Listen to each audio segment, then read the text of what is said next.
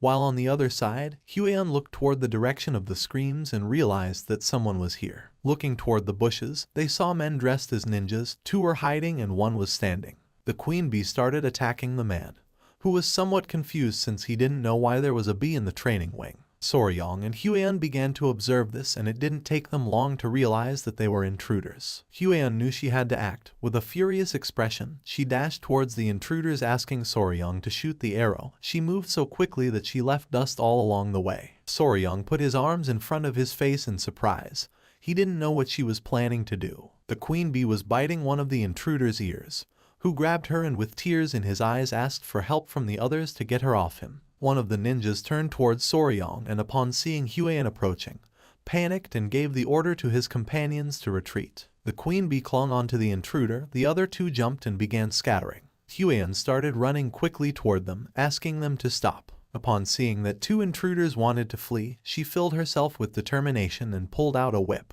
Using all her strength, she struck the ground, creating a small explosion.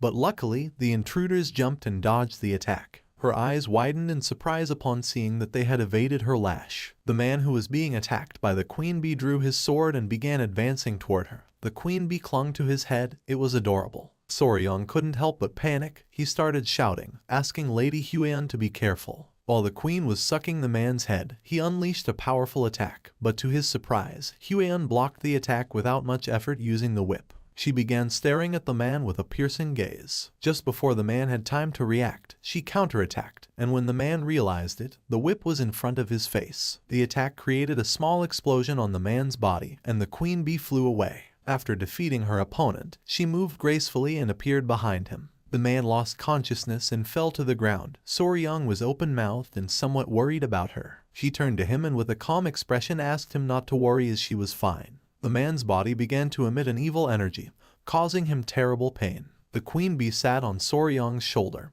his gaze fixed on the body. He panicked, not knowing who this guy was or if he was dead. Huan put the whip inside her clothes, and the strange energy emerging from the man's body caught her attention. She began to observe in silence with a curious expression.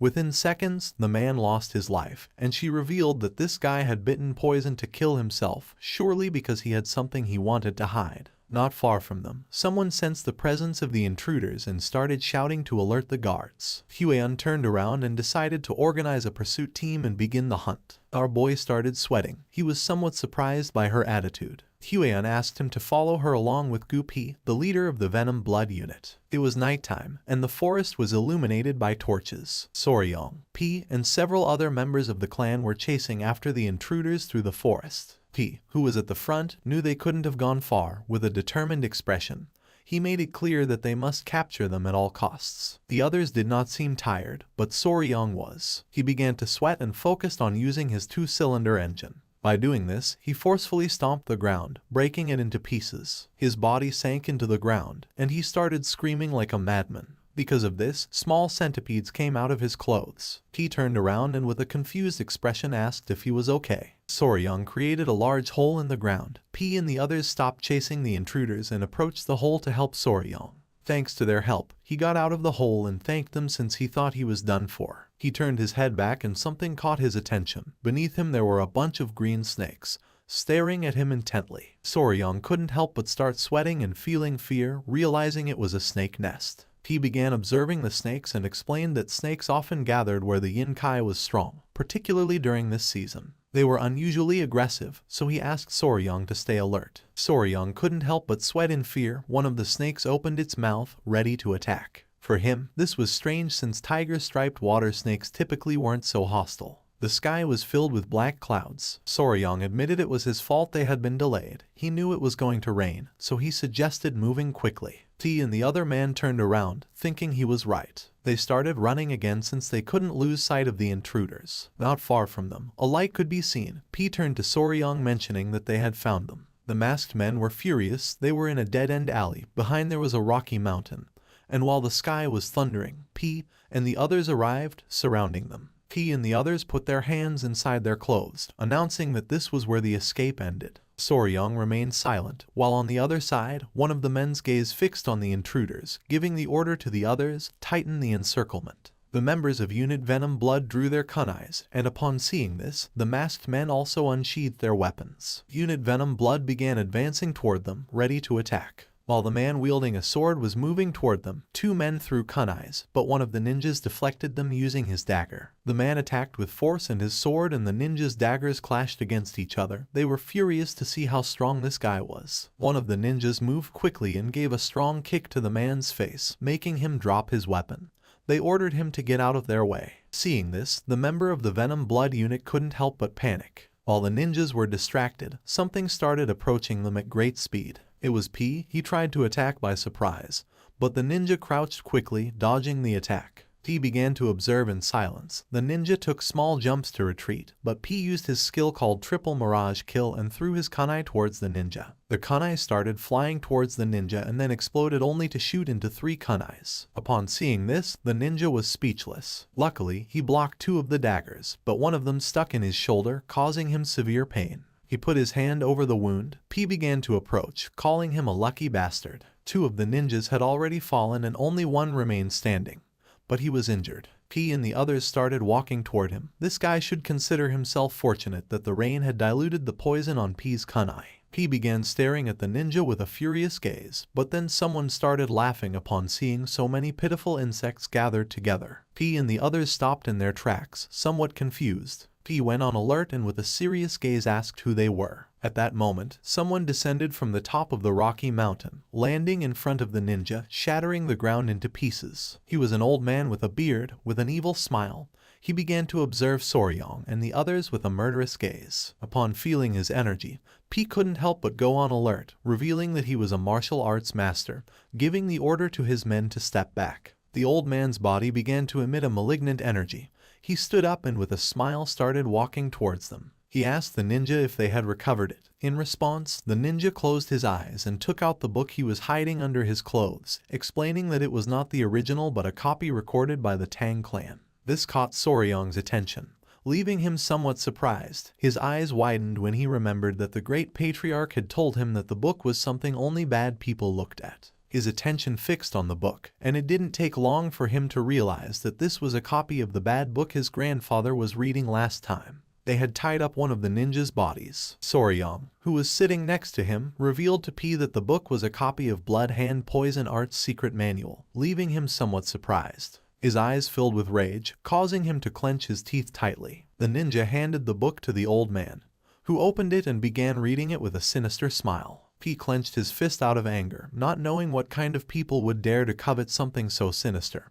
He wanted the old man to reveal his identity. With a smile, the old man began flipping through page by page. It was just as he had suspected. Since it was a copy, the book contained the forms of the techniques but lacked the critical formulas. Even so, it was more than enough. After reading it, he closed the book. Although it was a bit premature, there was no better way to announce their return. He gave permission to the ninja called Bloody Glory to unleash the martial arts of cultivation, giving him the order not to leave anyone alive. Bloody Glory cracked his fingers and with a gaze full of determination, promised to fulfill the order. Next to him was the corpse of one of his companions. He extended his hand toward it and concentrated. A red energy began to emerge from his hand, and not long after, blood shot out from the corpse toward his hand. T's eyes widened in fear upon realizing what technique this guy was using. While on the other side, Soryong put his hands on his head. He couldn't believe he had just seen something so terrifying. The ninja's eyes began to glow, and with a smile, he started absorbing the blood from the corpse through his hand. In the blink of an eye, the kunai that was lodged in his shoulder fell to the ground, and his wound healed completely. The old man began to smile like a madman. He summoned a ball of energy in his hand, and with an evil gaze revealed that he was none other than an elder of the blood cult, the Blood Hawk Dagger Claw named Lord Guchenak. Soryong clenched his teeth and drew his kunai. Guchenak's attention fixed on him, realizing that he was in good shape. Drool began to emerge from his mouth. He licked his lips and his eyes started to shine as it had been a while since he had tasted the pure blood of the young. It started to rain even harder. Guchenak put the book inside his clothes and with a smile gave Hyoleong the order to capture them, as there was nothing better to recover than the pure blood of a young person. The ninja nodded his head, and then the two began to rush towards Soryong and the others. He drew his kunais and couldn't help but go on alert. With an expression full of determination, he commanded his men to unleash the 5-position annihilation formation since they could not allow them to reach Soryong. Guchenak jumped, and while his body was emitting a suffocating energy, he started laughing like a madman, asking P to try to stop him. Everyone's attention focused on him, putting them on alert. Using his power, Guchenak unleashed a powerful attack, creating a great explosion in the area that shattered the ground into pieces. He knew this was bad, so he asked Soryong to be careful. The rocks were flung out, but Soryong put his arms in front of his face to avoid being hit. Just then, the ninja appeared behind Soryong and grabbed him by the neck with a piercing gaze. He began to choke Soryong using a rear naked choke, and while his eyes were glowing, he asked him to stay still since the elder wanted to take his pure blood. Little by little, Soryong started running out of air, causing his face to turn blue. But with his remaining strength, he gave the order to his children to bite. The small centipedes emerged and attacked the ninja, biting him on the wrists and neck, forcing him to release Soryong. The small centipedes were biting with all their might. They were adorable. Seeing that they were centipedes, the ninja couldn't help but feel somewhat confused. While the ninja was trying to understand the situation, someone threw a kunai which lodged in his head, leaving Soryong somewhat confused. The small centipedes returned with Soryong and the ninja's body began to burn in flames. He put his hands in front of his face and closed his eyes without knowing what was happening. Someone called out to Soryong. He turned around and his eyes widened with happiness. It was Huion, the elder of the clan, and Wolfgang. She had been the one who had thrown the kunai. She became serious, and Wolfgang clenched his teeth as something caught their attention. P and the others were using the 5 poison annihilation formation, so they didn't know what was happening. P's men began attacking Guchenak, who grabbed one of them by the neck and with a smile started releasing malignant energy. P turned toward them and with a nervous gaze revealed that they were being attacked by an elder from the blood cult. This made Huion's eyes widen in surprise and fear. She couldn't believe what she had just heard. She panicked, started running towards them and gave the order to everyone to assist Deputy Leader Gu P. Wolfgang began to follow her and nodded his head. With a serious gaze, he gave the order to everyone to transform the 5 poison annihilation formation into the 9 poison formation annihilation. Guchenak defeated one of the clan members and threw his body to the ground. But just then, P and the others surrounded him, adopting the 9 poison formation annihilation. A smile appeared on Guchenak's face when he realized that Soryong had been the one who had defeated Takanyong's blood hand poison claw. His eyes began to shine with malice, and he mocked Takanyong, saying that blood hand poison claw was just an overrated name since, after all, he had been bitten to death by none other than centipedes. Wolfgang, annoyed by the old man's attitude, gave the order to shut his mouth, revealing that he was going to be buried here. Upon hearing this, an exciting smile appeared on Guchenak's face. He went crazy, and while his body was emitting a powerful evil energy, he mocked Wolfgang and the others, telling them to try it if they had guts. The battle began, and under the intense rain, fire started to emerge. One of the clan members was injured. Soryong began to bandage his arm wound, causing him to writhe in pain. But he asked him to please hold on a little longer. Soryong bandaged the wound. He was somewhat worried since things were not going well as their side was becoming increasingly exhausted. Guchenak grabbed one of the clan members by the neck and with a smile began to use his power and absorb his blood. While P and the others grew weaker than before, this bastard from the blood cult became more energetic again as soon as he absorbed blood to recover. Guchenak attacked Huion, causing her body to crash against the tree. Soryong, who was bandaging the wound, couldn't help but go on alert. She fell to the ground, clenched her teeth, and began writhing in pain. Soryong, showing concern, turned around and asked if she was okay. He approached her and, worried about his future wife, placed his hands on her shoulders and asked if she was hurt anywhere. She lied saying she was fine, but then spat blood. She grabbed Soryong's hand, making him curious. With an exhausted look, she asked her future husband to please return to the clan and bring reinforcements, revealing that at this moment, they were not enough to defeat Guchenak. Soryong couldn't help but grit his teeth and feel furious knowing that she was right. Guchenak attacked again, absorbing the blood of another clan member, forcing P and the others to retreat. It was evident that Soryong could do nothing in this battle. Wolfgang, visibly nervous, asked Soryong to return and bring reinforcements for the sake of the clan. The elder promised to somehow hold back Guchenak, urging him to hurry. Soryong observed them silently for a moment and, with a desperate look, agreed, promising to return as soon as possible. He explained that his mobility arts were deficient, so he wasn't very sure if he would be able to do it. But just before he could finish the sentence, Huion gave him a hug with tears in her eyes and, with a kind smile, said she trusted that Soryong could do it since he had been training hard all this time. She promised that next time they would go looking for poisonous creatures together again, leaving Soryong surprised. Huiyan rested her hands on his shoulders and asked him to please go back and bring reinforcements from the clan. Then she ran out to support the others. Soryong stayed thinking in silence. With a sad gaze, he decided to return since this was driving him crazy. He started running back to the clan under the intense rain. He was panting heavily, and each step became heavier than the last. Soryong collapsed on the ground, causing centipedes to emerge from his clothes. The small creatures began encouraging him not to give up. He composed himself and began to stroke one of the centipedes. It was strange since even if he used his mobility art at full speed, it would take him almost half a day, not to mention that most of the clan's experts were also absent. Even if he called for reinforcements, they wouldn't arrive in time. It started raining even more intensely. Soryong began to observe silently and started pondering.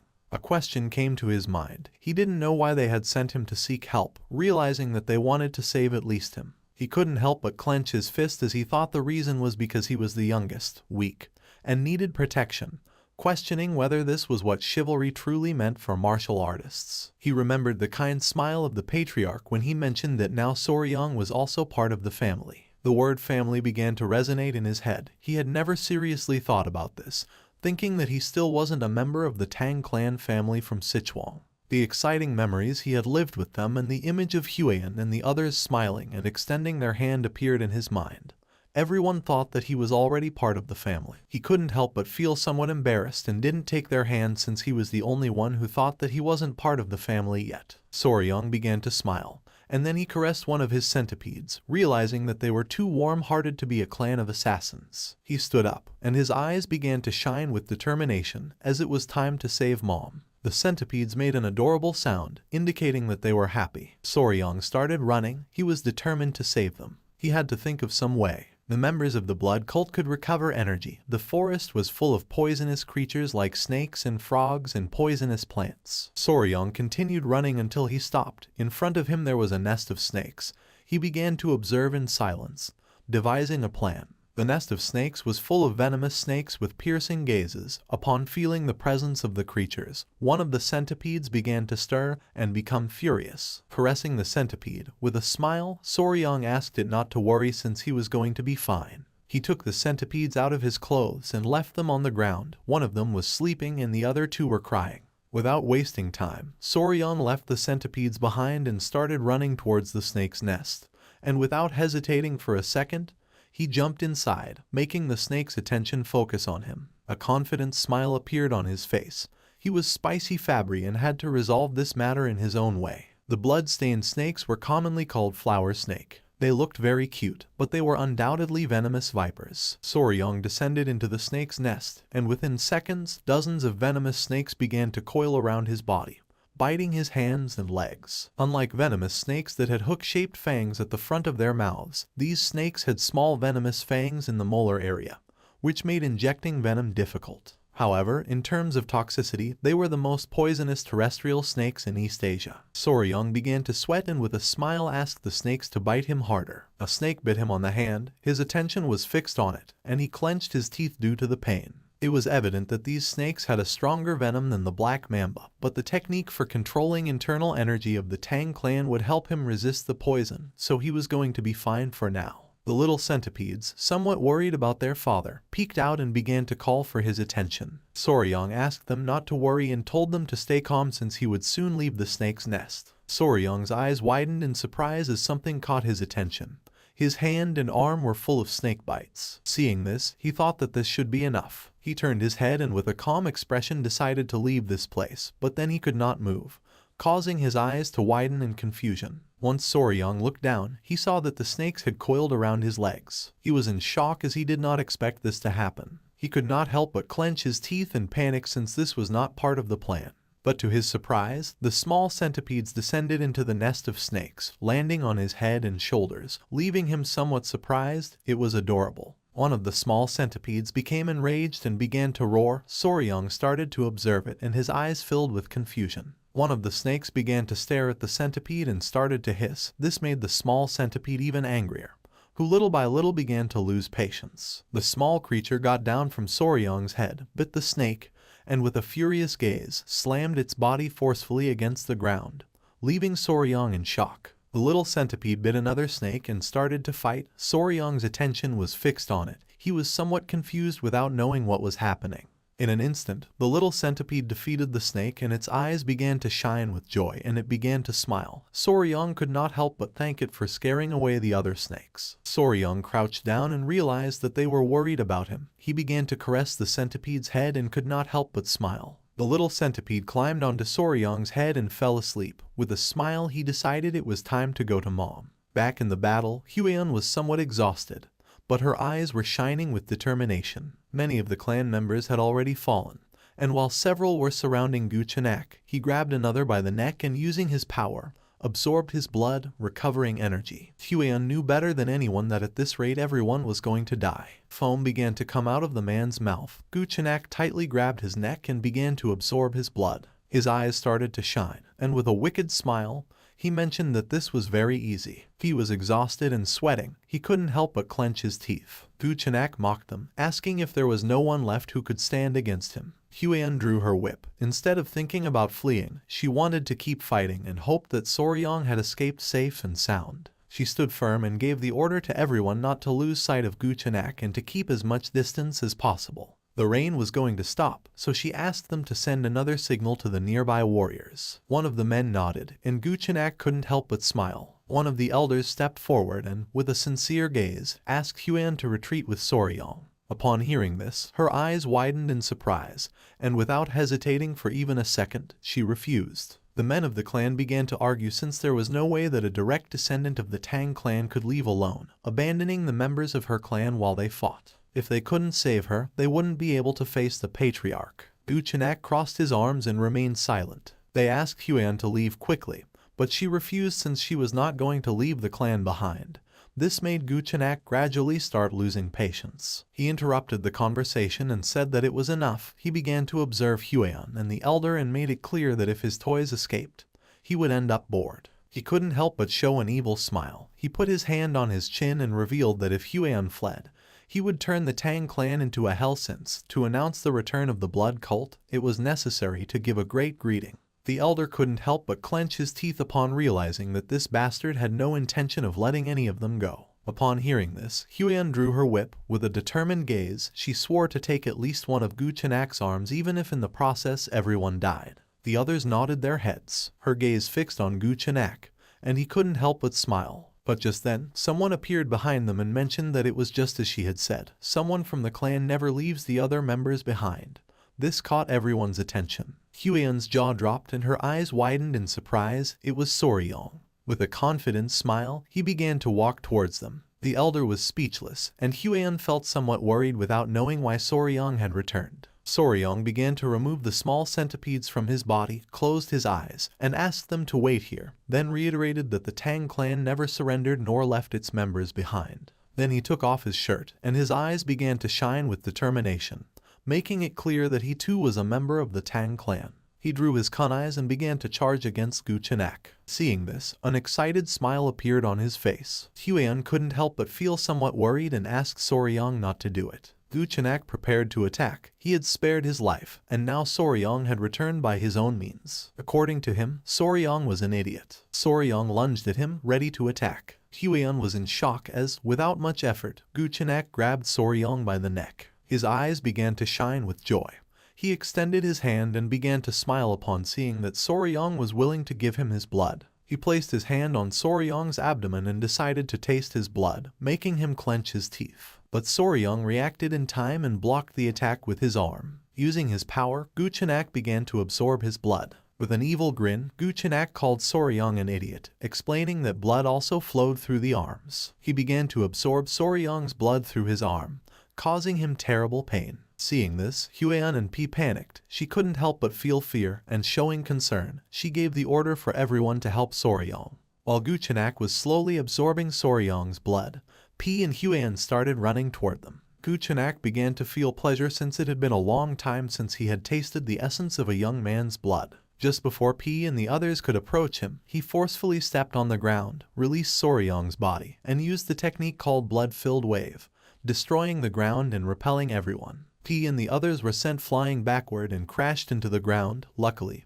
Hueon reacted in time and caught Soryang. Gu Chenak, who had become more powerful, began to smile. They had been very annoying, throwing hidden weapons like flies, but thanks to Soryang, he was able to take care of them all at once. Soryang fainted. Huion approached and, with a desperate expression, tried to wake him up. As a form of gratitude, Gu Chenak decided to grant Soryang a painless death. She hugged Soryang, saying that was not going to happen. Just then, he coughed and slowly began to wake up, catching Huion's attention. Drool started coming out of Gu Chenak's mouth, and he demanded to know what Soryang had done. His hair began to fall like leaves, and little by little he began to grow old. With a gaze full of fear, he soon realized that this was the effect of an energy-dissipating poison. Little by little, he began to lose strength, and his body started to tremble. For him, this was impossible since the internal energy techniques of the cult should be resistant to the energy-dissipating poison. He put his hands on his face and went crazy because this made no sense. He wanted to know who the hell Soryang was. With a smile, he began to sit down and, pointing with his finger, revealed that he was his natural enemy. Huion couldn't help but feel relieved to see that Soryang was fine. Little by little, the poison began to take more effect, and Gu Chenak could not help but tremble with fear. He could not believe that he had been defeated by a mere child. Soryang began to run out of energy, and with his last strength, he started looking at Huion and, with a tired gaze, revealed something to her. This made Huion's eyes widen in surprise, leaving her in shock. Gu Chenak's gaze fixed on Soryang, and his eyes began to shine with rage. He could not help but clench his teeth and sweat since he did not know what Soryang had done to his body. He panicked since ever since he had let Soryang's blood flow through his body, the blood no longer obeyed his will. He took a step forward, revealing that the blood cult's domination was just within his reach. He went mad and started running towards Soryang, swearing that he could not collapse here. He lost his composure, opened his mouth, and lunged at Soryang, intending to kill him. Upon seeing this, Huion drew her whip, clenched her teeth, and went on alert knowing that this was not good. Just before Gu Chenak could approach, she swung her whip forcefully, which wrapped around his neck, causing him terrible pain. Her eyes widened in surprise, leaving her speechless. She could not believe that her attack had landed. Gu Chenak grabbed the whip with both hands and began to exert force to free himself. A ghostly monster of a dark martial artist like him had not been able to dodge her attack. Gu Chenak's eyes began to shine, and drool started to emerge from his mouth. He was furious without knowing what Soryang had done to his blood art. Even if he crushed his bones and drank them, it would not be enough for him to recover. He exploded with rage and started running like a madman towards Soryang, swearing to kill them all, revealing that the blood cult had returned. Huion's eyes widened with concern. She gripped the whip tightly and with a furious expression asked the old man to shut up and die. Just before Gu Chenak could take another step, she tore off his head using the whip. His head shot out and fell near P. His attention fixed on it, and his eyes filled with confusion, and then a joyful smile appeared on his face upon seeing that they had won. Gu Chenak lost his life. The elder of the clan started running towards Soryang and Huion to see if they were okay. The members of the clan began to celebrate since the lady had torn off the head of the elder of the blood cult. With a confused and surprised gaze, she asked Soryang what had happened and how he had managed to weaken Gu Chenak. Soryang caught her attention by calling her big sis. Upon hearing this, she couldn't help but blush and feel embarrassed. Our boy started sweating and dark circles appeared. But even so, he did not stop smiling and said he needed to be bitten by a tiger-striped water snake to treat the poison. Seeing Soryang's condition, Huion panicked and was confused since she did not know what was happening. Soryang's face turned pale. Huion remembered that the tiger-striped water snakes had no venom. She ordered the clan members to bring an antidote. A few hours later, drooling, Soryang woke up in bed, and his eyes widened in surprise as he did not know where he was. Upon seeing that he had awakened, the attention of the great patriarch was fixed on him. He advised him not to move yet. Huion was also present in the room. With a surprised expression, she noticed that he could not move. Soryang was face down and stiff on the bed, his eyes filled with confusion, and he asked what this situation was. The great patriarch used his power and concentrated his energy on his back. Huion could not help but feel somewhat relieved to see that he had regained consciousness. The great patriarch revealed that 10 days had already passed since Soryang had collapsed. This left our boy in shock. With a kind smile, Huion mentioned that thanks to him she had been able to cut off that bastard's head. And then, they took Soryang's collapsed body back to the clan. And the poisoning was so severe that if Grandpa hadn't returned early, it would have been a disaster. Soryang swallowed saliva and his eyes filled with fear as he remembered how he had been bitten by a snake in his past life. He almost died twice from snake bites. A while later, the great patriarch finished the treatment, and now that Soryong had regained consciousness, he was going to be fine. He sat up with Huiyan's help and with a grateful gaze thanked him from the bottom of his heart. The great patriarch began to stare at Soryong and decided that it was time to talk about an important matter. He grabbed Soryong by the shoulders and with a curious gaze asked if the tiger-striped water snake really had venom and how he defeated the elder of the blood cult. Huiyan panicked and asked her grandfather to calm down. Little by little, our boy began to feel dizzy and decided to explain. With his hand on his head, he showed 2 fingers and with a calm gaze explained that the tiger-striped water snake was venomous and it had 2 types of venoms. One was inside of its mouth and the other came from the venom glands in the back part of its neck. Huiyan and the great patriarch sat next to Soryong's bed and became curious since this was something they did not know. Calmly, Soryong mentioned that it was because these snakes were shy and usually fled when they saw humans, and also their fangs were very small. In fact, it was not until the 1980s that people realized that tiger-striped snakes had venom. The great patriarch was clever and it did not take him long to realize that the dissipation of the internal energy of the elder of the blood cult had something to do with this. But then he remembered that the blood cult was known for being immune to poisons like dispersing toxins. Soryong turned to him and explained that this was only a hypothesis, but he believed that the dissipation of internal energy of the elder was due to the poison of the tiger-striped water snakes. The main component of the venom of the tiger snake was hemotoxin, a hemorrhagic toxin. Hemorrhagic toxins could destroy various structures within the body, including cell walls of red blood cells, inner lining of blood vessels, and other tissue cells. Now, what would happen if they fed the blood cultists hemorrhagic toxins, who were like vampires that depend on blood for their martial arts? Soryong's plan had worked perfectly. He put his hand under his chin and with an uncertain gaze mentioned that the blood, which served as the source of their martial arts, had probably been altered, leading to this result. It is not widely known that tiger-striped water snakes were venomous, but their venom was 5 times stronger than that of a viper, and if their venom was amplified with yin-kin, it became a deadly weapon. The eyes of the great patriarch widened in surprise, making him sweat. He was in shock to see that such a powerful venomous creature existed near Sichuan. Huiyan began to look at our boy with admiration and, with a smile, praised him for having achieved such a feat. The grandfather closed his eyes and coughed, catching the couple's attention. He crossed his arms and, with a smile, mentioned that Huiyan had told him that the elder of the blood cult called Soryong Nemesis of Heaven, his natural enemy. Our boy felt embarrassed because said like that it sounded exaggerated, like a high school delusion. He covered his mouth with the blanket, looked away, and couldn't help but blush. Seeing this, Huiyan and her grandfather placed their hands on his shoulders, since he had been able to perfectly seal the elder's martial arts, then being called natural enemy fit. The great patriarch began to smile and thanked him for having protected his family. He clenched his fist and could not help but get angry without knowing how they had dared to attack his family while he was absent. He clenched his teeth and swore to uproot them once and for all. Soryong and Huiyan remained silent. With a serious gaze, he said that he agreed with the grandfather since they should completely crush the blood cult. Now that they knew their weakness, all that remained was to collect a large amount of venom from the tiger-striped water snakes. Soryong's eyes filled with rage at the thought of Guchenak and his subordinates. To him, they were nothing more than mosquitoes, and it was natural to strip them down to their souls. Since that day, and with the appearance of the blood cult, the Tang clan had been in a state of emergency. Many of the clan's warriors had been injured, and some had even died. Someone placed a message on the leg of a messenger pigeon.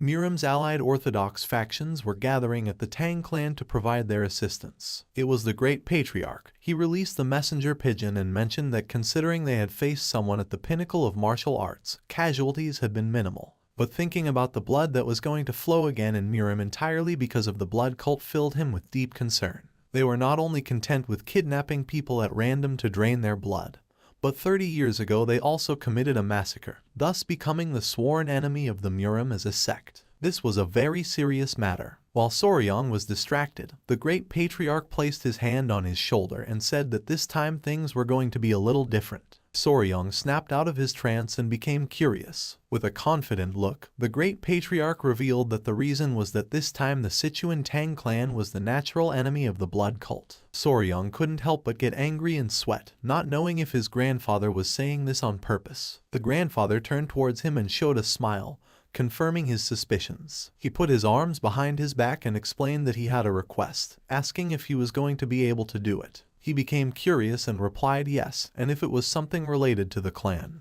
then he was going to give his best. The great patriarch's eyes filled with seriousness when he revealed that soon people from the Muram Alliance were going to arrive, and the military forces of the Alliance would be among those who arrived. He had planned to show them the poison that Soryong had discovered since they had finally uncovered the weakness of the blood cult. Soryong's eyes widened in surprise. He clasped his hands as a form of respect and with a smile said that if it was for the greater good, then they should do it. Upon hearing this, the great patriarch couldn't help but smile, knowing that Soryong would say that. Just before Soryong could leave, he mentioned that he had some news that was going to make him very happy. Upon hearing this, our boy's eyes filled with curiosity, and he turned around wanting to know what it was. With a kind smile, the great patriarch explained that the modifications to the Hall of 10,000 Poisons were complete and that from now on, Soryong was officially going to be in charge of managing the hall. Upon hearing this, he couldn't help but clench his fists and feel joyful. He began to imagine himself lying down and surrounded by poisonous creatures. This made his eyes widen with excitement. The great patriarch also mentioned that as he had suggested, they had also prepared a sunlit pavilion, since after all, to properly raise tiger-striped water snakes, a solid foundation was first needed. Soryong interlaced his hands and could not help but get even more excited. He had to think of it as if it were for the good of Muram and do his best effort. The messenger pigeon flew away. A few hours later, he arrived at the Hall of 10,000 Poisons, and his jaw dropped. It was beautiful, and there were 2 guards at the entrance. Soryong and Huiyan began walking toward the door. There was also a room called Toxic Creature Garden. Huiyan's attention was fixed on it. She put her hand on her chest and entered into confusion. Soryong crossed his arms and with a smile explained that it meant a backyard where all the poisonous creatures of the Central Plains gather. She became nervous and asked if he intended to gather all the poisonous creatures. With a confident look, he replied that yes, since as he had promised her someday he was going to gather the 10 great venomous creatures of the Central Plains. This made Huiyan blush like a tomato. She put her hand over her mouth and looked away. Without wasting time, she ran off with the excuse that she wanted to see why people were gathered. Soryong couldn't help but feel somewhat confused. Just then, a member of the clan was pleased to see that they had arrived. It was Gupi. He put his hands on his waist, and with a smile revealed that he was now commander of the Poison Division. Soryong's eyes filled with confusion, while on the other side, Huiyan remained still. With a kind smile, Gupi explained that it was a newly established unit under the Patriarch's orders. Behind him were several clan members. Gupi turned to them and revealed that from now on, these people were going to serve Soryong as his hands and feet. Whether it was to find poisonous creatures or raise them, he could count on them. Upon seeing this, drool began to fall from Soryong's mouth, while on the other side, Huiyan could not help but feel envy. The eyes of our boy began to shine with joy upon thinking that this was like having staff from a pet store, realizing that they were truly giving him all their support. This was a moment in which Soryong's dream took one more step toward reality. The messenger pigeon reached its destination. A woman with black hair received the message, and after reading it carefully, she noticed that the blood cult had returned. She began to gaze at the sky, knowing that in the once peaceful Central Plains, a bloody storm was about to break out once again. The next day, early in the morning, Jiuju and his men set off towards the Tang clan. One of the elders turned around and with a smile mentioned that they would soon arrive and assumed that they would finally have to stay at the Tang clan mansion that night. A smile spread across Jiuju's face. He couldn't help but feel happy as it was a relief to escape sleeping outdoors. He began to imagine the leader of the Muram Alliance, the Emperor of the Fist, Ju Yonghak, with his fist clenched and his eyes shining with rage. With a nervous expression, Jiuju realized that he had to bring at least one good piece of news. He was eager to find even a small trace of the blood cult. After several minutes, they arrived at the entrance of the Tang clan, which was being guarded by 2 armed guards. The elder could not help but feel joyful upon seeing that the Tang clan mansion was in sight. The attention of one of the guards fixed on them, and his eyes widened in surprise. He assumed that they must be the guests from the Muram Alliance. Jiuju stepped forward, closed his fan, and with a calm gaze introduced himself as the military advisor of the Muram Alliance. One of the guards opened the door, and the other greeted them as a sign of respect and thanked them for their valuable visit, asking them to please wait a moment. The eyes of the guard expanded with nervousness. He looked to one side and explained that there were some things they had to be aware of before entering the Tang clan mansion. Upon hearing this, Jiuju's eyes widened in confusion, making him curious, while on the other hand, the elder asked if they had to surrender their weapons before entering. The guard began to touch his chin with his finger and with an embarrassed expression mentioned that this might sound embarrassing, but explained that no matter how small or insignificant a creature might seem, they should never take a life within the Tang clan. Jiuju began to imagine a golden statue of a Buddha and with a surprised expression wondered if the entire Tang clan had converted to Buddhism. The guard became nervous and explained that they would find out when they entered the Tang clan, but he asked them to keep this in mind. Upon hearing this, Jiuju and the leader became serious. Just then someone appeared and felt happy to see that the military advisor had arrived. Seeing this, Jiuju's eyes widened in surprise, making a smile appear on his face. They were Huiyan and Soryong. Both bowed their heads before him and greeted him as a form of respect. Jiuju also bowed his head to them and greeted them back, mentioning that it had been some time since he had seen Huiyan. She placed her hands over her abdomen and mentioned that it had been exactly 1 year since the last time they had seen each other. With a smile, Jiuju asked where the myriad poison's divine sovereign was. Huiyan closed her eyes and replied that her grandfather had gone to search for traces of the blood cult, asking that he please forgive her for the inconvenience. Jiuju's attention fixed on her, and with a serene expression, he asked how it could be an inconvenience to be received by one of the 3 flowers of Murim. His eyes widened with curiosity, and his attention fixed on Soryong. He asked who this young warrior was. With a kind smile, our boy said that it was an honor for him to meet the military advisor. He greeted them again and introduced himself as Y Soryong. Upon hearing this, Jiuju and the elders' attention focused on him. They were confused to see that he was not from the Tang clan. Huiyan placed her hand over her chest, looked away, and with a nervous expression revealed that Soryong was her fiancé. This revelation left Jiuju and the elder in shock. The men who had come with them started losing their minds and feeling jealous upon seeing that one of Murim's 3 flowers had a lover. They clenched their fists, and their eyes filled with tears. For them, this world was unfair, and they did not know where Soryong had come from. Envy also became evident in Jiuju's eyes. He opened the fan, and while gazing at the ground, he asked if they could guide them inside. He knew that at this rate, it was possible that the whole group would request a sparring match with Soryong. Just then, a strange sound spread through the air. The eyes of Zhenghu and the elder filled with confusion and curiosity since they did not know where that strange sound was coming from. The men's jaws dropped. They began to look at the sky, and with a surprised expression, they caught everyone's attention, revealing that there was something in the sky. The sound came from the golden-haired king bees, which were flying around the area. Everyone's attention was fixed on them. They were in shock upon seeing that there were such poisonous creatures as these bees in the Tang clan. The men stood in front of Huiyan and the others drew their swords and asked everyone else to be careful. They were ready to protect Huiyan. Seeing this, Soryong couldn't help but panic and, with a serious gaze, asked them to put away their weapons. His eyes widened in fear. He placed his hand on the man's shoulder and decided to explain the new regulations of the Tang clan.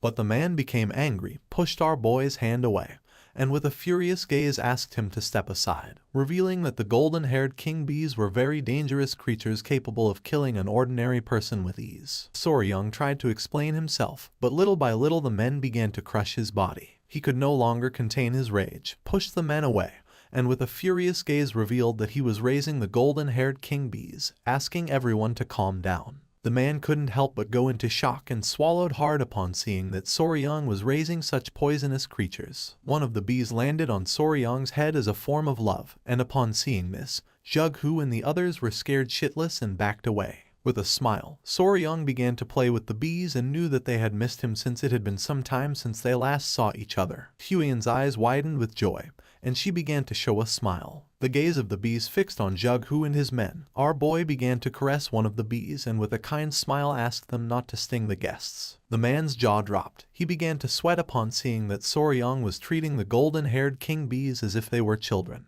And then, the spirits of the young warriors instantly calmed down. After this incident, Zhenghu and the elder accompanied Soryong and Huiyan inside. Zhenghu's attention was fixed on Soryong. He would never have thought that the young warrior from Hainan Island was the fiancé of the poisonous flower. He was in shock to see that despite being an outsider, Soryong had managed to become the son-in-law of Clan Tang. As they were strolling, something caught Zhenghu's attention.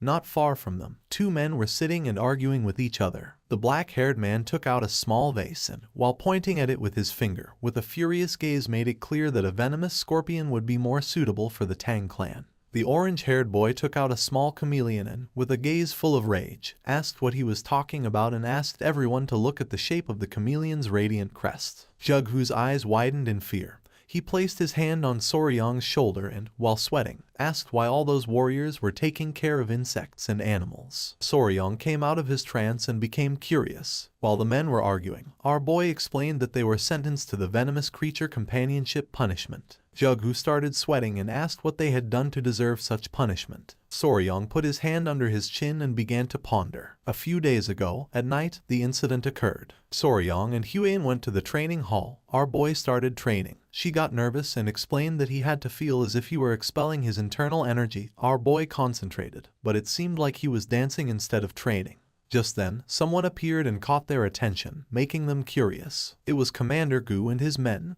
They all closed their eyes and became nervous. With a sad gaze, Gu Pi apologized, explaining that this time more than half of the rat pups captured to feed the tiger-striped water snakes had died. Upon hearing this, Soryang turned towards them and his eyes filled with sadness. Huan was somewhat surprised as she did not know what was happening. Soryang crossed his arms, closed his eyes, and let out a sigh knowing that there was not much they could do about it since naturally rats were sensitive, and if things became too noisy, sometimes the mother would kill them. But Gu Pi revealed that the warriors had eaten the rats. Soryang's eyes filled with confusion. Gu Pi explained that they had eaten the rats as snacks while drinking alcohol. His eyes widened in shock. He was speechless upon seeing that the warriors had eaten the young ones as a side dish for alcohol. He was confused, not knowing what was happening. Huan crossed her arms, began to observe Gu Pi, and explained that 3 screeches was a dish where live baby rats were dipped in sauce and eaten. Gu Pi could not avoid feeling embarrassed. He lowered his head again before Soryang and apologized again.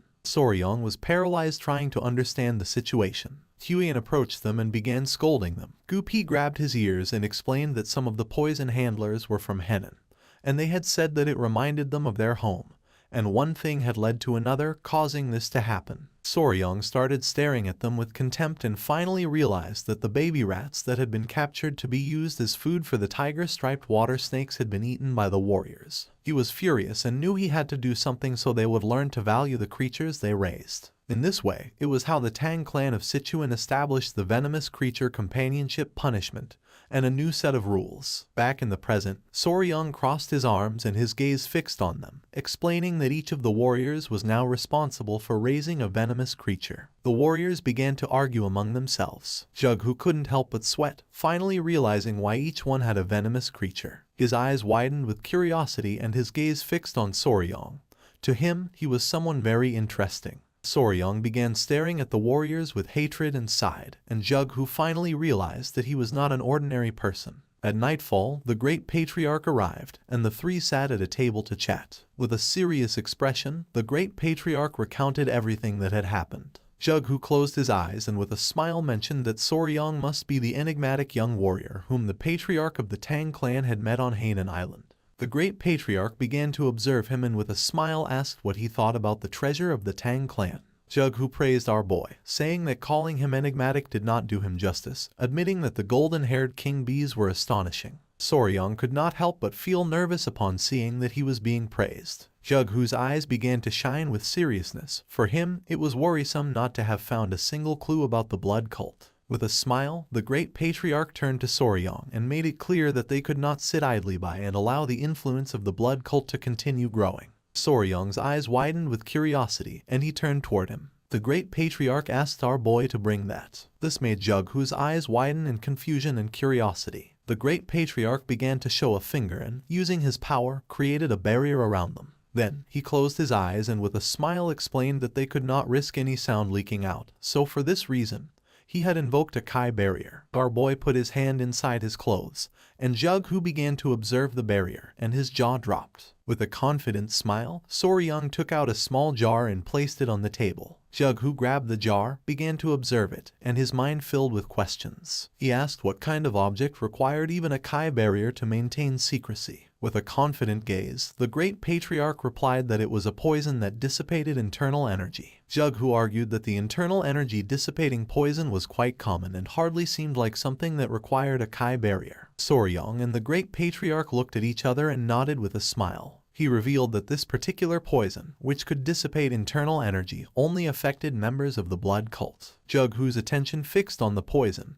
and his eyes widened in surprise. He panicked, slammed his hand against the table, and asked if this was true. The great patriarch closed his eyes and, with a confident expression, explained that although it was hard to believe, it was true. With a gaze full of hatred, Jughu began to imagine the members of the blood cult, thinking that this was a truly incredible discovery, revealing that the reason they had fought so hard during the blood cult rebellion 30 years ago had been because they had used internal energy dissipating poison against them. The great patriarch began to recall the blood cult rebellion and confirm Jughu's suspicions by explaining that when martial artists like them were poisoned, their internal energy dispersed, leaving them powerless, but the members of the blood cult remained completely intact. With a serious gaze, Jughu asked what the potency of this version of the poison was. The great patriarch's eyes began to shine with confidence, and he responded that according to Huian, the poison was capable of reducing their physical abilities to the level of an ordinary person, revealing that she had defeated a blood cult elder who had been poisoned with a single blow. Upon hearing this, a smile appeared on Jughu's face and his eyes began to shine with joy,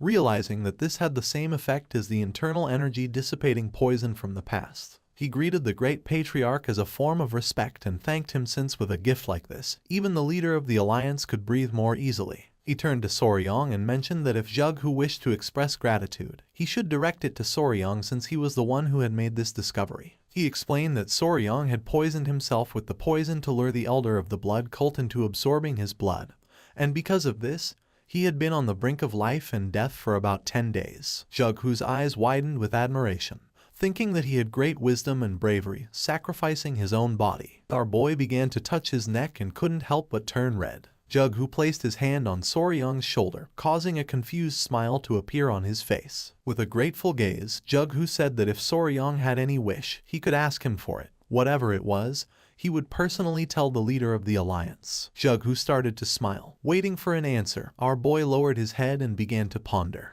He started to touch his chin and with a nervous gaze, asked if it would be possible to obtain information about toxic creatures. Jughu was confused to see that Soryang was interested in information about toxic creatures and not in martial manuals, elixirs, treasures of gold and silver. His eyes filled with confusion, and he couldn't help but sweat. Seeing this, the great patriarch began to laugh. Jughu closed his eyes and realized that Soryang was unique since, even in Muram's long history, this was the first time he had seen such an eccentric person. He opened his eyes and, with a smile, explained that it might not be exactly the toxic creature he was looking for. He asked if our boy was interested in a mystical stone lizard. It was daytime, and somewhere on the island, there was a beautiful waterfall. Several men arrived at the area. The long-haired man turned around and told his uncle that they had arrived at the place. His uncle was none other than Jughu. They were on Mount Ganga in Sichuan. With a smile, the nephew mentioned that it was just as their ancestors had described. The waterfall, the turtle-shaped rock,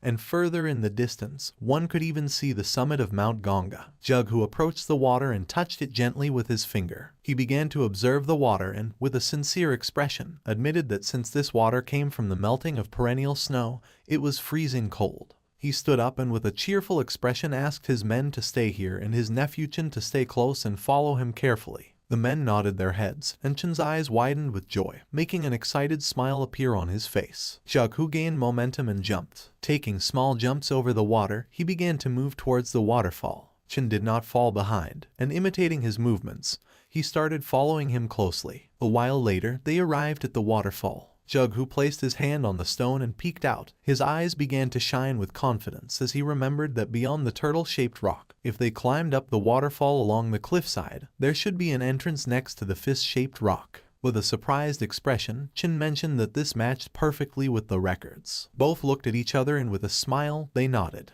They found an entrance, and Jughu decided to go first, asking Chen to follow him. Chen put his hands on his waist and couldn't help but get excited. They entered the cave, which had walls full of herbs. With a serious gaze, Jughu began to walk carefully, while on the other hand, Chen's jaw dropped as he had never seen a place like this. Using his hand, Jughu pushed aside the lianas and his eyes widened in surprise, leaving him speechless. They reached the heart of the cave, where there was a hole in the ceiling through which sunlight was illuminating everything. Jughu put his arms behind his back and mentioned that they had arrived. Chen's attention was fixed on the precious rocks.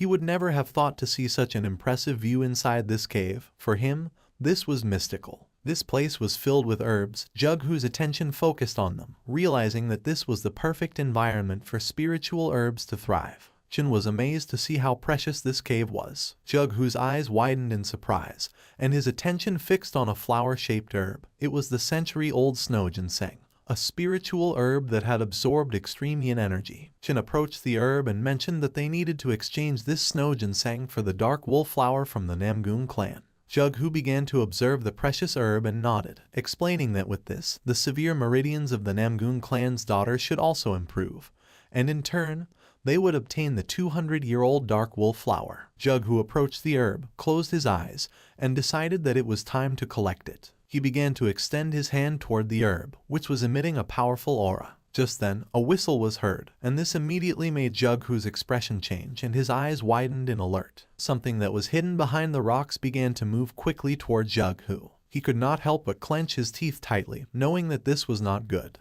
The creature attacked with speed, but luckily, Jughu stood up and using the fan blocked the attack at the last second. Then the creatures started bouncing against the rocks. Chen panicked and asked if his uncle was okay. The creatures started bouncing against the rocks with speed. Jughu's eyes filled with fear. He panicked and asked his nephew to be careful since it was moving extremely fast. The creatures tried to attack Jughu from behind, but he reacted in time, turned around, and blocked the attack again. The tip of his fan froze. His gaze fixed on the fan. He could not help but feel somewhat confused upon seeing frozen Kai. Chen, somewhat worried, approached and asked what was happening and what creature was attacking. Jughu remained silent, and then with a serene gaze revealed that they were being attacked by a lizard. Upon hearing this, Chen's eyes widened in surprise and confusion.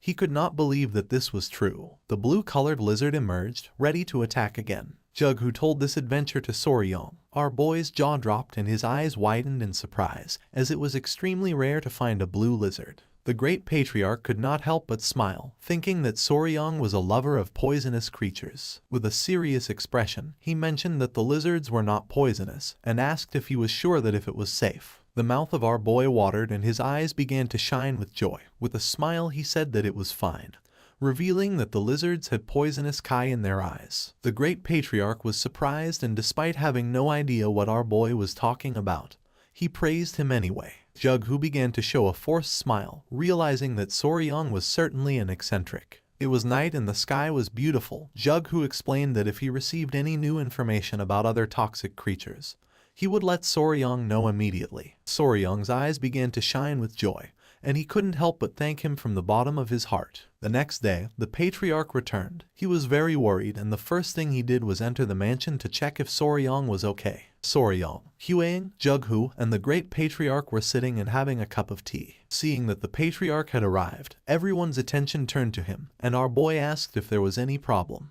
Tialson grabbed Soryong by the mouth and head and with a worried expression began to turn his head to see if he had any injuries and asked if he was okay. Huian stood up, and upon seeing this, she couldn't help but feel somewhat confused. Soryong was just as confused as she was and explained to the patriarch that he was fine. With a smile, he began to show all the snake bites he had on his arms and explained that although he had woken up after 10 days with scars on his arms, at least he was alive. The patriarch's eyes began to shine with rage, and smoke started to emerge from his nose.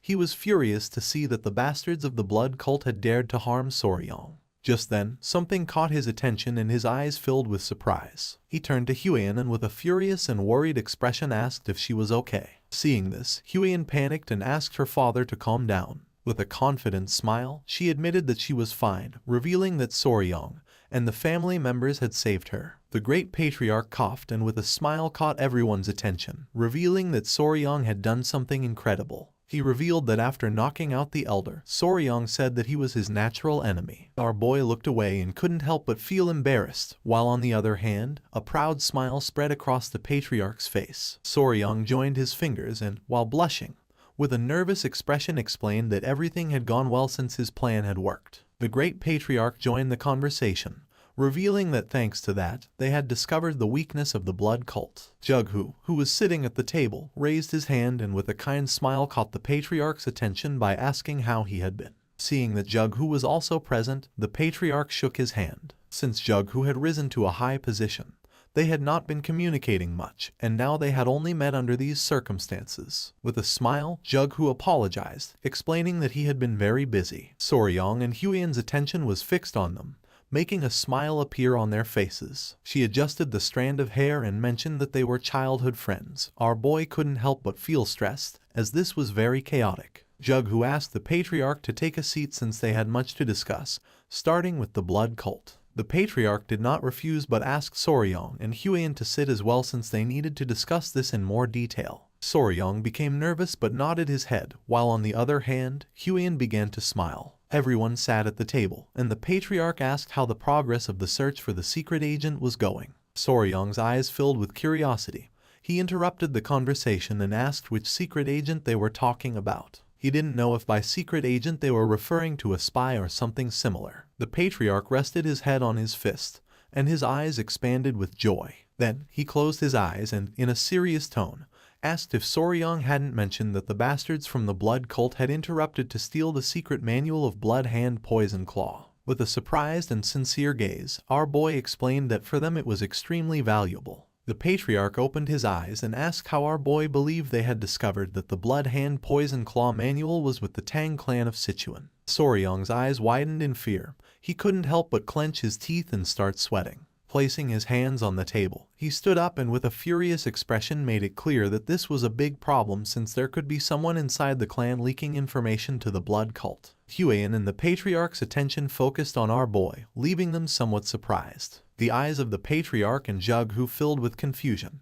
He placed his hand on the patriarch's shoulder and with a smile asked him to educate his son-in-law a little since as a newcomer to the family, he was unaware of certain things. But even so, he was hearing some rather amusing stories. The patriarch began to stroke his mustache and could not help but feel somewhat disappointed. Soryong could not help but sweat upon realizing that he was the odd one out. With a kind smile, Huiyan explained to her future fiancé that secret agents could never exist in the Tang clan. Soryong turned somewhat surprised and asked if this was true. With a calm gaze, the patriarch explained that even when selecting a simple servant, they conducted exhaustive background checks on all their direct relatives and even distant relatives. Then, if they considered them acceptable, they incorporated all their direct relatives into the clan. With a confident smile, he made it clear that all their children were raised within the Tang clan, so under such circumstances, no one would dare to betray them. Our boy couldn't help but go into shock upon seeing that they took such extreme measures. He began to sweat, and his eyes widened with curiosity,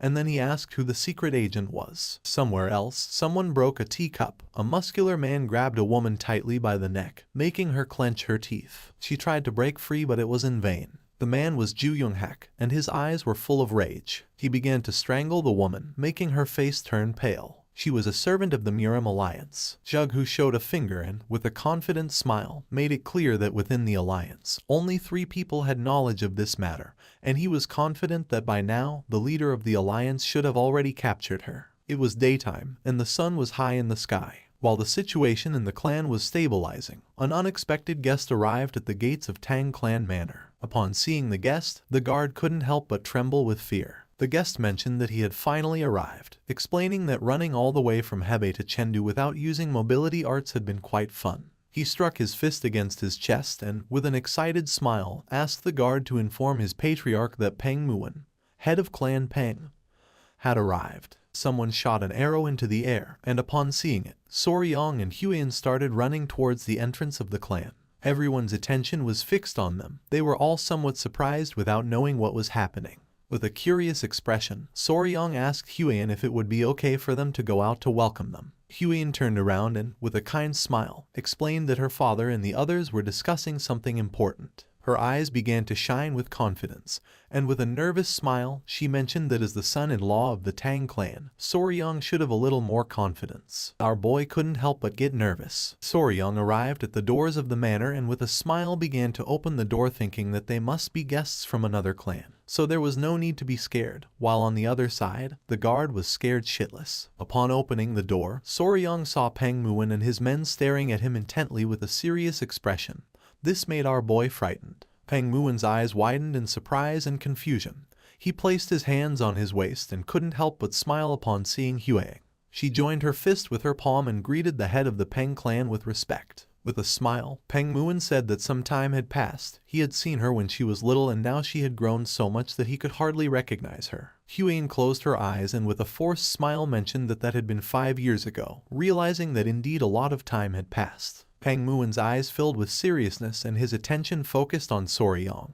He wanted to know who he was. Upon feeling the gaze of the head of the Peng clan, Soryong began to sweat like crazy. Huyen started observing him and couldn't help but feel somewhat confused. With his face sweating, our boy greeted Peng Muon, introducing himself as the son-in-law of the Tang clan. Why Soryong? Peng Muon began to stare at our boy and while touching his chin, he began to ponder. He grabbed Soryong by the cheek and with a curious gaze asked if he was Huyen's fiancé. Soryong panicked, not knowing what to do. Huyen placed her hand near her mouth and nodded with a smile. This made Peng Muon's eyes fill with seriousness. Soryong began to sweat and, with a nervous expression, looked away. Peng Muon's attention was fixed on our boy.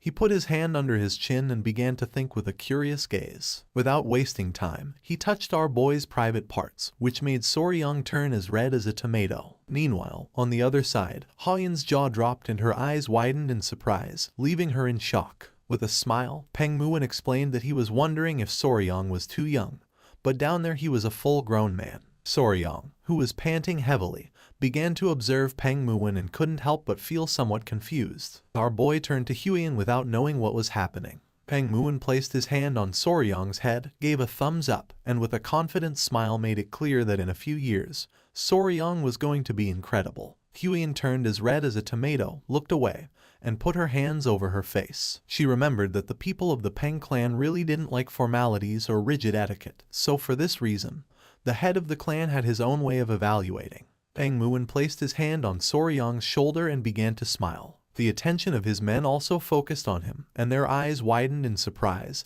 thinking that he was incredible. One of the men even put his hand on his chin, bent down, and began to curiously observe the intimate parts of our boy. Soryong's eyes filled with confusion. He looked away and felt somewhat depressed. But then he thought that this was their style. For him, it was expected to see one man recognizing another man. He greeted Peng Muon, and while his eyes were shining with joy, he smiled and thanked the head of the Peng family for the compliments. Peng Muon started laughing, thinking that Soryong was different from the useless brats of other noble clans. He hit our boy on the back and introduced himself as Peng Muon, head of the Peng family. The slap was so strong that it hurt our boy a little. He welcomed everyone to the Tang clan, and while they were conversing, Huyen began to observe them and couldn't help but start sweating. Huyen caught Peng Muon's attention by saying she had a doubt. He became curious, turned to her, and asked what doubt she had. Her eyes widened with curiosity. She thought they had come from distant Hebi just to help her family, asking how they had arrived so quickly. Peng Muon's eyes widened with seriousness. In reality, they had not come to help, so he asked if the Tang clan had problems. With a surprised expression, he began to inspect Soryong's hair and asked if something had happened. Huyen began to sweat. She was bewildered as she did not know the reason why Peng Muon had come. Seeing her expression, Soryong was confused. A while later, they went to the family mansion and Peng Muon was somewhat surprised to see that the blood cult had appeared. They sat at the table to drink tea and converse. With a calm expression, Huyen informed them that they had already been eradicated. Peng Muon, who had his head resting on his fist, began to observe her and let out a sigh. He was somewhat annoyed and thought that he should have come a little earlier. Jughu, who was sitting beside him, remained silent. With a smile, the patriarch asked what had brought him here. Peng Muon's eyes widened in surprise. He turned to the patriarch and explained that he had been distracted upon hearing Huyen's story about the blood cult, revealing that he had actually come hoping to receive some help from the Tang clan. Huyen and Soryong's attention focused on him. The patriarch's eyes filled with surprise and curiosity. He asked if Peng Muon could explain himself. He began to touch his head with his hand, closed his eyes, and then let out a sigh. He put his hand near his mouth, turned towards the door, and with a serious expression asked his men to bring her to greet her elders. Jughu became somewhat curious, and his attention was fixed on him. Someone opened the door of the hall. It was one of Peng Muon's men whose eyes were shining. With a penetrating gaze, the man entered the hall. Huyen put her hand near her mouth, and her jaw dropped. She realized that it was a kid. Soryong began to sweat, and his attention was fixed on the man. The man approached the table, put his hand behind his cape, and asked the young lady to come down and pay her respects to the elders of the Sichuan Tang clan. Just then, someone on the man's back started moving, saying they were still sleepy. Soryung's eyes widened in surprise, and his jaw dropped, leaving him in shock. Someone dressed in white got down from the man's back, also shocking Hueyang. It was an adorable little girl who was eating a lollipop. Everyone remained silently watching the little one. With a sweet expression, she greeted the elders of the Sichuan Tang clan, introducing herself as Peng Yingying. The girl started eating a cookie. Peng Muin grabbed her, and while showing her to everyone, with a cheerful smile he revealed that she was his daughter, leaving both Soryang and Huyan somewhat confused. Her eyes widened in surprise, realizing that this girl was a miracle of genetics, while on the other hand, our boy's jaw dropped. Peng Muin couldn't help but laugh, explaining that because they looked so much alike, people always ended up giving them that look. He began to stroke the girl's head and explained that she was the reason he had come to the Tang clan. While the little one was eating the cookie, he placed his hand on her shoulder, revealing that his daughter was feeling a bit unwell and asked if the patriarch could take a look at her. With a serious gaze, the patriarch asked if Peng Muin was saying that his daughter was sick. Our boy's attention was fixed on the girl, and his eyes widened in surprise at the thought that she was ill. While the girl was eating cookies, he began to observe her closely, and could see that a strange energy was emerging from her body. That same night, Soryang was lying on the bed with the small centipedes playing on his body. He had heard about Peng Yingying's symptoms and had carefully reviewed them, but in the end, he had not discovered the cause. He closed his eyes and began to stroke one of the small centipedes. A few hours ago, they sat the girl in a chair while everyone was watching attentively. With a serious expression, Peng Muin explained that sometimes she had difficulty breathing and large red spots appeared on her body, and in severe cases, she even lost consciousness, and after a while, she regained her senses, but he had no idea what was causing it. The patriarch sat next to the girl, extended his hands, and decided to examine her. Peng Muin's eyes filled with rage as he had searched and searched. He had even made the disciples of the medical sect examine her, but they all said she was perfectly healthy. He was going crazy. One of the disciples had even said something strange, and he had almost beaten him to the brink of death before stopping. The patriarch asked what he meant by strange. Peng Muin explained that they suspected there were symptoms of poisoning due to the deliberate act of someone, but he was sure that there was no way someone like that existed within his Peng clan. Soryang's eyes widened in surprise, while on the other hand, Huyan became serious. After examining the girl, the patriarch stood up and revealed that the cause was poisoning, revealing that it could be an internal problem of the clan. Peng Muin's eyes widened in surprise. He panicked and swore that no one from the Peng clan would ever do something like that. He put his hand on top of his head and decided to stop talking about it since he did not want to suspect his own clan. Jughu nodded and mentioned that it was still uncertain, so it was not good to jump to conclusions hastily, revealing that poisoning did not always necessarily occur because someone deliberately administered poison. The patriarch's gaze fixed on the girl who was absorbed in eating the cookie.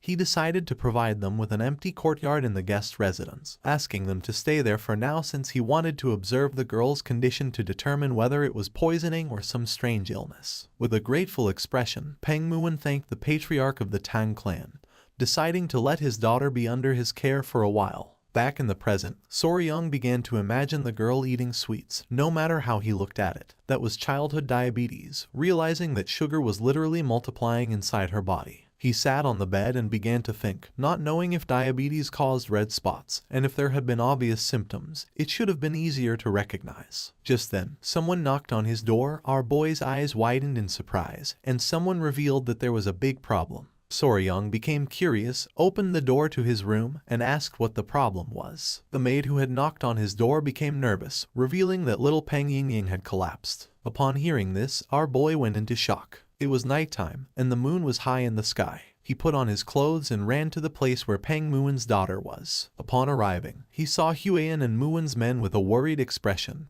He asked what was happening. The girl had lost consciousness, her face was red, and she was breathing heavily. Peng Muin took her in his arms and couldn't help but panic. Huyan explained to our boy that the girl had been sitting in the pavilion, coughing, and then suddenly collapsed. With a serious expression, the patriarch explained that seeing as she had collapsed here as well, it was safe to assume there were no spies within the Peng clan. Upon hearing this, Peng Muin couldn't help but clench his fist tightly. The patriarch's attention fixed on him. He became confused, not knowing what was happening. Without hesitating for a second, Peng Muin punched himself in the jaw with a powerful blow, leaving the man behind him in shock. The punch was so strong that a tooth flew out of his mouth. With his nose bleeding, Peng Muin closed his eyes and, with a smile, apologized since, even though he had said those words, he could not forgive himself for having suspected even momentarily of his own people. Now he knew that if Ying collapsed again, it had to be for another reason. One of his men put his arm over his face and couldn't help but cry. Meanwhile, on the other side, Soryang's jaw dropped upon seeing that Peng Muin had lost a tooth. Peng Muin's men began to hit themselves in the face because despite being there, they had failed to prevent the young woman from collapsing, admitting that their sin was also great. The patriarch's eyes widened in surprise, and his jaw dropped. He reached out to them and asked them to calm down.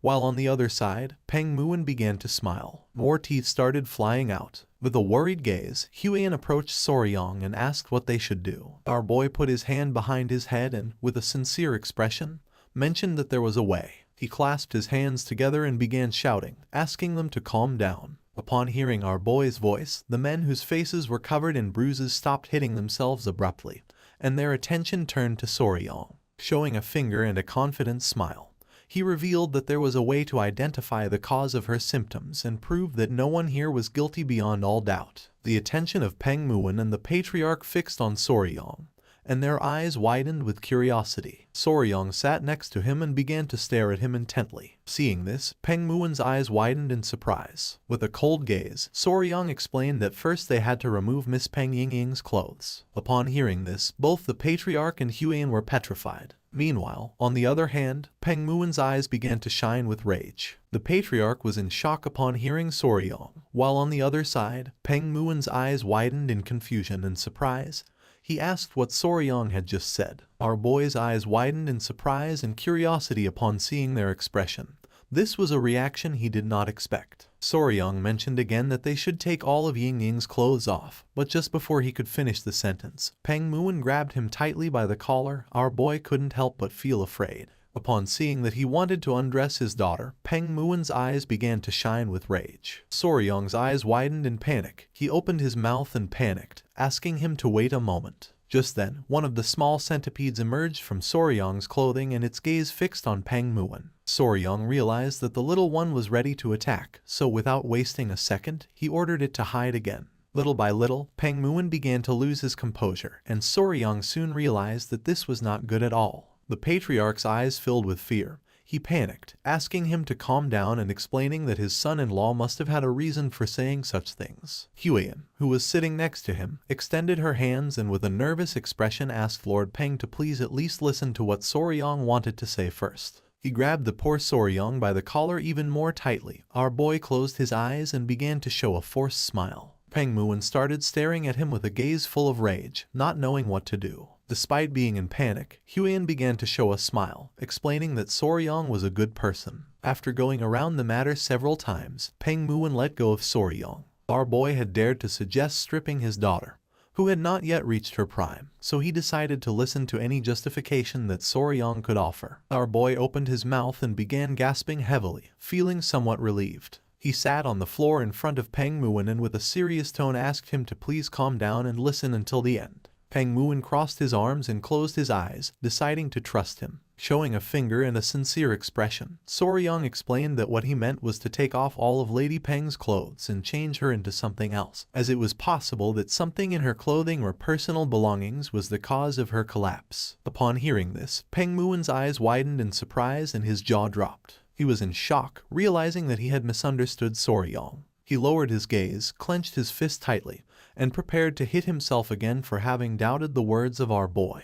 Soryang's eyes widened in fear, making him panic. He began to shake his hand, asking him to calm down. He was sure that his daughter's sudden collapse must have left him shocked. With a kind smile, Patriarch Peng thanked our boy from the bottom of his heart for being able to understand someone else's mistake. Soryang began to stare at Peng Muin and with a serious expression explained that from now on, the young lady of the Peng clan was going to be under the care of the Tang clan, and until further notice, all contact with the Peng clan was going to be restricted. Upon hearing this, the Patriarch and Huiyan were somewhat surprised. Peng Muin began to point at himself with his finger and with a confused gaze asked if he also. Soryang's eyes began to shine with confidence and with a smile nodded his head, since if his daughter experienced the same symptoms under their care, then it would be proven that the cause was not related to the Peng clan. This was the method called controlled environmental adjustment, a technique commonly used by breeders who raised poisonous insects, snakes, and amphibians. In his past life, one day he took his little chameleon out of the terrarium. The little chameleon tried to converse with our boy by asking if he could add some vitamin D to the food. Soryong's eyes expanded in confusion,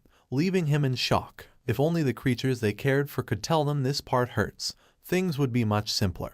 But there was no way since humans could not communicate with them directly. That's why they systematically changed aspects of their environment, such as habitat and food, to identify what was making the creature feel sick. Back in the present, Ying-Ying, who had collapsed, had a red face and was breathing heavily. Soryong planned to use this method to diagnose her. He wanted to completely reset her environment and gradually reintroduce elements to identify the trigger since they couldn't just sit and let her keep collapsing without knowing why. The patriarch began to touch his beard and with a curious expression realized that Soryong was right since, with some time, they would be able to discover the cause of her condition. He could not help but praise his son-in-law for having such a good idea. Soryong's eyes widened in nervousness, making him panic, while on the other hand, Huyen closed her eyes and felt relieved. Peng Muin understood Soryong's plan, and his body began to tremble. He hugged his daughter and, with tears in his eyes, asked Soryong to please take good care of her. Our boy's eyes began to shine with confidence. He placed his hand over his chest and, with a smile, asked him to trust him.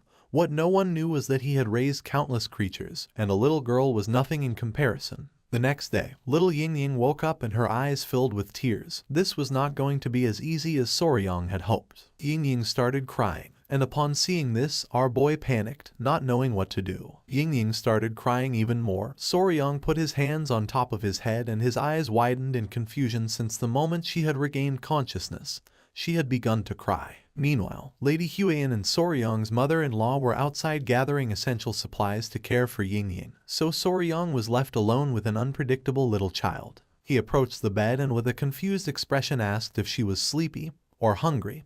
He didn't know what to do. Several minutes passed and Ying-Ying did not stop crying. Soryong put his hands together and with a confused smile asked if she was crying because Lord Peng was not here. Pointing outside, he explained that her father had gone to get medicine for her, promising that he would return soon. Still with tears in her eyes, Ying-Ying puffed up her cheeks and said that she wanted sweets. Our boy started sweating in surprise upon seeing that she was crying because she wanted sweets, and not because her father was not here. Ying-Ying started crying even more since all her sweets were gone and now she was all alone. Soryong remembered that when Huyen had changed her clothes, she had discovered that she had a lot of hidden pockets just for sweets, leaving her somewhat surprised. With a kind smile, he asked her to calm down, explaining that she had just woken up after collapsing so she shouldn't eat sweets right now, advising that for now, she should eat some rice porridge since later he was going to make some sweets for her. Upon hearing this, she stopped crying and with a surprised expression asked if he was really going to make sweets for her. Soryong began to show one finger and explained that if Lady Peng ate her porridge well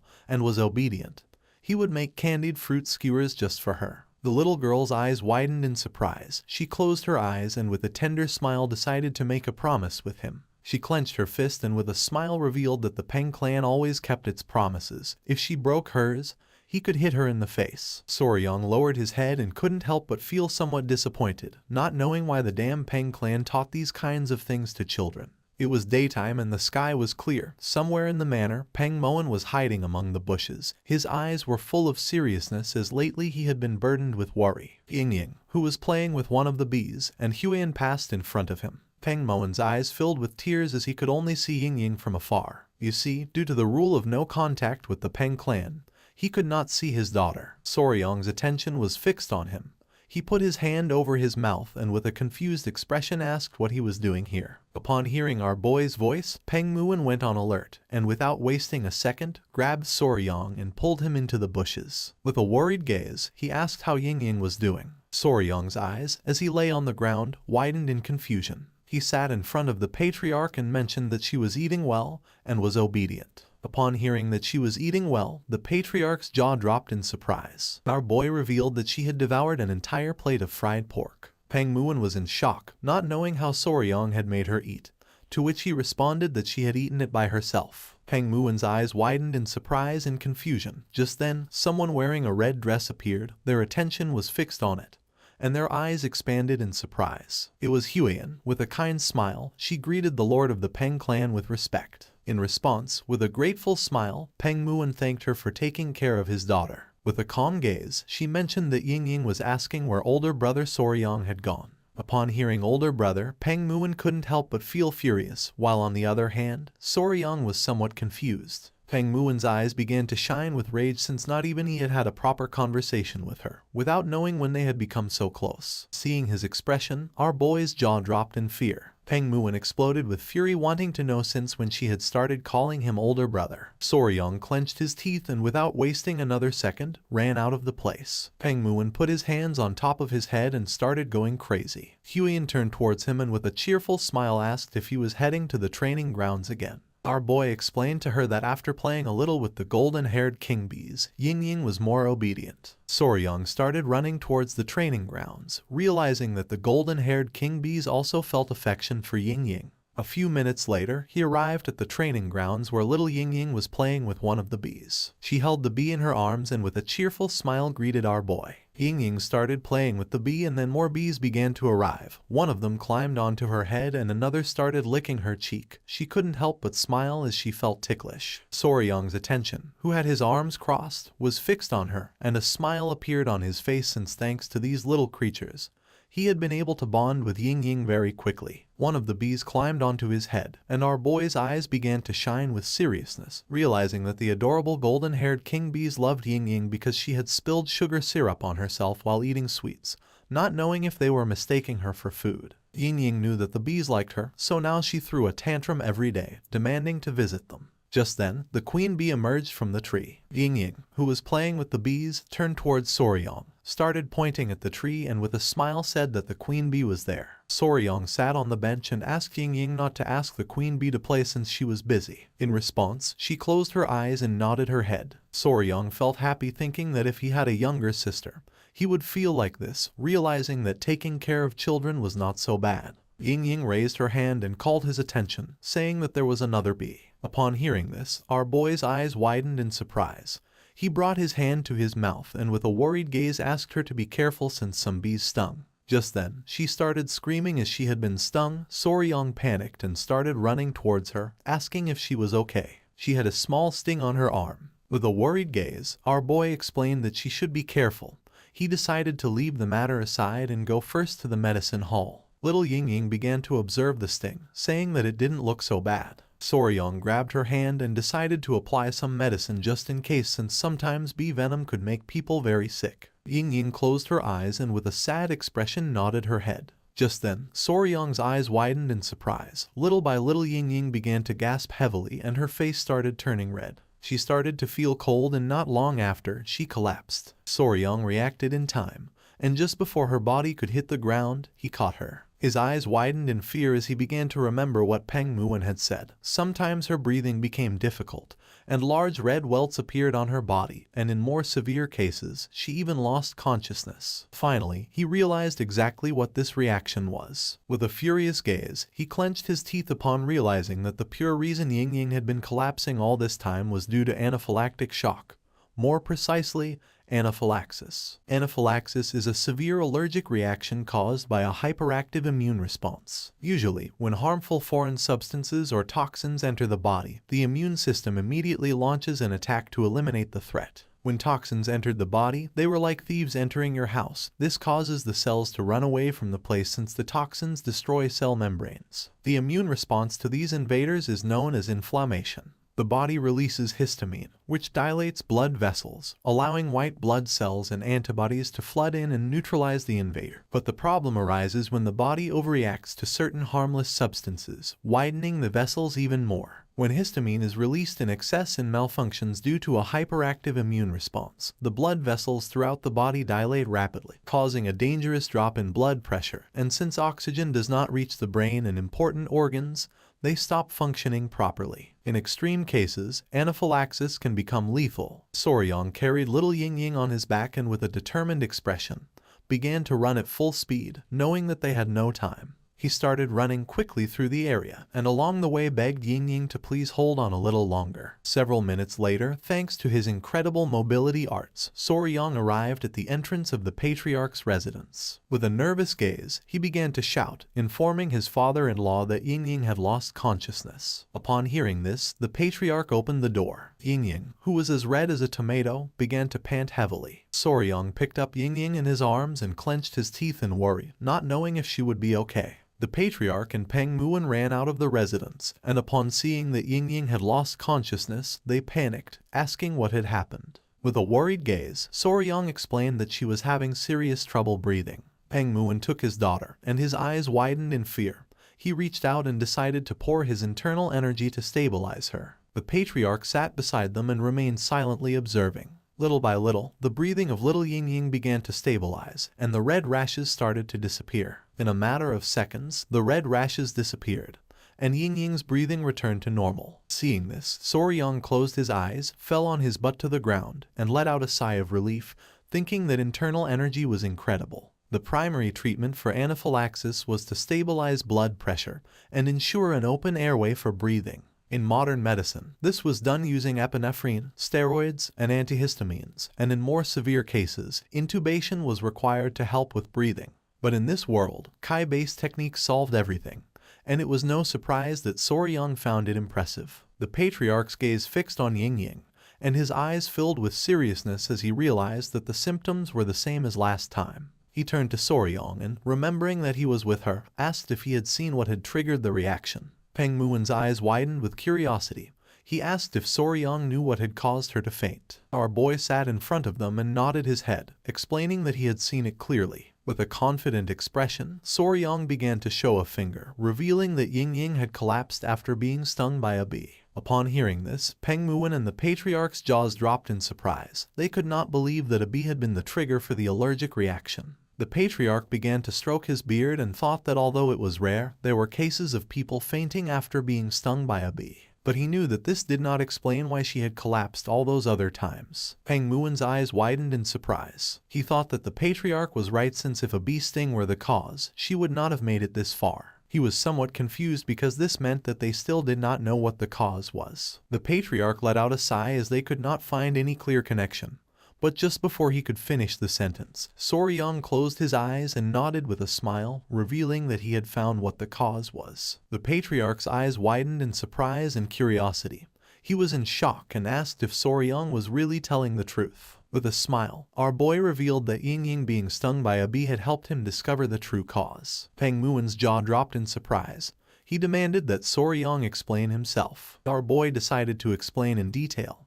Peng Muon's face filled with sweat, while on the other hand, the patriarch's eyes widened with suspicion. Soryang's attention was fixed on little Ying. He closed his eyes and with a smile mentioned that first they had to remove her clothes. It was already dusk. Someone closed the door of a room. It was Huiyan, who turned around and with a sincere gaze admitted that it was just as Soryang had said. Those eruptions on her body made it difficult to see at first, but beneath them there were some old marks, and now new ones had appeared. Behind her were Soryang, who had a bump on his head, the patriarch, and Peng Muon. The patriarch, who had his arms crossed, began to smile, while on the other side Peng Muon's eyes widened with happiness, thinking that Soryang was right. Just then, the matriarch opened the door and with a serious gaze asked everyone to remain silent since she had not yet regained consciousness. Upon hearing this, everyone nodded their heads. Peng Muon brought his fist to his mouth, closed his eyes, and coughed, admitting that it was just as Soryang had mentioned. There were additional marks beyond just the rash. Soryang, who had a giant bump on his head, began observing him in silence. With a sad and confused gaze, Peng Muon asked why his daughter had been fainting all this time. With a confident tone, Soryang revealed that it was due to bee venom poisoning. Peng Muon's eyes filled with confusion as he recalled that the patriarch had said that was not the cause. Besides, there was no way they wouldn't notice a bee sting, and their courtyard had no flowers, only stone pavement, so there was no reason for the bees to be there. He wanted to know what made Soryang think it was bee venom. Soryang closed his eyes, started touching his chin, and thought that he was right since a bee sting would have been noticeable. But he had no doubt that her symptoms matched perfectly with anaphylaxis caused by bee venom. Little by little, our boy began to open his eyes, which started to shine. His mind was like a giant bookshelf full of books about poisonous creatures. His eyes began to shine with seriousness. He started touching his cheek and knew that what he needed to find out was another creature that had the same venom as a bee, one that contained melatonin or peptides that triggered swelling and difficulty breathing. He began to imagine the forest of Hebei province in China, which had a temperate western climate. Several poisonous creatures appeared in front of him. Among them was the white-lipped pit viper known as the Chinese cobra, the Chinese scorpion, the Chinese red ant, and the red-chested ant. Soryong began to touch his chin and decided to discard the snakes and scorpions. Peng Muin's and the patriarch's attention focused on him, and their eyes widened in confusion. They did not know what he was doing. He began to imagine little Yingying eating sweets. He had to find an environment where she would often be bitten by that creature, something she did frequently. He remembered that she loved to eat sweets. His eyes widened in surprise as he recalled that Yingying had a secret pocket in her clothes to hide sweets. He couldn't help but smile as he found the cause. He stood firm with his decision, mentioning that he was sure it was bee venom, asking them to trust him. Huiyan's attention was fixed on our boy, and her eyes filled with confusion. Peng Muin was somewhat furious and mentioned again that there were no bees in the Peng clan residence. Soryong turned to them and with a confident smile said that those from the Tang clan would know, the venom does not affect everyone in the same way. For some, even an infinitesimal amount could be lethal, while others could withstand 10 times that amount without problems. Peng Muin's jaw dropped, and he began to sweat without understanding a single word. The patriarch reached out to him and, with a sincere gaze, argued that Soryong was right since even with the same poison, the effects varied from person to person. Soryong extended his hands, explaining that as they had seen, Yingying was particularly sensitive to bee venom. Huiyan remained silently listening, while on the other side, Peng Muin and the patriarch nodded their heads. Soryong's eyes began to shine with confidence. He started touching his head with his finger and said that one thing was certain, she was vulnerable to bee venom. But since there were no bees in their house, that only left one possibility. Peng Muin started to observe our boy and couldn't help but sweat. Somewhere in the manor, the queen bee was lying on the ground with a tender gaze next to another bee. Soryong revealed that the culprit was in fact a bee, but a very special kind. Several hours later night fell. Soryong was crouched on the ground next to some rocks. Huiyan was illuminating the area with a fire lamp and behind were the patriarchs. The patriarch started to observe our boy with a confused gaze. Peng Muin's eyes expanded with curiosity, and he asked if Soryong was sure that it was here. Soryong's eyes began to shine with confidence. With a smile he said that he was sure this was the place. He asked Huiyan if she could illuminate the area a little. Huiyan's eyes, who was holding the fire lamp, widened with curiosity, and she nodded her head. Soryong left a candy on the ground and not long after, several small ants emerged from the stones and began to devour the candy. One of the small ants started eating another ant, which began to call for help. Using some chopsticks, Soryong grabbed the ant and with a confident gaze revealed that this guy was the culprit. The attention of Peng Muin and the patriarch was fixed on the ant. They were in shock since this insect was an ant and not a bee. Soryong asked them to look closely since, after all, this ant was a collateral relative of the bees. Peng Muin began to observe the ant carefully, not knowing what Soryong was talking about. Several seconds later, the patriarch's eyes widened in fear, leaving them in shock. The little ant was furious and upon looking closely they noticed that it had a massive stinger on its backside. They could not believe that an ant had such a large stinger. The patriarch finally realized what Soryong meant by them being collateral relatives, while on the other hand, Peng Muin was left open-mouthed upon seeing an ant with such a large stinger. Soryong began staring at them, revealing that this creature was the collateral relative of the bee that had caused Yingying to collapse, a real stinger ant. Peng Muin's gaze fixed on the ant, and he couldn't help but sweat, while on the other hand, the patriarch was in shock. This ant was the true culprit behind Yingying's condition, belonging to the order Hymenoptera, family Formicidae, known as the Asian needle ant. The king stinger ant or Pachycondyla chinensis was from the order Hymenoptera, from the family Formicidae, and from the subfamily Ponrani. Many must be wondering what the hell ants had to do with stingers. It was simple. These stinger ants had evolved from the same ancestor as bees, which meant that they had retained many characteristics similar to those of bees. In fact, studies on the venom of stinger ants and bees had shown that people who suffered anaphylaxis from stinger ant venom also tended to react in the same way to bee venom.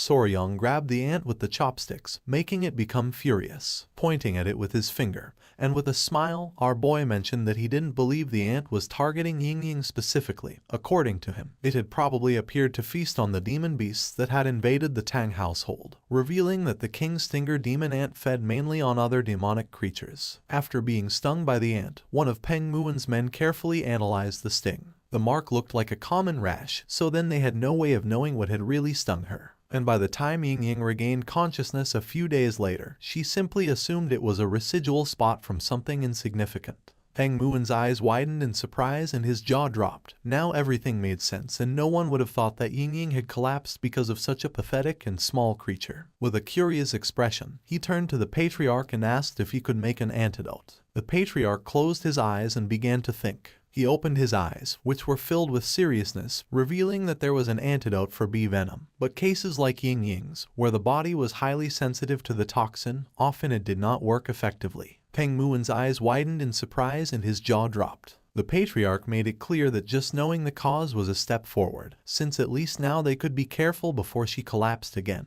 Peng Muen couldn't help clenching his teeth and feeling furious, but then let out a sigh. He began to observe our boy and with a smile thanked him. Soryang's eyes began to shine with joy and he nodded his head, saying that there was nothing to thank for. With a confident expression, our boy asked Peng Muen not to worry since there was a way to treat Ying and even though it was slow, it existed. Upon hearing this, the patriarchs were in shock. Peng Muen extended his hand and asked Soryang to tell him what it was. Soryang began touching his cheek and with a calm gaze mentioned that it was something called desensitization. Huiyen's attention fixed on our boy. She didn't know what he had in mind. Soryang began to explain himself. Peng Muen's eyes filled with confusion and he asked if they had to undress Ying again. Soryang began to sweat and with a nervous expression explained that it was a treatment where small amounts of bee venom were injected into the patient's body over time, gradually decreasing sensitivity to the toxin, so it was normal that it was going to take some time. With an angry expression, Huiyen was already ready to give Soryang a good lesson. He was sure that once the treatment was complete, Ying would no longer collapse from the venom. The patriarch, with a surprised expression, crossed his arms, realizing that Soryang's method was viable, since even in the Tang clan they had similar techniques. They introduced venom gradually into the body to develop resistance. Peng Muen clenched his fist, asking if once the treatment was over, Ying would no longer collapse. With a smile, the patriarch nodded his head. It was going to take a long time, but it should be possible. Upon hearing this, a pleasant smile appeared on Peng Muen's face. He closed his eyes and patted Soryang on the back, thanking him for having saved his daughter. Our boy started touching his head in embarrassment. The patriarch and Huiyen couldn't help but smile. Peng Muen's eyes began to shine with joy.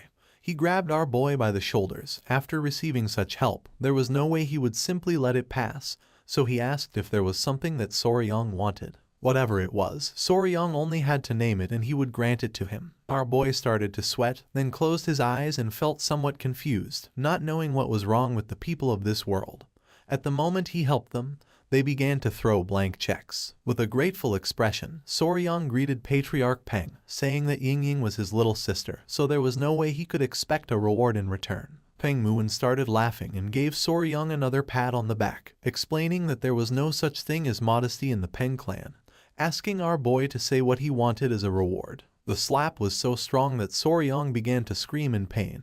He knew that if he didn't say something right now, he was going to die. Just then, our boy's eyes widened in surprise. With a joyful gaze and mouth watering, he asked if Peng Muen could join him for a mountain tour. Peng Muen became somewhat confused. The next day, Peng Muen, Soryang, Gu Pi and Huiyen went to Mount Gongga, which was in Sichuan province. Everyone's attention was fixed on the beautiful waterfall. No one had seen anything so beautiful. With a smile, Peng Muen mentioned that this was a magnificent mountain. Soryang began to laugh, explaining that it was said there was even a beautiful stone cliff. Huiyen stepped forward and her attention fixed on the waterfall. With a smile, she admitted that according to the general, this should be the place. With a confident expression, Soryang thought that she was right, since this should be the waterfall and the rock he had mentioned. Our boy felt somewhat confused since he didn't know how they were going to reach the cave that was behind the waterfall. Upon hearing this, Peng Muen turned toward them and an idea came to his mind. With a surprised gaze, he remembered that Soryang had said that he had only recently started learning mobility arts, realizing that he was not familiar with the technique of wave-stepping swallow flight. With a curious expression, our boy asked what that was. At first, Peng Muon began to smile, but then his smile disappeared and his eyes filled with confusion. He grabbed Soryong by the shirt and lifted him into the air. Explaining was painful, so he decided to teach him directly. Our boy's eyes filled with fear, causing him to start sweating, while on the other side, Huiyin put her hand over her mouth and couldn't help but go into shock. Using all his strength, Peng Muon threw Soryong toward the waterfall, and upon seeing this, Huiyin panicked. Our boy landed near the waterfall, and while he was gasping heavily, Peng Muon also landed in front of him. He put his hands on his waist and started laughing, thinking that he had a pretty agile body. Our boy fell to his knees on the ground, thinking that this guy was crazy. Huiyin also arrived at the area and with a worried expression asked if Soryong was okay. She helped Soryong sit down, and when looking forward she realized that this seemed to be the entrance of the cavern. The eyes of our boy filled with surprise, since an entrance hidden behind a waterfall was mysterious. The eyes of Peng Muon began to shine with joy. He decided it was time to enter and find out what was inside the cavern. A few minutes later, while the water from the waterfall was falling into the river, Soryong and the others entered the cavern. The eyes of our boy and Huiyin widened in surprise, leaving them in shock. With a worried gaze, he admitted that something felt strange. Huiyin, who was beside him, began to observe the place and nodded her head. In front of them were small rocks, and on top there were bright crystals, surrounded by dead plants. They knew there was no way that the general had lied. The interior of the cavern was nothing like what they had expected. Soryong sat next to the crystals and began to observe them carefully. This was how Eagle, who, the general of the Miram Alliance, had described it. A ray of light falls in the center of the cavern, and the ground is covered with countless nameless flowers in full bloom. It is mysterious and strange beyond words, like another world, a paradise. Peng Muon and the others began to walk around the area. Our boy's attention was fixed on the dead plants. For him this was like hell, nothing like paradise. Huiyin, who was walking behind them, admitted that although light entered through the hole in the ceiling of the cavern, there were no blooming plants. In fact, they all seemed withered and wilted. With a serious gaze, Peng Muon realized that a sacred beast was altering the environment around it. His attention fixed on the rocks, realizing that a cold Kai was radiating from the center rock. With a sincere expression, Soryong admitted that the elder was right. Peng Muon grabbed his sword and asked them to stay behind him. Slowly, Peng Muon began to walk toward the rocks. His eyes began to shine with seriousness, realizing that this was a very serious cold. Just then, a creature let out a powerful roar. Soryong's and Huiyin's eyes filled with surprise. Peng Muon's eyes began to shine with seriousness. He unsheathed his sword, revealing that the creature was ahead, asking them to stay just behind him. Soryong's eyes began to shine with joy, since for him the roar had been amazing. At that moment, a creature with bright eyes began to emerge from the rocks. It began to stare at our boy and let out another roar. Our boy's eyes widened in surprise and amazement, causing his jaw to drop. The creature was a chubby-tailed gecko. The creature began to walk toward them, and its body began to emit a cold Kai. It was approximately 1 foot long. It had small and round yellow eyes and a chubby little tail. Soryong put his hands on his cheeks and his eyes expanded with love. The gecko was so cute that he was about to lose it. Huiyin put her hand near her mouth and with a smile admitted that the blue lizard was very beautiful. Our boy clenched his fists and couldn't help but smile, since he knew she was capable of recognizing its value. While on the other side, Peng Muon began to sweat, but then clenched his teeth as he realized something. Then the gecko began to roar. Upon seeing this, Peng Muon tightly grabbed the sword, revealing that there was another gecko deeper inside. Upon noticing there was another one, Soryong couldn't help but wonder if they were pair. Smoke began to emerge from his nose and his eyes widened in surprise when he thought that they could even have offspring out of this. He explained to Lord Peng that they had to bring them back alive no matter what. The gecko started staring at Soryong with a murderous look and cold Kai began to emerge from its body. Deeper within the rocks, there was another gecko that seemed to be injured. With a worried expression, Huiyin turned to him and asked if there was any problem. Soryong's eyes began to shine with seriousness and his attention fixed on the rocks. He had caught a faint glimmer, but he was sure of one thing. His eyes filled with concern and his gaze fixed on the gecko, revealing that he thought it might not be breathing. The other gecko opened its mouth and began to roar. Soryong decided to leave it to Commander Gupi. If something happened, he had to let him know immediately. The furious gecko was watching the entrance. Gupi, who was hiding, began to show a forced smile, asking Soryong to trust him. If the gecko showed any unusual behavior, he was going to inform Soryong immediately. Soryong left the cavern and decided to retreat for now. During the night, they lit a bonfire near the waterfall. Huiyan and Peng Muon began observing our boy who was standing near the entrance of the cavern. They knew nothing about its habits, and trying something reckless could harm the already injured creature. While the centipedes were playing with Huiyan, she adjusted her hair and with a loving expression asked our boy to come down and eat. Soryong closed his eyes and began to imagine Huiyan as his wife, preparing food for him. He couldn't help but blush since for him this was kinda sweet. Using the campfire, they started cooking the food. Peng Muon sat on the log, and with a curious expression asked if there had been any progress. Soryong, who was sitting next to Huiyan, began to ponder in silence, and then revealed that the creature hadn't moved at all. With a serious gaze, Peng Muon mentioned that when he had checked, the thing hadn't moved even a little bit. He asked if living creatures shouldn't at least be eating something. Soryong's attention was fixed on the campfire. For him it was strange, since usually geckos or common lizards fasted for several days when they were stressed. Especially fat-tailed geckos. They stored energy in their thick tails. If it hadn't eaten anything, it was likely surviving only on stored energy. They were reaching the point where a decision had to be made. With a serious expression, Soryong suggested checking on the gecko that wasn't moving. Peng Muon couldn't help but smile, thinking that they were finally going to catch the gecko. Soryong clarified that they were not going to catch it. He believed that they needed to check where it was injured,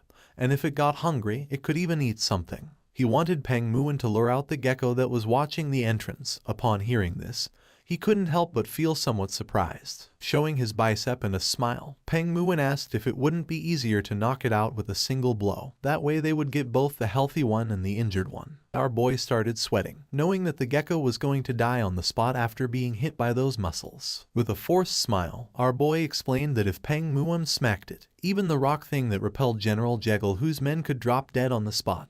Lord Peng started laughing, thinking that our boy was right. He gave Soryong a strong slap on the back, mentioning that it was no wonder that a scholar like him, always glued to his desk, had been relegated by a phenomenon like that rock thing.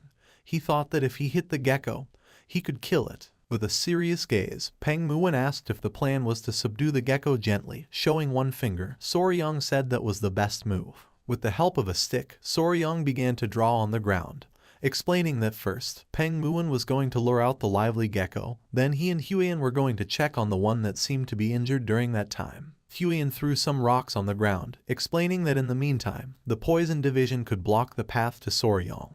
The Lord nodded his head, thinking that this seemed to be the best approach. With a smile, Peng Muon asked if there was anything else he should watch out for. Our boy asked him just to make sure it didn't reach the wall, since it could climb it and come over to his side. Peng Muon hit his fist on his chest, and his eyes began to shine with enthusiasm. He decided to move since his body was eager for action. He started running toward the cavern. Soryong panicked and asked him to please go slowly. A smile appeared on Huiyan and Soryong's face. Our boy knew that if the gecko was sick, then it might not have much time left. Peng Muon, who had the sword resting on his shoulder, Soryong and the others entered the cavern. Upon noticing that they had returned, the gecko's eyes began to shine with rage. Soryong brought his hand to his mouth and whispering gave Peng Muon that he could begin. Upon hearing this, an excited smile appeared on his face. Peng Muon drew his sword and while his eyes were shining, began to imbue mana in it. He and his men drew their weapons and began to advance toward the rocks. Upon seeing that they were planning to attack, the gecko's eyes began to shine with rage and it let out a loud roar. It jumped and using all its strength, attacked, but luckily Peng Muon reacted in time and blocked the attack using his sword.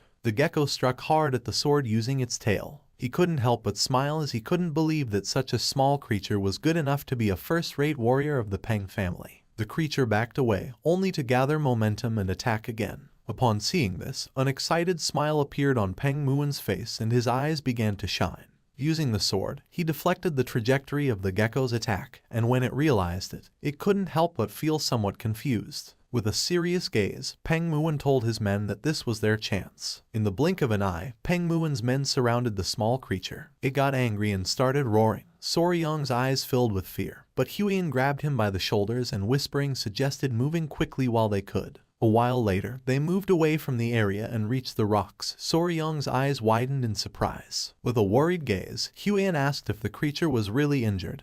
He replied that it seemed so. Upon observing closely, he noticed that the tip of the tail was necrotized due to an incomplete shedding. It had not been able to finish shedding, and now its eyes were also full of pus. With a curious expression, Huiyan asked what to do now. Resting his hand on the rock, Soryang explained that they should treat the gecko immediately, but there was no medicine or anything here. With a confident smile, he decided to strip it all off. Upon hearing this, Huiyan couldn't help but feel somewhat confused. With a furious gaze, she mentioned that lately, it seemed like he wanted to strip everything. Soryang started blushing like a tomato, but he knew this was the right method. Our boy took a step and the injured gecko woke up. He began to extend his hand toward it, explaining that he was going to treat it, asking it to stay still. The gecko closed its eyes. Soryang grabbed the creature and his eyes widened in surprise. Just like the queen bee, it seemed to understand speech to some extent. Soryang grabbed the gecko's skin, mentioning that these creatures, like snakes, shed their skin. However, wild fat-tailed geckos often ate their own shed skin, so it was difficult to find any remains. Huiyan's eyes widened in amazement. He left the gecko on top of the rock and took out his kunai, realizing that this skin was very tough, and doing this with bare hands wasn't going to work. With the help of the kunai, he got to work. Huiyan's eyes filled with surprise since according to her, it looked just like a precious stone. Using the kunai, Soryang cut a bit of the gecko's shed skin, revealing a beautiful and shiny color. Gently, Soryang removed the skin from the gecko's leg. Pointing at it with her finger, Huiyan couldn't help but feel tenderness since it looked like gloves. He knew she couldn't resist it because even during his days as a YouTuber, videos of peeling off shed skin went viral. Now the only parts left were the head and the tail. Soryang acted carefully since one had to be cautious around the eyes so as not to hurt the creature. There was pus accumulated in the gecko's eyes. It was because it had not been able to shed completely. Now the inflammation had filled its eyes. Very carefully and gently, Soryang managed to remove the skin from the gecko's head without hurting it. With a smile, our boy asked if it felt better. The gecko's body began to tremble until it opened its eyes. Huiyan couldn't help but feel somewhat excited. Soryang began to observe the gecko closely. Huiyan asked if there was any problem. With a sincere gaze, he admitted that yes. Pointing at the gecko's tail, he mentioned that he was debating what to do with its tail. He began to sweat since he knew that to stop the necrosis, he would have to cut off the tail. But in its current state, cutting it could kill it instead. Just then, Pengmuan began to shout, asking Soryang to be careful. Upon hearing this, he and Huiyan went on alert. Pengmuan revealed that they had lost the gecko. Just then, the gecko appeared behind them. The creature's eyes began to shine with hatred. Upon noticing this, our boy panicked and asked it to calm down. Showing the kunai and holding the gecko in his arms, Soryang explained that he was only trying to help and treat its friend. Our boy's attention was fixed on the kunai and his eyes filled with surprise and confusion. Upon seeing the weapon, the gecko exploded with rage and began to roar. The gecko's body began to release an intense frozen kai, repelling Soryang. Our boy panicked, realizing that it was pissed off. The gecko jumped and upon noticing this, Huiyan stood in front of our boy and with a worried gaze asked him to be careful. Without hesitating for a second, she pushed Soryang. At that moment, the fierce gecko descended forcefully to the ground. But luckily, Huiyan and Soryang were barely saved. Soryang hugged the injured gecko tightly and fell backwards onto the ground. The attention of the other gecko fixed on them and it started roaring again. The gecko's eyes began to shine with rage. Soryang extended his hand toward it and with an expression full of fear asked it to wait a moment. With a serious gaze, Soryang admitted that this was not what it seemed, asking the creature to calm down. Just then, Soryang's eyes widened in confusion. The female gecko that Soryang was holding in his arms began to make sounds, leaving our boy somewhat confused. With eyes shining with fury, the gecko prepared to attack. But then, it calmed down and felt somewhat surprised. The two geckos began to talk to each other and couldn't help but laugh. Soryang's attention was fixed on them, making his jaw drop. At that moment, Pengmuan and his men returned to the cave and with a worried gaze, the leader asked if Soryang was okay. Gripping his sword tightly, Pengmuan admitted that the gecko was vicious and fast. He didn't expect it to slip between his legs. Upon seeing Pengmuan's sword, the gecko clenched its teeth and began to roar. Just before things could heat up, Soryang stepped in the middle, raised his hand, and with a serious expression asked Pengmuan to wait a second. With a confident smile, he told Pengmuan that he was fine and asked him to step back a little since he was going to try talking to him for a moment. Pengmuan's eyes filled with confusion as he didn't know if Soryang wanted to try talking to the gecko. He asked if our boy thought the gecko could understand words. Looking at the gecko, with a confident expression he said that the gecko seemed to understand speech up to a certain point and it was likely that it wouldn't attack them again. He asked if Huiyan could bring some dry grass. With a confused gaze, she nodded her head. With a cheerful smile, she and the centipede began to collect the dry grass that was near the rocks. A while later, she prepared a soft nest of dry grass for the female gecko. Soryong and Huion sat next to the female gecko, and our boy asked the male gecko not to worry since he was not trying to hurt her, explaining that he had removed the shell that would not come off and had taken away what was covering her eyes, asking him to make sure to keep licking her eyes for a while. The gecko approached her and with a curious gaze began to lick her eyes. Soryong crossed his arms and revealed that only one problem remained. Upon hearing this, the attention of both the gecko and Huion focused on Soryong. Touching his head, Soryong began to observe her tail and revealed that her eyes should heal well. But the problem was her tail. Half of it was already rotting and he didn't believe that licking it would help. The gecko began to look at her tail and couldn't help but feel somewhat confused. He turned towards Soryong and nodded with his head, saying that he was right. Forming scissors with his fingers, Soryong revealed that they would have to cut the tail. The gecko's face filled with sweat and fear when he imagined Soryong cutting her tail. The creature began to roar again. Upon seeing this, our boy felt somewhat confused. The gecko jumped and with glowing eyes prepared to attack. Soryong put his arms in front of his chest and with a gaze full of fear, began to scream. A few hours later, Peng Muon's men lit a campfire inside the cave, while Soryong and Huion were sitting on the rocks. Using her finger, Huion began to apply a special balm on Soryong's cheek. Our boy let out a sigh and felt furious, since he was only trying to help but even so the gecko had bitten him. Huion, who was applying the balm on his wound, asked him to stay still, explaining that if he moved it could leave a scar. Peng Muon, who had his arms crossed, began to laugh, saying that Soryong was finally starting to act like a real man since after all, he had gotten a glorious scar in battle. Upon hearing this, Huion began to stare at Peng Muon with a sinister gaze.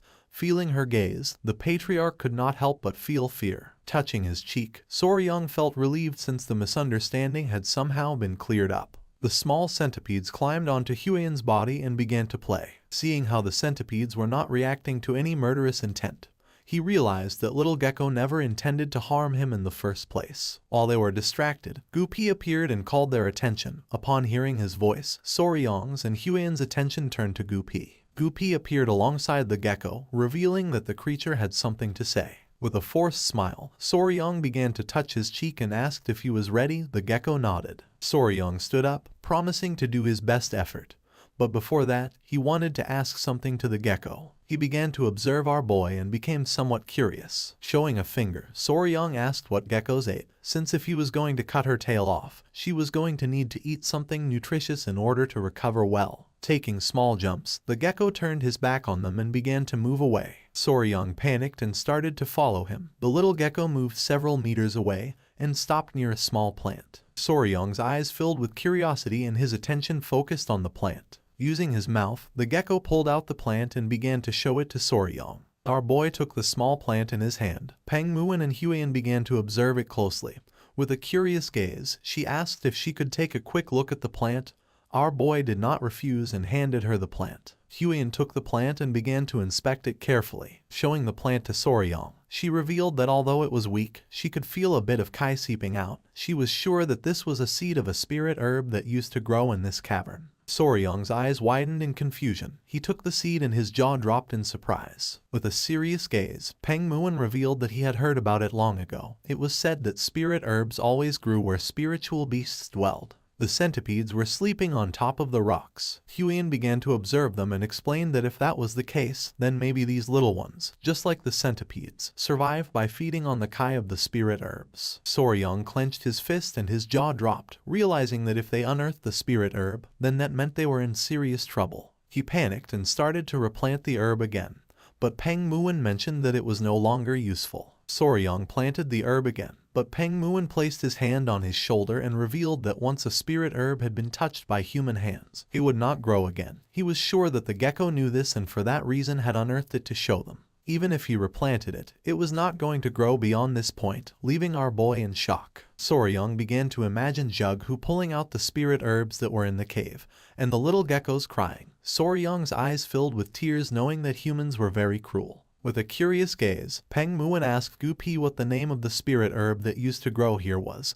Gupi began to observe him in silence, and revealed that that thing was called frost ginseng. Peng Muon began to ponder, and then a smile appeared on his face since then all they had to do was find something that emitted the same type of kai as the frost ginseng. Upon hearing this, our boy stood up and his eyes began to shine with joy.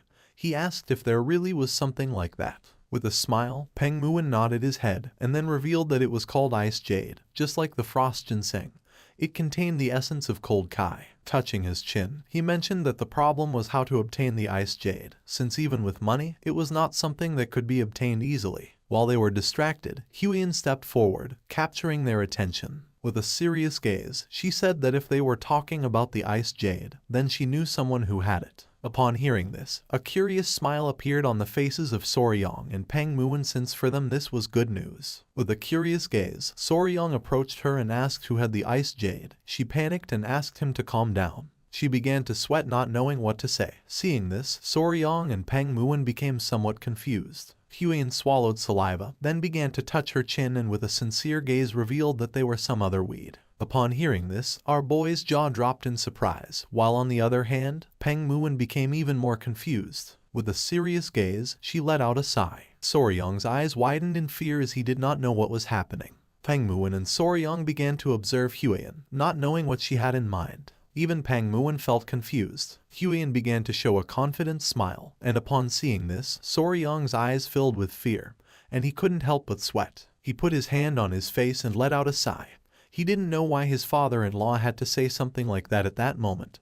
He remembered that in this world girls were called weed. Peng Muin crossed his arms and asked who was that other weed who supposedly had the ice jade. Soryong came out of his thoughts and his jaw dropped in surprise, leaving him in shock. Huiyan began to show a confident gaze. Showing a finger, she revealed that one of the 3 flowers of Muram was known as the Flame Queen Peony.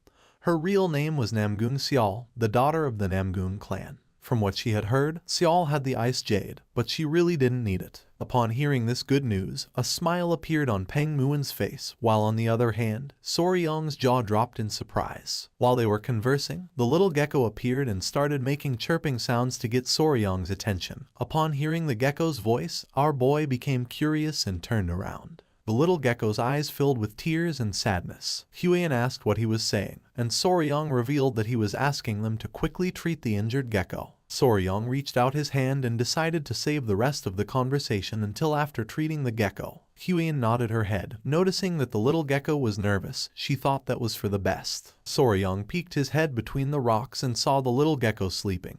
He took her out of the nest and began to examine her carefully. The other gecko's eyes began to shine with concern. With a confused look, Huiyan remembered that geckos could cut off their own tails. She didn't know why it had held on until things had gotten so bad. With a sad expression, Soryong admitted that she was right, but also revealed that there were some geckos that weren't like that. Upon hearing this, Huiyan's eyes widened in confusion. When a lizard cut off its own tail, it was called autotomy, and depending on the species, the traits were different. Soryong began to observe the gecko carefully, remembering that there were some who could perform autotomy but couldn't regenerate. Some could both shed and regrow, and others couldn't do either of those things, so he couldn't assume anything and had to examine it properly. Soryong started to touch the gecko's tail. Once they confirmed it, they would find the detachment segment and press it with a finger to trigger the separation. Huiyan's eyes filled with confusion since she didn't know what that was. With a smile, our boy explained that although it seemed like the gecko's tail could be cut anywhere, in reality, the point where it breaks was predetermined. That was what they called the detachment segment. Huiyan was in shock since she didn't know much about geckos. Because they weren't poisonous, she didn't know how Soryong knew so much. According to her, this was amazing. The gecko was sleeping in Soryong's hands. He had sounded confident when he said it, but the tail was already very decayed, so he wasn't sure that the surgery would go well. Soryong grabbed its tail and his eyes began to shine with determination. He had to try anyway since he was spicy Fabry. A few minutes later, Soryong and Huiyan began performing the surgery. Peng Muin, who was sitting on a rock, realized that this was taking longer than he had thought. With a serious gaze, he started staring at Soryong, and the little gecko began to emit chirps. A few minutes later, with the gecko sleeping in his arms, Soryong appeared. Lord Peng Muin asked what had happened to the gecko. Huiyan began to show a smile, while on the other side, with a joyful gaze, Soryong revealed that fortunately the surgery had gone well. As long as they took good care of her, she should be fine. Upon hearing this, the little gecko couldn't help but cry and show a grateful smile. Our boy sat next to the gecko and felt happy to see that he was so happy. Peng Muin's gaze fixed on our boy. The more he looked at him, the more incredible he seemed. The pair of geckos returned to the nest. Now that the surgery had been completed, Soryong and the others decided to stay nearby and monitor its condition for a few days. A few days later, with a curious smile, Soryong and Huion returned to the cavern and began to run toward the rocks. Near the nest was the pair of geckos playing happily. Seeing that her condition was better, Soryong couldn't help but smile. The little geckos began to show tender looks. Soryong clenched his fists and couldn't help but feel excited, realizing that they had gone from being kittens to being lizard puppies, knowing that if this had happened in his past life, it surely would have gone viral. Soryong's attention was fixed on the female gecko, realizing that the injured girl had also regained some strength. Now that her condition was better, Soryong decided it was time to leave. Upon hearing this, the gecko's eyes widened with sadness. With a smile, Soryong explained that they were not going away forever. They were just going to get some food for them and then come back. Until then, he asked the gecko to make sure to preserve the seeds Kai. The two geckos nodded their heads. Soryong turned around and with a confident gaze told Huion that it was time to return to the Tang clan. With an excited gaze, he clenched his fist and thought that it was time to obtain the ice jade. A few hours later, they returned to the manor of the Tang clan and sat down to chat with the patriarch. Back in the Tang clan, leaving behind the geckos, a few pieces of news had arrived, and among them, without a doubt, the biggest incident had been the matter related to the blood cult. The patriarch interlaced his hands and with a serious gaze decided to speak about that matter. After the identity of a spy infiltrated in the Murim alliance was revealed, their warriors followed the owl that an assistant had raised. A man with a mustache hid behind a tree and when he peeked out, his eyes widened in surprise and fear. The owl arrived at the hideout of the blood cult, which was filled with ninjas. Coincidentally, a squad had just returned to the Murim alliance, and they had sent them poison extracted from tiger-striped water snakes, which had played an important role when they raided the hideout. Showing a letter, the patriarch revealed that the leader of the alliance had personally sent a handwritten letter of gratitude. He was very proud of Soryong. With a forced smile, Soryong coughed. The patriarch asked if he had caught that mysterious gecko. He decided to stop by the toxic creature garden himself to see how it looked. Soryong began to sweat and with a nervous gaze mentioned that one could say they had half caught the gecko. Upon hearing this, the patriarch felt somewhat confused. Just then, with a serious expression, Huion decided to explain everything that had happened so far to her father. The patriarch put the cup of tea on the table. He began to stroke his beard and started thinking about the ice jade. Resting her hands on the table, Huion stood up and explained that for that reason, they had planned to go together to Anhui province to visit the Namgun clan. After thinking, with a calm gaze, the patriarch gave them permission to go. For him this was very convenient since he needed them to deliver something along the way. The timing wasn't the best because of the blood cult, but if Soryong was with her, he could be at ease. Soryong let out a sigh and his eyes filled with confusion since he didn't know if that had been a stealthy way of assigning him a task. Just before they could leave, with a serious expression, the patriarch asked them to wait a moment. He closed his eyes and revealed that some disturbing rumors had been circulating lately about the Namgun clan. Soryong and Huion began to look at each other and their eyes widened in surprise. It was nighttime and near the Namgun clan was Yellow Mountain. Two men were walking around the area. The bald man's eyes filled with surprise and he couldn't help but sweat when he asked if his friend was joking. With a confident gaze, his friend said that he was telling the truth.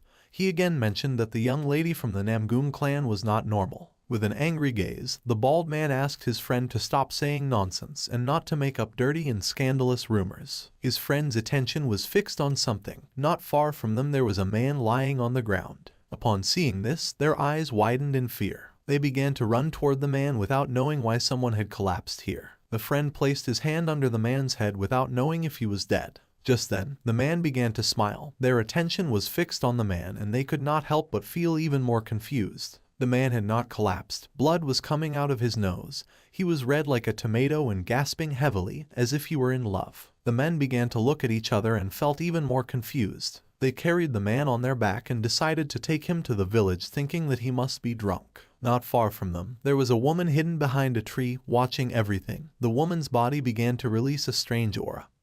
Her shadow became larger. She was like a spider hanging from its web. It was night and under the light of the moon, a woman was practicing with the sword. She concentrated and her eyes began to shine with determination. With precision and elegance, she swung the sword several times, cutting the leaves of the trees. At that moment, her body began to tremble, and the woman began to gasp heavily and felt frustrated. She had not managed to cut all the leaves, so she thought that she still needed more training. A woman with pigtails who was holding a lamp appeared and addressed the woman as Unnai. She was Namgoon Yoon from the Namgoon clan.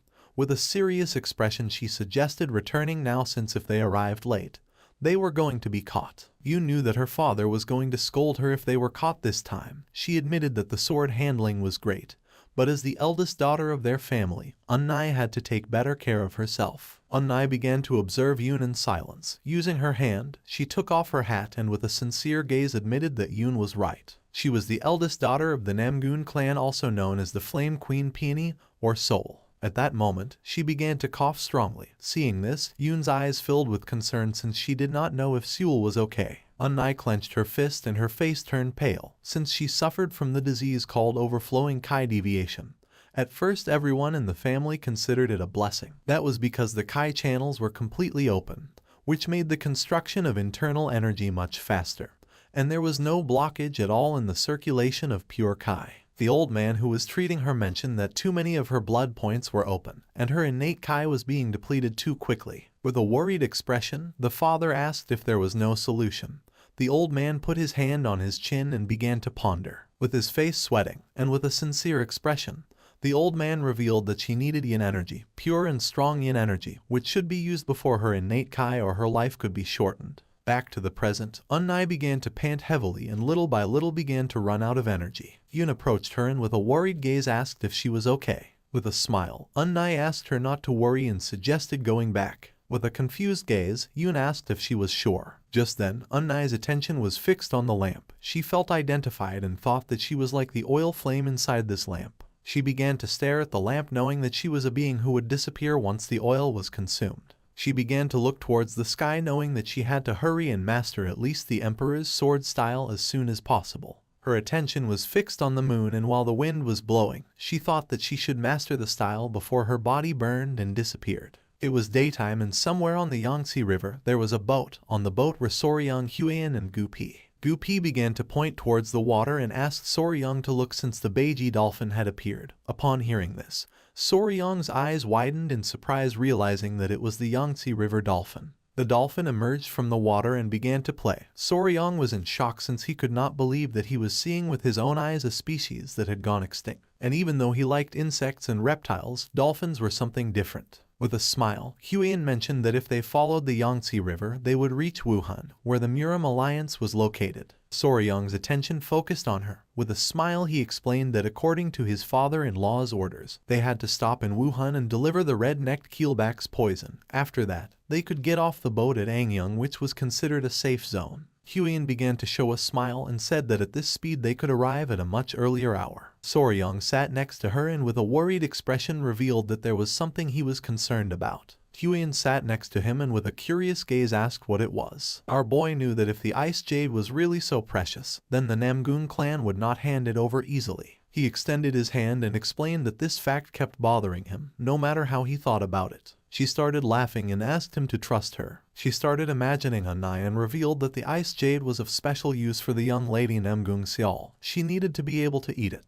but the ice jade could not be eaten. She started to point at our boy, being sure that now that they had that, they were going to trade it for the ice jade, since after all, that could be eaten. Soryang put his hand into his clothes. Then he started to touch his chest and mentioned that she was not entirely wrong about that. He felt worried since he did not know if this ice jade was safe. He also remembered that lizards were cold-blooded, so normally they hated everything that was cold. He did not feel good feeding them something he was not sure about. With a serious gaze, he called Huan's attention and remembered that she had said that the ice jade contained cold yin energy. He asked what that was, since he had heard about yin and yang energy before, but for him it was still difficult to understand. Huan turned towards him, and while her eyes were shining with joy, she started to show one finger and began to smile. Because it was important for martial arts cultivation, she decided to explain, but asked our boy to listen carefully and remember. The Yin Kai was the Kai that created the Yin fire, and among the kiss of heaven and earth, it referred to the Kai that sank downwards and gathered. With a serious expression, she revealed that normally, Yin energy suppressed the activity of living beings. Dark, cold, and fearful things were all types of yin energies, so the expression cold yin energy was simply a type of yin energy. Soryang's eyes widened in surprise and he thought that yin energy was bad. With a smile, Huiyan said no, since in contrast to yin energy, yang energy created yang fire, but an excess of it accelerated living activities, causing faster aging and depleting energy. Soryang began to imagine lizards playing with ice, realizing that the reason those two children needed cold energy was that their bodies were cold energy in itself, and thus they grew by absorbing that yin energy. He thought it was something like recharging batteries. Soryang started touching his head and questioned if yin and yang were not supposed to be balanced, like male and female. He did not know how they achieved that balance when they had pure yi energy. Soryang started touching his head in confusion. Huiyan's gaze fixed on him and she could not help but blush like a tomato. With a nervous expression, she looked away and said that she did not know. She started shouting, saying that they were going to discover how to find that balance between yin and yang later. Upon hearing this, our boy could not help but blush and his mind filled with confusion. She put her hands on her face and felt embarrassed. Just then, Gupi appeared and announced that they had arrived, asking them to get ready to disembark. Their ship docked at the port of Wuhan. Once the ship stopped, Soryang and Huiyan got off. She introduced herself and revealed that they had brought the object he had requested. The man with a ponytail extended his hand and with a smile said that the general was already waiting for them. They started walking across a bridge and Soryang felt amazed. He was in shock to see how grand the Murim alliance was. Not far from the area, a woman grabbed a man by the ear, making the man start to scream. With his face full of sweat, the man asked the woman named Sword Phoenix to stop since he was about to teach that guy a lesson. With an angry gaze, she made it clear that he could not be dueling against his own allies. With a sincere expression, the other man told Xianghu that she was right since he had acted too hastily without verifying the facts first. Xianghu said that he was only defending the honor of the young lady. At that moment, something caught Xianghu's attention. His gaze fixed on Huiyan and he soon realized that she was the poisonous flower. Huiyan turned around and recognized the man with a white bandana as Slaying Dragon, the woman as Sword Phoenix and Xianghu as Spear Dragon. With a smile, she remembered that it was the first time they met since the Dragon Phoenix meeting. She asked how everyone had been. Xianghu could not help but smile since it had been a long time since he had last seen Huiyan. They began to talk among themselves and Soryang remembered that in Murim, only those with remarkable skills received titles like Dragon or Phoenix, realizing that all of them were elite martial artists. Sword Phoenix said that she had something to ask her, revealing that there was a strange rumor circulating about her. Upon hearing this, Huiyan felt somewhat confused. She revealed that there was a rumor circulating that she had a lover. Huiyan's eyes widened in surprise. Our boy started sweating and felt confused. With a confused expression, she asked if it was true that this rumor was circulating about her. With a nervous smile, Xianghu said yes, revealing that all the warriors were gossiping about it. He was about to challenge him to a duel in her honor for spreading nonsense. They were comrades who fought together, so he wanted to defend her honor. Our boy noticed that he had a crush on her. Huiyan looked to the side and made it clear that this rumor was false. Xianghu felt furious and decided to find the warrior who was spreading the false rumor and give him a good beating. Huiyan stepped forward and decided to correct that rumor. She grabbed Soryang by the arm, leaving him somewhat confused. She began to show off Soryang and with a proud smile revealed that she did not have a lover, but rather a fiancé. She introduced Soryang as her fiancé. Upon seeing this, everyone went into shock. With a surprised expression, Sword Phoenix noticed that Soryang was very young. With a forced smile, Huiyan apologized and thought that she should have introduced Soryang to them earlier. Soryang and the others greeted each other. Just when he raised his head, he saw Xianghu staring at him with a murderous gaze. He approached our boy and asked if his name was Soryang. With a face full of fear, Soryang said yes. Xianghu knelt before our boy, leaving everyone in shock. He introduced himself as Yang Xianghu, the spear dragon of the Yang family of Xincheng. Our boy started sweating like crazy. With an angry expression, Xianghu challenged Soryang to a duel. Xianghu asked Soryang to accept the duel, leaving them in shock. Sword Phoenix and Slaying Dragon let out a sigh and felt somewhat disappointed upon seeing Xianghu's attitude. With his face full of sweat, Soryang asked if he really wanted to challenge him to a duel. With eyes shining with rage, Xianghu said that he wanted to have a duel man to man. Just then, Sword Phoenix grabbed Xianghu by the collar and pulled him, leaving him somewhat confused. With an angry gaze, Huiyan asked what Xianghu was doing, suddenly asking for a duel. With eyes shining with rage, Sword Phoenix began staring at Xianghu and asked him to take things seriously. Soryang's eyes began to shine with confusion. He couldn't believe that Xianghu wanted to have a duel with him as soon as they had met. He didn't know why he kept meeting strange people. At that moment, someone wearing white clothing approached them and asked why they were making such a fuss. This man was none other than the military advisor, Junju. Soryong closed his eyes and greeted the military advisor with respect. Upon seeing this, Seongwoo's eyes filled with fear, and he couldn't help but panic. Junju hit Seongwoo in the face with the fan and with a furious gaze demanded to know what he was doing to the guests. Upon receiving the blow, poor Seongwoo panicked. With a kind smile, Junju suggested going together to the Heavenly Martial Pavilion where the leader of the alliance was. Soryong's eyes widened in surprise and he nodded his head. Junju, Soryong, and Huan went to the Martial Pavilion. Seongwoo clenched his fist and his eyes began to shine with rage since he wanted to have a duel with Soryong. Seeing his expression, his friends felt somewhat confused and suggested that it was better to leave. It was daytime and next to the Heavenly Martial Pavilion there was a beautiful river. Huan decided to wait in the guest hall. Soryong, who was walking beside Junju, did not refuse and nodded his head.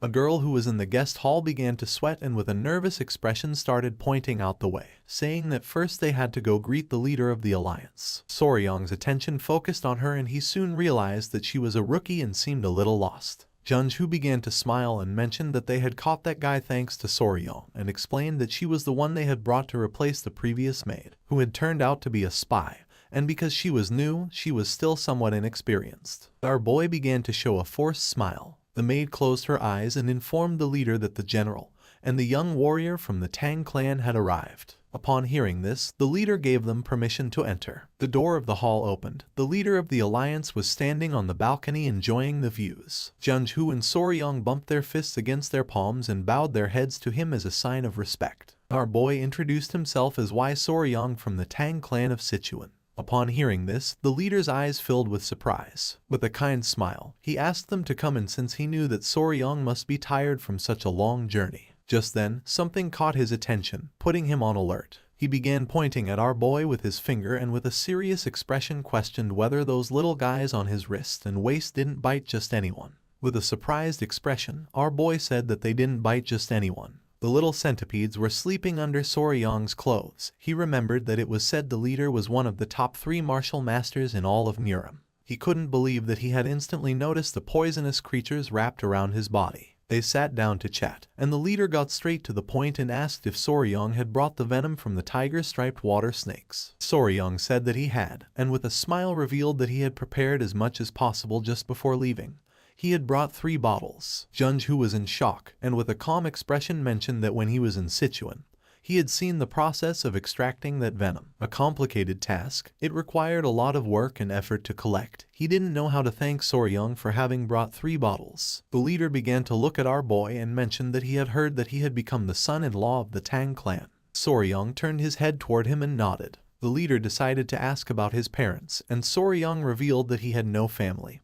He was alone in this world and had no one to trust. Junju interrupted the conversation and with a serious tone said that he had heard that Soryong had lost all his memory in an accident, and before being taken in by the patriarch of the Tang clan, he used to live alone on Hainan Island, hunting snakes and selling them. The leader crossed his arms and it didn't take long for him to realize that Soryong must have lived a lonely and difficult life on his own. With a cheerful smile, Soryong began to touch his head and mentioned that he wasn't completely alone. The leader decided to change the subject and talk about the reason why he had summoned Soryong.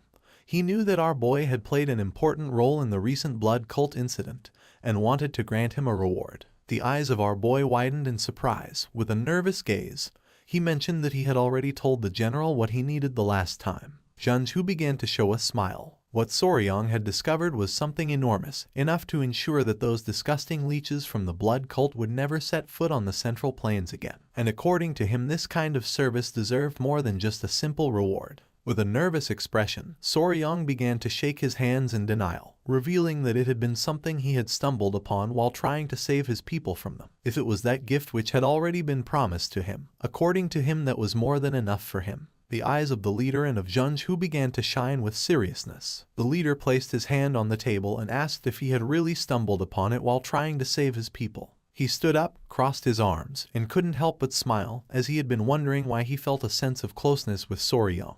Now he had realized that it was because they were alike. Soryong's eyes filled with confusion, and the leader clarified that he wasn't talking about their faces. With a serious gaze, he revealed that he had lost both his clan and the one he loved because of those bastards from the blood cult. He was struggling, doing everything possible to save even a single remaining member of the family, and at some point along the way, he reached enlightenment and achieved martial mastery. The leader began to observe our boy and mentioned that he had heard that Soryang had thrown himself against an elder of the blood cult while he was poisoned in order to save his people from the Tang clan. With a smile, our boy said it was true. A smile appeared on the leader's face since he had done the same thing 30 years ago. He began to walk towards Soryang. Despite being imposing, he had thrown himself in completely, with nothing but desperation in his heart. He placed his hand on our boy's shoulder, leaving him somewhat confused. With a smile, as a reward, he decided to grant our boy his unique martial art, called Iron Coffer Technique. The jaws of Soryang and Junju dropped in surprise. The leader couldn't help but smile and with a confident gaze revealed that he had never taken a disciple before.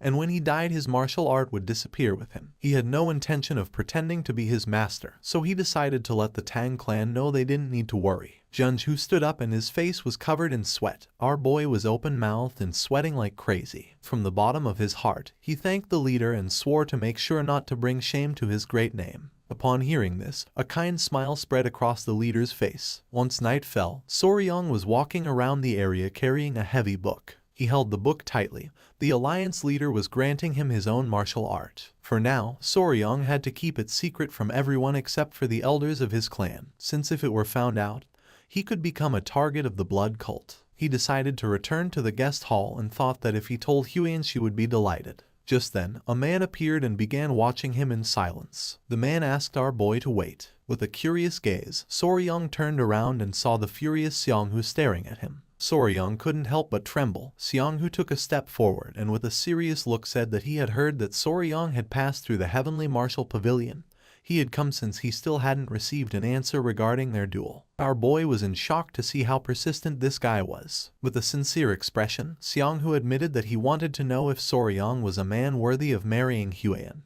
He wanted Soryang to prove it. With a nervous gaze, Soryang said that a duel was very dangerous. Pointing at the spear with his finger, Xianghu explained that he shouldn't worry about that, since he was going to remove the tips from his spear. With a piercing gaze, Soryang revealed that he was worried because he was afraid that Xianghu could end up dead. Both remained silent for several minutes, looking at each other. Soryang's words made Xianghu angry. He grabbed Soryang by the collar and with a furious gaze demanded to know what he had just said. Just then, something that was hidden in our boy's clothes started to move. Xianghu's attention fixed on it, leaving him somewhat confused. With a furious gaze, the small centipedes emerged from Soryang's clothes and lunged at Xianghu. At that moment, our boy caught the centipedes and asked them not to bite Xianghu. The arrogant Xianghu fell on his butt to the ground, his face filled with sweat and fear since he didn't know what was happening. Soryang approached him and with a smile mentioned that as he had told him it was dangerous. Soryang sat in front of Xianghu, making him start to sweat like crazy. With shining eyes, with an arrogant expression, Soryang made it clear that he had already forgiven him once. Xianghu began to pant heavily with fear and realized that Soryang was not joking. If our boy had not stopped the centipedes,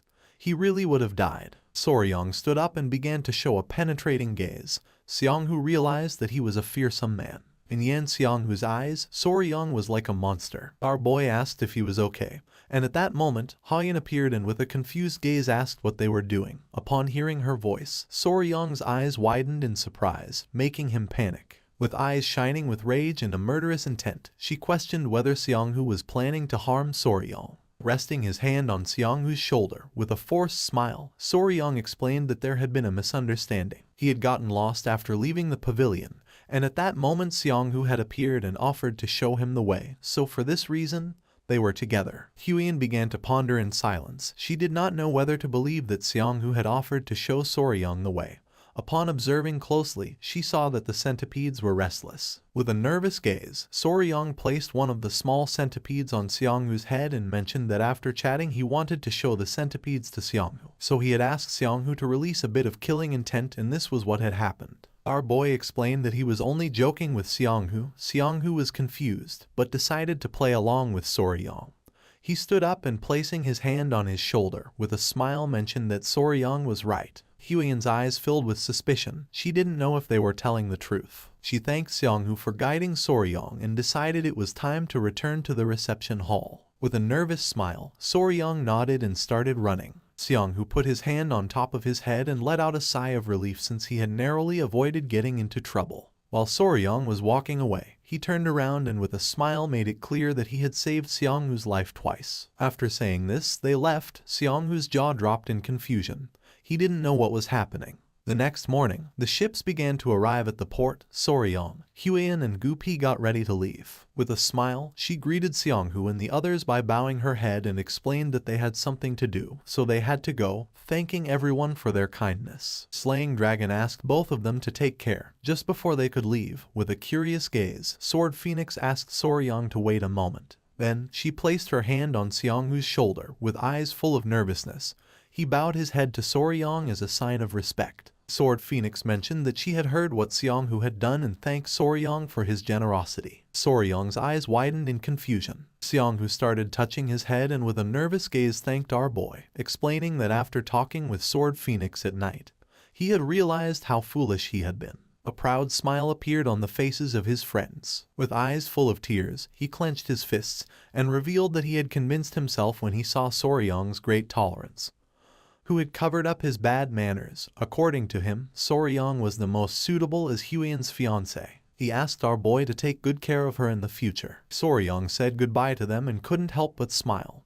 He had heard that they would meet again at the Phoenix Dragon Conference, so there was no need to become enemies. Once Soryong and the others boarded the ship, Seonghu and the others bid them farewell with a smile. They departed in the sky filled with birds. Late at night, in the village below Mount Hwang there was an inn. Soryong and the others stayed at the inn and sat down to eat. A maid brought them food and left. They had left Wuhan and arrived in Anking. Gupi suggested that it was better to rest in this place since it was late. Mount Hwang could be rough, and it took half a day to reach the Namgung clan. Soryong began to eat calmly. They decided to spend the night at this inn after hearing Gupi's words. Hyeon's eyes filled with confusion, leaving her in shock. She couldn't believe that Soryong had received the secret manual of the Iron Coffer technique, the exclusive martial art of the Fist Emperor. Soryong mentioned that he had said they looked alike and asked if that was a good thing. She nodded because although it was said that training for the Iron Coffer technique was painful, once he mastered it, it could even block swords and Kai-based attacks. With a cheerful gaze, she revealed that it was the exclusive martial art of the very Emperor of the Fist himself. Some even said that it rivaled Shailin's indestructible diamond divine art. And since it was an external martial art, it was not heavily influenced by internal cultivation methods, so Soryong wasn't going to have any problem learning it. Soryong was in shock as he knew that if he mastered the technique, he would gain bulletproof defense. He knew that he had inherited an incredible technique. With a kind smile, she offered to help him train, as she had heard that the first emperor used to whip his own body every morning as part of the regimen and she could do this for Soryong. Soryong's jaw dropped upon hearing that the first emperor used to whip his own body, clenching her fists. She said this was true since hardening skin through whipping was part of training. Soryong couldn't help blushing at the thought of Hyeon dressed as a maid holding a whip. Just then, an old man approached them and asked if they were planning to climb Mount Hyeongshan. Soryong's eyes filled with curiosity and he turned around. Hyeon nodded her head and questioned why the old man was asking this. The old man introduced himself as the owner of the inn and asked if they were heading to the Namgung clan. Our boy stood up and with a confused gaze asked if there was any problem. Hyeon remembered that her father had said that sinister rumors had been spreading. She didn't know if this could be related to them. The old man approached her and revealed that during the last few months, the people who had gone up Mount Hyeongshan had started to disappear. Eventually they had been found safe and sound, but all their young energy had been completely drained. Upon hearing this, Soryong's face filled with fear, while on the other hand, Hyeon became suspicious since according to her this was strange. She questioned what all of this had to do with the Namgung clan. The old man coughed and couldn't help blushing when he revealed that each of the people who had come back to their senses had said the same thing. The person they had spent the night with was none other than Lady Namgung Seol of the Namgung clan. Upon knowing this, Hyeon's eyes widened in confusion, leaving her in shock. She began arguing with the old man saying that this was absurd. According to her this must be a trap, a malicious slander. Soryong asked her to calm down. The old man panicked and with a nervous expression revealed that everyone had reacted like her. It was night and the moon was high in the sky and not far away was the manor of the Namgung clan. Xiao was sitting in her room sewing. Just then, a maid opened the door to her room, making her curious. The maid informed that the patriarch had summoned her to the patriarch's hall immediately, leaving her somewhat surprised. Without wasting any more time, she left her room and began heading toward the patriarch's hall. She did not know if her father had found out that she had been secretly training fencing at night. Once she arrived at the patriarch's hall, her eyes filled with surprise. In front of the patriarch there were several men kneeling. When he saw that she had arrived, the father's eyes began to shine with seriousness. He gave the order to all the men to raise their heads, and asked everyone to say if the one they had seen was really his daughter. With a face full of fear and trembling, one of the men raised his head, and the others began to ask for mercy. With a furious gaze, the father gave them the order to speak the truth at once, leaving Xiao somewhat confused. With a serious expression, he asked if Xiao had been secretly going out to Mount Huangshan at night. He revealed that these men were saying that she had drained their yang energy.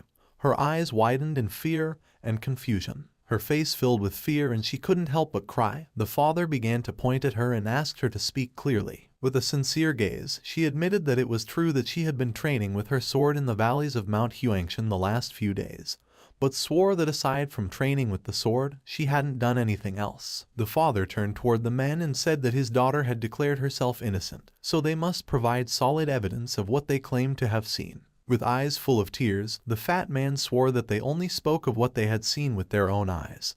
They did not intend to insult the young lady. The other man began to cry since he didn't know what was happening in this world, nor if everyone had gone crazy or been possessed by spirits. Upon hearing this, the fat man's eyes filled with surprise.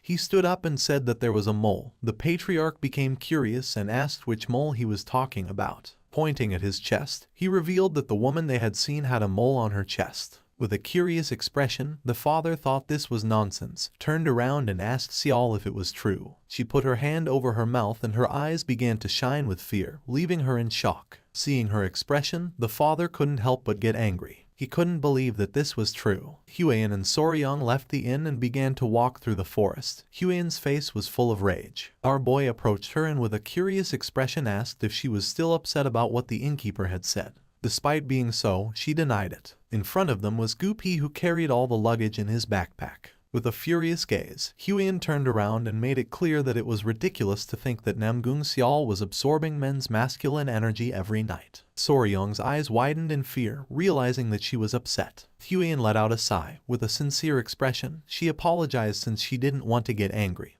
But according to her, those rumors were nonsense. She revealed that Namgung Xiao could not have contact with men, leaving Soryang in shock. With a face full of sadness, Huiyan revealed that Xiao had a strange illness, and if she didn't constantly receive yin energy, her life expectancy would shorten. Due to that type of body, yang energy was like poison for her. That's why she was careful not to let any man get close to her. So spending each night with men was something impossible for her. With a confused gaze, Soryang realized that this scenario was like that of a fantasy heroine. He didn't know if this was going to end well. Several hours later, they arrived at the entrance of the Namgung Manor. With a serious gaze, the guard began looking at Soryang and asked what they had come for. Huiyan began whispering and her eyes started shining with seriousness, realizing that the family atmosphere in the Namgung clan wasn't good. So it was possible that the guards wouldn't allow them, and if they said they came to see Xiao without any reason. So she asked our boy to make something up. With a curious expression, Soryang decided to listen to her. Our boy approached the guards, coughed, and with his eyes shining with confidence said they had come to make a deal. The guards said nothing, and upon seeing this, Huiyan panicked since she didn't know what Soryang was saying.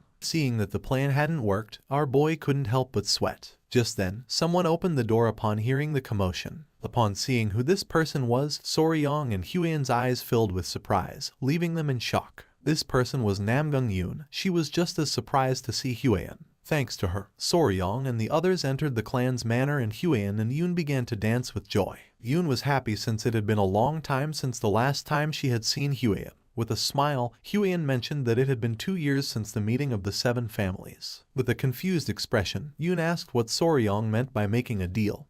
Huiyan closed her eyes and let out a sigh. With a nervous expression, Soryang began to show a smile. Huiyan explained that they needed the ice jade, and she had heard last time that Xiao had it. Upon hearing this, Yoon felt somewhat surprised. With a sincere gaze, Huan mentioned that they really needed it, so they had come to see if they could get it. Yoon put her hands together and with a kind smile suggested first going to the Patriarch's hall to talk about the matter with her father. She was sure that her father was going to be happy to see Huan after such a long time. Resting her hands on Soryong's shoulders, with a smile Huan revealed that she had brought something to exchange for the ice jade. Our boy's eyes widened in confusion. Yoon was in shock and asked if she wanted to exchange Soryong. Not long after, they went to the Namgun clan Patriarch's hall. They told everything to the Patriarch. He stood up and with a surprised gaze asked if it was true. His eyes widened in fear. He was in shock since he couldn't believe that they had brought an elixir that contained cold energy. Huan asked Soryong to show it. Upon hearing this, with a smile, our boy put his hand inside his clothes,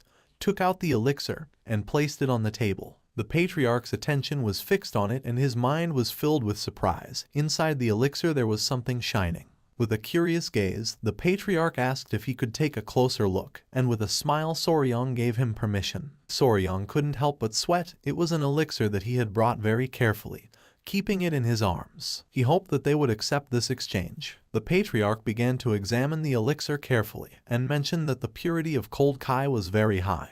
With this, she could endure at least 10 years. With a curious expression, Yoon asked if really it was so incredible. Because it was so valuable, the Patriarch decided to exchange it for the ice jade. Upon hearing this, a joyful smile appeared on the faces of Huan and Soryong. Pointing at it with his finger, the Patriarch noticed that there was something inside and questioned what it was. With a forced smile, our boy said he couldn't tell him that. The Patriarch realized that it could reveal the place where the elixir had been found and decided not to ask further. With a smile, Soryong coughed and thanked him, but then his face filled with fear since he knew that wasn't the real reason behind it. A few days ago, Soryong was in the clan walking with the grandfather. Our boy began to feel something cold in his clothes. The old man's attention fixed on him and he asked if there was any problem. Our boy took it out of his clothes and his eyes widened in confusion. It was a tail. Soryong handed the tail to the grandfather and mentioned that there was a strange thing similar to an ice crystal in the gecko's tail that he had kept as a souvenir. With a curious expression, the grandfather began to examine the tail carefully and noticed that it had cold kai, knowing that it was going to be good material for those who had mastered ice martial arts or cold kai martial arts. Soryong began to touch his chin and remembered the small geckos. He thought they stored nutrients in their tails, like fate-tailed gecko. He would have never thought that it was actually cold kai. With a smile, the grandfather asked if Soryong wanted to try turning the tail into an elixir. Back in the present, our boy was in shock since he knew that a withered gecko's tail wasn't even worth mentioning. With a cheerful gaze, the Patriarch asked Yoon to go tell her sister to exchange this elixir for the ice jade. Upon hearing this, she nodded. Now that they were already here, he asked them to rest a little. He had to organize a party to welcome the guests of his clan.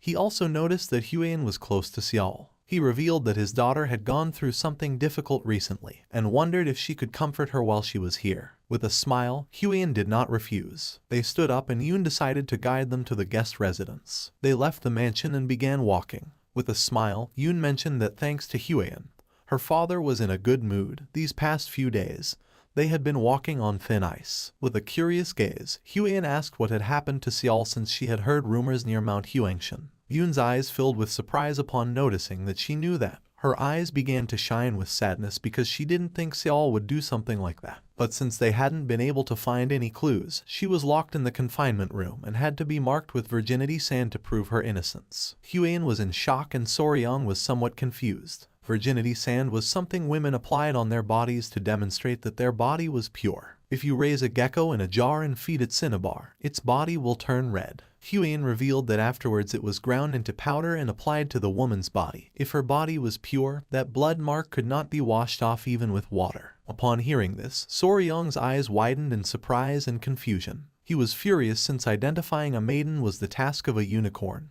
not that of a gecko. Seeing Soryong's expression, Huan panicked. Just then, they arrived at the place where Seol was, catching their attention. Soryong's eyes widened in surprise. Not far from them sat Seol with the blood mark still on her hand. With a smile, Huan greeted her. Upon seeing Huan, Seol couldn't help but go into shock. Yoon revealed that she had brought an elixir containing cold kai. Their father wanted her to exchange it for the ice jade. Yoon gave Seol the elixir. Her eyes widened with curiosity and her jaw dropped upon noticing the immense cold kai of it. She thanked them and decided to make the exchange, making Huiyan and Soryong feel happy. She took out the ice jade and handed it to Soryong.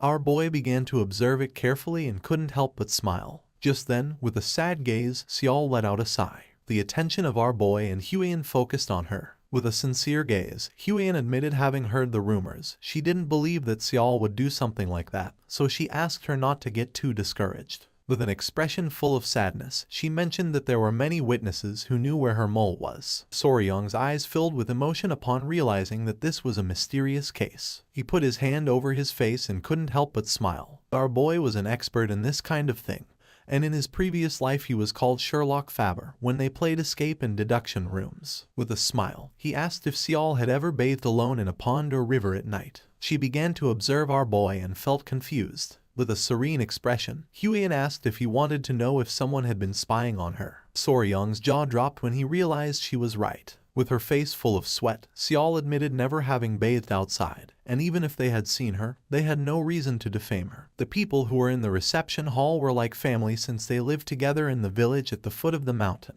Yoon mocked Soryong, saying that he was wrong. Soryong's face filled with sweat. He couldn't believe that he had failed. He fell to his knees on the ground and begged for forgiveness. Just then, Huiyan noticed something. Putting her hands together and with a smile, she revealed that she had solved the mystery. According to her, there was only one probable explanation for this situation. Everyone's attention turned to her and all felt confused and curious. With a serious gaze, she revealed the probable explanation for this situation. With a serene expression, Huiyan decided to reveal the identity of the possible culprit. Everyone began to look at her with a curious expression. Huiyan remained silent until several seconds later, with eyes shining with confidence, she revealed that the culprit was a ghost. The faces of Yoon and Seol were filled with sweat and their eyes widened in surprise, leaving them in shock. Huiyan nodded her head. Soryong's eyes filled with confusion since he was thinking that she was going to say something profound.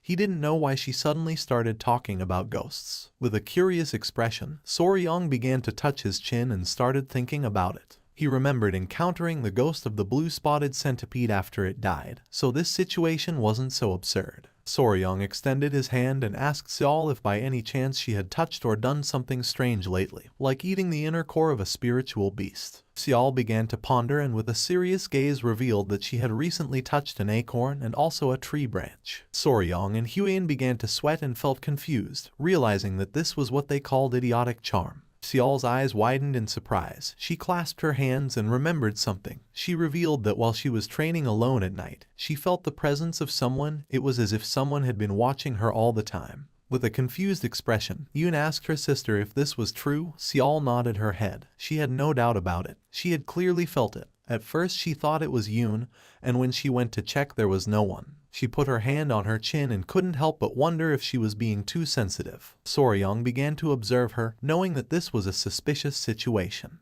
While they were distracted, a maid came running. Upon hearing her voice, the sister's attention focused on her. With a face full of sweat and while panting heavily, the maid revealed that something terrible had happened. Upon hearing this, with a worried expression, Seol asked what was going on. The maid clenched her fists and revealed that another villager had disappeared. She also mentioned that the warriors had left the clan's territory to begin the search. With a confused gaze, Yoon asked if this was true. Seol began to look down at the ground and couldn't help but feel furious. Soryong's attention fixed on her. With a calm expression, he asked if she was okay. Seol's eyes began to shine with determination. No matter what, she had to catch the ghost personally and avenge the affront against her lost chastity. Yoon clenched her fists and with a serious gaze asked her sister not to go, since if she sneaked out alone again and was caught, this time it was going to be a very serious problem. Seol started to think, and then with a smile, asked Yoon not to worry. Then she turned towards Soryong and Huiyan, and revealed that this time they were not going alone. With a confused gaze, Yoon asked what she meant by that. Seol approached Huiyan and grabbed her hand, and with a sad expression asked if the two of them were willing to help her. Soryong and Huiyan's eyes widened in surprise, leaving them in shock. Night fell and somewhere in the forest there was a small owl sitting on a branch. When it turned around it saw Soryong and the others searching the area. With her body trembling and her eyes full of tears, Yoon grabbed Huiyan by the arm, knowing that if she was caught this time, they were going to lock her up in the closed cultivation room. Then she thought she would be trapped there for at least half a year. Upon hearing this, Huiyan began to show a nervous smile. Yoon turned around and mentioned that Soryong must be helping her stop Seol. She didn't know how Soryong could fall in love with her so suddenly. Soryong's eyes widened in confusion, and he began to show a nervous smile. A moment before, Seol took out a golden ornament. She explained that it was a norigi made of knots. The central piece was designed so that an ice jade could be inserted. Our boy and Hwayun remained listening in silence. With a serene gaze, Seol mentioned that although she wasn't very sure why they needed the ice jade, if they were looking for something to carry with them, this wasn't a bad option. Soryong and Hwayun began to observe it closely, and their eyes widened in astonishment. She split it in half, revealing that even it could be split in half, it could serve as a symbol between the two. She promised to give it to Soryong if he helped her. Our boy went into shock. Their attention was fixed on the bright ornament. Back in the present, our boy began to think silently. He placed his hand over his chest and made it clear that, as he had already said before, it wasn't because he wanted the norigi. He simply wanted to protect Lady Seol's honor. Yoon's face filled with rage. She knew that Soryong was lying. Seol began to stare at her sister and asked her not to be so impulsive. While Hwayun was showing a forced smile, Yoon began to lose her mind since she didn't know what she should do. Several minutes later, they stopped walking. This was the area where she had felt someone's presence. There could be some kind of trace, so she decided to thoroughly check the area. Hwayun approached her and with a worried expression asked what they were going to do if the culprit really was a ghost. Seol began to show her sword and promised to cut the ghost with her sword imbued with the energy of destroying evil and revealing justice. Soryong began to observe carefully, realizing that this was intense. Just then, his eyes widened with curiosity and surprise as something caught his attention. Out of nowhere, fog began to appear in the area. Now none of them could see. Soryong began to look from side to side and became confused, not knowing what was happening. He began to shout and call for Seol and the others. He began to walk around the area without knowing if they had been separated. Just then Soryong's foot bumped into something. He became confused, not knowing what was happening. When he looked closely, he realized it was a spiderweb. He grabbed it in his hand and noticed that the thread was very thick, realizing that the creature that had created the web was enormous. At that moment, screams began to be heard. With a gaze full of fear, our boy turned around. He panicked since the voice was Yoon's. He didn't know what had happened to her. Our boy called the little centipedes, Grace and Myra, and asked them if they could find their mother. The little creatures began to smile. They jumped from Soryong's clothes and began to run. Soryong entrusted them with the mission of going and protecting Hwayun. Our boy began to run through the forest, realizing that they were being dragged deeper and deeper into the forest. He didn't know why there were spider webs. He began to pant heavily, remembering that spiders were divided into two types: sedentary and wandering. The sedentary ones built a web and stayed in one place, while the wandering ones roamed like vagabonds. The forest was full of spider webs. He knew that no way, none of them wove flat webs on the ground, which meant this was not an ordinary spider. Red fog was all over the forest, and once the fog began to clear, with a serious expression Soryong decided to hurry and find Yoon and the others. Several seconds later, our boy stopped walking. The trees in front of him were full of cobwebs. He began to observe this and his eyes widened in confusion since he didn't know what was happening. At that moment he heard Yoon's voice, and when he lifted his head his eyes widened in fear. She was wrapped in spiderwebs and stuck to a tree. Upon seeing this, our boy panicked. With a surprised gaze, Soryong turned around and saw a woman sitting on top of a giant spider. The woman began to smile. It was Seol, with her eyes shining with evil. She started staring intently at Soryong. With eyes shining with evil, Seol began to show a smile. Soryong's face filled with fear. He was in shock since he couldn't believe what his eyes were seeing. The area was covered in webs. It was a type of ground spider that our boy had never seen before. It wove its thread on the ground, not the air, so he thought it was a new species. Soryong clenched his teeth and began to stare at Seol, who was sitting on top of the giant spider. He finally understood everything that had happened. What was in front of him, under the form of Namgung Seol, was a pedipalp disguised as the spider. A pedipalp was, in essence, a sensory or manipulation appendage of spiders, often mistaken for a leg but actually being a specialized organ attached to the head, used for touch, mating or prey capture. He observed how, with a slight slide, it was revealing its shoulders and acting seductively to attract him, and thought that this must be the result of evolution to attract male prey. Soryong began to blush and thought there was no need for that, since he had already been captivated. Yoon regained consciousness and tried to free herself from the silk that was wrapped around her body. Her attention was fixed on Soryong. She was furious to see that even he had fallen into the trap. Without hesitating for a second, our boy began to walk toward her. Seeing this, a smile appeared on the spider's face. With his face full of love, Soryang mentioned that she was very beautiful. Without wasting another second, he hugged the spider, leaving her in shock. Her eyes began to shine with evil, and with a smile, she prepared to attack Soryang. At that moment, our boy gave the order to one of the centipedes to bite. In the blink of an eye, the small centipede emerged from Soryang's clothes and bit the spider on the neck. She opened her mouth and began to scream in agony. Soryang moved away. The little centipede jumped and returned with our boy. With eyes full of tears, the spider reached out to Soryang and tried to ask for help. Her expression was too realistic, and for our boy it was not surprising that people fell into her trap. She put her hand on her neck and began to feel dizzy. Not long after, she collapsed to the ground. Soryang began to pant heavily and his eyes widened in confusion. He did not know if the poison had paralyzed her. Using a stick, Soryang began to touch the body of the spider. The venom of a centipede was a neurotoxin intended to paralyze other insects. He thought that although centipede-type insects had quite strong venom, the size of this creature should correspond to its toxicity, so it would be fine. He began to pet the spider and asked it not to be upset since he had saved it from being captured and killed by the villagers. Soryang's eyes began to shine with excitement, and without hesitating for a second, he began to hug the spider. He was happy because the spider had a bright red body, 4 large spots on its back, soft and dense fur like velvet. He began to pet it again. According to him, it was like a scarlet spider. With a curious expression, he decided to see how pretty the spider's face was. He wanted to know what shape it had, and thought that it maybe had big fangs like those of a tarantula. Soryang lifted her skirt, and at that moment, Huiyan appeared and with a furious expression gave him a powerful kick in the face. Our boy's eyes filled with confusion, leaving him in shock. Soryang's body flew off and crashed against a tree. With eyes shining with seriousness, Huiyan made it clear that the spider was a monster. She asked him to try to breathe while circulating his internal energy, asking him to do it slowly. She put her hand over her face and her eyes filled with fear, realizing that she had not controlled her own strength when attacking.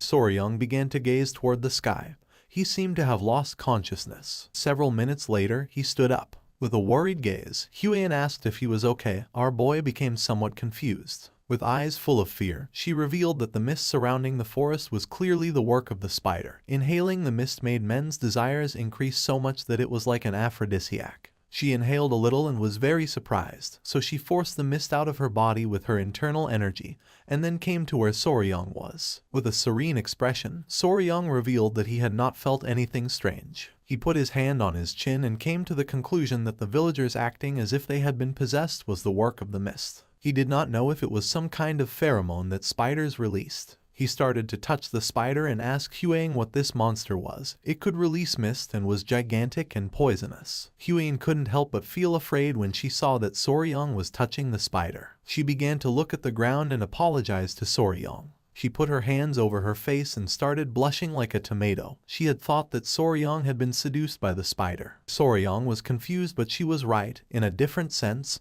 he really had been seduced. Soryang began to pet the spider's leg, explaining that he was only trying to observe the shape of the spider. According to him, the leg was very fluffy and cute. With her face full of sweat, she asked Soryang to stop petting the spider. She couldn't help but blush and, with a surprised look, began to remember something. A bright red body, 4 large spots on its back, and soft dense fur like velvet. Soryang's eyes widened in confusion. He didn't know why she was so nervous. Just then, someone coughed, making both of them turn curiously. With a confused gaze, Soryang turned around, and not seeing anyone, he couldn't help but wonder if the spider had made that sound. The voice started to sound again, making Soryang's eyes widen in surprise. It was Yoon, who still had her body wrapped in silk.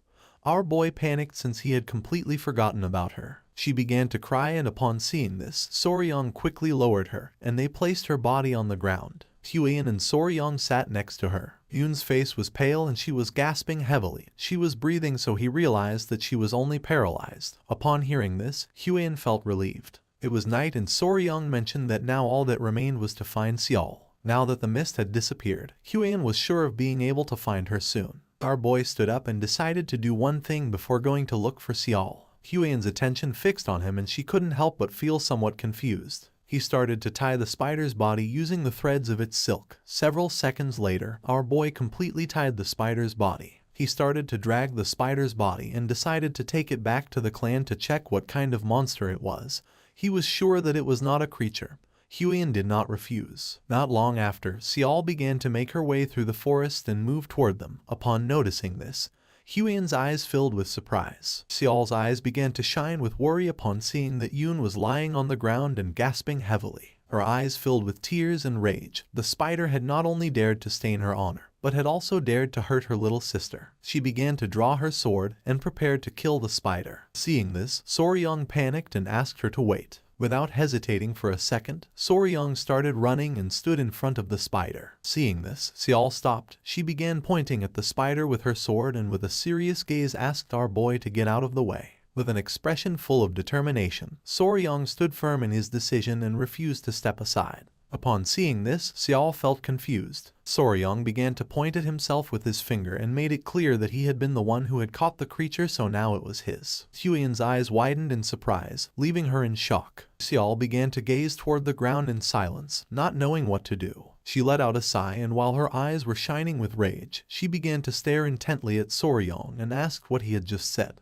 With a furious expression, Xiao asked what Soryang had just said. Our boy swallowed hard. According to him, killing the small creature was too much. He remembered that first she had killed a salamander with a poisonous chant, and now wanted to kill the spider. Huiyan grabbed Yun in her arms and asked Xiao to wait, revealing that she was still alive. She was only paralyzed. Upon hearing this, her eyes filled with relief and surprise, and she asked if this was true. Huiyan confirmed it and asked her to calm down. Huiyan understood Lady Namgung Xiao's feelings, but warned that if the hosts were killed and the mimicry broken, it would change into another form, and then there would be no way to clear Lady Yun's name ever again. Looking at the spider with a serious expression, she asked Xiao to think about it. If she took the spider and showed it to her family members, her grievance would be cleared. Besides that, it had been Soryang who had caught that host. He found the elixir that would be delivered to her and even saved Lady Yun's life. It was Soryang who helped clear Lady Yun's grievance, therefore Xiao should not wield her sword recklessly. Soryang and Xiao's eyes filled with surprise. She let out a sigh and began to think about it. She put away her sword and apologized to Soryang, explaining that she had not considered the kindness he had shown her. With a confused gaze, Soryang began to wave his hands, saying that this was not important. With a smile, he gave Huiyan thumbs up and could not help but praise her for being able to think so logically in a situation like this. Observing the spider carefully, Xiao asked what Soryang planned to do with the creature. Our boy explained that, for now, he planned to forgive it and take it back to the Tang clan. Soryang began to caress Xiao's head and with a face full of emotion mentioned that she was very cute. Upon hearing this, Xiao's eyes filled with surprise and she couldn't help but blush like a tomato. She misunderstood the situation, started touching her fingers and got nervous mentioning that Soryang already had Lady Huiyan. Huiyan let out a sigh and with an exhausted gaze explained to her that Soryang hadn't said it with that intention. He was only referring to the fact that the host spider itself was cute. It was red, its fur was soft, and it possessed unique abilities, which is why Soryang had expressed that he found it adorable. Upon hearing this, Xiao's eyes filled with fear. Soryang's attention, who was caressing the spider, focused on her, leaving him somewhat confused. It was night, and when he asked what the two of them were talking about, they changed the subject. At dawn, the spider and Lady Namgung Yun were safely transported with the Namgung family. Everyone was in shock since they had never seen such a large spider before. The patriarch panicked and began to draw his sword, furious upon learning that this creature had stolen his daughter's appearance and insulted her. Our boy asked him to calm down, explaining that now the misunderstanding about the lady would be cleared up and the rumors corrected. Upon hearing this, the patriarch decided to calm down, and Soryang realized that he and Xiao were alike.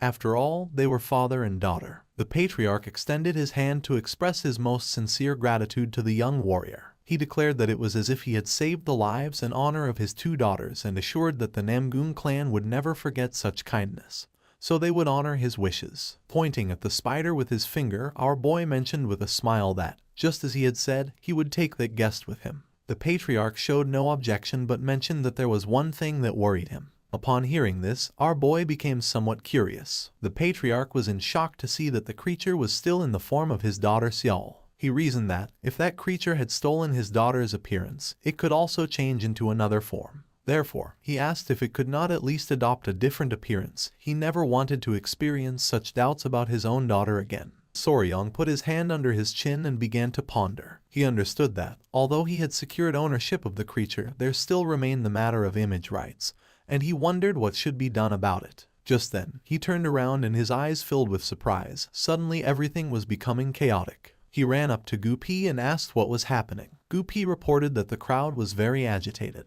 3 old men appeared, visibly furious. They began shouting, referring to the creature as a cunning little thing and a bastard who had been imitating the young lady's appearance. They demanded to know what they were doing and why they weren't killing it. With a serious gaze, Gupi extended his hand and asked them to watch their words. He reminded them that this guest had been captured by his clan and asked if they were daring to defame the property of the clan. Upon hearing this, the old men panicked and begged for forgiveness. Soryung crossed his arms. Now that the misunderstanding was already cleared up and it seemed that almost everyone who needed to see it had already done so, he explained to Gupi that they should not accept anyone else, as he was concerned that the creature could be hurt if this continued. Gupi nodded his head and gave the order to the guards to close the entrance. Once the people left, the guards closed the entrance. But just then, someone appeared and asked them to wait. It was a bald old man with a cane, who was gasping heavily and whose eyes were full of fear. He began to cough and asked if he could take a quick look. The guard explained that he had orders from above and couldn't do anything about it. With his face full of sweat, the old man explained that he was just going to take a look for a moment. The guard started touching his head and mentioned that it wasn't allowed.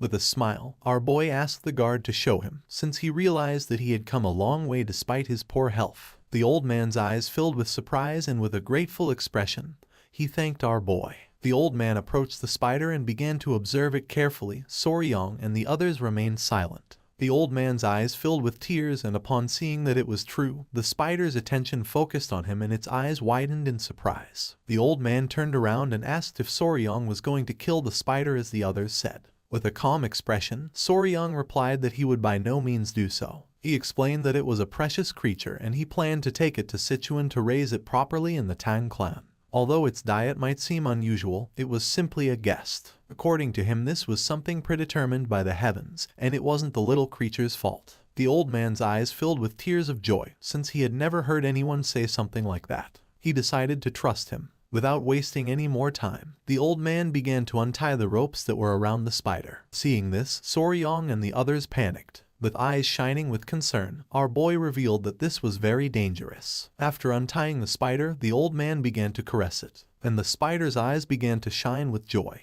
With a confused gaze, Soryong let out a sigh. For him it was not surprising, since from the beginning he had felt that a familiar aura emanated from him. He began to observe the old man closely, realizing that he was a kindred spirit. There was no doubt about it, he was an enthusiast. The old man revealed that the name of the spider was Yowa. He explained that one day, after losing his entire family to the plague and falling into despair, he had found the little creature, who at that time was only about as big as his fist, and they started living together. That had been more than 20 years ago. When he still had vitality, he personally fed her with his yongkai in order to raise her. However, as his strength waned and he could no longer provide her with his yongkai, these kinds of things had begun to happen. He turned around and revealed that she had ended up doing something terrible to the young lady of the Namgung clan, and it was all his fault. Soryong's eyes filled with surprise. The old man couldn't help but cry, confessing that he didn't know what to do.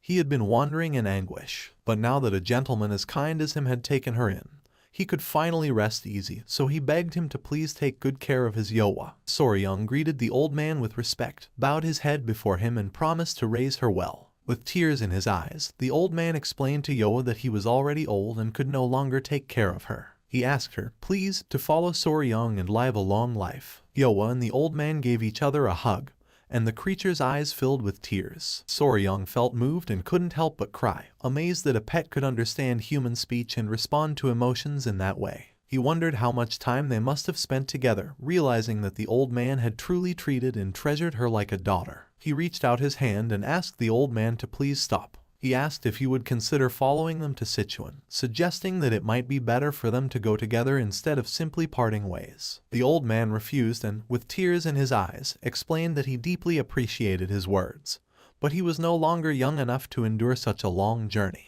Besides, his family's graves were here, so it was impossible for him to leave this place. Soryong began to touch his head and, with a smile, asked the old man if he could share the experience he had acquired raising Yowa, explaining that it was the first time he dealt with a creature like that. The old man promised that he would answer anything he asked to the best of his knowledge. Our boy began to blush and, with a nervous expression, admitted that what aroused his curiosity the most was undoubtedly Yong-kai, and asked how it was provided. The old man extended his finger and Yoa began to suck on it. He decided to show him directly how it was done, explaining that the finger was simply inserted in that way. He added that apparently even just sleeping together was enough to transmit Yong-kai. The form of the host began to change and everyone's attention was fixed on her. The old man revealed that when Yong-kai was transmitted in this way, the creature would transform into the form it considered most beautiful in the eyes of its owner. Yoa took the form of a beautiful woman. It was the appearance of the old man's late wife when she was young. He had wanted to see that face before dying and, upon achieving it, he felt relieved.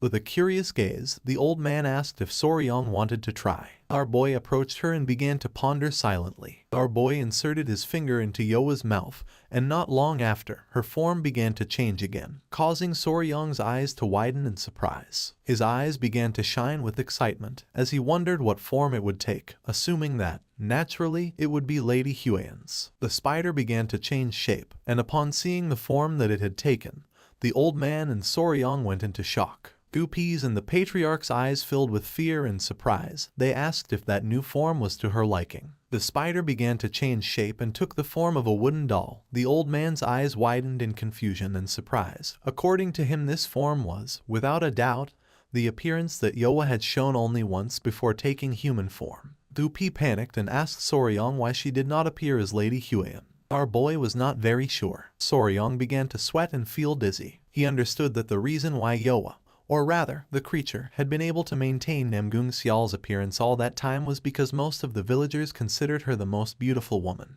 However, now it was about the most beautiful woman in all of the Central Plains, Tang Huiyan the poisonous flower. He himself had given his Kai Yang to the creature and yet Yoa had not transformed into Lady Huiyan, which made no sense to him. Soryong turned his back on them and started to run. He was sure that the Tang clan would see this as nothing other than a betrayal against them. Seeing this, Goopy and the others were thrown into confusion. Soryong began to pant heavily. For him, this was inconceivable. He refused to accept that his fascination with poisons was stronger than his admiration for Lady Huiyan, much less that this was the reason why the creature had revealed its true form. He was convinced that there clearly had to be another explanation for what was happening. At the same time, Huang was in Namgung Yun's room at the guest residence. On the bed lay Yun. Not long after, Soryong opened the door running. Upon noticing this, Huang's eyes filled with confusion and surprise. She didn't know what was happening or why he was so out of breath. Soryong said he had a favor to ask her. With eyes shining with seriousness,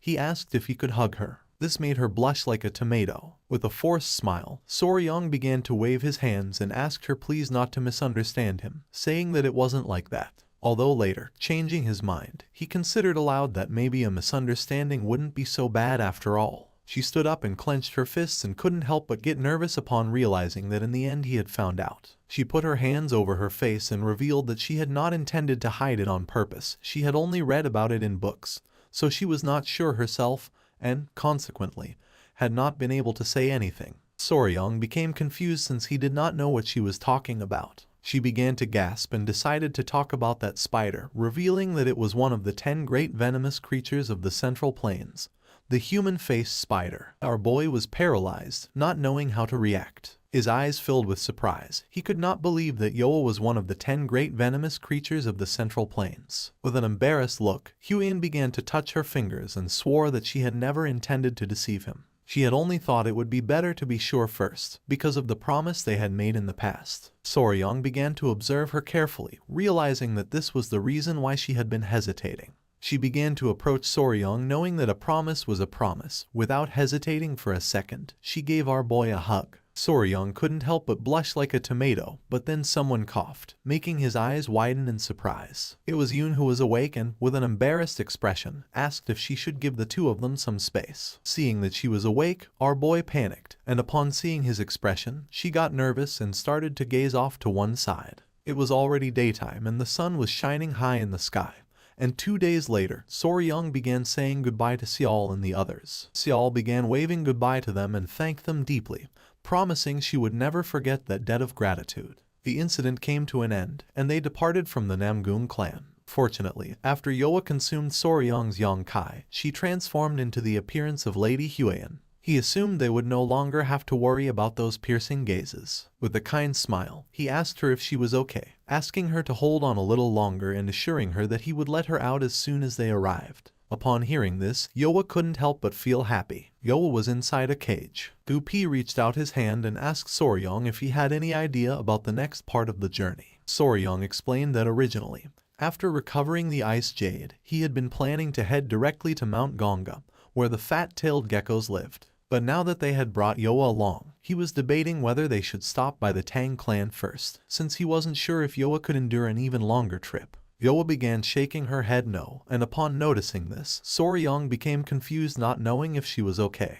Her eyes began to shine with worry. Soryong approached the cage and a tear formed in his eyes.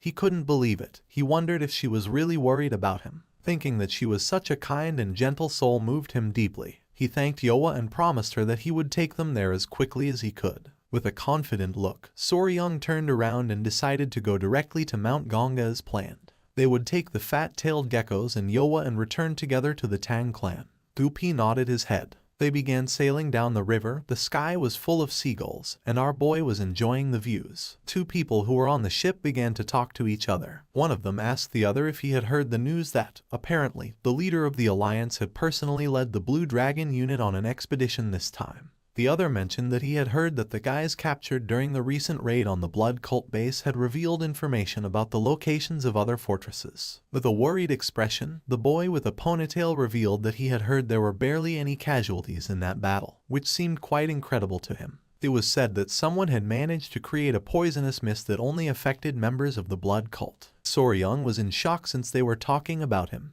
With a curious gaze, the boy with the ponytail asked his friend who had accomplished such an incredible feat. The friend mentioned that since there was a possibility that the cult could retaliate, the alliance had decided not to reveal his identity. Whoever it was, he was nothing less than a hero, and he had decided to admire that person from that moment on. Soryong felt excited as he began to remember his past life where he was a YouTuber. While he was distracted by the avalanche of compliments, before they realized it, they had arrived at Mount Gonga. They got off the ship and reached the area where the waterfall was. With a sincere gaze, Soryong explained that he wasn't very good at Lightfoot techniques, so he wouldn't be able to cross by himself. Therefore, he asked if Lady Huan and Commander Gupi could go and bring back the little ones. He knew there wasn't anyone there this time to throw him across to the other side. Gupi began to touch his head. He was not sure if the geckos would follow them without Soryong.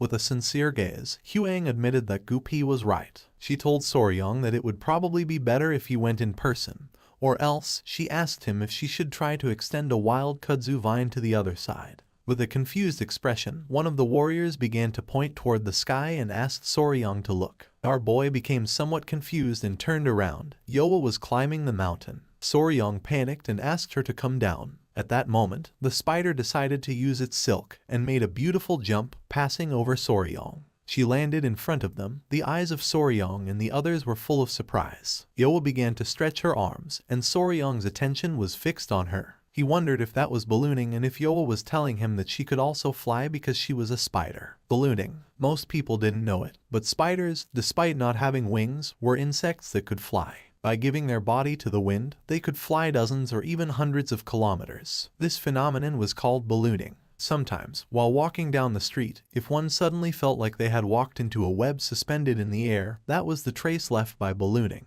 His eyes widened in amazement upon realizing that Yoa could also do ballooning. An idea came to his mind. Not long after, Yoa hugged Soryong, and with a jump and using ballooning, they reached the waterfall. Our boy was happy to see that this had worked. He couldn't help but hug Yoa since, according to him, she was incredible. He didn't know how she could be so ridiculously versatile. Yoa began to show a smile. With an annoyed look, Huang approached them and expressed her discomfort with the hug to Soryong. She explained that, since Yoa had her appearance, the situation made her feel as if it were herself who was being cradled, which felt strange to her. Soryong got nervous and stopped hugging Yoa. He asked them to wait a moment and decided to go bring the geckos. Our boy entered the cavern. Sunlight was coming in through the hole in the roof, and in front of Soryong were the geckos. He started to show a smile and caught their attention. The geckos turned around, and upon seeing Soryong they felt somewhat surprised. They jumped and Soryong started running toward them. He was worried and wanted to know if they had been okay and if they weren't hurt anywhere. The geckos started licking our boy's face, and he couldn't help but smile. He realized they had become even more affectionate during his absence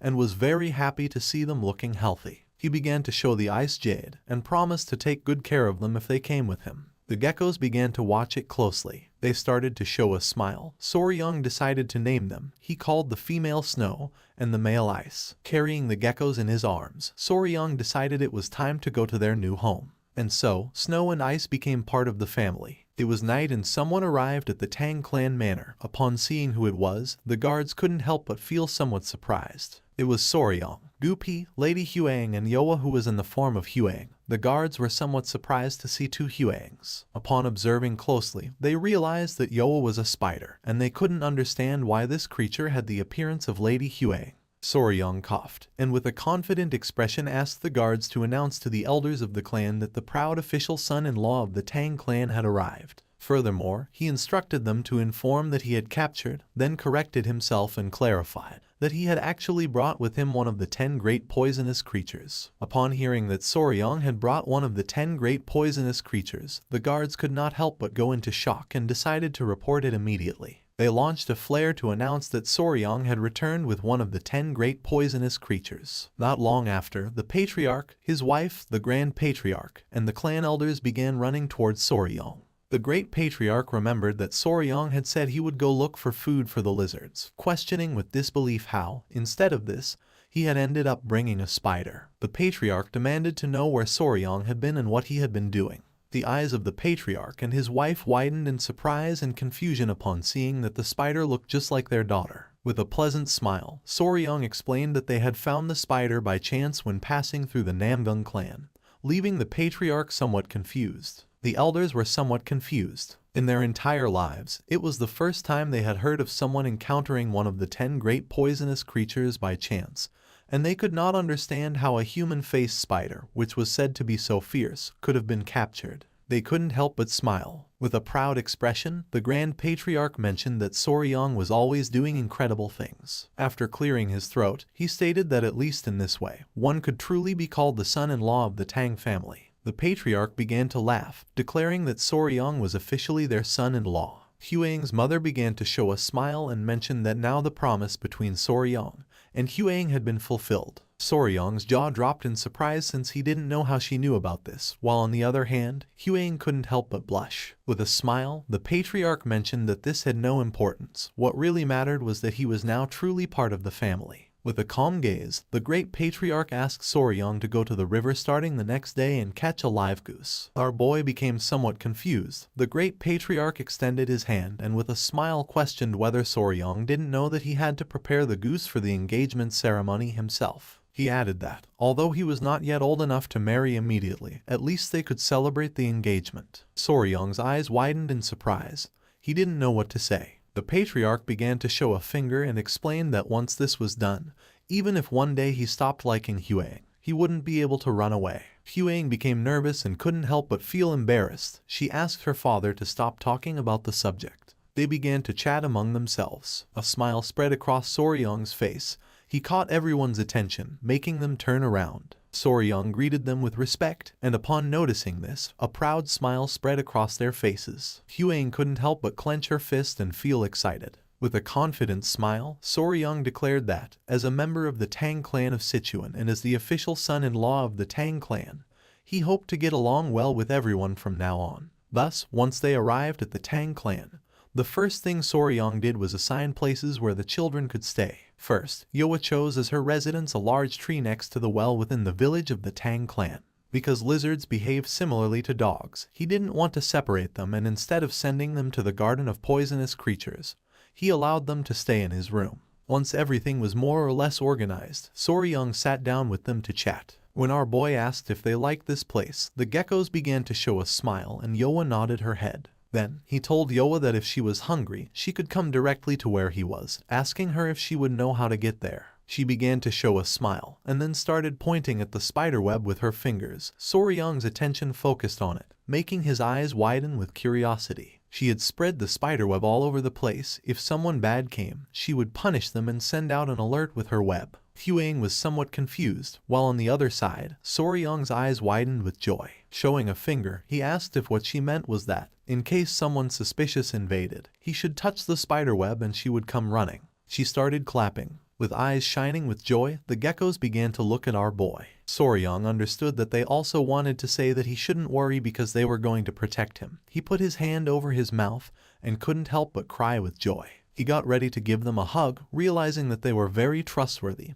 He was very happy. Thus, once the new home for the new family members was prepared, the engagement ceremony was held. For this, the elders of the clan gathered and, in a simple ceremony, engagement gifts were given as an oath of marriage. However, there was a small misunderstanding during the preparation of the gifts. While Soryang was waiting in the hall, Huyen appeared carrying the geckos in her arms. Soryang's eyes widened with surprise and confusion. She began to show a confident gaze, and our boy noticed that she wanted the gifts to be the lizards, and he couldn't help but wonder if they weren't just a simple ornament. Our boy's face filled with sweat, realizing that this was a problem. He regretted that it had to be precisely this, and he didn't understand how he was supposed to offer the geckos as an engagement gift. He began to remember Huang. He knew that she had liked the geckos, but he didn't think she would say it directly. With a confident expression, he apologized and explained that this was going to be complicated. She became somewhat confused as she didn't know why. Soryang grabbed her arm, began to look into her eyes, and explained that originally engagement gifts existed to promise eternal love. He clarified that although lizards were pretty, the gifts should be immutable objects, like ice jade, to properly symbolize this promise. Huang couldn't help but blush like a tomato. With a kind smile, Soryang mentioned that both geese, which symbolized 100 years of life together,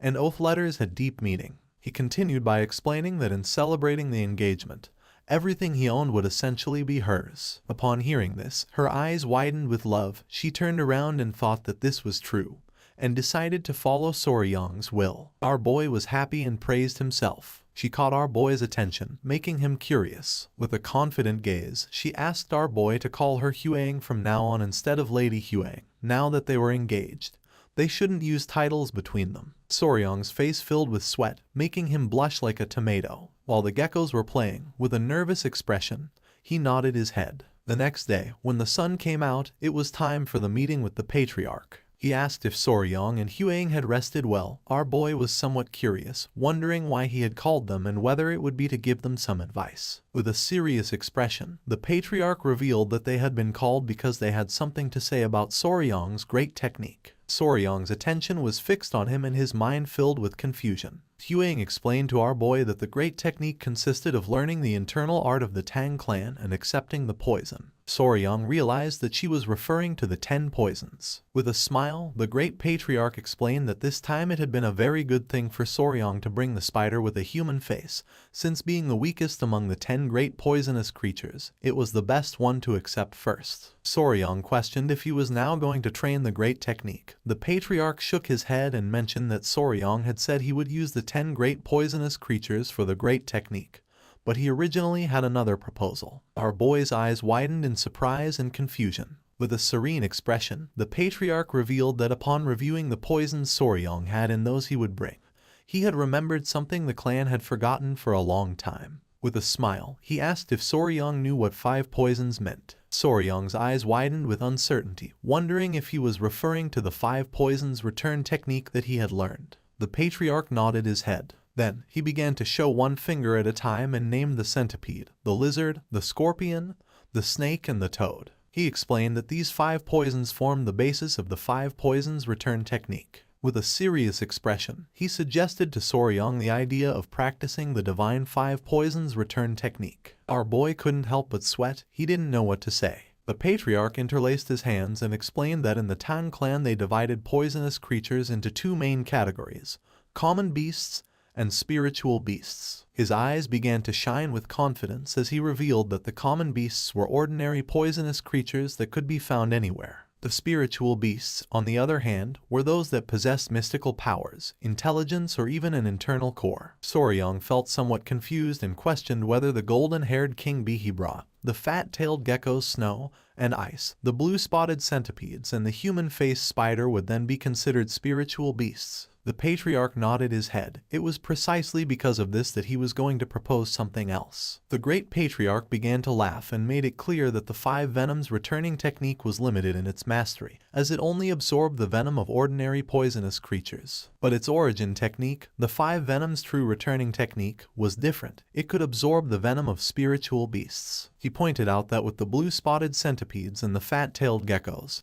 he already had 2 of these beasts prepared. If they also managed to obtain the venoms of the snake, scorpion, and spiritual level toad, then all conditions would be met to master the 5 venoms returning divine art. That was why he suggested training in said divine art. Soryong's eyes widened in surprise. He remembered that fat-tailed geckos were not venomous. The great patriarch began stroking his beard, explaining that he had examined them. They carried a venom that plunged people into a state of extreme cold. The icy air they emitted was their venom, leaving Soryong somewhat surprised. Now our boy had 2 paths open before him. One was to absorb the venom from the blue-spotted centipede and from the fat-tailed gecko in order to aspire to master the 5 venoms returning divine art. The other was to absorb poison from the human-faced spider, one of the 10 great venomous creatures, and begin gathering all 10 poisons necessary for dual-core 10 poisons body. With a curious gaze, Soryong asked if he couldn't simply use the 10 great venomous creatures to complete the 5 poisons body. The patriarch shook his head. The fat-tailed gecko was not among the 10 great venomous creatures. Soryong put his hand under his chin and began to ponder. He understood that if he absorbed poisons from lower-class creatures like blue-spotted centipedes and fat-tailed geckos, it would no longer be possible to complete the 10 poisons body path using only the 10 great venomous creatures. The choice came down to this: absorb what he called children's poison and follow the path of the spiritual beast class 5 poisons body,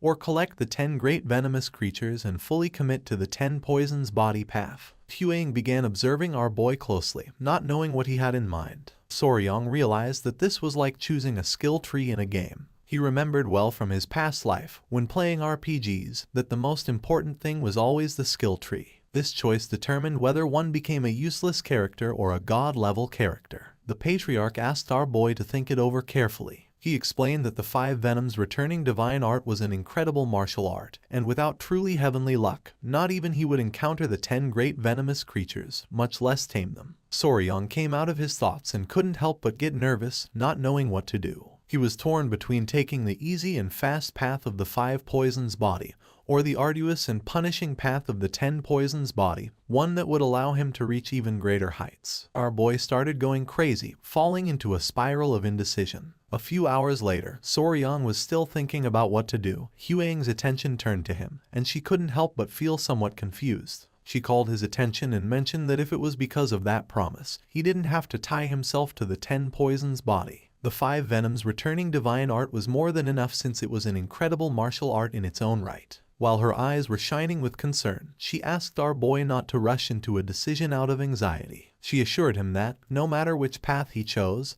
he would still be Soryong. Upon hearing this, Soryong turned around, and while his eyes were shining with sincerity, he was honest and said that even the patriarch had mentioned that the preparation process was the same in both cases and only the final poison changed. He decided to take his time to think it through. A few days later, Soryong was lying in bed. Even though 2 days had passed while the grand technique was being prepared, he still couldn't decide easily. While the geckos were playing, our boy, completely undecided, asked them what they thought he should choose. Just then, Huang opened the door to Soryong's room with a surprised expression. Our boy became somewhat curious and asked what was going on. With her face full of sweat, she revealed that the blue-spotted centipedes were about to shed their skin again. Soryong got out of bed and his eyes widened in surprise. Without wasting any more time, he went to the pavilion where the centipedes were. Upon seeing them, both he and Huang felt tenderness. The creature's skin had become hard as stone. Soryong remembered that they had been growing very fast lately and hadn't thought that the second shedding would begin so soon.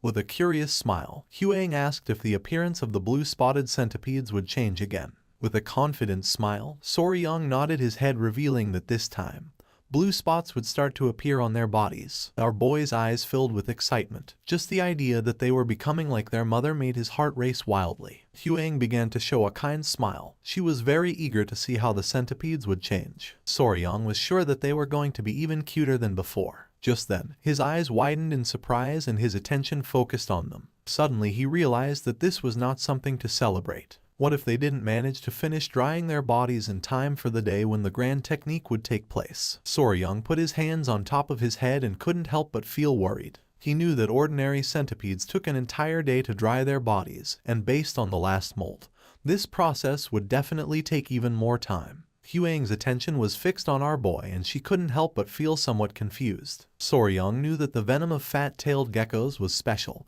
and needed proper preparation before it could be extracted. He had debated between using the venom of the blue-spotted centipedes or Yoa's for the first dose. But if this happened, then he could no longer use the venom of the blue-spotted centipedes. Our boy began to think. He understood that if he tried to forcefully extract the venom now, something would go wrong. However, he also couldn't just sit around waiting for their bodies to harden. He started imagining Yoa, the gecko, and the centipede in a ring, with Yoa raising her fist. It was then when he realized why in hell he had been tormenting himself over these past few days. 2 days later, the grand technique prepared for him was finally carried out. The ritual took place in the grand technique hall, deep within the hall of 10,000 poisons of the Tang clan. He had considered postponing it for the sake of the blue-spotted centipedes, but the preparation for the grand technique was so meticulously complex that delaying it simply wasn't an option. The process was elaborate. First, hundreds of decoction cauldrons were used, each to boil different herbs and extract their medicinal essences. Then, these extracts were cooled and gathered into a massive jar. This constituted the first step.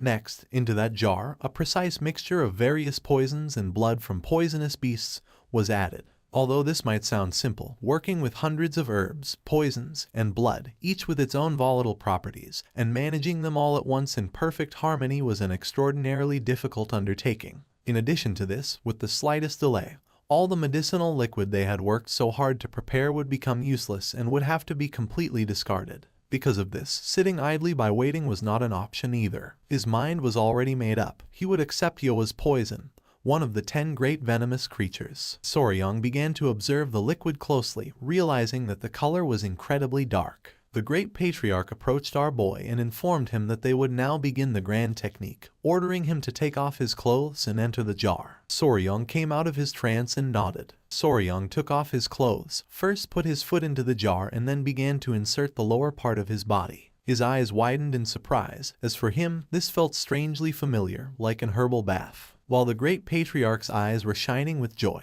with a smile, he mentioned that they were going to add a single drop of Yoa's poison into this herbal decoction to provoke a reaction. Then, they would add the already prepared medicinal compounds so that his body could begin to absorb the poison. The great patriarch began to laugh, revealing that normally the process would be unbearably painful. Luckily, Yoa's poison was of a paralyzing type, so it wouldn't hurt too much. Upon hearing this, Soryang felt somewhat worried and couldn't help but sweat. The patriarch decided to go look for the rest of the necessary ingredients and asked him to wait a moment. After saying this, they left the room, leaving Soryang alone. Not long after, Huan, who was carrying the geckos in her arms, and Yoa entered the room and greeted our boy with a smile. With a cheerful expression, Huang revealed that the centipedes were awake, they had shed their skin, now had spots, and their bodies were emitting an intense glow. The centipedes began to play, and Soryang noticed that Nova, Myra, and Grace were now even more adorable. They began to climb onto the jar in which Soryang was submerged.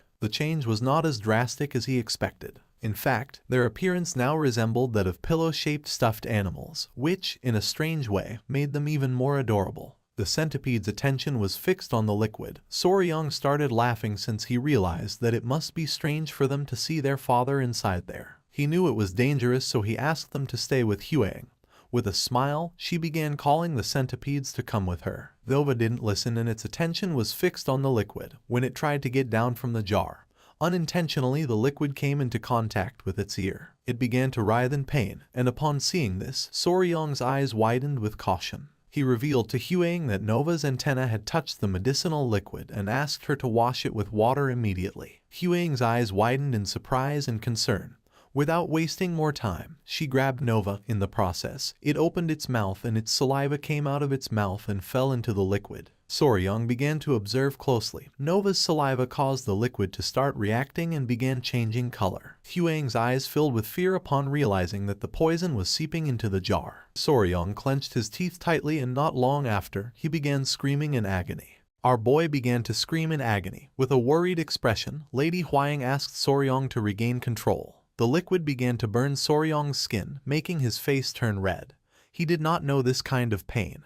It was as if all his skin were being torn off while his entire body burned. He remembered that he had been told he must not move at all during the grand technique, even though he desperately wanted to jump out of there. Somehow he barely managed to restrain himself. Foam began to come out of our boy's mouth. For him this was too much. Upon seeing this, Yohua and the geckos were in shock. Lady Huaying put her hand near her mouth and her eyes filled with worry. She didn't know what to do. The great patriarch and the patriarch returned, and upon seeing what was happening, they went into shock. They started running toward our boy. Huaying turned around and with a sincere expression explained to the great patriarch that the centipede had accidentally dropped a bit of venom. Soryong began to collapse while begging to be saved. The great patriarch grabbed Soryong, supported one hand under his head trying to calm him down. The patriarch asked our boy to stay alert, calm his mind, slow his breathing and above all not lose consciousness. Our boy opened his mouth and started to bleed. He could no longer bear the pain. Not long after, he dropped his hand because he no longer had strength. The patriarch's attention was fixed on him and his mind was filled with surprise. Everyone panicked, not knowing if Soryong was okay. Little by little our boy's eyes began to close. Soryong felt as if he were underwater. Little by little he opened his eyes and his attention focused on Nova,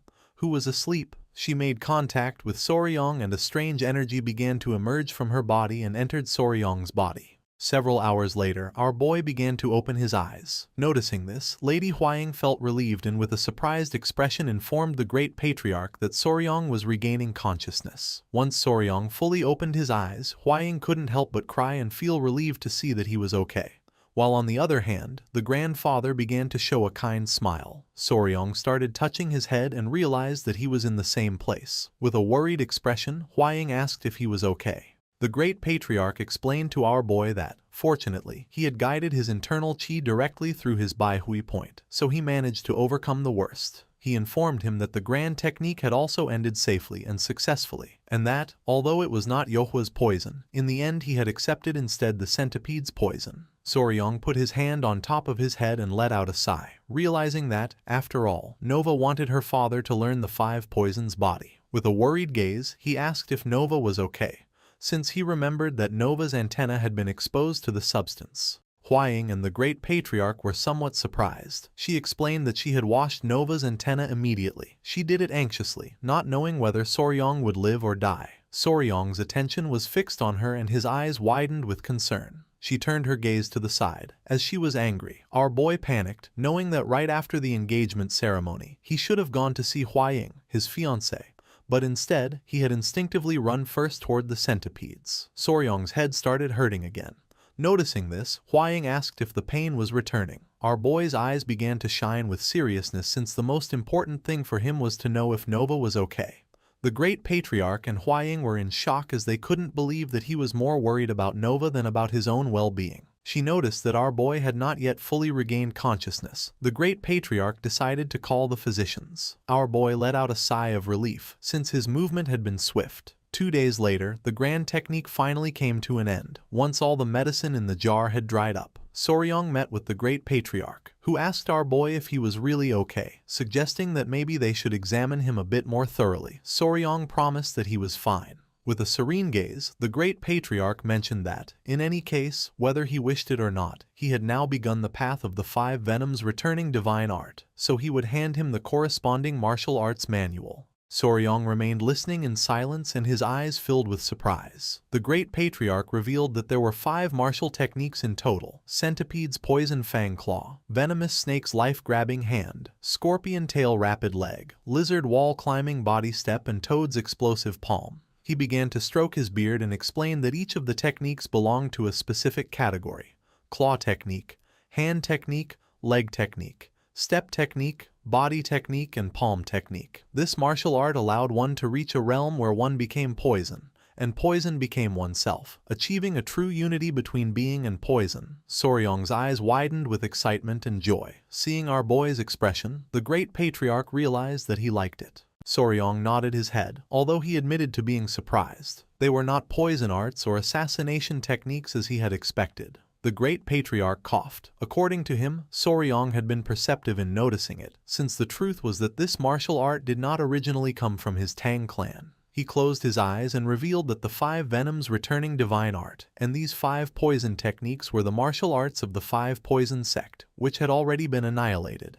200 years ago, the second son of the Tang family, a genius of his time, and the daughter of the palace lord of the southern barbarian beast palace fell in love. Despite fierce opposition from both clans, they eloped and founded the 5 Poison Sect. They created a new martial art by combining the strengths of poison arts from the Tang clan with beast fist techniques from the Beast Palace. However, they selfishly took martial arts that should never have left their sect and even mixed them. Naturally, they could not escape persecution from both clans and, about 100 years ago, were finally annihilated in the jungles of Yunnan by both forces. Showing one finger, the great patriarch mentioned that after this, it was agreed that both sides would reclaim their respective martial techniques, and what was recovered then was the 5 venoms returning divine art and the 5 poison techniques. His eyes began to shine with tranquility as he explained that, since the essence of both clans' martial arts was intertwined, there was much dispute over its ownership. But since it was necessary to accept the poison in order to master it, in the end it was passed down to his Tang clan. It was said that the sect master of the 5 Poison Sect at that time had been able to withstand the joint assault of both the Beast Palace and his Tang clan, so without a doubt, it was an extraordinary martial art. He had thought that it would be the perfect style for someone like him who had an affinity for poisons. Soryong was somewhat surprised to realize that the great patriarch had had this in mind all along. Our boy thanked him and promised to train diligently. The great patriarch was happy, since as long as he continued with this dedication, he was destined to achieve greatness. And so, Soryong took his first step in the 5 venoms returning divine art. Soryong left the poison hall and began to stretch his arms, wondering how long it had been since the last time he saw sunlight. Only now did he feel truly alive again. At that moment, one of the little centipedes started running toward our boy. His attention fixed on it and his eyes widened in surprise. It was Nova. She couldn't help but cry with joy upon seeing that he was all right. Soryong realized that she had been waiting for him there all this time. He began to show his bicep and a smile. He knew that she must have had a hard time emotionally. He assured her that she shouldn't be heartbroken, since this hadn't been her fault, and, to prove it, he showed her that Dad was already fine. Nova jumped in and got inside our boy's clothes and started playing. He thought that maybe she felt a little prickly because not much time had passed since she molted. He really would prefer her to climb on his clothes instead of on his bare skin. She began to observe our boy closely, and upon noticing this, Soryong couldn't help but feel somewhat surprised. She came out of Soryong's clothes and started running along his arm. Our boy's eyes widened in fear, wondering if Nova had just understood what he was thinking. According to him, this couldn't be. It must be just a coincidence. He told himself that these kinds of things sometimes happened when you raised a pet for a while. Soryong began to ponder, realizing that he was a hopeless fool. There was no way that Nova, a simple poison creature, could really do this. Nova's eyes began to shine with rage. She was furious with Soryong. Our boy panicked, not knowing what was happening. His eyes filled with surprise. He said nothing and in his thoughts asked her to get on top of his head. Nova obeyed and got on. Then Soryong hid behind a tree and asked her to try to find him. She did it without much difficulty. Soryong panicked, since this had not happened just once, but 3 times in a row. Nova let out a sigh and began to show a confident expression. It was as if her heart and Soryong's were connected by a strange energy. Soryong was in shock, not knowing what was happening. While the 2 centipedes were playing, Lady Huaying, who was somewhat worried about Nova, began to look for her, not knowing where she was. She approached the centipedes and asked them if they knew where Nova had gone, explaining that since she shed her skin, she had been wandering so much that it was hard to find her. Soryong, who was panting and carrying Nova on his back, began to run toward Huaying. His eyes were full of surprise. Our boy put his hands on his knees to catch his breath. Huaying asked if Soryong was okay, but immediately afterwards scolded Nova. She reminded her that she had told her not to go far because of the worry it caused her and insisted that she must inform her mother before going anywhere. With a surprised gaze, Soryong began to show Nova, revealing that this was not what mattered at the moment, but rather the fact that Nova understood human speech. Huaying's eyes were full of calmness as she remembered that Nova had always understood human speech. This was nothing new. Soryong couldn't help but sweat and feel somewhat confused. He panicked and explained that she understood him even when he was only thinking to himself, leaving Huaying somewhat surprised. Carrying Nova on his back, Soryong decided to go see the great patriarch to find out what was going on. With a worried gaze, Huaying suggested they go together. It was daytime and, several minutes later, they arrived at the Patriarch Hall. Our boy left Nova on the table and asked them to please take a look. He explained that Nova understood him just as well even when he only spoke in his mind. Considering that the other children couldn't do this, he proposed that perhaps it was due to the influence of the grand art. The great patriarch began to stroke his beard and his attention was fixed on her. With a serious expression, he explained that this was not the case.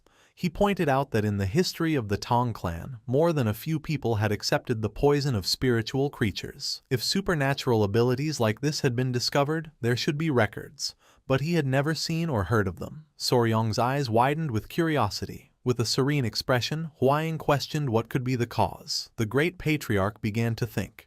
He concluded that this was undoubtedly due to the 5 venoms returning divine art. The patriarch interrupted his thoughts and confirmed that the grand art was created to absorb poison, and Soryong was the only one who had absorbed the poison of spiritual creatures using the 5 venoms returning divine art. The great patriarch came out of his trance and couldn't help but smile. He knew that the reason this was happening could be the influence of the southern barbarian beast palace, since they treated beasts as if they were their own limbs. Their secret, he concluded, could be embedded in the 5 venoms returning divine art. The patriarch began to stroke his beard. According to him, it would be impossible to find out why this was happening. Soryong's eyes filled with confusion. He didn't know why. The great patriarch explained that there was no reason for them to reveal their most precious secret.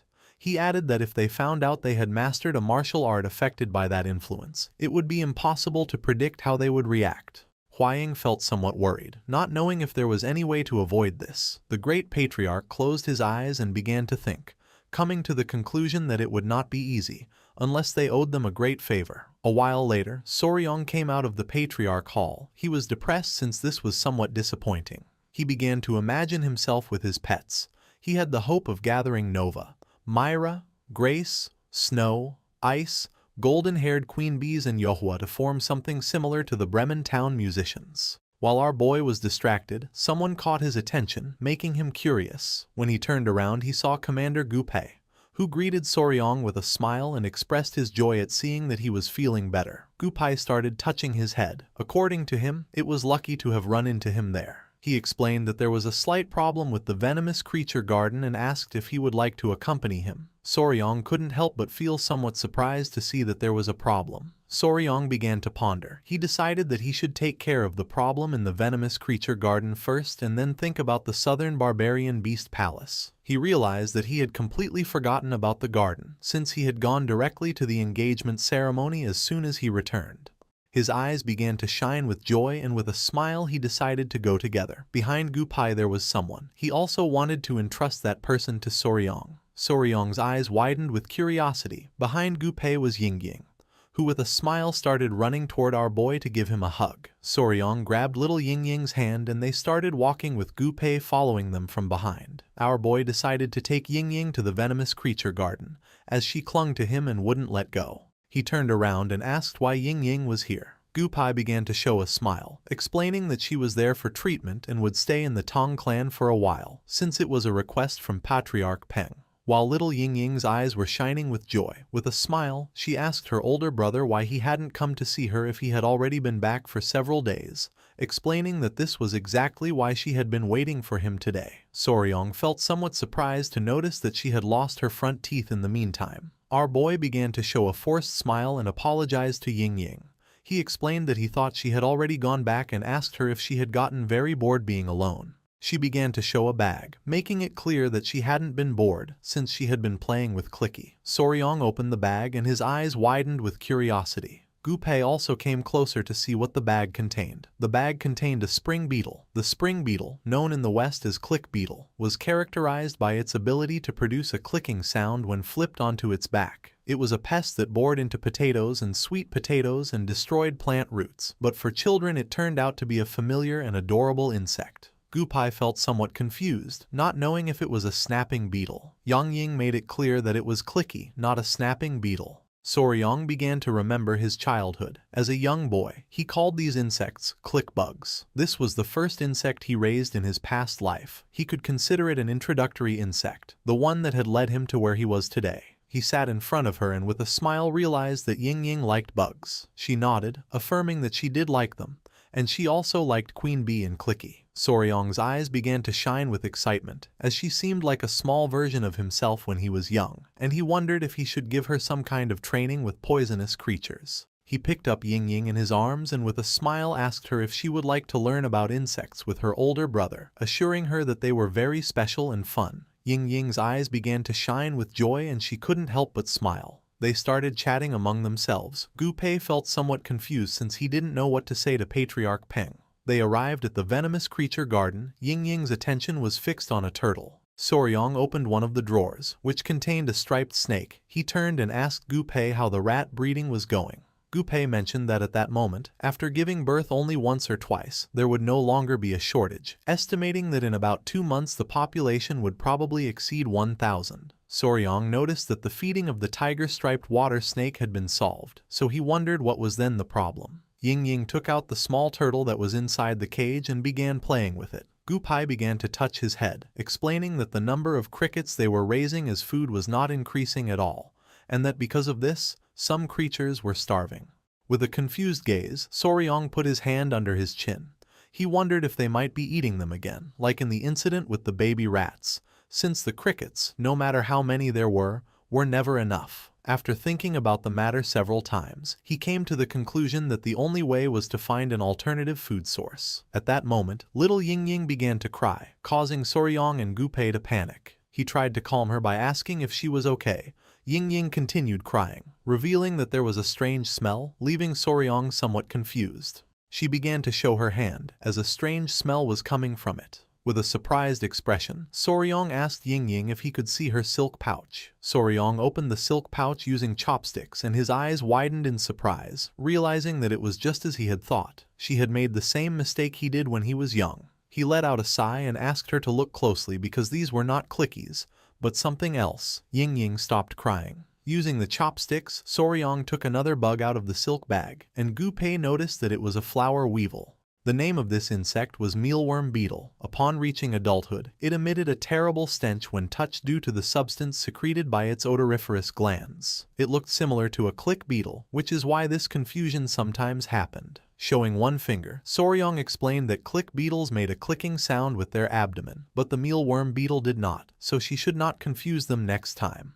With a gaze full of determination, Ying Ying clenched her fists and nodded her head. With a proud smile, Soryong told Ying Ying that, even so, she had done a good job, since her older brother really needed these friends. Gu Pei became somewhat confused, as he did not know why he would need those stinky insects. Showing the silk bag, Soryong's eyes began to shine with determination. He revealed that, from that moment on, they would raise the mealworm beetles that Ying Ying had caught in the venomous creature garden. Although it didn't seem like much, these mealworm beetles were actually the most commonly used food for insects and lizards. Soryong was happy, as it was the perfect moment. If they replaced the crickets with mealworms, the food supply would be sufficient. With a smile, he mentioned that, thanks to Ying Ying, they could take care of the immediate problem. He decided to go to the cricket breeding facility to see what the problem was.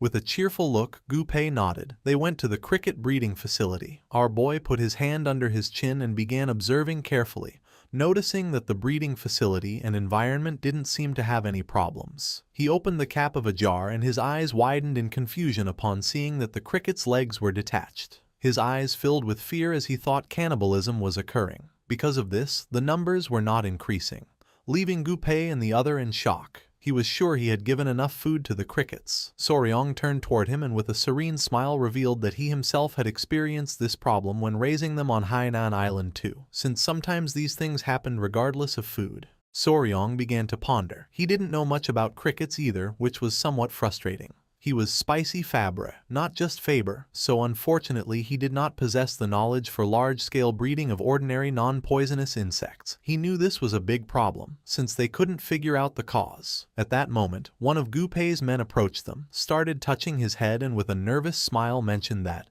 if it was someone familiar with crickets, he just happened to know the right person. Gu Pei became somewhat curious upon seeing Huang Gion. He extended his hand toward him and explained to Soryong that, besides himself, Huang Gion was the only volunteer in the poison division. Soryong felt somewhat surprised to see that he had volunteered. This seemed trustworthy to him. With a nervous expression, Hwang Gyeon was honest. He admitted that sometimes he went to the cricket fighting arena to pass the time, although he clarified that he didn't do it often, just enough for some drinks. Our boy felt somewhat confused, but Hwang Gyeon explained that it was a game of chance where crickets fought each other and bets were placed. Since the bigger and stronger crickets were traded at high prices, they were usually raised in facilities inside the gambling den. There was a cricket caretaker there. Somewhere, where the light barely reached, someone began to pet a cricket. It was a woman with long hair. She had bandages all over her body and messy hair. Hwang Gyeon had heard that she knew everything about crickets. Night fell and the streets of the Tang clan lit up with red lanterns. Everyone had gone out to have fun. The women had put on makeup and the men were drinking. Not long after, Soryong, Gu-pei, Lady Huaying and Hwang Gyeon arrived at the place. They headed toward the gambling den in the capital to meet the cricket caretaker that Hwang Gyeon had told them about. Soryong and Gu-pei wore elegant suits. Our boy had thought they would use the Lightfoot technique, believing that their destination was far away. However, they were advised to dress well and use a carriage since they were heading to a gambling den. While he was distracted, someone informed him that they had already arrived at the gambling den in the capital, causing him to snap out of his trance. In front of them was a man next to two muscular guards. Gu-pei approached, extended his hand and informed the man that Lady Huaying, the direct descendant of the Tang family, and her fiancé Soryong were there, asking him to show them the way. The man's eyes widened in fear upon hearing that it was the direct descendant of the Tang family. He and his men greeted them with respect. The man introduced himself as the owner of the Golden Phoenix gambling house, welcomed them and expressed what a great honor their visit was. Seeing the man's attitude, Soryong couldn't help but feel somewhat confused. With a smile, Hwang Gyeon asked the owner if they could see the fighter crickets. The owner nodded his head, mentioning that on this very day the battle between the cricket generals was being held.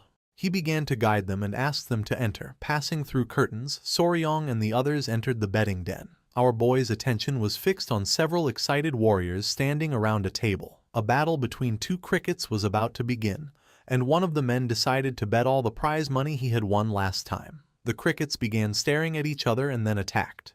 While the two creatures were fighting, people started cheering for the fight. Soryong was somewhat surprised to see that this is what a cricket fight looked like. With a smile, Hwang Gyeon asked if it wasn't exciting, explaining that the one who turned its back on the other would lose. One of the crickets gave a strong bite to the other in the abdomen, causing it to start fleeing from the fight. The owner of the winning cricket couldn't help but smile upon noticing that the battle of the cricket generals had ended. Not long after, several men began showing bags full of money. Hwang Gyeon revealed that they also immediately auctioned off the winning cricket general. According to rumors, one could reach a price of about 30 silver taels. Soryong was in shock at seeing so much money. His eyes began to shine with excitement and, with a smile, he decided that he might dedicate himself to selling crickets later on. With a serious look, Lady Huaying called our boy's attention, telling him that he had already seen enough and that it was time to go meet the caretaker. A few minutes later, they began to descend some stairs, and the owner opened the door to the basement of the place. He couldn't believe that they had come to meet the cricket caretaker. He explained indifferently that, although sometimes other guests wanted to see her, there was nothing special about the girl. Her only task was to feed the crickets and clean, since they didn't care who would win. The owner began pointing at the woman with his finger, revealing that she was the caretaker. He added with disdain that the girl was useless, and for this reason he left the care of the crickets to the brat. Finally, he complained about how incredibly gloomy she could be. The woman turned her back on him, and upon noticing this, the owner started shouting, demanding that she get up immediately. Soryong and Huaying were important guests. He couldn't believe that she wasn't even greeting them. With an expression full of fear, she stood up and apologized. Soryong's eyes widened in surprise and confusion. Upon observing closely, he realized that the caretaker was a woman. With eyes shining with fury, she began to stare at them silently. Soryong remained silent, approached her, extended his hand, and with a serene gaze mentioned that they came from the Sichuan Tong family, and that they simply had a question about the care of crickets, asking if they could consult her about something. She nodded her head. Showing one finger, our boy explained that he was raising several crickets in one place, but they kept eating each other. He wanted to know if she knew the reason for this. She began to ponder and then revealed it was because they wanted meat. She thought Soryong had probably only fed them grass. The crickets were omnivores, so it was necessary to give them meat to avoid cannibalism. Soryong's eyes widened in surprise, and then he began to think that this hadn't even occurred to him. Cannibalism was solely due to the lack of protein. The woman's body began to emit a strange aura. Soryong wondered if this was what it meant to be a true expert in crickets and knew he had to recruit her immediately. With a smile, our boy turned toward Lady Huaying and she understood what he had in mind. She took out a bag, extended her hand, and asked the owner if she could buy the woman. The owner was somewhat confused as he didn't understand why they wanted to buy the girl. With an arrogant smile he slapped her on the back, saying they could take her right then. However, the woman approached Lady Huaying, struck her with her hand, making the gold coin fly into the air, leaving Soryong and the others in shock. With a face full of rage, the owner grabbed her by the hair, demanded to know how she dared and if she was aware of who they were. He began to hit the girl, asking her to go with them, but she screamed that she didn't want to do it. Soryong panicked and told the owner to stop. With a sincere expression, Lady Huaying promised her that they would treat her kindly, and would even take her family to the Tang family if she wished. Even so, she refused again, saying that she did not want to go with them. The owner became even more furious and questioned whether he would have to get violent with her again. Gupai began observing in silence, without saying a single word. Soryong asked the owner to calm down and then with a curious expression asked if she had debts or if she was working in someone else's place. The owner said not exactly, then revealed that about 5 years ago, she had offered to work for him for free and he had taken her in. However, she wasn't good at attending customers, so he simply assigned her minor tasks, saying that she was just another mouth to feed. Our boy let out a sigh since he didn't know why she didn't want to leave with them. Gupai put his hand under his chin and started thinking. Then, he revealed that the girl reminded him of himself before he came under the protection of the Tang family. Soryong's eyes filled with confusion and surprise. Gupai asked the owner if they could take her with them for just one day, explaining that they would feed her and try to persuade her. The owner couldn't help but smile and gave them permission to do whatever they wanted. With a kind expression, Gupai asked the girl what she thought about going out to get some fresh air with them. She began looking down at the ground and then nodded her head. Noticing this, Gupai promised to come back for her the next day. Soryong let out a sigh of relief and Lady Huaying began to show a smile. A while later, they took the woman to the Tang family guest residence within the capital and offered her food. Soryong was somewhat surprised since he didn't know that the Tang family had a building in the capital. Gupai mentioned that this place was like the branch of the Sichuan Tang family in the capital. The 2 inns, 8 pharmacies and 5 restaurants in this alley all belonged to the Tang family. He added that later he would show him the trading company and escort agency. A trading company was an organization made up of merchants,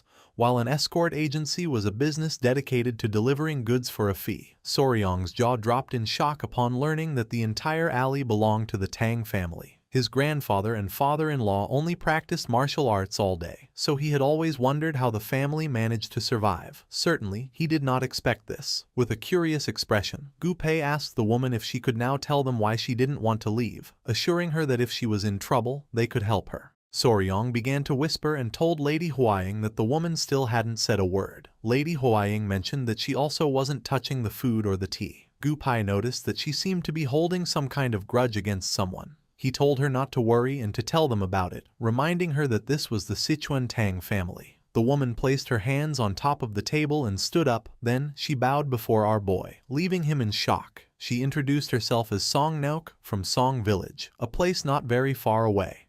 Lady Huaying was in shock to see that the woman had finally spoken. With a calm look, our boy questioned if there was any reason why she didn't want to leave the gambling house. The woman began to stand up and then brushed aside the hair that covered her face, causing Soryong's and the others' eyes to widen in surprise. The woman had a pretty face, but also burn marks. Soryong couldn't help going into shock, while on his side Gupai wondered how someone could have burned a woman's face like that. She decided to tell the truth, declaring that she had to take revenge no matter what it cost. She clenched her teeth tightly and while tears of sadness and rage were emerging from her eyes, she made it clear that she would not leave that place under any circumstances until her grudge was resolved. Song Naik decided to tell her past. Her story dated back to a quiet day in the areas near the Sichuan Song village, where she and her younger sister, Nyeon, lived in the small town where the Song family gathered. After losing their parents at a young age, Song Nauk took it upon herself to raise her younger sister, and because of this, they both became quite well known in the village, due to their beautiful appearance, and especially their pearl-white skin.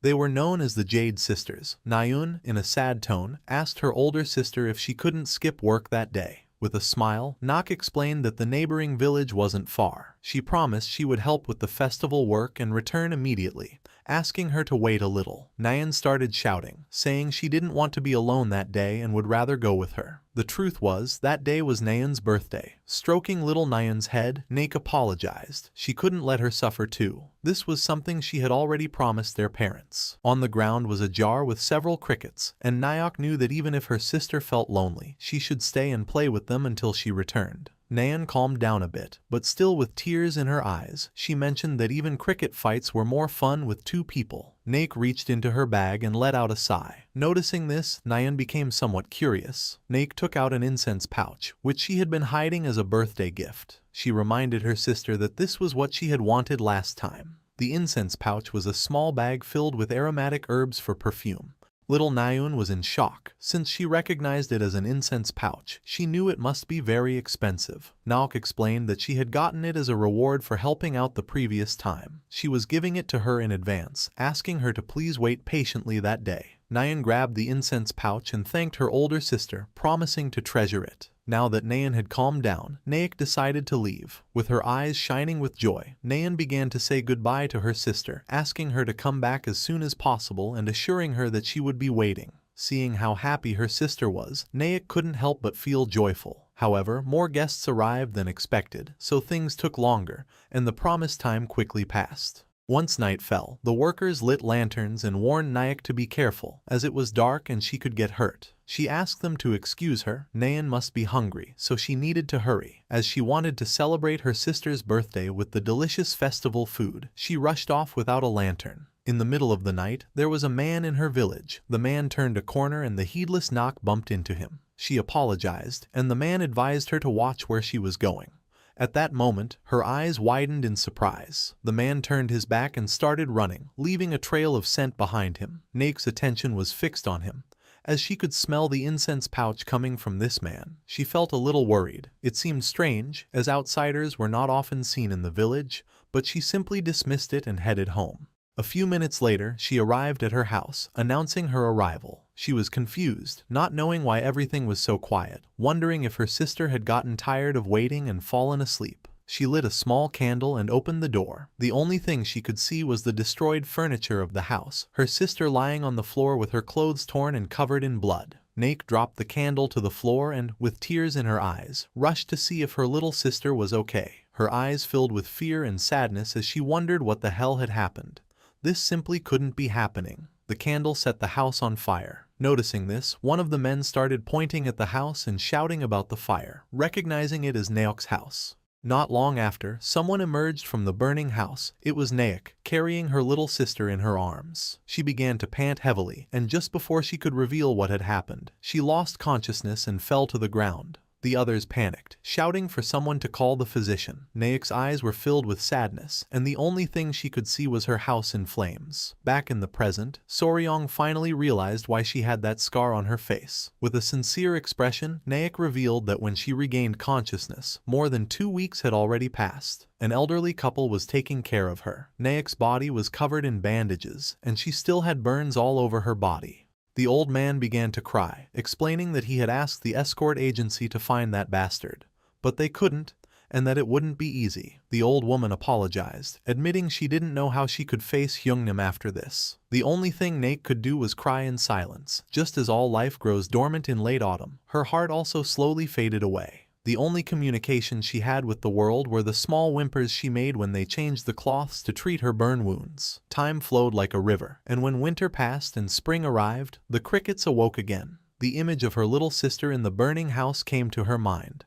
Her little sister asked her big sis to please catch that bastard and relieve her grudge. In the middle of the night, Naek woke up and her eyes widened in fear. She went out into the garden and sat down. It was when the chirping of the crickets sounded like Nayeon's voice that she regained her senses.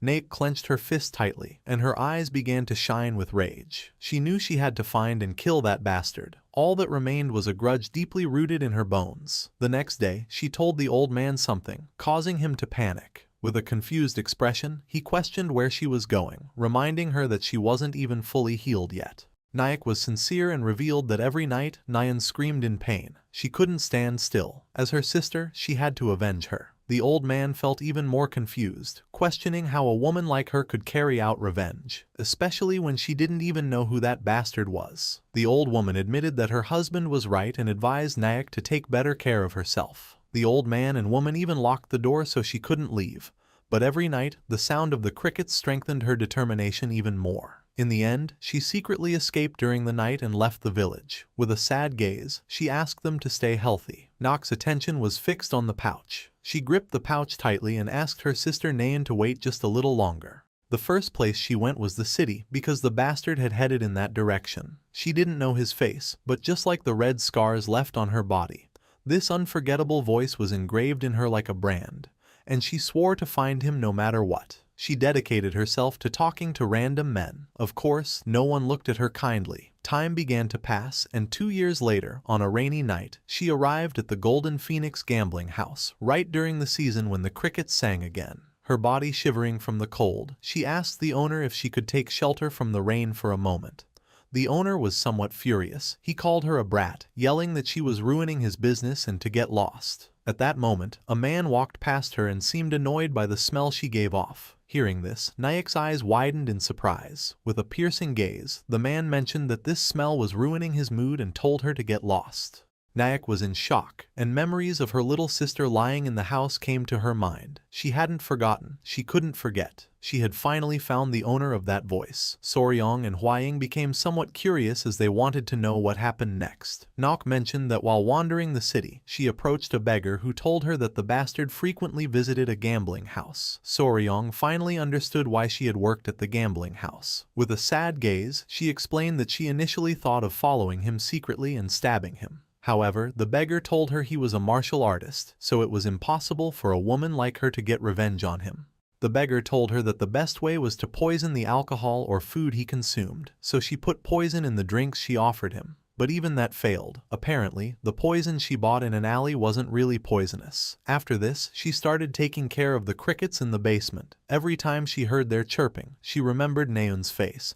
Then, she would be half insane, only to regain her senses again and again. Naek gritted her teeth tightly, and her eyes filled with tears. With a gaze full of anger and rage, she swore that she must kill that bastard and that she could not leave that place until she did. With a confused expression, Soryong began to whisper, explaining to Gupai and Lady Hwaying that, although her circumstances were clear, he was doubtful of the situation. She needed to raise the crickets, but hearing their chirping made her faint. Her mind seemed deeply disturbed. Lady Hwaying was honest. She explained that this only showed the depth of Naek's resentment, and that once she got her revenge, she would heal. She reasoned that if they helped someone with such a deep grudge, she would never betray them, also becoming a good member for their Tang clan. Gupai admitted that Lady Hwaying was right. He explained to Soryong that before he could avenge his own parents, he used to talk to himself in the rain. But after the Tang family carried out the revenge for him, it was as if everything had been purified. Gupai's attention fixed on her. Now he understood why he had seen himself reflected in this woman. Soryong began to ponder, and he started to watch Gupai. Gupai nodded his head. With a confident smile, our boy stood up and got Naok's attention, making her somewhat curious. He placed his hand over his chest and assured Naok that they would help her settle that grudge, asking if, once they did, she could promise to become part of their clan. Naek's eyes widened in surprise. She asked if they could really help her, swearing that if they did, she would serve them with her life until her last breath. Our boy asked her not to worry and to simply entrust it to them. Soryong began to gaze towards the floor, and as his eyes were shining, he asked who exactly that bastard was. Naek felt somewhat surprised. She grew nervous and began to hesitate, unsure whether to tell the truth. After mulling it over, she was filled with determination, clenched her fist, and revealed that the bastard was the third son of the Great Harmony Gate, named Jin Daisung. With a confident smile, Soryong placed a hand on his chest. He would take care of Jin Daisung and destroy him completely. Lady Hwaying's and Gupai's eyes widened in surprise and confusion. Hwaying panicked and asked Naek if she was sure the killer was the third son of the Great Harmony Gate. Naek nodded, promising she was telling the truth. Soryong grew a bit confused and asked if there was a problem.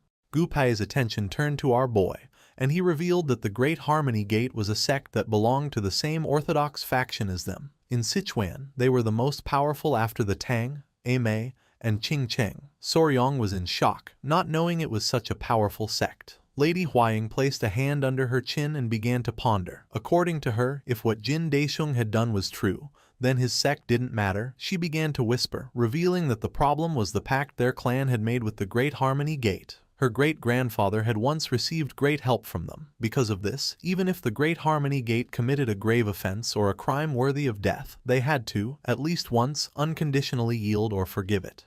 Soryong's eyes widened in fear, realizing this meant he could do whatever he wanted. Lady Huaying mentioned that in the Murim, oaths and promises were extremely important, especially when made in the name of a technique, a clan, or a nickname. They were sacred and had to be fulfilled. Nayak approached them and asked if there was a problem. Hearing her voice, Soryong panicked and with a forced smile, assured her there was no problem.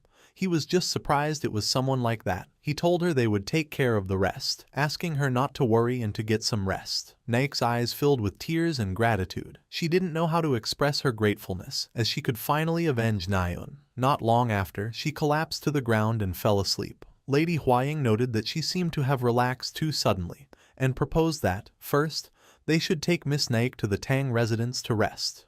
Gu Pei crossed his arms. He knew this would be more complicated than expected. Soryong nodded. He knew he would first have to talk to his grandfather and his father-in-law, and he was sure that, even if it was about an oath, they would understand. The next day, once the sun rose, Soryong and Huaying went to the Tang clan's patriarch's hall. Everyone remained silent, creating tension. With a serious expression, the Grand Patriarch made it clear that the Great Harmony Gate was a prestigious sect in Sichuan and its leader a righteous man, but from a tiger father, a dog son had been born. The Patriarch clasped his hands. He was somewhat confused and surprised, as he couldn't believe Soryong wanted to avenge a woman even knowing about the oath they had with the Great Harmony Gate. Soryong was sincere and asked his father-in-law to grant him permission. The Patriarch began to ponder. Although the circumstances were understandable, the oath of his ancestors was tied to the honor of the Tang clan. He reasoned that if they started making exceptions just because of circumstances, people could no longer make oaths with the Tang clan or trust them. The Grand Patriarch simply nodded in agreement. The Patriarch stood up and forbade the Tang clan's lineage or its poison from helping the woman. Soryong's eyes widened in surprise. He stood up and begged his father-in-law to reconsider. The Patriarch stood firm in his decision, declaring that he had nothing more to say on the matter. Just as Soryong was about to insist further, Lady Huaying grabbed his hand, winked at him, and told her father that she understood and they would do as he commanded. Our boy couldn't help but feel a bit confused. Lady Huaying started to show a smile. She had found the loophole in the order. It was forbidden for the Tang clan's lineage or its poison to help the woman. This meant that, so there would be no suspicion of the clan's involvement, their poison would not be used, and Soryong would be allowed to act on his own. She revealed that Soryong was not of the Tang clan's bloodline. The Patriarch turned his back to them and with a smile, questioned why they were still here. Our boy was somewhat surprised, realizing this was what the Patriarch had meant all along. Huaying suggested they leave quickly as there was much to do if they were going to help Naok. Soryong clenched his fists, knowing they had permission and that this was the moment to prove his worth as the son-in-law of the Tang clan. He began to imagine himself capturing Jin Daisheng, reasoning that the initiation ceremony into an organization always involved eliminating someone. The next day, early in the morning, Gu Pai, who was holding a scroll, met with Soryong. He let him know that, although they had received permission, they had to avoid involving the clan's name at all costs, so he would discreetly investigate Jin Daisheng's movements. Soryong asked Gu Pei to take care of it. The first step was to confirm Jin Daisheng's whereabouts and movements. Squad leader Gu Pai, who was a member of the poisonous extermination squad, decided to gather the information. With a smile, our boy went to Naok's room. Upon opening the door, he saw Lady Huaying and Naok drinking tea. Soryong greeted them and then asked Naok if she had rested well. Naok, who was wearing the Tang clan's attire and had her hair tied up, nodded and thanked him for his help. Soryong couldn't help but smile and feel joyful. Miss Naok had decided to stay at the Tang residence for a while. They had bathed her, changed her clothes, and even fixed her hair, and now her face looked much better. Soryong took out a bag and mentioned that he had brought medicine for the burns from the Tang clan. Naok thanked him again, admitting that she didn't know how she could repay this debt. Soryong sat down and, with an expression full of curiosity, asked if he could ask her about the crickets. Naok nodded. As Soryong's eyes were shining with joy, he began to raise a finger and was about to ask his question. But just at that moment, Gu Pei, who was panting heavily, opened the door to the room. Soryong's attention fixed on him, and he asked squad leader Gu Pai if he had already returned from confirming the information. Gupai got nervous and revealed that he had met a guest on the way. Behind Gupai stood a man with long hair and a long beard, wearing a hat. The man's attention was fixed on them. With a smile, he took off his hat and recognized Lady Huaying, greeting her as the poisonous flower and commenting on how long it had been since he'd last seen her. Lady Huaying stood up, introducing herself as Tang Huayan of the Sichuan Tong clan, and greeted the elder beggar emperor. Soryong felt somewhat confused, not knowing who this guy was, so Lady Huaying asked him to be respectful, explaining that he was the elder beggar emperor, one of the 3 emperors, just like the elder fist emperor. Hearing this, Soryong's eyes widened in fear and surprise, realizing that this was one of the 3 emperors, just like the leader of the Murim alliance. Soryong immediately greeted the beggar emperor, introducing himself as Wei Soryong. The beggar emperor had heard that the fist emperor taught him his martial arts, so he had come to see who he was. Naek's eyes filled with surprise as she recognized the beggar emperor. Lady Huaying questioned if she knew him, and Naek explained that he was the beggar grandfather who had helped her in Chengdu. She added that she didn't know he was such an important person and apologized for her lack of respect. The beggar emperor told her not to worry, as he was now just an old man in the shadows. Huaying became somewhat curious and asked the beggar emperor what brought him to the Tang clan and if perhaps he had come about the matter of the Great Harmony Gate. The beggar emperor couldn't help but laugh, admitting that, as expected of the poisonous flower, she was very astute. Lady Huaying panicked, thinking he had come to stop Naek. The beggar emperor placed his hand under his chin and questioned how he could stop her after knowing the girl's situation. He clarified that since there was no clear proof, he couldn't intervene directly, but he had come to help a little. Soryong approached and asked him how he could help without intervening directly. The beggar emperor began to ponder. With a smile, he revealed that he would help with information, as he was curious to see how the fist emperor's successor would resolve this. He had his young ones investigate the events from a few years ago. Jin Daisheng was a truly problematic guy, the worst of villains, who violated women and didn't hesitate to murder. It was only because of his sect's influence that he hadn't been caught. The emperor suspected about 5 cases in total, including 2 in Chengdu and in the slums outside the city. Apparently, even the Great Harmony Gate considered him a problem. Soryong felt even more furious, realizing this was much worse than he thought. Stroking his beard, the beggar emperor mentioned that since the Song Village incident, Jin Daisheng had kept a low profile. He hadn't gone out, except for his visits to the gambling house every 3 days, and that's why he had advised Naek to use poison. Soryong coughed. He figured the only way to deal with him would be at the gambling house, and he wondered if he should try poisoning him, just like Miss Naek did. Lady Huaying made it clear that Soryong couldn't use the Tang clan's poison. Our boy approached Naek and, with a curious expression, asked her how she was able to distinguish that bastard's food or drink among so many people. With a sincere look, Naek revealed that every time he came, he made very specific and demanding requests, so this information always reached the kitchen. Soryong was a bit confused, but she revealed that whenever food with ingredients like crab or shrimp was served, he would ask for them to be removed from his portion. That's why she poisoned that food, although it wasn't real poison. The beggar emperor remembered that the guy had said something broke out on his body just from tasting it. Connecting the dots, Soryong realized that Guy had an allergy to crustaceans, and a very severe one at that. Our boy started thinking about crab, shrimp, and the protein they contained, tropomyosin. Several seconds later, with a confident smile, he got squad leader Gupei's attention and asked him to go immediately to the poison storage to bring him yellow worm powder. Gupei was confused, not understanding why he was suddenly asking for yellow worm powder. Soryong started to laugh wickedly, and everyone's attention fixed on him, not knowing what he had in mind. Holding up a finger and smiling, Soryong revealed that he was going to kill that guy in a brilliant way. Crossing his arms, Soryong began to imagine a worm and decided to call this operation Savory Death. He realized that the root cause of Jin Daisheng's shellfish allergy was precisely tropomyosin, a protein component that constitutes muscle. Tropomyosin was present in most animals, but unlike the version in vertebrates, which was 90% similar to the human one, the invertebrate version had a much lower similarity,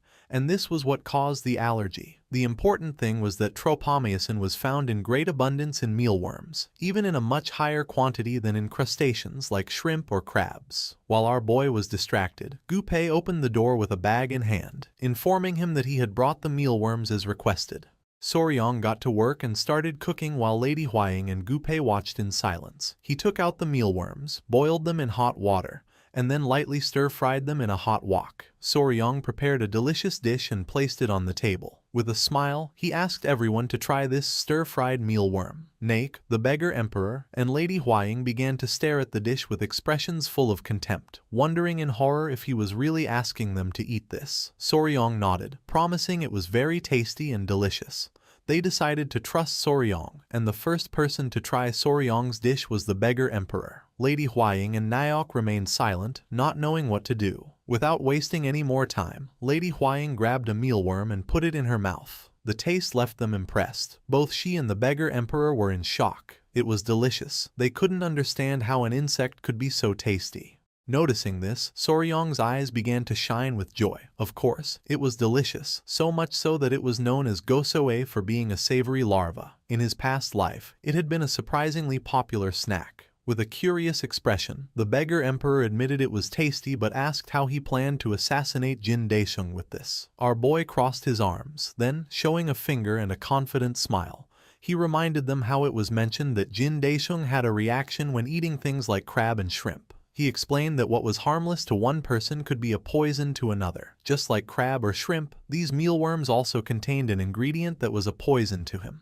Lady Huaying realized it was similar to how Lady Yongyong was sensitive to bee venom. Soryong explained that if they ground it finely and mixed it with other food, it would only add a delicious flavor, and there would be no reason to suspect murder by poisoning. With a smile, the beggar emperor began to stroke his beard, realizing that this was what Soryong meant by killing him in a savory way. Soryong began to ponder and mentioned that the more they added, the more certain the effect would be, so they would add a generous amount. The problem was deciding which food to put this in. Nok raised her hand and in a calm tone, mentioned that she had a good idea. Soryong became curious, wondering what she had in mind. She extended her hand and proposed putting the mealworms in Ryatagan, as they often ate it at the gambling house. Hearing this, Soryong felt a bit confused. In a serious tone, she explained that Ryatagan was made of glutinous rice with red bean paste inside. Sometimes, its exterior was covered with syrup and then with soybean powder. If they mixed this mealworm powder with the soybean powder and coated it, it would be perfect. An idea came to Soryong's mind, a glutinous rice cake soaked in yellow worm powder, and on top, covered with a sticky syrup. This was the perfect dish to die of asphyxiation. It was perfect for a murder. Clenching her fist tightly, she asked Soryong to let her make the Ryatagan. Only if she made it with her own hands would she feel that she had been freed from this grudge. Stroking his beard, the beggar emperor nodded. He agreed that revenge should come from her own hands. His last meal, a Ryatagan covered in insect powder, was a fitting end for trash like him. Our boy decided to ask the owner of the gambling house to let her do the cooking for a day. With a worried gaze, Lady Huaying proposed that, just in case, they should participate in the gambling to keep him there and prevent him from escaping. A smile spread across Soryong's face, and his eyes began to glint with malice. This plan was becoming more and more flawless, a plan from which he could not escape alive. A few days later, Jin Daeshung, holding a bag full of coins alongside his bodyguard, headed for the Golden Phoenix gambling house. The owner greeted him respectfully, welcoming him. With an arrogant expression, Jin Daeshung dismissed the greetings and demanded liquor and women at his usual table. Just then, the owner apologized, informing him that the table was already occupied by special guests. Jin Daeshung felt somewhat confused, and when he entered the place, his eyes widened in surprise. At the table where Jin Daeshung usually sat, Soryong and Lady Huaying were gambling. Jin Daeshung's attention was fixed on the beautiful Lady Huaying, whom he recognized as Tang Huaying, the poison flower of the Sichuan Tang clan. Jin Daeshung approached and with a smile, greeted Huaying respectfully, mentioning that he didn't expect to see her in this place. With a confused gaze, Huaying asked who he was. With a nervous expression, Jin Daeshung introduced himself as the third son of the Great Harmony Gate, reminding her that he had visited her some time ago and asking if she didn't remember. Soryong interrupted the chat because he had won a bet. Showing a confident expression, he asked Lady Huaying what she thought of his skills. While Huaying's eyes were shining with admiration, she admitted that Soryong was incredible. Jin Daeshung became confused and asked his bodyguard who Soryong was. His bodyguard replied that he had heard the poison flower had a fiancé and presumed that it was him. Soryong began to smile, and Jin Daeshung panicked. He couldn't believe it. He wondered how that weak-looking wimp could have such a beautiful woman by his side, when even he hadn't managed it. His eyes began to glint with malice. He remembered that woman from the Song clan from a few years ago. According to him, she hadn't been bad at all. His mouth watered at the memory. If she hadn't resisted so much, he wouldn't have ended up killing her by accident. It was a shame her older sister wasn't there, as they said she was even more beautiful. Just then, he approached the table and Soryong's and Hwaying's attention fixed on him. Jin Daisheng sat down across from them, extended his hand, and declaring it was an honor to meet the Poison Flower's fiancé, asked if he would like to have a game with him. Soryong didn't refuse. A smile spread across Jin Daisheng's face. Whatever the case, this was a good opportunity. He was going to crush him completely and ridicule him in front of everyone. A moment later, Jin Daeseung's arrogant and confident expression vanished completely, leaving him in shock. Soryong won yet again, and Lady Hwaying began to cheer him on. Jin Daeseung couldn't help but feel somewhat confused, not knowing what was happening. According to him, this was ridiculous. Soryong grabbed the bag of coins, and all Jin Daisheng could do was stare. He had been losing non-stop for an hour and had already lost half of his money. Soryong grabbed the bags of coins and with a smile, said it was getting late and that he had to go. Soryong and the others left. Furious, Jin Daisheng clenched his teeth and fists tightly, cursing the tremendous humiliation this represented. He let out a sigh and tried to calm down, thinking it was just a bad streak. Then he told the servant to bring him something to eat, as he was a bit hungry after all the tension. His attention was caught by some men who were eating. One of them mentioned that the ryatagan was especially delicious, much better than the ones sold in the market. With a curious gaze, he turned to the servant and asked if it was really that delicious. With a smile, the servant mentioned that it was especially delicious today and asked if the young master would like to try some. The servant brought the dish, and Jin Daisheng decided to try a little. Grabbing a piece, he took a bite. It was really delicious. He noticed that the more he chewed it, the crunchier and more delicious it felt. Not long after, Jin Daisheng's face twisted in pain, causing him to fall from his chair to the ground. He placed his hands on his neck, feeling a familiar sensation. Hearing the commotion, Soryong and the others started running towards him, worried about what had happened. The bodyguard revealed that the young master had collapsed after eating the ryotagan. Soryong asked the bodyguard to step aside for a moment to attend to him. Worried, the bodyguard asked Jin Daisheng to hang on for a bit. Foaming at the mouth and with his eyes full of tears, Jin Daisheng grabbed Soryong by the shirt, begging for help. But not long after, his eyes widened in surprise. As a sinister aura emanated from Soryong's body, he began to stare at Jin Daisheng and asked him if he had enjoyed the ryotagan. With a cold expression, he told him that for the crime he had committed in the Song clan's village, he hoped he would regret it forever, even in the afterlife. Furious, Jin Daesung grabbed Soryong by the collar, not knowing how this bastard knew about that. Soryong pushed Jin Daesung's hand away, exclaiming that he seemed to be suffering horribly. Jin Daesung started screaming in pain, and Soryong mentioned that if the patient struggled too much, he wouldn't be able to channel his internal energy, and asked the others to hold him down. Everyone rushed to help and began to grab Jin Daisheng, who slowly began to suffocate. That delicious taste left in his mouth became his last memory in life. The next day, Soryong and Lady Hwaying met with the elderly couple who had taken care of Naok. The old man bowed his head before them and asked them to take good care of their Naok, as he couldn't imagine how much the little one must have suffered. Soryong assured them that she was now part of the Tang clan, so they shouldn't worry. As the wind blew, Naok began to walk towards a grave in silence. Soryong's attention was fixed on her, leaving him somewhat curious. Before returning to the Tang clan, they had visited the Song clan's village. Luckily, Jin Daisheng's case was resolved without a trace. Normally, there would have been an investigation into possible poisoning, but since he was a son rejected by his own family, it seemed they did their best to keep the matter from going public. Tears began to well up in Naok's eyes. She rested her hands on her sister's grave and couldn't help but cry, wondering if she had taken too long. Overwhelmed by guilt, she lamented not having come home earlier that day, repeating over and over that she was sorry. Soryong couldn't help but feel somewhat surprised, and he realized that even the crickets were crying. Lady Hwaying's eyes widened with sadness. She remembered that Miss Naok had told her that the song of the crickets reminded her of her younger sister's voice. Soryong wondered what her younger sister might be saying to her at that very moment. As the sun was setting and the crickets were crying, the only thing Naok could do was feel guilty for not having gotten home sooner. The sun was setting in the alleys of Sichuan's capital. Not far away, a man in a hat was eating. It was the beggar emperor, who was enjoying the dish prepared by Soryong. He couldn't help but smile, because although it might seem unpleasant, it was truly rich and delicious. To him, Soryong's plan, a savory revenge, confirmed that our boy was a truly interesting guy. Two people were observing the beggar emperor in silence, Noticing this, his expression turned serious.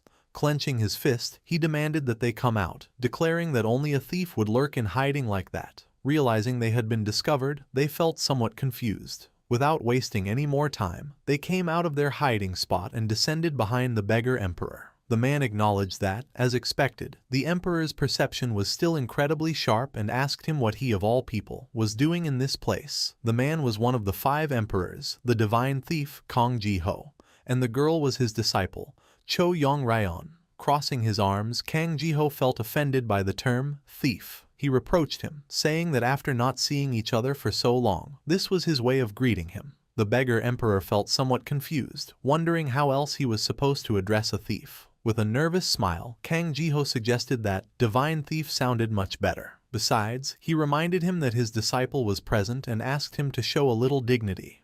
Yong-ryon greeted the emperor with respect, leaving him somewhat confused. For him, dealing with that bastard alone was already enough of a headache, and the fact that he now had a disciple too only heralded more trouble in the future. With a curious expression, the beggar emperor asked what brought them to Sichuan. With a nervous smile, Kang Ji-ho explained that he had something to ask. He was looking for the person with the greatest knowledge of silkworms in all the Central Plains. Pointing to his wrist, Kang Ji-ho explained that his sacred item, the heavenly silks, had recently broken. He had believed they would last forever, but he guessed that even it had a lifespan. His tradition was to pass on the heavenly silks once the disciple's training was complete, but at this rate, he wouldn't be able to pass anything on to her. The beggar emperor placed a hand under his chin and began to ponder. For this case, he did know a guy. Kang Ji-ho was anxious to know who this guy was. The beggar emperor began to smile, and his eyes shone with confidence. The image of Soryong came to his mind, because in all the Central Plains, he might be the man who knew the most about insects. A few days later, it was dawn in the poison garden. Soryong was screaming in pain.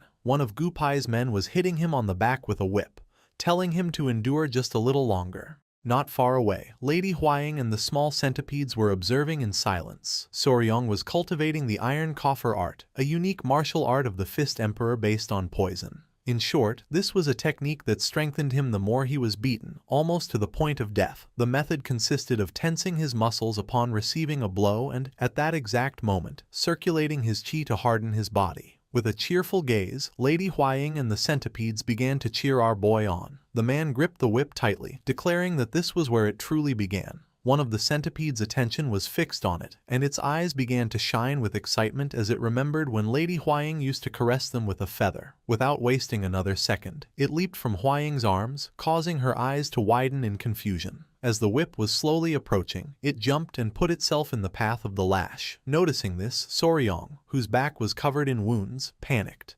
Luckily, he was quick, and using his arm, he grabbed the small centipede and then took the full force of the lash on his back. Our boy placed the centipede on the ground and began to pant heavily, knowing it had been a close call. Lady Huaying felt somewhat worried for our boy. She scolded the little one, Hyang-ah, for its dangerous action, wondering in exasperation if they couldn't have a single day of peace. Soryong, somewhat surprised, asked if Hyang-ah got into trouble often. Letting out a sigh, Lady Huaying explained that Hyang-ah was such an energetic creature that it simply couldn't stay still. From the moment it opened its eyes, it would start causing trouble. The last time, it had chased a butterfly, and it ended in enormous chaos. Soryong was in shock, as the little one could have been seriously hurt. The centipede sister started to scold Hyang-ah. To Soryong, seeing another centipede scold Hyang-ah was something anyone who had ever raised a pet knew. Even within the same species, each individual had a different personality. Apparently, Hyang-ah was curious and mischievous. Since Cho had recently caused a major incident, Hyang-ah seemed to hold the title of resident troublemaker for now. Cho, being the eldest, was sensible and charismatic. She kept the younger ones in line, being strict when necessary. Finally, there was Bin-ah.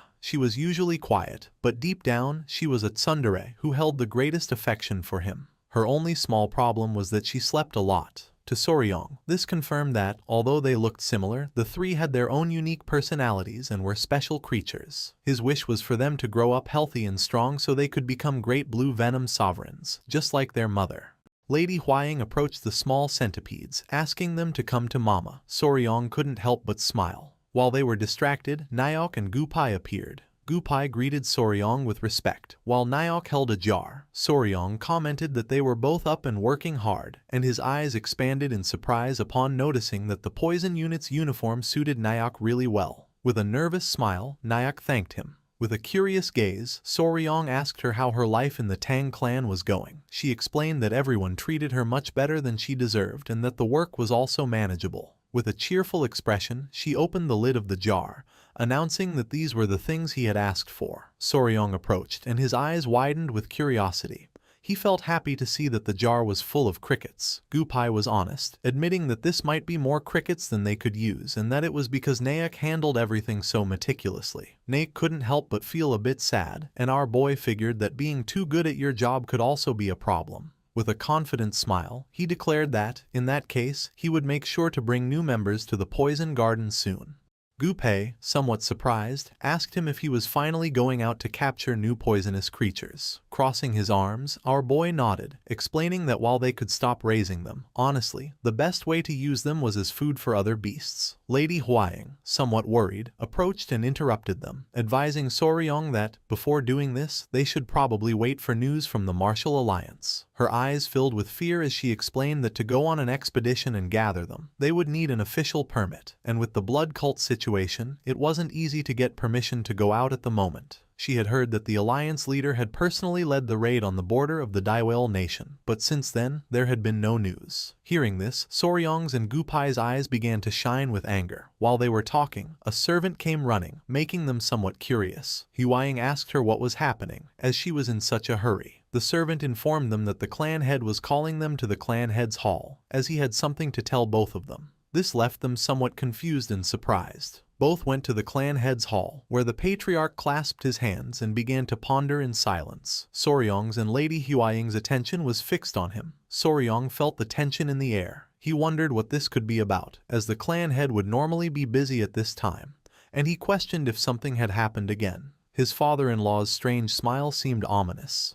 The patriarch decided to speak and, laughing, told his son-in-law that he brought the news Soryong wanted to hear. He extended his hands and took out a scroll. With a smile, he began to point at it with his finger and revealed that they had finally received news from the Martial Alliance. The expedition had been a great success. A joyful and surprised smile spread across Soryong's and Huaying's faces. The patriarch explained that the Alliance leader had raided a village on the Daiwel border and completely annihilated the blood cult's base. Half of those cult bastards were killed or captured, and the rest fled towards Daiwel. Both felt thrilled as they knew what this meant. They started to dance with joy, and the patriarch confirmed that they could finally go capture poisonous creatures as they wished, giving them his permission to form an expedition. With a cheerful gaze, Soryong lamented not having planned their destination in advance. With a serious tone, the patriarch clasped his hands and mentioned that, in this case, he had a place to recommend. Soryong turned around, his eyes filled with curiosity. The patriarch began to stare at Soryong, because for the first expedition of the Tang clan poison division, there was no place more suitable than this, a place where countless poisonous creatures roamed everywhere, where even at the entrance there were beasts on par with those of the Golden Phoenix class, a place known as a paradise for poisonous beasts. This place was Yunnan.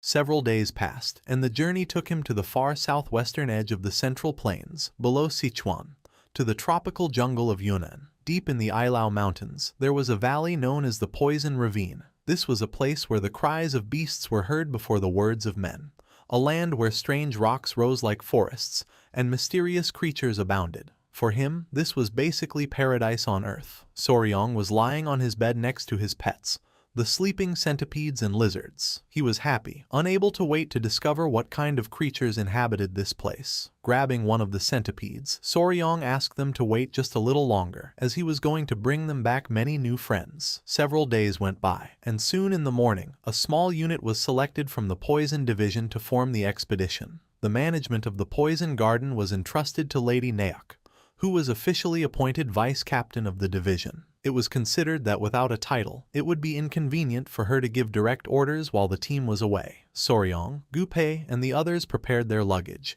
and just as they were about to depart from the Tang clan, one of the small centipedes grabbed our boy's foot and began to cry. It wasn't just one, but all of Soryong's pets, the lizards, the centipedes, and even the spider Yowa. With a nervous smile, Soryong asked them to let go so he could leave. They started to growl, not wanting him to go. Soryong then asked them to understand, as he was only leaving to bring them more friends. He assured them they shouldn't worry, since while he was away, the members of the Poison Division would provide them with yang energy. Hearing this, Yohwa's eyes widened in surprise. In the blink of an eye, she wrapped Soryong's body in a spiderweb, causing him to start screaming for her to release him. Lady Huaying noticed that they didn't want to be separated from him. Soryong complained that they kept insisting on going with him. Finally, as Soryong began to break free from the webbing, the Grand Patriarch explained that this wouldn't work. Perhaps the others could go, but Yohwa couldn't, as she had the exact form of Lady Huaying. He knew that her massive spider body would attract attention, and they wouldn't be able to provide an explanation for it. Yohwa began to stare silently at the Grand Patriarch. She decided it was time to do something about it. Everyone's attention was fixed on her, leaving them somewhat confused. Yohwa's body began to change, and not long after, her massive spider body disappeared, leaving only the appearance of Lady Huaying. She sat down and began to show a proud smile. Soryong's and the Grand Patriarch's jaws dropped in shock upon seeing that Yohwa's body had vanished. They couldn't understand how this had happened, and Soryong despaired, wondering where his pet's beautiful body had gone. Soryong approached and began to caress Yohwa's smooth spider skin. Lady Huaying was somewhat confused. The Grand Patriarch was clever and realized that she could hide her body from sight. Our boy was overjoyed, since this way no one would mistake her for a spider demon. With a smile, Lady Huaying let out a sigh and accepted that in this case, everyone could accompany them, offering to help take care of them. Soryong began to smile. Lady Huaying approached them and warned that since they had ignored their father and thrown a tantrum, they would have to obey during the trip. Soryong stepped forward, and with the lizard sitting on his shoulders, he raised his hand and with a smile announced that they were ready to leave, and thus the first journey of the Poison Division began. They arrived in the vicinity of Mount Eme, in the Sichuan province, where there was a long line. With a confused expression, Soryong asked Gupai why the line was so long. Gupai explained that it was a checkpoint. Since the appearance of the blood cult, these inspections were sometimes carried out in the middle of the road. He had heard it wasn't easy to pass and expressed his concern about whether they would be all right.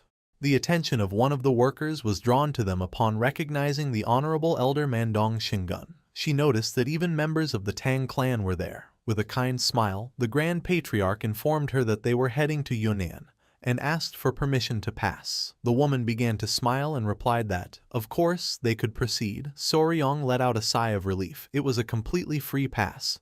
The influence of the Tang clan was truly strong, for no matter where they went, they were treated with great respect. Just then, the woman's eyes began to shine with surprise and confusion, asking them to stop for a moment. She noticed that Yohwa was floating in the air. Soryong's eyes filled with fear, making him panic as he realized that her body was invisible, which was why it only looked like Yohwa was floating. To everyone's surprise, the woman was amazed, as she believed this was the sky-leaping void technique. She was convinced that the young lady had mastered a divine skill and wondered when she could have trained in such an art. Everyone was astonished, thinking it was incredible and just what one would expect from one of the three flowers of the martial world. The only thing Yohwa could do was show a grateful smile. At that moment, with a furious gaze, Lady Huaying grabbed Yohwa by the clothes, and Soryong and the others started running while shouting for them to forgive them, as the young lady was just shy. Everyone was somewhat confused and in shock, not knowing what was happening. As they fled the scene, Lady Huaying asked Soryong to do something about Yohwa, as people would get the wrong idea. He, in turn, begged her to calm down.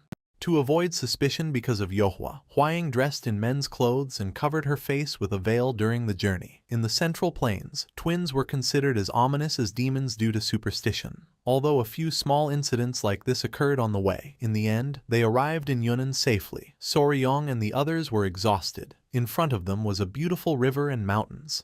They were happy, as this was Ilao Mountain. The Grand Patriarch mentioned that there was only a little further to go to reach the Poison Ravine. With a worried expression, Soryong turned around and put his hand under his chin, as he felt that something wasn't right. Gupai grew curious and asked him what he meant. Soryong mentioned that it was strangely quiet around here. He began to observe carefully. There were no signs of life, neither in the cracks of the caves nor in the trees. He couldn't perceive any sign of life at all. The Grand Patriarch felt somewhat confused. With a serious gaze, he acknowledged that this feeling was not unknown to him. It was just like when they had hunted the blue venom sovereign. Soryong's eyes widened in surprise when the Grand Patriarch mentioned the blue venom sovereign. The Grand Patriarch nodded, confirming it and explaining that around the sovereign's lair, even the chirping of insects had disappeared. Everything had either fled or become prey. He decided to explore a bit. He instructed the rest to fall back to the point where the Yun River and the Amok River joined, as birds still seemed to be flying there. Soryong and the others showed no objection. The Grand Patriarch gathered his strength and leaped away. Observing carefully, Lady Huaying confirmed that he was right. On the side they had crossed, birds and insects were still present. Gupai felt that something was dividing the area along the river. Soryong was lost in his thoughts, concluding that something must be living there, in Ailao Mountain. But to claim such a vast territory, it had to be something dangerous. Crossing his arms, he let out a sigh, knowing this was strange. With a curious look, Lady Huaying asked him what he meant. Soryong turned and explained that for a beast to take such a wide area as its lair, it would have to be enormous, like the blue venom sovereign. Soryong was unsure, as he saw no signs either beyond the river or along the path deep into Ailao. He wondered how it would hunt or find prey if there was nothing there. He closed his eyes, certain that its suspected size was too large and the environment wasn't suitable to sustain prey. This was truly strange. Gupai coughed, acknowledging that this was true. They hoped the Grand Patriarch would discover something. A while later, the Grand Patriarch and his men returned. Noticing this, Soryong's attention fixed on them, making him curious. The Grand Patriarch revealed that this was problematic, as even at the entrance of Ailao Mountain he had found nothing, leaving Soryong and the others in shock. With a confident smile, the Grand Patriarch stated that the poison ravine was most likely the same. He added that the sun was almost setting, so they should stop there for the day and search again tomorrow. Soryong thought the Grand Patriarch was right, although deep down he was furious. They couldn't return empty-handed. They would capture whatever it was, no matter the cost. Night fell and they lit a bonfire to prepare food. While Soryong was playing with the centipedes, Lady Huaying brought him a plate of food. She asked Soryong to eat and then told the pets to let their father rest and go with her. Soryong thanked her. She noticed Soryong was examining the map and with a smile asked what he was doing. Soryong was checking the vast expanse of the area. He believed the creature's lair was likely in the center. While they were talking, one of the centipedes' attention was caught by a dragonfly flying near them. Without hesitating for a second, it jumped and attacked it fiercely. Noticing this, Soryong and Lady Huaying were shocked, not knowing what was happening. Soryong scolded Hyanga, saying that it had scared him and shouldn't jump like that. Lady Huaying noticed it was trying to catch that dragonfly in midair. Soryong thought it must be because they were near the river, with many dragonflies around. However, just before, there were none. His eyes widened in surprise and his attention fixed on the dragonflies flying behind him. Without wasting any more time, Soryong told the Grand Patriarch to return to the places they had checked earlier to see how many dragonflies were flying there now. With a confused expression, the Grand Patriarch turned and asked what he meant. Soryong explained that land creatures could remain hidden, but dragonflies could fly wherever they pleased. He revealed that if something threatened them, they would have fled for a while, but once the threat disappeared, they would return. He put his hand under his chin and, with a confident look, concluded that the reason they hadn't seen any creatures wasn't because it was its territory. Somewhere else in the forest, there were skulls and remains of devoured animals. This was because, before they arrived, something had already swept through this land. Soryong and the others set off. The Grand Patriarch warned them that the area ahead was a thick jungle and that they should stay alert, as wild animals could appear at any moment. With an excited smile, Soryong nodded his head. Soryong's eyes were shining with curiosity, as he realized they needed to catch up to whatever was moving ahead before it got away. The Grand Patriarch felt worried about our boy, and asked him if this was too difficult for him. With a confused expression, Soryong turned to him and replied that it wasn't difficult at all, that he could handle it. A smile appeared on his face, because although he would normally complain non-stop, he couldn't give up until they caught it. Just then, a strange sound caught their attention, making them curious. Gupai noted that it sounded like bamboo swaying forcefully in the wind, which was strange, as there shouldn't be any bamboo forest ahead. Two men from the clan leaped forward, warning that there was a cliff ahead and to watch their step, as there was something down below. Soryong and Gupai panicked and couldn't help but feel fear. In front of them was a cliff, and at the bottom were hundreds of strange creatures. Observing closely, the Grand Patriarch saw they were red ants and panicked, wondering if they weren't demonic ants, all clustered together like this. Gupai was speechless, as judging by the size,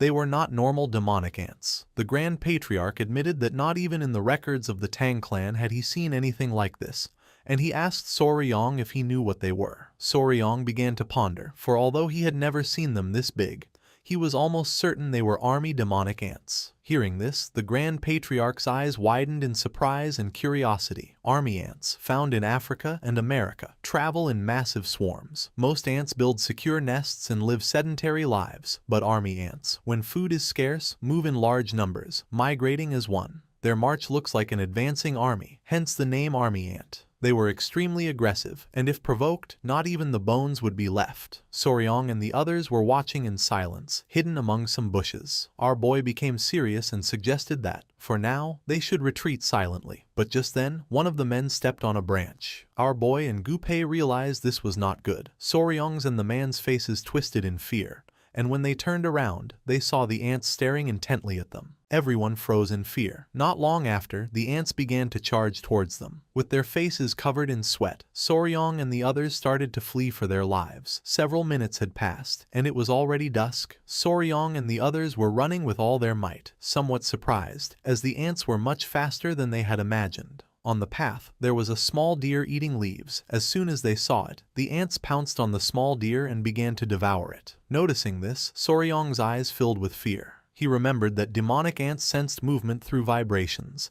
and that if they kept going like this, the ants would think they were prey. With a worried expression, the Grand Patriarch asked him what they should do. Something caught Soryong's attention, and an idea came to his mind. He revealed that they had to cross the river, as the ants couldn't cross water. The Grand Patriarch pointed in the direction of the river and told them to jump. Without hesitating for a single second, everyone leaped into the water. By the time the ants arrived, everyone had already jumped. Several seconds later, Soryong emerged from the river and couldn't help but smile upon noticing that the ants were turning back.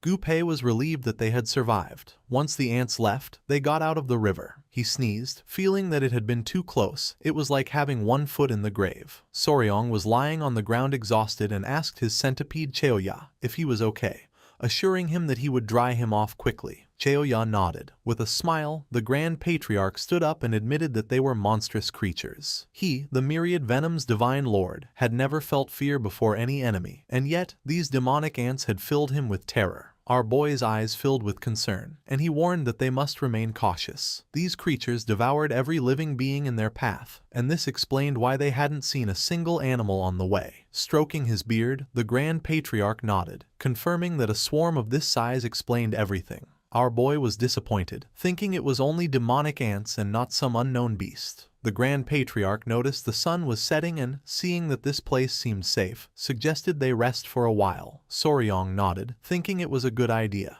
Then, he approached Gu-pei and with a smile proposed to Great Lord Gu that, once night fell, they should head back towards the demonic ants to investigate. Gu-pei was shocked and asked what they were supposed to check. With a confused expression, our boy replied that, of course, he meant the demonic ants. Gu-pei began to tremble and his eyes widened in fear. They had barely escaped, and he couldn't believe he was being serious. The other man asked if he was planning to catch them all, just as he did with the golden phoenix beasts. With a nervous smile, Soryong waved his hands, explaining that of course not.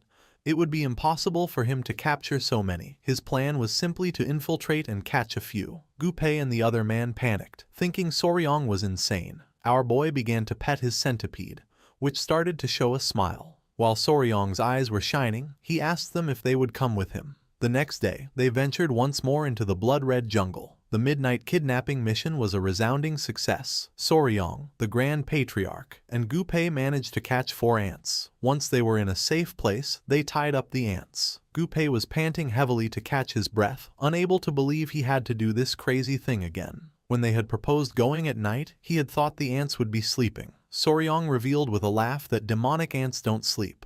Soryong pointed out that they had succeeded, as they had managed to catch 4 demonic ants. Gu-pei grabbed the ant he had caught and with a confused gaze asked Soryong if they could really raise them. Soryong sat down beside them and began to observe the ants carefully. After analyzing them, he determined that it probably wouldn't be possible to raise them. Their memory only lasted about 3 days, which made any training useless, and without a queen, they were impossible to control. Gu-pei was somewhat furious, wondering if all this had been for nothing. With a serene smile, Soryong replied that it hadn't been for nothing. He pointed out the beauty of the creatures, explaining that the simple act of displaying them in the Tong clan would be impressive. Gu Pei put his hands on his face. Soryong, with a nervous smile, reminded him that this was the poisonous creatures unit and that he had to endure it. The Grand Patriarch interrupted them, asking Soryong what his plan was now. He suggested that if they were going to hunt more poisonous creatures, they could head west towards Ruili or south to the deeper jungles of Xishuangbana. Soryong's eyes began to shine with confidence as he revealed that they would do neither of those things. First, they would regroup with Hua Yun's group and then they would track the demonic ants again.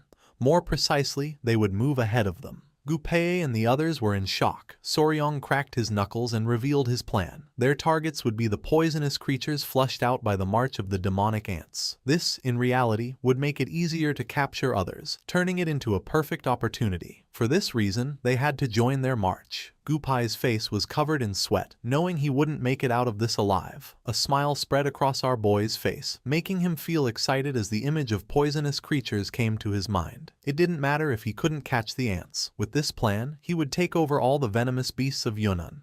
He would sweep them all up. Once night fell, they lit a bonfire. Lady Huaying was in shock to see they had captured 4 ants. Her attention was fixed on the sharp limbs of the insects. She couldn't believe that Soryong wanted to run in front of these creatures and, on top of that, catch the venomous beings that fled from them. She became somewhat furious. After the bees, now it was ants. She remembered it hadn't been that long since they ran in front of the golden-haired royal bees. Soryong panicked and, showing a nervous smile, reminded her that she herself had said they got good results last time. Her eyes widened in surprise, as she knew Soryong was right. She remembered the Grand Patriarch's words, who had explained that by running tirelessly in front of the swarm of golden-haired royal bees, she had depleted her internal energy over and over again. Thanks to this, she was able to absorb most of the energy from the inner core of the blue-spotted centipede.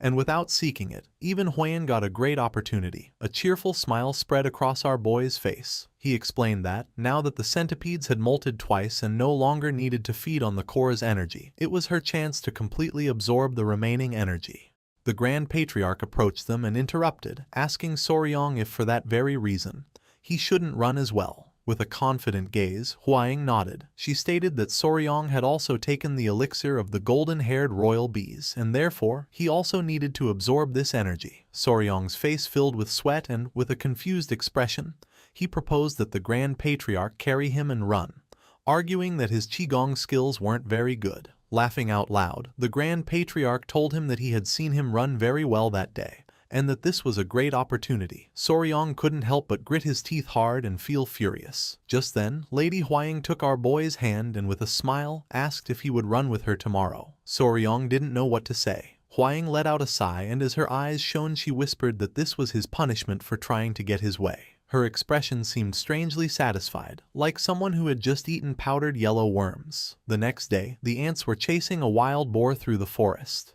The large-scale collection of venomous creatures had begun. Shortly after, the ants caught the boar and began to devour it. Not far away, Lady Huaying, Soryong, and Gu Pei were running at full speed. Our boy informed them that the hunting unit was at the front of the legionary ants, so they had to be careful, as they bit everything that got in their way. Huaying nodded her head. Soryong's eyes began to shine with confidence and a smile spread across his face. He explained the plan. The current distance between them and the ants was about 60 zhang. Once the ants began to move, they would reduce the distance to less than 30 zhang and maintain it while they ran. When they caught the venomous creatures that appeared, they would pass them to the main group running alongside them. This group would place them in a cage and leave them on the opposite bank of the river, out of the ants' reach. Thus, the deadly race began once more. The plan worked, as many venomous creatures were also fleeing from the ants. With an excited smile, Soryong caught one of the snakes. With an expression full of determination, he noted that the name of the Valley of Venomous Creatures was not in vain,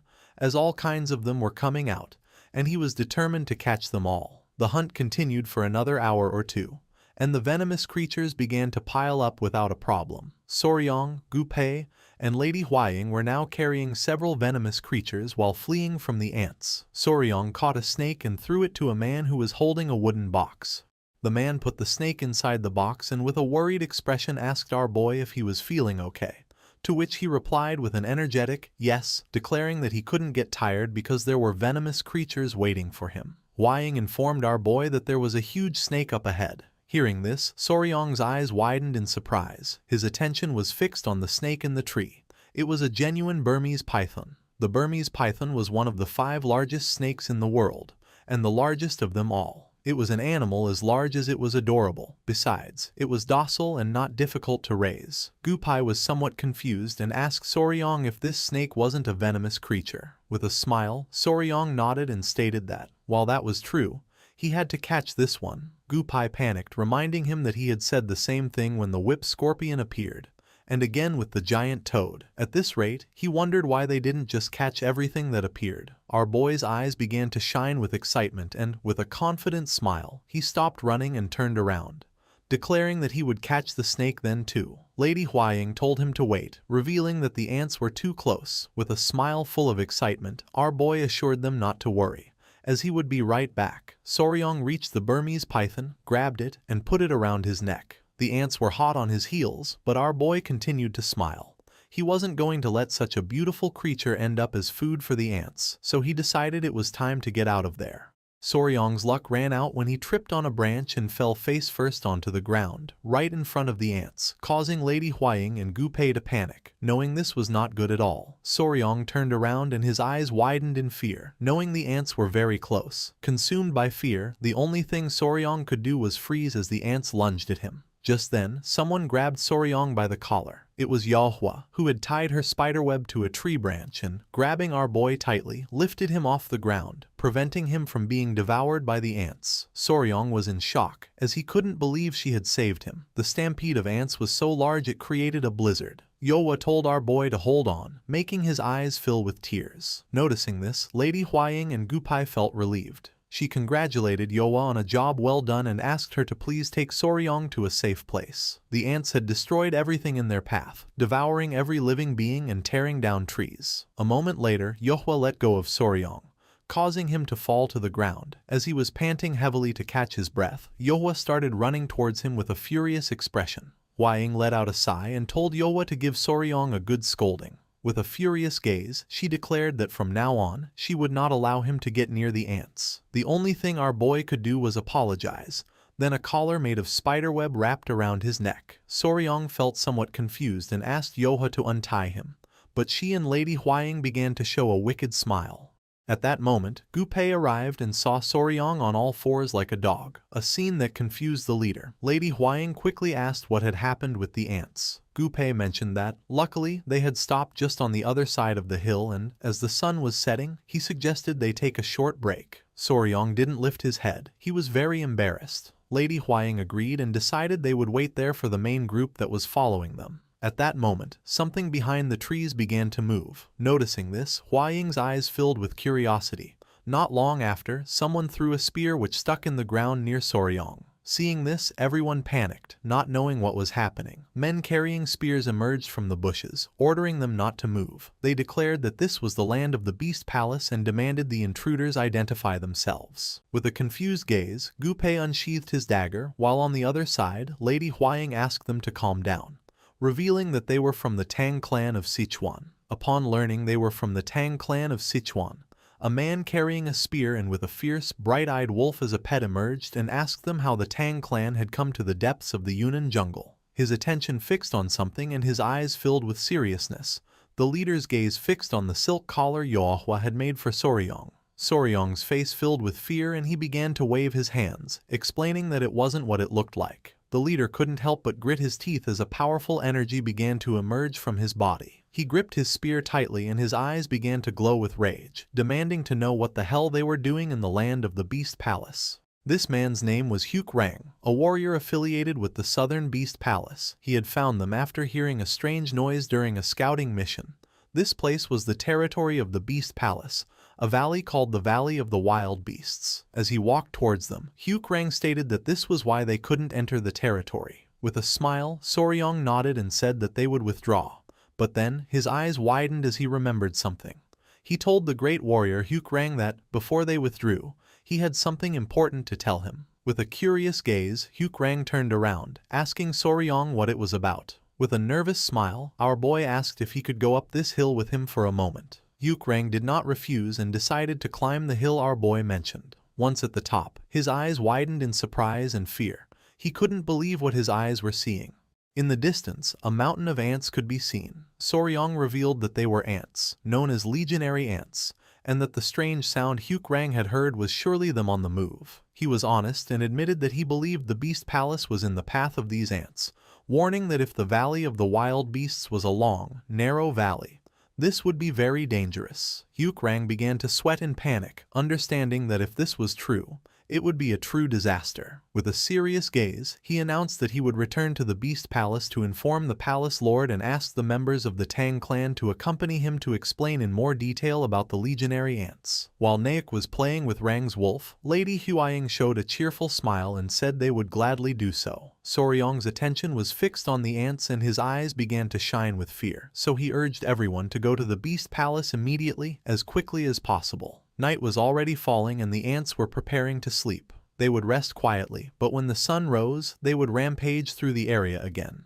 This was like the sea in silence just before a great wave crashed against the shore. Once night fell, Soryong and the others went to the Beast Palace. The place was beautiful and Soryong, somewhat surprised, thought to himself that this was the Beast Palace. With a smile, Rang noted that this must be the Tang clan's first visit in 100 years. In this place, everyone was taken care of or walking with their beasts, something that astonished Soryong. Lady Huaying explained that it was said that the beast-taming techniques of the Southern Beast Palace were unrivaled, not even beyond the Great Wall or in the Central Plains. With a kind smile, Rang explained that the large circular clearing they had passed at the entrance was a training ground where they let the beasts loose, and that from this point on, the residential area began. He detailed that the Valley of the Wild Beasts was shaped like a gourd with a single entrance. Huaying was astonished, as the entire environment was surrounded by high rocky mountains. Rang nodded. For as long as the entrance was well defended, it could be considered a perfect natural fortress.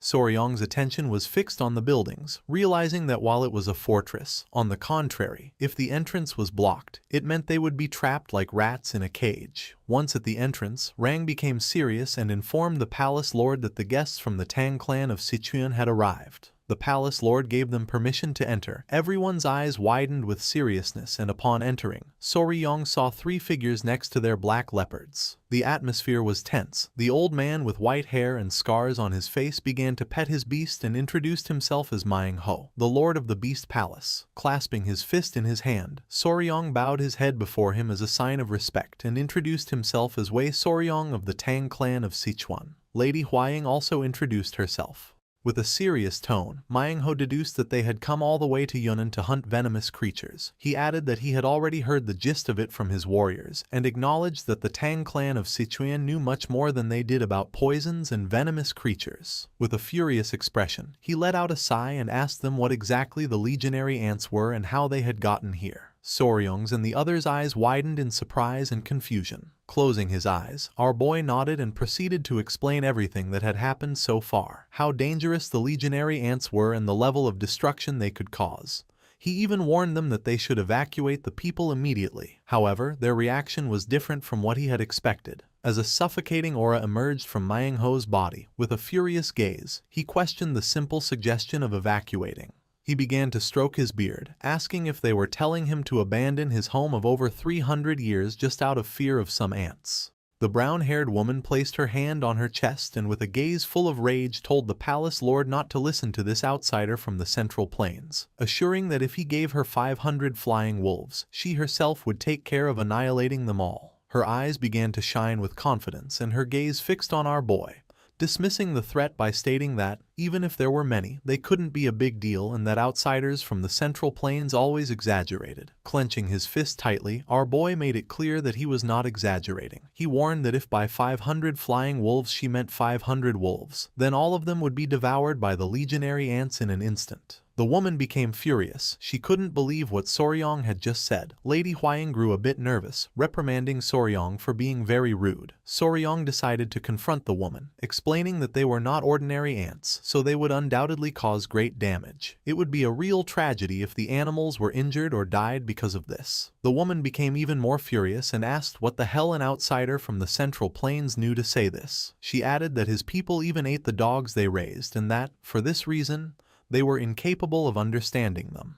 Hearing this, Soryong became furious and gritted his teeth tightly. For him, for her to judge them just for raising animals differently, This was crossing the line. A powerful energy began to emerge from our boy's body, causing Lady Huaying and Gupai to panic. While he could tolerate other things, he couldn't stand anyone doubting his feelings for his pets. He decided it was time to show everything he had. Without hesitating for a single second, he extended his hand and ordered his pets to come out. The 3 centipedes emerged from his clothes. Naek showed her true form, her spider body now visible, and then the lizards also emerged. Everyone's attention was fixed on them and their eyes widened in surprise, leaving them in shock. Soryong began to show off all his beasts with a proud smile, while those present, speechless, recognized the centipedes and lizards, and understood that the woman, in fact, was not a twin. While petting the centipedes, with a confident look, Soryong told them that her words were a bit offensive, as these were his companion venomous creatures. He revealed that it broke his heart when they got sick or were injured, so, of course, he also understood very well. The woman was in shock as she couldn't believe someone like Soryong had so many beasts. The old man with a parrot as a beast was dumbfounded and asked if by companions he meant they were venomous creatures that would accompany him for life. The old man with a cat added that even in their beast palace, where they cherished animals, no one used the word companion. Myingho's furious expression disappeared and a smile spread across his face. He began to laugh out loud, exclaiming that this was truly extraordinary. Laughing, he mentioned that it had seemed strange to him that a woman was holding the young warrior on a leash, but that if the one holding the leash was this tamer and her companion, it meant that they both considered each other as their owner. Soryong panicked and began to sweat, knowing that this was all a misunderstanding. The elders became serious. They reasoned that if the young warrior referred to the creatures he raised as companions, it showed the magnitude of his love for them. Nodding, they concluded that if the advice he had given them arose from this same feeling, then they should not ignore it. Myingho also agreed, thinking that our boy was right, as buildings could be rebuilt, but people and beasts would not come back. With a cheerful smile, Soryong and Lady Huaying looked at each other. They couldn't believe Soryong's plan had worked. Placing his hand on the table, Myingho stood up and ordered everyone to gather in the main courtyard of the Beast Palace to prepare for evacuation. Following Myingho's order, several hours later, everyone went to the main courtyard of the Beast Palace. Myingho, who was next to Rang, approached Soryong and thanked him. Placing a hand on his shoulder, with a smile, he told him he was sorry he couldn't see him off or compensate him properly due to the urgency of the situation. Soryong said it was nothing, that he had only done what any person should do. With a regretful expression, the woman apologized to the young warrior for yesterday. She admitted she didn't know he was so serious and that she had made a mistake in judging him. Our boy told Miss Seal Pio not to worry about it. This aggressive woman turned out to be not only one of the palace elders but also the daughter of the palace lord. Her attention fixed on one of the centipedes, acknowledging that this was truly amazing. For her, it was easy to have beasts near people, but getting insects and venomous creatures to follow him like this was something else entirely. She began to pet the small centipede on Soryong's head and asked the young warrior if, in the future, his little creatures happened to have offspring, could she keep one.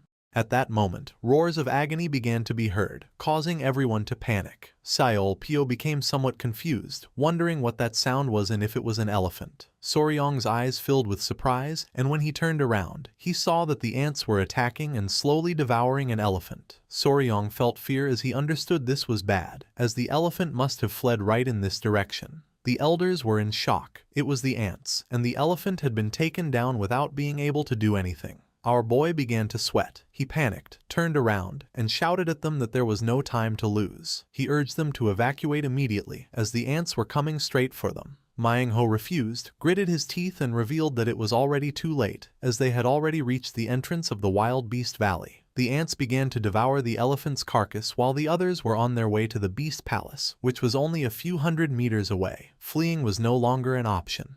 In the blink of an eye, the ants devoured the elephant, leaving only bones. Soryong and the others panicked as they watched the elephant turn to bone in an instant. Myingho grew serious, understanding they had no choice but to fight. One of the elders clenched his fist and doubted they could hold out if even such a huge elephant was annihilated in an instant. Lady Huaying, somewhat worried, asked Soryong if the Grand Patriarch and the poisonous creature squad were okay. With a confident expression, our boy stated that, knowing the dangers of the legionary ants, they must have fled to the other side of the river. The ants began to advance towards them. Gupei's attention fixed on them and his face filled with sweat. He was more worried about his own group, as it seemed impossible to break through the ants and escape from there. Soryong put his hand under his chin and began to ponder. This was the worst possible scenario. If they kept on like this, the ants would catch them in the Valley of the Wild Beasts, and he needed to decide what they should do. Just then, a spiderweb descending from the top of the mountain caught everyone's attention. It was none other than Yohua. While Soryong was somewhat surprised, Lady Huaying began to smile. Remembering they had her, she realized that if they could use Yohua's web to cross the mountain, they could escape to safety. Nearby, Manhwa stood with his arms crossed. Soryong turned towards them and wondered what the people of the Southern Beast Palace would do. If it were just his group, it would be fine, but with so many people, the situation was very different. With a confident smile, Manhwa told the young warrior not to worry about them and to just leave. He explained that, in the world of beasts, eating and being eaten was natural. If they couldn't defeat these creatures, their fate was to be devoured. Soryong and Lady Huaying were surprised. Our boy clenched his fist tightly, his eyes shining with determination.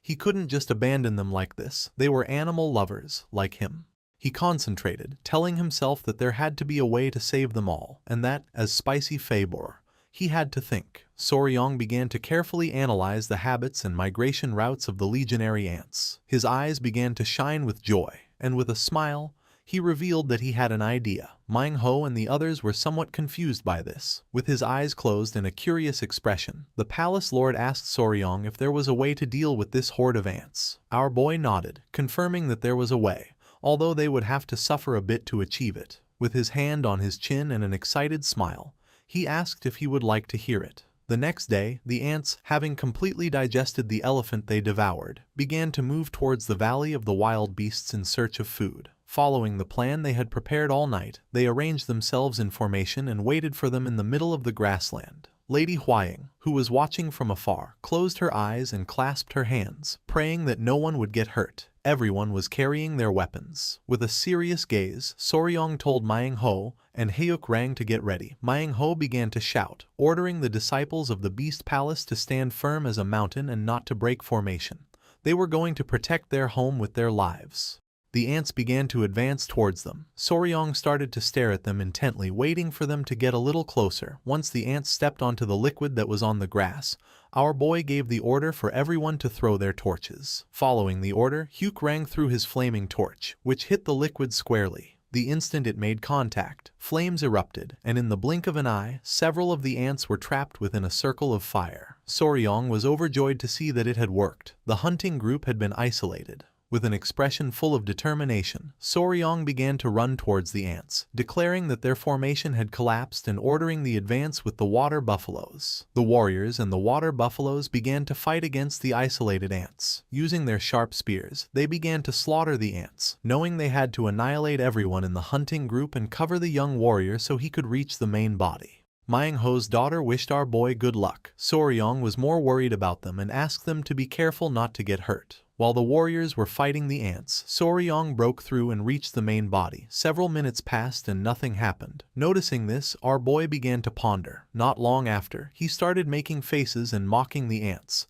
shouting at the damn creatures that he was there. His plan worked as the ants became furious. Without wasting a single second, Soryong started running while the furious ants chased him. Seol Pyo and the others had already defeated the ants that had been isolated. Her attention was fixed on our boy, and she didn't know if the plan would work as the young warrior had said. Her father mentioned that they would have to wait and see. Soryong was running with all his might, realizing the plan was perfect as they were following him. He just had to keep running in circles around the grassland. At that moment, our boy stepped on the oil and lost his balance. His eyes widened in fear, knowing this wasn't good. Seizing the opportunity, the ants closed the distance and pounced on him. Soryong panicked as he realized he had stepped on the oil they had spilled earlier. The ants began to descend from the sky onto Soryong. The only thing he could do was close his eyes and prepare for the worst. Hyuk Rang panicked and revealed that Soryong had been caught by the ants. Hearing this, Lady Huaying and Gupei were shocked and their eyes filled with fear. The avalanche of ants began to bite Soryong, making him scream in agony. Soryong wasn't going to give up so easily, so he called for Yohua. She reacted immediately and threw her web towards Soryong.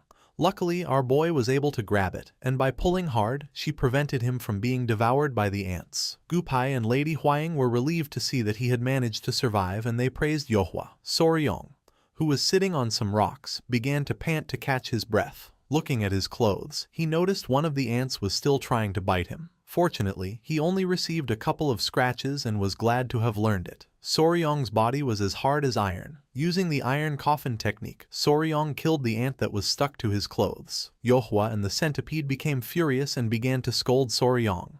With a nervous smile, he told them he knew, and that even if they didn't, Hwaying was going to scold him later. His eyes began to shine with joy as his attention fixed on the ants.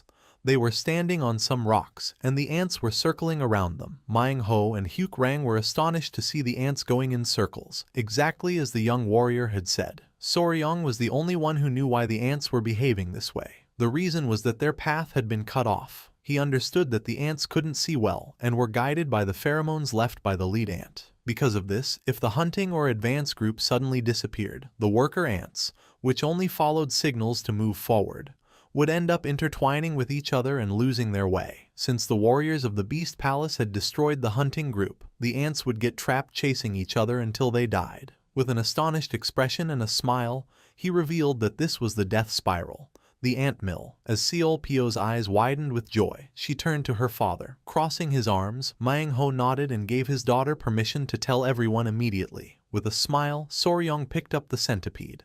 Her and Yohwa's eyes were filled with tears of relief and fury. Lady Hwaying and Gupai couldn't help but smile. Our boy felt relieved as everything had turned out well, and that was how that little warrior prevented the destruction of the Beast Palace. 3 days had passed since Soryong had trapped the legionary ants in the ant mill. In front of the Beast Palace, the massive swarm of insects continued to march in endless, self-destructive circles, slowly getting weaker. The colony was now falling apart as the ants collapsed one by one from exhaustion. The warriors of the Beast Palace walked among them, finishing off the last of the weak creatures by crushing them. Standing with Soryong, Myung Ho, the lord of the Beast Palace, asked if the long ordeal was finally ending, and Soryong hesitantly agreed. Myung Ho, grateful, asked what Soryong wanted him to do. Soryong made a strange request. He wanted help finding the queen ant among the dying swarm. He explained with a smile that he wanted to see if he could raise her, asking for their help just this one time. In his mind, Soryong was excited, remembering how he used to catch and raise ants as a child. He thought they were the perfect pet and was determined not to let this rare chance slip by.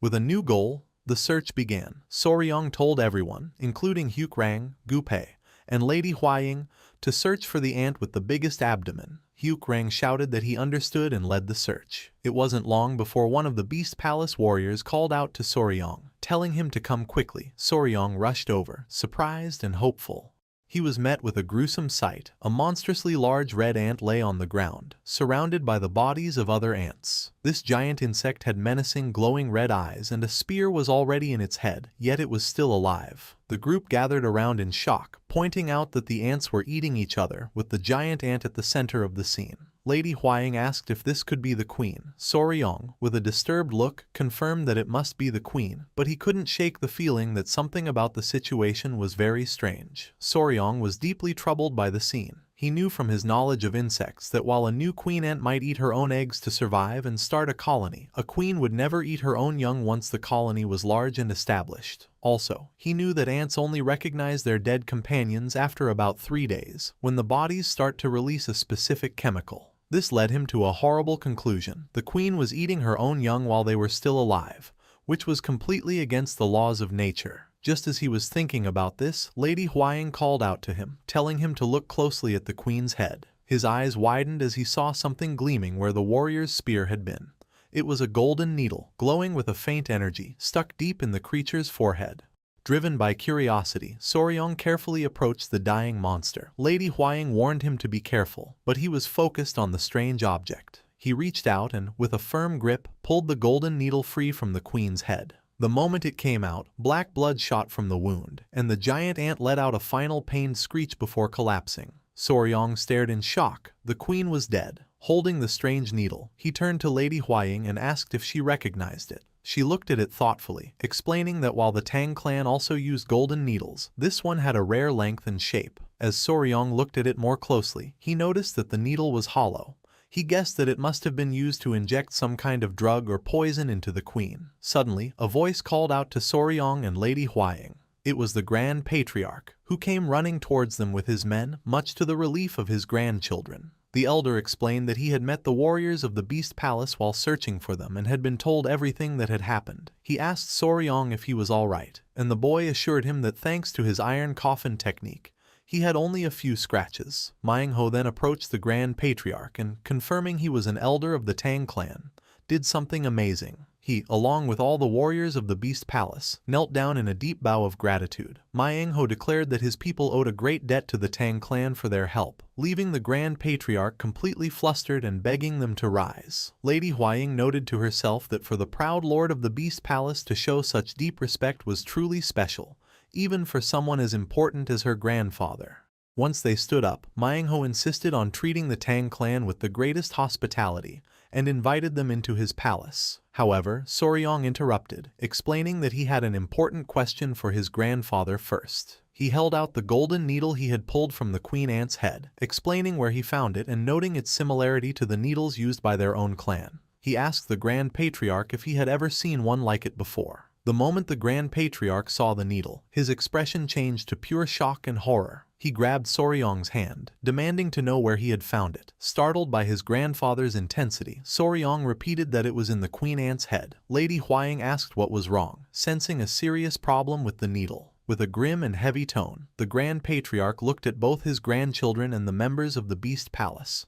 He ominously stated that it seemed an old enemy, one who held a deep grudge against both the Tang clan of Sichuan and the Beast Palace, was still alive. This news left Manhwa and his warriors completely stunned and filled with dread. Manhwa was taken aback, questioning who could possibly hold a grudge against both their houses. With a grim expression, the Grand Patriarch revealed the name of their old, shared enemy, the Five Venoms sect. The name struck the members of the Beast Palace like a thunderbolt. Manhwa and his elders cried out in disbelief, asking if it was possible for the sect they had supposedly wiped out 100 years ago to still be alive. As the elders reacted, Soryong recalled a story his grandfather had once told him. He remembered hearing that the divine technique he had learned had come from this very sect, which the Tang clan and the Beast Palace had joined forces to destroy long ago. Manhwa, putting the pieces together, realized that if the Five Venoms sect was involved, they must have used their forbidden great explosive immersion technique of wild beasts on the Ant Queen. Seeing Soryong's confusion, Seolpyo explained that it was a dangerous technique that forced a beast's potential to be unlocked, driving it into a frenzy. She added that it was a last resort art, as it could easily kill the animal if done wrong. The Grand Patriarch explained more about the sect's cruelty, describing them as ruthless people who forced beasts to breed with venomous creatures to create spiritual pills and who would kill anyone who got in their way. He concluded that the combination of a Tang clan-style golden needle and a Beast Palace technique was undeniable proof of their involvement. Fear began to spread through the Beast Palace warriors as they whispered among themselves, wondering if the terrible events of a century ago were about to happen all over again. Interrupting the growing panic, the Grand Patriarch placed a reassuring hand on Soryong's head. He acknowledged the danger but focused on the positive outcome. He stated that the ants had been defeated and, more importantly, this incident had shown that the Five Venoms sect was still active. Looking down at his grandson with pride, he told him that he had accomplished something truly great. Manhwa wholeheartedly agreed, patting Soryong's head as well and admitting that without the young warrior's help, they would have remained unaware of the coming threat. Soryong blushed under the praise. Finally, the Grand Patriarch stood tall and made a formal declaration. He announced that since the Five Venoms sect had not truly been destroyed, the alliance made 100 years ago was still in effect. In the name of the Patriarch, he pledged the full support of the Tang clan of Sichuan to the Beast Palace in the fight to come. With a determined expression, Manhwa clasped his fist and formally renewed the alliance, declaring that the Beast Palace would, of course, stand with and support the Tang clan. Having settled the matter, he turned to Soryong with a warm smile. He expressed his deep gratitude, explaining that since Soryong had done him a great favor, he wished to grant the young warrior and his clan anything they desired. Manhwa's enthusiasm was clear as he loudly encouraged Soryong to ask for anything at all, leaving our boy flustered and wondering why he kept getting these open-ended offers. Sensing the opportunity, the Grand Patriarch leaned in and whispered to his grandson. He told Soryong to ask Manhwa about the divine returning technique of the Five Venoms, assuring him that the palace lord would not dare to refuse such an important request. Taking his grandfather's cue, Soryong turned to Manhwa and stated that he had a question. The palace lord graciously told him to ask whatever he wished. The scene then shifted to the grand hall of the palace lord within the Beast Palace. There, Soryong presented his two small centipede-like creatures, which hopped playfully on a tiger skin rug. He began to explain his unique situation. Unlike the other members of the Tang clan, he had learned a technique that came from the Five Venoms sect. Because of this, he revealed, he was able to give commands to one of his creatures purely through his thoughts. Getting to the main point, Soryong asked his crucial question. Did the divine returning technique of the Five Venoms, that the Tang clan had also contained the secrets of the Beast Palace's Wild Beast's Heart technique? He recounted his understanding that their two clans had divided the techniques of the defeated sect between them 100 years ago. He explained that his ultimate goal was to understand how this mental connection was possible and to find out if he could do it with his other beloved creatures. The question hung in the air, leaving Manhwa and his daughter Seolpyo to think about the deep implications of his request. After a moment of thought, Manhwa regretfully told the young warrior that his request was a difficult one to grant, leaving Soryong looking disappointed. Seolpyo explained more about her father's refusal. She explained that while the Beast Palace was not stingy with its martial arts, the Wild Beast's Heart technique was their greatest and most guarded secret. It was an art that allowed one to share their heart with wild beasts, but it was passed down only to the direct descendants of the palace and it was strictly forbidden to share. This created a problem for the elders. Manhwa noted that the son-in-law of the Tang clan had somehow already mastered a part of their most secret technique, and they were unsure what to do. Realizing he had asked for too much, Soryong panicked and turned to his grandfather, apologizing for asking something he shouldn't have. Suddenly, Manhwa's expression changed as an idea seemed to strike him. He looked intently at Soryong and asked a very personal question. If he was the son-in-law of the Tang clan, what about his original family? Confused, Soryong answered truthfully that he was completely alone, without any family or connections, and wondered why the palace lord was asking. To Soryong's utter shock, Manhwa and Seolpyo reacted with delight. The palace lord exclaimed that being an orphan was perfect, which only confused Soryong more, who couldn't understand how that could possibly be a good thing. Manhwa laughed heartily, complimenting Soryong on his fitting name and praising his love for his creatures, declaring it was more genuine than anyone else's in the entire Beast Palace. His expression then turned serious as he captured everyone's attention. He looked directly at the stunned young warrior and, pointing a commanding finger at him, made a shocking declaration. With absolute certainty, Manhwa announced that Soryong would become his son. Soryong and his companions were left speechless by Manhwa's sudden announcement. Flustered, our boy could only stammer, asking if the palace lord had really said he wanted him as a son. Manhwa confirmed his offer with a firm look, stating clearly that Soryong was to be adopted into the Beast Palace. He explained that if Soryong became a member of his family, he could learn all of the Beast Palace's martial arts, including its greatest secret technique. He added that with the Five Venoms sect appearing again, it was more important than ever for their two houses to have a closer relationship. Turning to the Grand Patriarch, Manhwa respectfully asked for his opinion. He admitted that a previous attempt to unite their clans 200 years ago had failed, but he believed that with a special boy like Soryong, they could finally fix past mistakes. The Grand Patriarch stroked his beard in thought. He agreed it was a tempting offer, especially if Soryong's status as a son-in-law to the Tang clan was also honored. However, he left the final decision to Soryong, saying his free will was the most important thing. With the elders' approval, Manhwa turned back to Soryong. He made the offer even better, promising that if Soryong became his adopted son, he would personally teach him how to share his heart and mind with all of his animal companions. The offer was overwhelming for Soryong, who panicked at the thought of suddenly getting a new father and sister. He felt it was too big a decision to make so quickly. Sensing he was hesitant, Manhwa and Seolpyo exchanged a look, realizing the offer wasn't quite enough. Suddenly, Seolpyo's face lit up with an idea. She excitedly suggested to her father that they offer Soryong the Bisa, or flying snake. She figured that since the young warrior loved venomous creatures, the legendary snake would be the perfect gift. Soryong, hearing the unfamiliar name, looked confused. He turned to his grandfather for an explanation, and the old man's expression grew serious. The Grand Patriarch explained that she was likely talking about the legendary Bichionsinsa, the divine flying snake. He described it as the greatest of all venomous creatures. It was a mythical beast, said to have 2 horns and the ability to fly through the sky. The description had a huge and immediate effect on Soryong. His hesitation vanished, replaced by pure excitement. His eyes began to sparkle, and he clenched his fists, completely taken by the thought of such an incredible creature. It was, he thought, an insanely amazing offer. Seeing that Soryong was about to accept, Seol-pyo made the final, irresistible offer. With a confident and playful smile, she promised him that if he became her little brother, she would personally help him capture the legendary flying snake. That was all it took. All of Soryong's doubts disappeared. Without a second thought, he bowed deeply and formally greeted his new family, calling Manhwa father and Seol-pyo older sister. The palace lord burst out in joyous laughter, welcoming his new son, while Lady Hwang and her companion from the Tang clan looked on in confusion, the hall filled with celebration.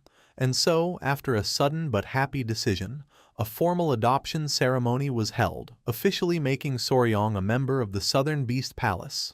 Later that night, as Soryong lay in his new comfortable bed, he couldn't help but smile at how strange his situation was. He thought that in his past life, he had adopted many animals, but he never imagined he would be the one getting adopted. Still, he found that it wasn't a bad feeling. He felt that the people of the Beast Palace, with their deep love for animals, were genuinely good, just like his family in the Tang clan. His peaceful thoughts were shattered when his bedroom door was suddenly thrown open. To his shock, in the doorway stood his new sister, Seol-pyo, and a very flustered Lady Hwang, both dressed only in their nightgowns. Before he could figure out what was happening, Seol-pyo casually said that since they were all family now, they should sleep together and talk. She winked, explaining that she had always dreamed of doing this if she ever got a younger brother. When Soryong dazedly asked why Lady Hwang was there, she blushed and stammered that it was a custom in the Beast Palace for fiancés to sleep in the same room. Soryong's mind went into overdrive. For a moment, he thought it was a wonderful custom before he realized the full meaning. His heart began to pound as he panicked at the thought of spending the night with two women.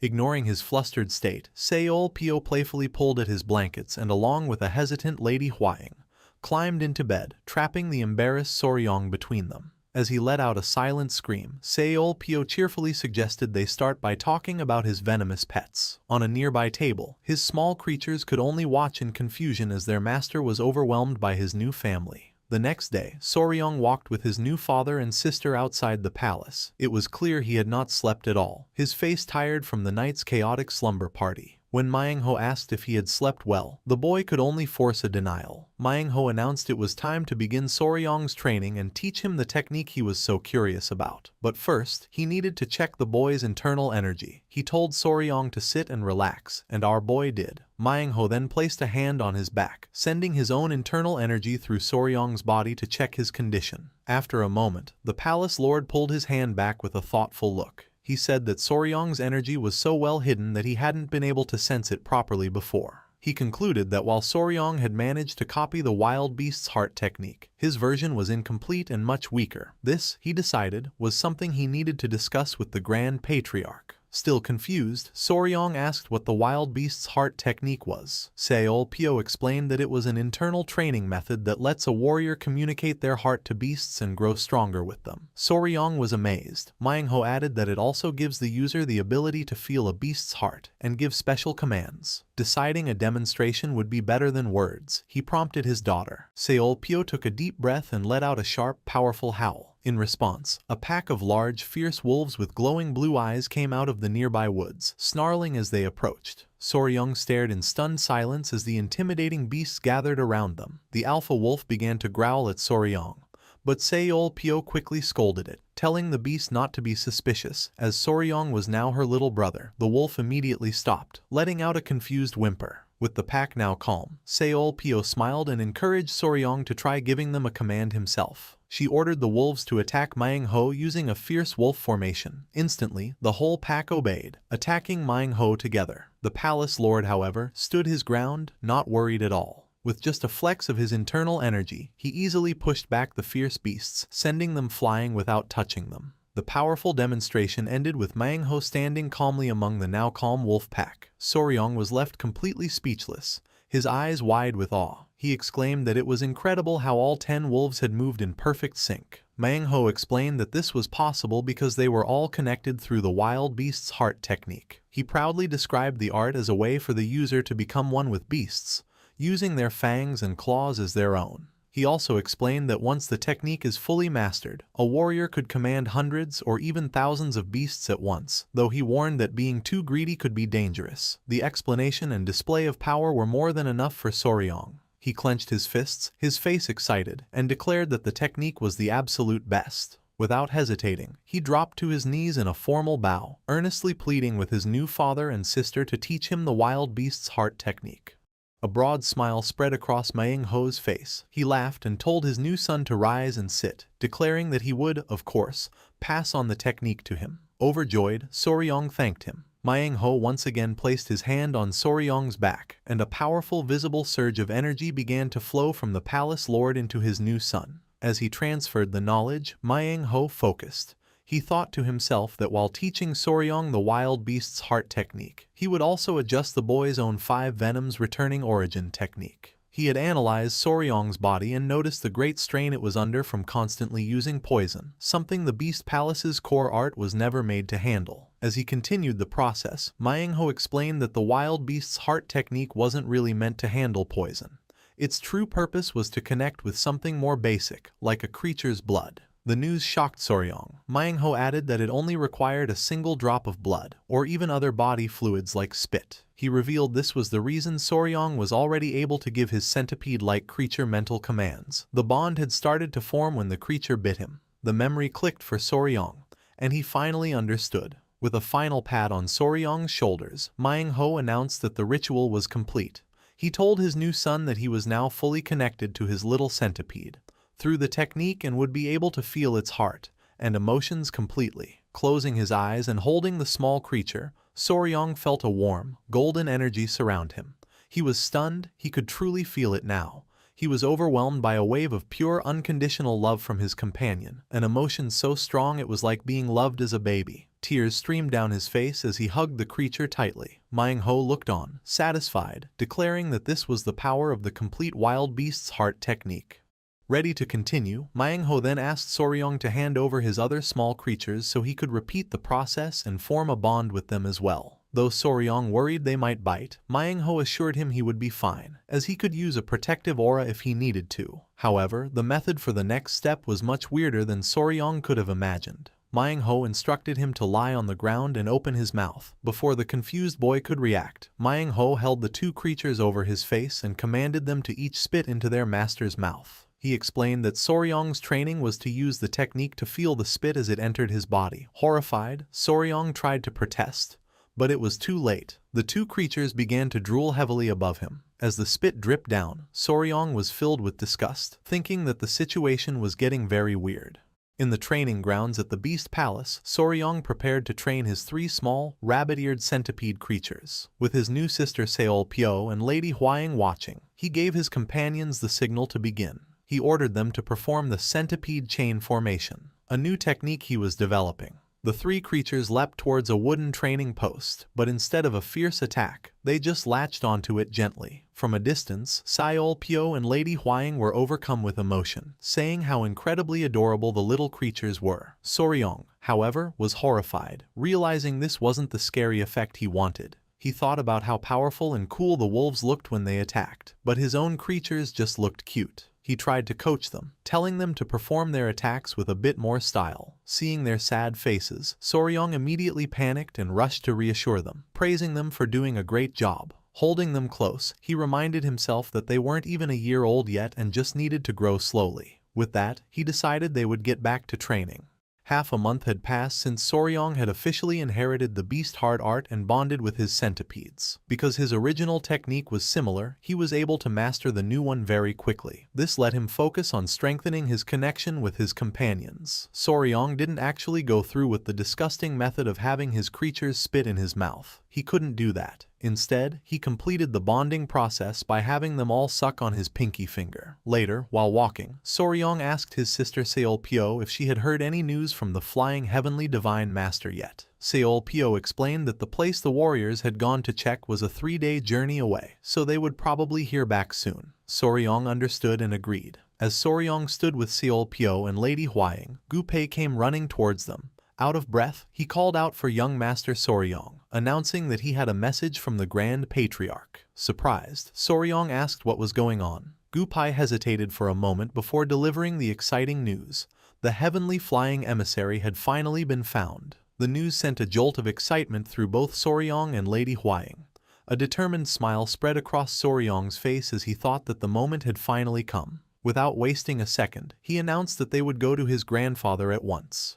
The group arrived at the guest hall of the Beast Palace, where the Grand Patriarch was watching his men prepare various materials. Soryong, along with Gu Pai and Lady Huaying, rushed over to him. The Grand Patriarch greeted his grandson warmly and asked how his training was going. Soryong assured him that he was fully dedicated to it. Eagerly changing the subject, Soryong mentioned that he heard the heavenly flying emissary was found. The Grand Patriarch confirmed this, explaining that he was personally watching the creation of a special Realgar mixture using the Tang clan's secret formula, which was needed for the capture. He explained that while the creature had been found, they couldn't move to capture it right away. He warned that although its poison was considered weaker than the 10 great poisons, they couldn't be careless. Before talking about it further, the Grand Patriarch's expression softened. He told Soryong that he had caught something interesting and wanted to show it to him. He pointed towards a large clay pot, leaving Soryong to wonder what could be inside. As the Grand Patriarch presented the pot, Soryong and Lady Huaying looked inside, their eyes widening in surprise. At the bottom sat a strange-looking spider with a hard, flat abdomen that looked exactly like a fancy gold coin.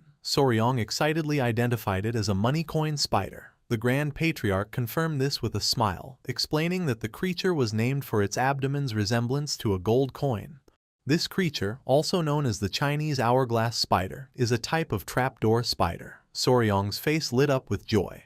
He thought that this was an incredibly rare species that he couldn't find in his past life. Overjoyed, he thanked his grandfather for the wonderful gift. The Grand Patriarch was pleased to see his grandson so happy. With the gift presented, the Grand Patriarch turned the conversation back to the important task. He said that all that was left was to figure out a secure place to hold the heavenly flying emissary after they captured it. Soryong chimed in, explaining that snakes can usually escape through the smallest openings, so his clan usually kept them tied in special sacks. However, the Grand Patriarch looked serious, fearing that their usual methods wouldn't be enough. He warned that the creature they were hunting was a spirit-grade venomous beast, capable of tearing apart most containers. This problem left Soryong looking concerned and deep in thought. Turning to his grandson, the Grand Patriarch asked if he had any good ideas for a container. Soryong was caught off guard, stammering as his grandfather reminded him that he was their expert. As Soryong tried to think, he accidentally bumped into a clan member holding the pot with the new spider, causing the man to yelp in pain. Suddenly, the same clan member cried out in alarm, telling Soryong they had a problem. In a panic, the man announced that the money coin spider had disappeared. He held up the pot, showing it was now empty except for the dirt. The man was upset, apologizing and explaining that he had only looked away for a moment. Soryong, however, stayed calm. He reassured the man that it was all right and that the creature hadn't actually escaped. He then asked the clan member to bring him some spider thread and chopsticks. Once he had the items, Soryong tied an insect to the thread and dangled it over the center of the jar. In a flash, the money coin spider burst out from under the dirt, snatching the bait with surprising speed. The clan member was completely shocked. Soryong explained that it was a trapdoor spider and that it naturally digs burrows to live in, telling the man not to worry. The man let out a huge sigh of relief. As the man walked away with the pot, Soryong watched him, a thoughtful look on his face. He remembered how the spider built its home by digging a burrow, creating a secure, pouch-like space. As he pictured the spider's den, a brilliant idea suddenly struck him.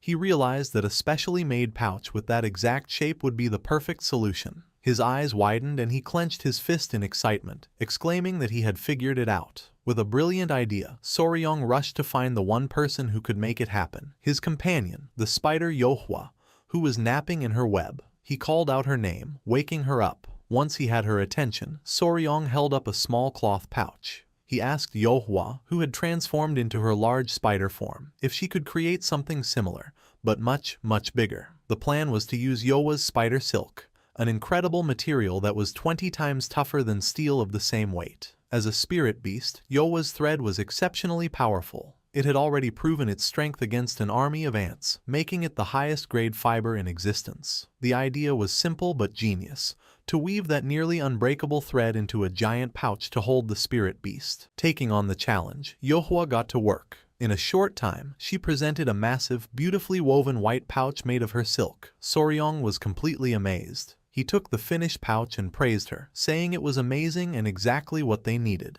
Yohwa chirped happily, proud of her work. The others were equally impressed. Gupai tested the pouch by trying to cut it with a dagger, but the blade only sparked against the tough material. He exclaimed in shock at how tough it was. The Grand Patriarch agreed that it was a monstrous creation. With this final preparation complete, the Grand Patriarch announced that they could now leave as soon as the next day. He gave the order for the warriors to be prepared, as they would set out early in the morning. Soryong, standing proudly between Yohwa and Lady Huaying, confirmed that he understood. Overjoyed and relieved, Soryong turned to Yohwa and told her she had done a great job. As a reward, he gave her a storm of head pats, much to her delight. The Grand Patriarch and Gupai laughed at the sweet scene, while Lady Huaying looked on with a blush.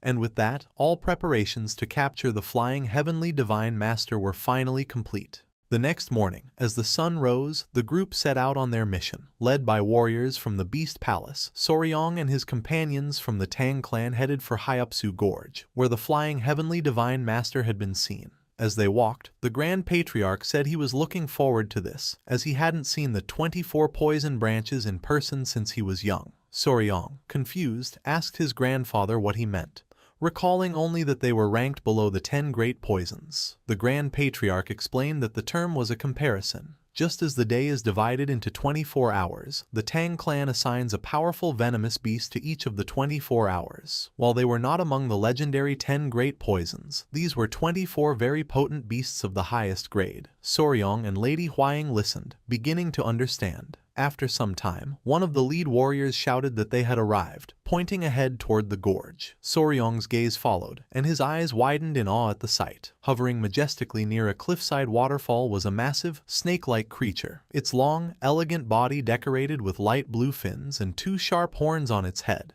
He could only whisper its name in disbelief, the heavenly flying emissary. The Grand Patriarch began to recite the description from the ancient records of the Tang clan. He described how the creature rode the chaotic winds of the gorge as if they were water, its body dissolving into the blue clouds and its horns breathing out a spirit energy as sharp as a blade. It moved so smoothly between the sky and the mist that it was impossible to tell where the heavens ended and the sea began. He then revealed the creature's true importance. The Tang clan had placed this beast at the very head of the 24 poisons. It was the beast that was in charge of the first double hour of the day, representing the very beginning of heaven and earth, black and yellow, a truly ancient and powerful being.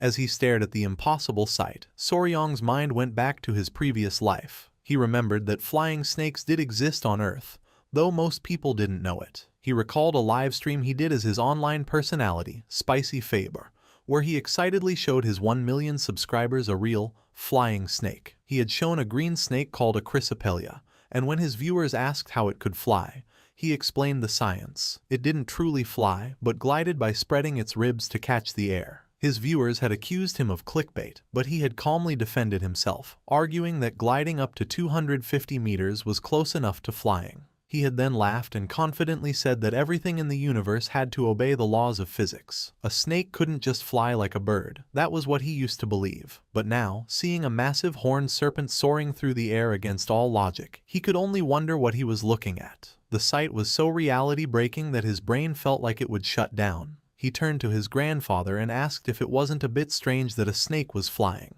The Grand Patriarch just chuckled, saying that was exactly why it was called the Flying Heavenly Divine Snake. Soryong tried to explain that wasn't what he meant, but the words wouldn't come. Meanwhile, Lady Huaying was completely fascinated. Holding Soryong's small centipede creatures, she encouraged them to grow up quickly and become incredible venomous creatures just like the one before them. Her excited words, however, did not go unnoticed. The divine serpent turned its gaze toward the group on the cliff and spotted them. In an instant, the massive creature was covered in a bright blue light and shrank to a tiny version of itself before flying away at incredible speed. Soryong cried out in alarm, shouting that the snake was escaping. The Grand Patriarch stayed calm, noting that it had obviously sensed them. He told the panicked Soryong not to worry, confident they would find it again. He decided the creature likely hadn't gone far and told the group to set up camp and send out a scouting party to search the area. Soryong, calming himself, agreed to the plan. After the divine serpent had fled, the group stood on the cliff, thinking about their next move. Seol-pyo approached Soryong, who seemed lost in thought, and asked him what he was doing. He explained that since it was his first time seeing a snake that could actually fly, he was trying to figure out a plan to lure it back down so they could capture it. Seol-pyo chuckled, playfully teasing him. She had thought that with all the creatures he commanded, he would surely know the basics of hunting. Soryong was puzzled, asking what she meant by the basics. She explained a simple but important fact. Even though the creature could fly, it was still a living being. It had to eat and sleep just like any other animal, which meant it would eventually have to come back to the ground. That would be their chance to strike. The simple logic hit Soryong like a lightning bolt. He understood immediately. Of course, the creature couldn't fly forever. His mind made a connection to the video games of his past life, where a boss was always weakest while eating. He realized he had been overthinking the problem and had missed the simplest solution. Filled with thanks, he thanked his new sister for the advice. Seol-pyo smiled confidently, telling him he could count on her and promising she would help put the flying serpent in his hands. They both shared a happy laugh. But their good mood didn't last. As night fell over the mountains, the situation got worse. The hunting party was in chaos. The warriors from the Beast Palace lay scattered on the ground, groaning in pain, clearly beaten. Standing among the fallen warriors, Soryong and his companions looked on in shock. It was in that moment that they finally understood the true nature of their prey. Hovering above them in the moonlight, surrounded by a powerful aura, was the divine serpent. It was then that the group truly understood why this venomous creature was known as the very first of the 24 poisons. The divine serpent hovered over the defeated hunting party, its powerful aura filling the air. Lady Huaying rushed to Soryong's side, asking with concern if he was all right. Though he was shaken, he assured her he was fine. The serpent's glowing eyes stared down at them, a clear show of its power. Soryong's mind raced, thinking about the events of the last few days. It had been 3 days since they had set up camp to watch the creature. Through their scouting, they had learned 2 important facts about it. First, it came down from the sky once every 3 days to eat a specific type of fish. Second, its ability to fly was not endless. It could only stay in the air for a maximum of 2 hours at a time. Based on this information, they had made a plan. They would wait for the serpent to come down to eat and then ambush it at night, hoping to catch it while it was distracted. However, the plan had failed badly. The creature was much more aware than they had thought. The moment they made their move, it noticed them and immediately took to the sky, leaving its meal. What followed was a one-sided fight. The serpent's huge 6-meter-long body was covered in unusually hard skin that their weapons couldn't cut, but its most powerful ability was its raw strength. The creature would repeatedly crash into the ground with great force, creating powerful shockwaves that sent the warriors flying. The constant storm of flying rocks and debris made it impossible for anyone to even get close. As the dust settled, Soryong and the others finally understood the truth. While the serpent's poison might not have been as strong as the legendary 10 great poisons, its overwhelming physical power and sharp senses were more than enough to earn its reputation as the most powerful of the 24 venoms. Seeing the damage, the Grand Patriarch quickly made a decision. He told Soryong that there were too many injured and they needed to retreat immediately. Soryong quickly agreed. The Grand Patriarch then shouted the order for everyone to fall back, telling them to grab the wounded and return to the safety of their camp. The entire group turned and fled from the powerful serpent, their faces showing fear and determination. Their first attempt to capture the flying serpent had ended in complete failure. Later that evening, the group gathered around a campfire. The mood was serious as they tended to their wounds. Lady Huaying was wrapping a bandage around her arm and Soryong approached her with concern.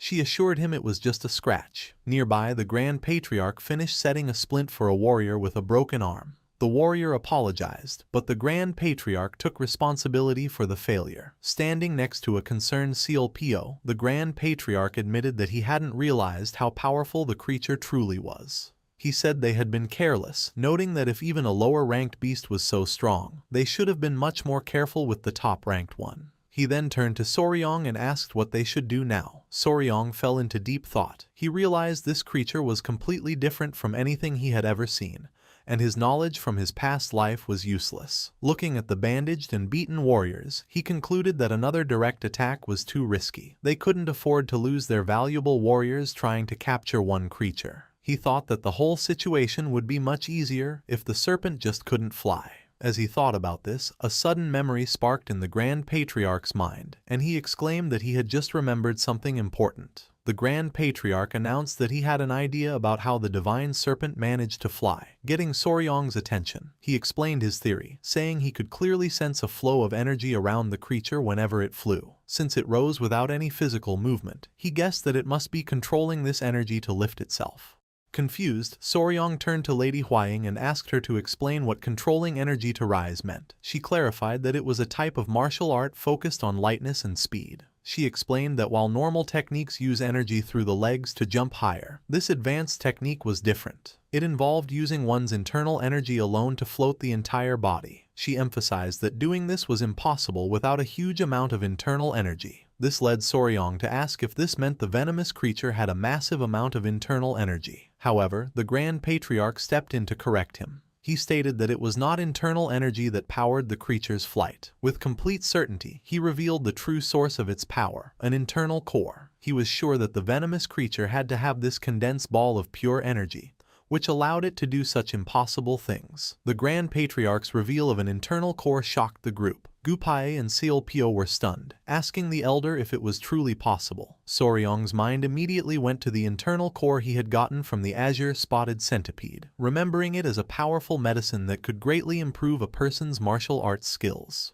This realization sparked new excitement. Gupai declared that this gave them even more reason to capture the creature, and Seolpyo enthusiastically agreed. The Grand Patriarch explained the potential reward, saying that Lady Huaying had achieved a breakthrough after eating the core of a lower-ranked beast. He guessed that if she were to eat the core of a creature as powerful as the flying heavenly divine serpent, her martial arts skills would improve instantly. However, he added a grim condition. If their main goal was to get the internal core, it would be incredibly difficult, if not impossible, to capture the creature alive. The thought of killing such a beautiful beast made Soryong's expression harden. Noticing his sudden change, Lady Huaying asked him what was wrong. With strong belief, Soryong declared that killing it was not an option.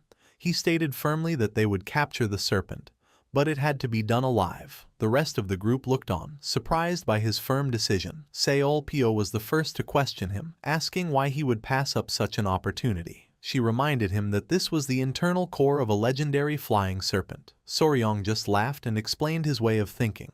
He argued that while internal energy was valuable, it could be gained over time through training. To him, killing a unique and powerful creature just for a shortcut felt wrong. He believed that a living venomous creature was more valuable than any internal core it might have. The Grand Patriarch smiled warmly, saying that this respect for life was typical of his grandson. He accepted Soryong's decision but then asked the practical question, what was their new plan? Looking down at his three small centipede companions napping peacefully, Soryong announced that he did, in fact, have an idea. A confident, almost mischievous smile spread across his face as he made a silent promise to the divine serpent. He would capture it, and he would do so without leaving a single scratch on its beautiful body.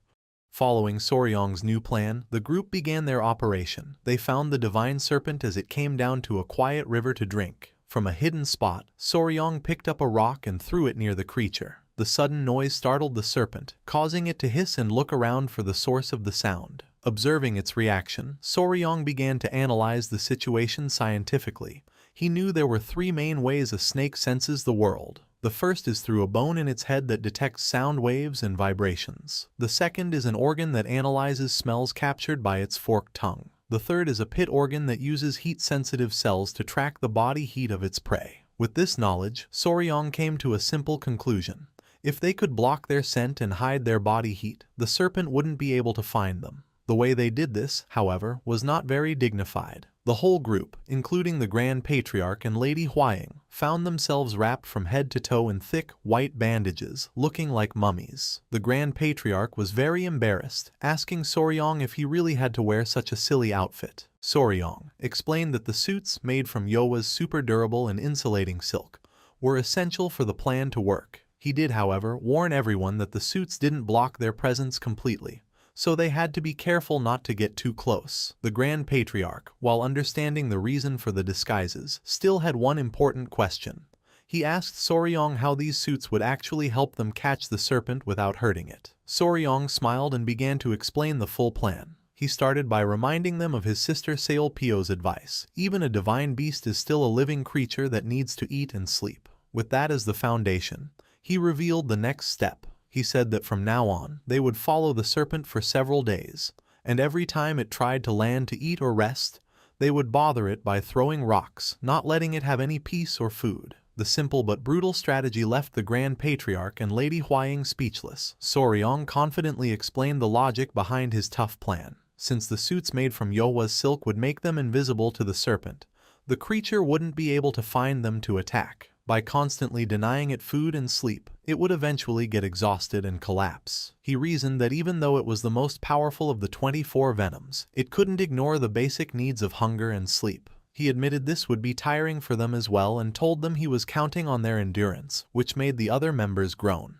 And so, their campaign of harassment began. 6 long days passed. Just as the hunting party was getting tired, they found the divine serpent, now looking weak and weary, coming down to a small spring for a desperate drink of water. A lookout warrior immediately spotted it and shouted the order for everyone to throw their stones. The serpent let out a frustrated and tired roar, its body trembling with fatigue. It tried to fly back into the sky, but its movements were now slow. The creature grew dizzy, its vision blurring from exhaustion. Finally, its body couldn't take any more. The divine serpent gave in to hunger and exhaustion and fainted, falling from the air and crashing to the ground. The warriors below shouted in victory as their target was finally down. And just like that, the operation was a success. The warriors quickly moved in with the giant pouch made of Yowa's silk and secured the unconscious beast. They had managed to catch the flying heavenly divine serpent without a single scratch on it, and just as importantly, without any of their own warriors getting hurt. Soryong, looking at their prize, proudly decided to name his successful strategy the Heaven and Earth Net Pursuit. The entire group erupted in cheers, celebrating their hard-won victory. With the serpent safely contained, the group loaded the huge white pouch onto a large wooden cart and began the journey back. As they traveled, the Grand Patriarch stood beside Seolpyo, looking at the cart. He sighed, remarking on how much trouble that one miserable creature had put them all through.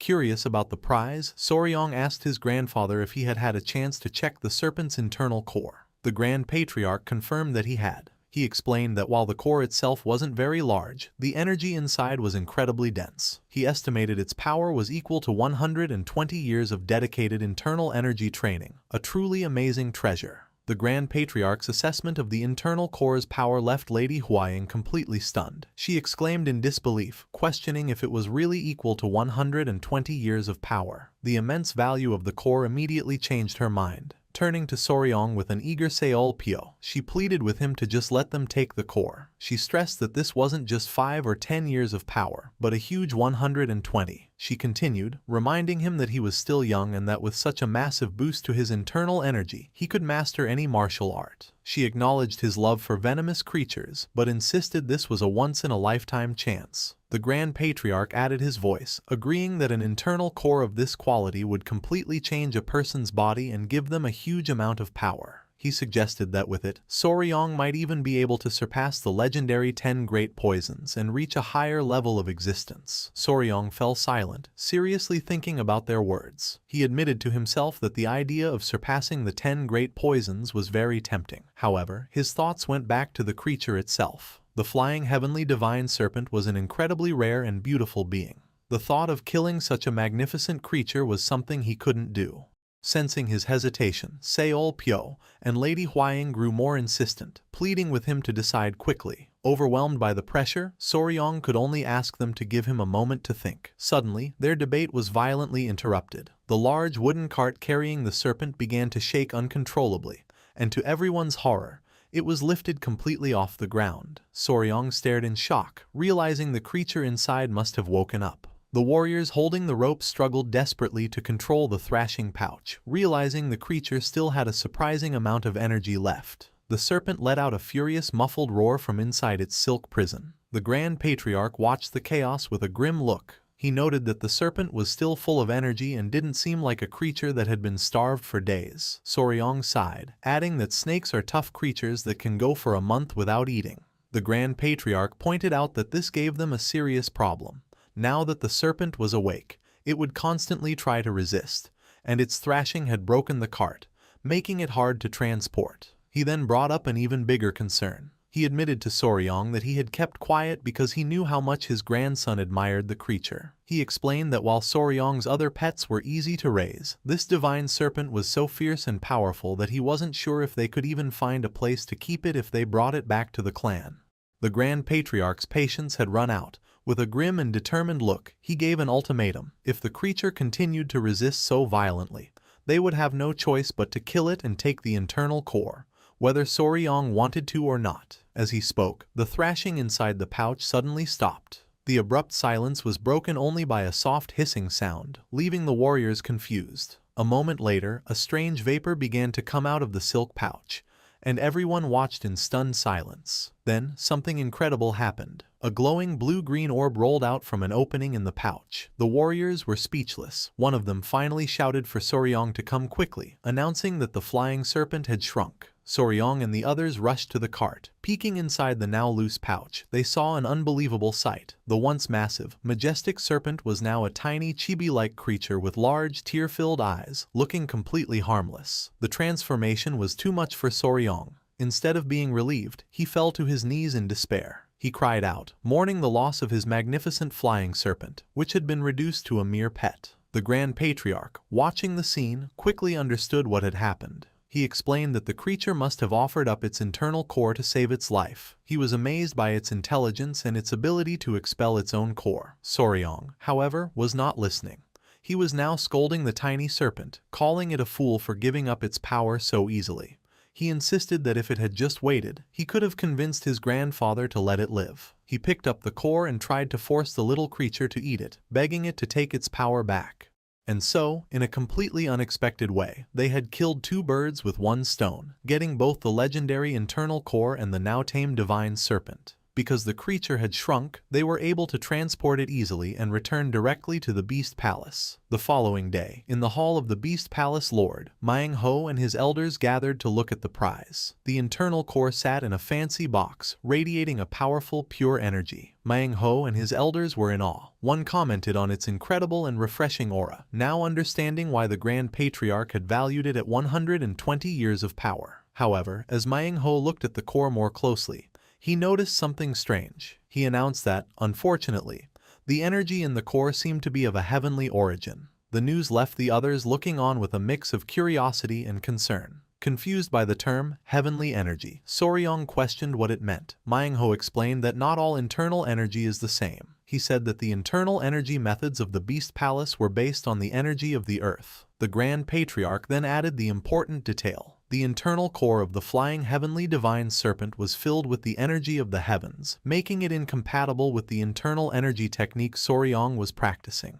He regretfully told his grandson that because of this mismatch, he would likely only be able to absorb about half of the core's immense power. Despite this, Soryong was not discouraged. He reasoned that even half of such a powerful core was still a great chance. The Grand Patriarch was pleased with his positive attitude and agreed, telling him to store the core safely for now while he tried to find a way for Soryong to use more of its energy. Lady Huang congratulated Soryong on the incredible opportunity, and he happily accepted the fancy box with the precious core.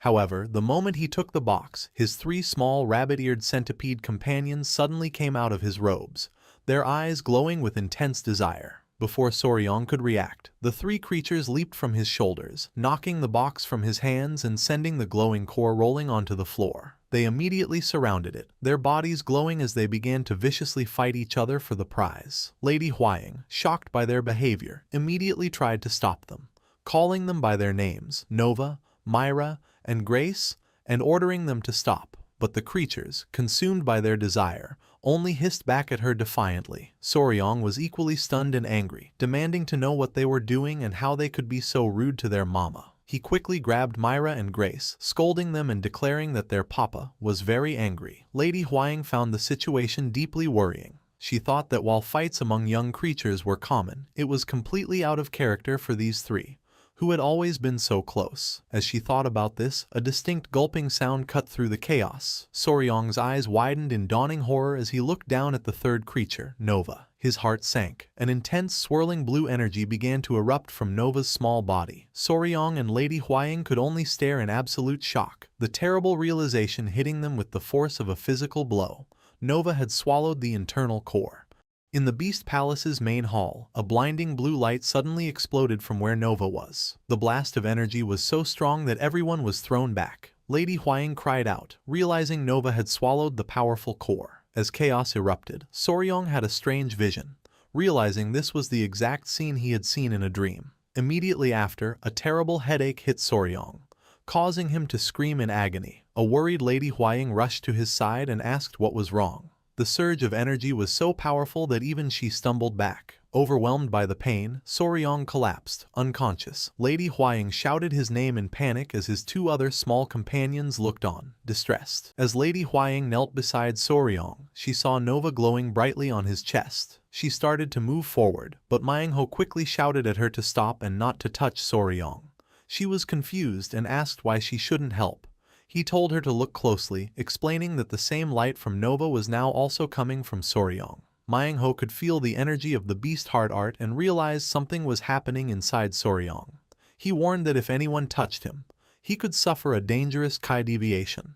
Lady Huaying was left confused and terrified. A moment later, she got goosebumps as Soryong's body began to float into the air, surrounded by a brilliant white light. The scene then shifted to inside Soryong's mind. He found himself in a dark, watery space, clutching his head in pain. He felt as if his head was about to split open. He wished he could pass out and mentally cried out for someone to help him. Just then, a large glowing orb of light came down towards him. From the light, a mysterious woman appeared, floating down to him. She reached out a hand towards his head, and Soryong looked up in surprise. The woman gently placed her hand on his head. As she softly stroked his hair, Soryong felt the intense pain begin to fade. Though he didn't know who she was, he felt calm and relieved from her gentle touch. Inside his mind, Soryong felt the gentle touch and turned around, confused. He wondered if the person comforting him was Lady Huaying or his sister, Seol Pyo. However, he saw a completely unfamiliar young girl with blue hair and a kind smile, who was glowing softly. He stared in shock, bewildered as to who she was.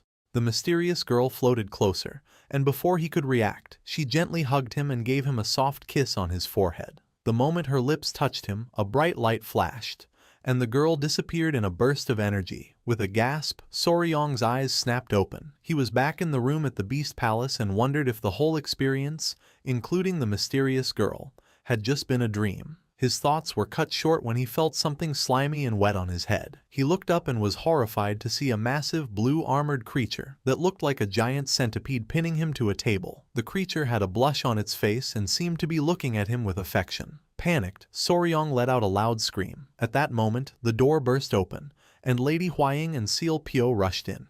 They were relieved he was awake but shocked by the scene. Trapped under the giant creature, Soryong desperately called out to them for help. He frantically shouted that the huge centipede was trying to eat him, while the creature only nuzzled him affectionately. Seeing Soryong's panic, Seol Pyo and Lady Huaying reassured him. Seol Pyo told him to calm down, explaining that the giant creature wasn't trying to eat him. She then revealed the shocking truth. The massive centipede was his beloved pet, Nova. Soryong stared in disbelief, unable to understand how his small creature had turned into this giant beast. He mumbled that it didn't look like a normal centipede anymore.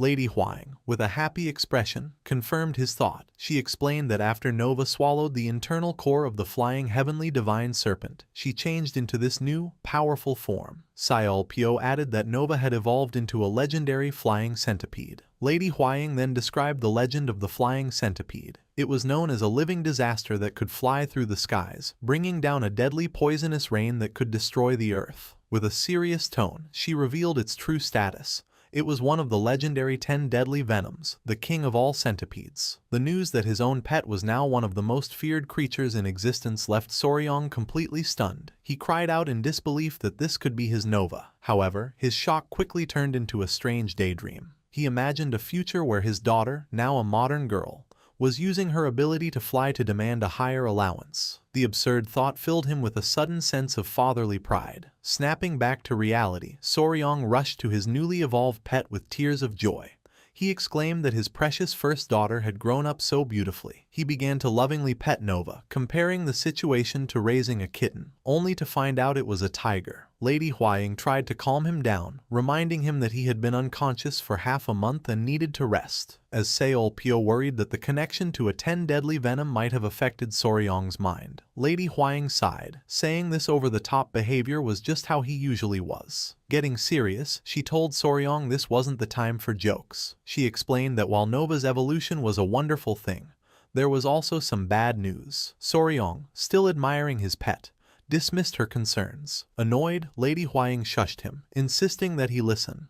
Lady Huaying, with a serious expression, told Soryong the bad news was not small. On her shoulders, his other two small creatures, Myra and Grace, glared menacingly, their eyes glowing red. She explained that the two girls were absolutely furious. A moment later, a horrifying realization hit him. He imagined the scene before the core was eaten. Nova pointed at the two creatures and declared the rule of their competition. The centipede that won the fight and ate the core would evolve. This was followed by another comical vision where his three pets were human children. Two of them argued that the oldest sister was cheating, while Nova proudly held the core. Soryong, as their father, was left trying to comfort the two crying children. Snapping back to reality, Soryong was horrified, finally understanding the sibling rivalry he had accidentally created. Filled with guilt, he rushed to apologize to the two angry creatures on Lady Huaying's shoulders, telling them he was sorry and that they were just as precious to him. The two creatures seemed to accept his apology, nuzzling happily against Lady Huaying's cheeks. This, however, only sent Soryong into a new panic, as he realized his daughters now preferred their mother. Lady Huaying just laughed, explaining that it's common for children to love their mothers more. After a long round of apologies from their father, the two little creatures finally calmed down.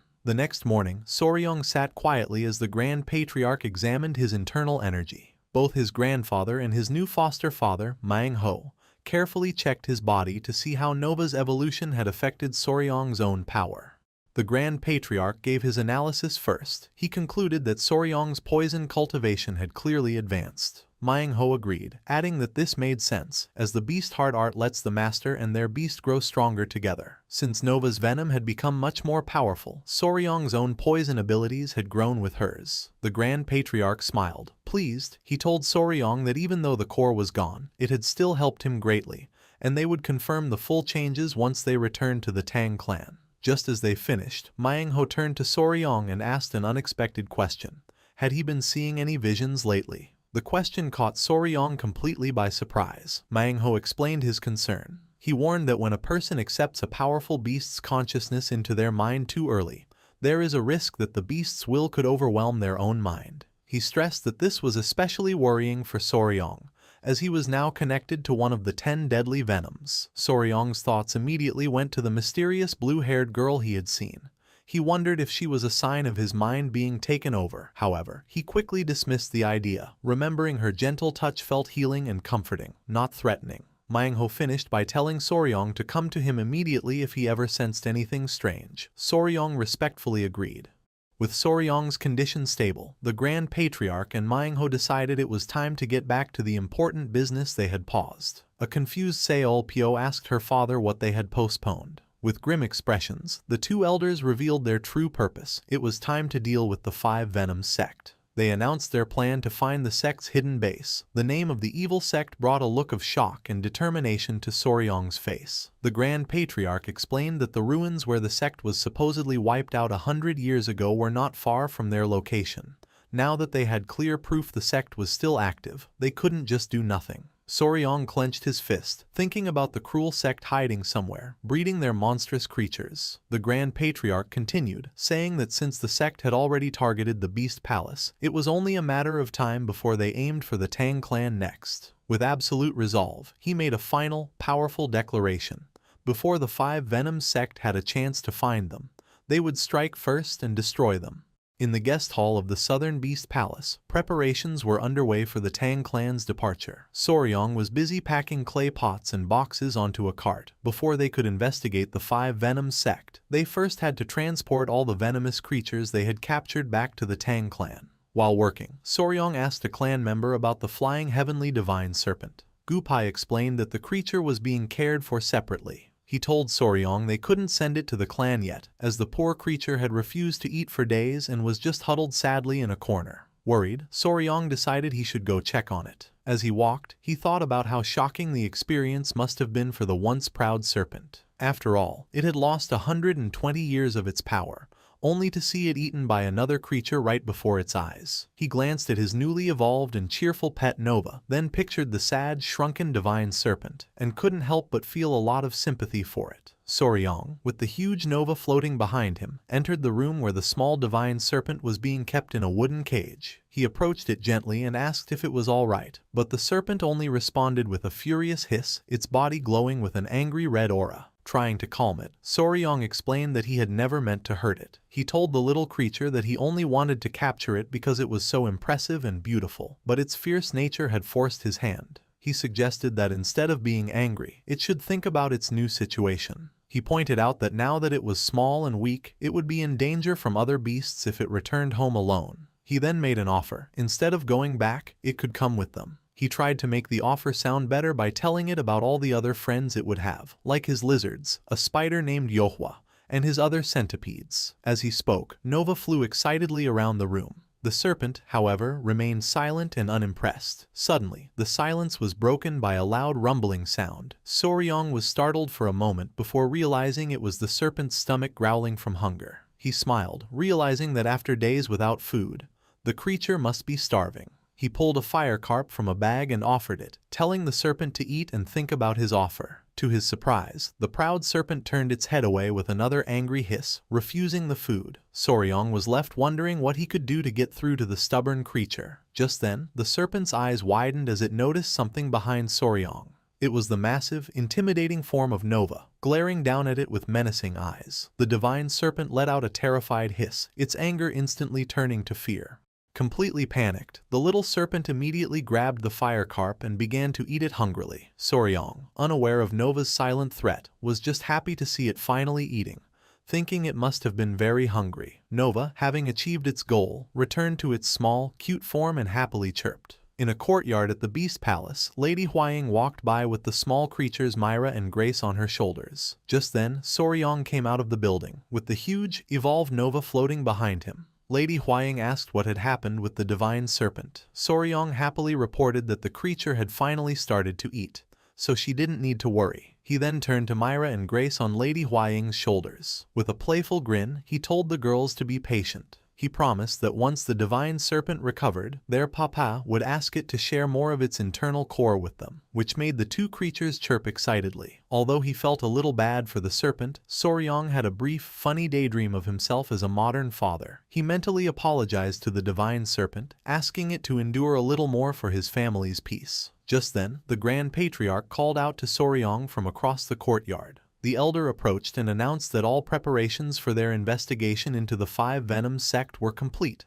He declared that with everything ready, they could now begin the search. The Grand Patriarch asked if Soryong was sure he was ready, pointing out that he had recently woken up from a half-month-long coma. Soryong just smiled and assured him that he was fine. With a determined look, Soryong explained why he wanted to go. He declared that as the adopted son of the Southern Beast Palace and the son-in-law of the Tang clan, any enemy of both houses was his own enemy. He insisted that he could not miss such an important mission. The Grand Patriarch chuckled, feeling proud of his grandson's loyalty. However, he also knew Soryong had another reason. The investigation was also a perfect opportunity to search for other rare and powerful venomous creatures. With the decision made, the Grand Patriarch laid out the plan. He announced that the next morning, they would all head to Mount Nannuo, the last place the Five Venoms sect was seen, to search for clues. He was confident they would still be able to find traces of the sect there. He clenched his fist with a determined look. Finally, with a powerful voice, he declared that the time had come to settle the 100-year-old debt they owed the evil sect. A few days later, the search began. High above the peaks of Mount Nannuo, Soryong rode on the back of his massive flying centipede, Nova. By the second day, their search had found nothing. Soryong realized that finding any exact traces after 100 years was proving to be very difficult. The old records from the Beast Palace were not specific, only stating that the sect had been exterminated on Mount Nannuo. Even after searching the entire mountain from the air on Nova, he had found nothing. As the sun began to set, Soryong let out a tired sigh, wondering if another day would end with no results. As Soryong was about to head back, his companion, Nova, suddenly stopped and began to chirp excitedly. Confused, Soryong asked what was wrong. He followed Nova's gaze and saw a large flock of creatures flying against the setting sun. He realized they were bats. Seeing Nova's curiosity, he explained that it was a bat, a type of flying rat, and guessed it was the first time his companion had seen one. With the sun going down, Soryong decided it was time to return to camp. He landed and met up with his foster father, Manhwa, who asked if he had found anything. Soryong reported that his search was unsuccessful. The only thing he had seen was a flock of bats flying north. The seemingly small detail had a big effect on Manhwa. His eyes widened and he declared urgently that they needed to head north at once. A startled Soryong asked why. Manhwa explained that if many bats were flying in a flock, it meant they were heading to a large cave. This cave, he reasoned, could be the hidden location of the Five Venoms sect. With this crucial lead, Manhwa ordered Soryong to guide them in the direction the bats had flown, promising that the warriors would follow him. Soryong immediately agreed. The entire group set off, following the northern mountain range. After walking for several hours through a jungle that grew thicker and harder to pass through, they arrived at their destination. Before them stood a massive, towering cliff face that seemed to stretch up forever. The huge size of the rock wall left everyone in shock. Soryong and Lady Huaying stared in awe, wondering if the entire mountain could be connected to one gigantic cave system. Their quiet awe was broken when the Grand Patriarch suddenly called out to Manhwa, his voice filled with excitement. He pointed to a spot on the cliff, announcing that he had found something. Embedded in the stone was a large, reddish, hand-shaped carving, a clear sign that this place was not natural. Manhwa examined the reddish handprint and read an old inscription on the stones, which said that the Five Venoms sect was sealed there forever. He confidently announced that they had found the right place. The Grand Patriarch identified the handprint as the Divine Red Carp Palm, a powerful martial art used by a Tang clan ancestor. This surprised Soryong, who had thought his clan focused only on poisons and hidden weapons. Manhwa noted that the main entrance was blocked by large stones. He suggested they look for another path before trying to move the heavy rocks. Just as he said this, a huge swarm of bats suddenly flew out of the cliff, startling the group. Soryong and Manhwa looked up, watching the bats fly towards an opening high above them. Soryong pointed out that there was a large opening at the top of the cave. The two elders looked at each other, realizing that 100 years was more than enough time for a new entrance to form. Seeing the new opening, Soryong volunteered to go first and scout ahead.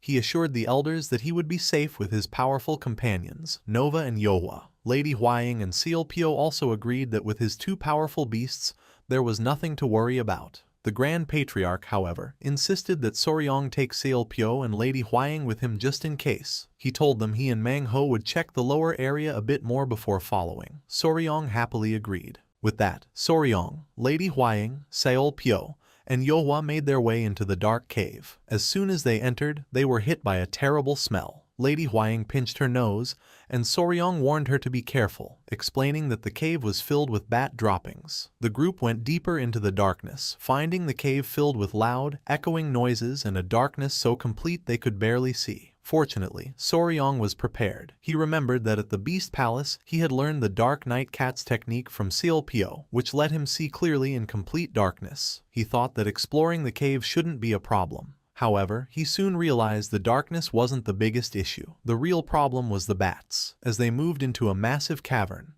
they saw an unbelievable sight. The cave was filled with thousands of bats, all with glowing, menacing red eyes. Soryong admitted to himself that while he loved all creatures, bats were one of the few that he naturally tried to avoid. Faced with a seemingly endless sea of bats, Soryong and his companions were left wondering how they could possibly get through such a dangerous situation.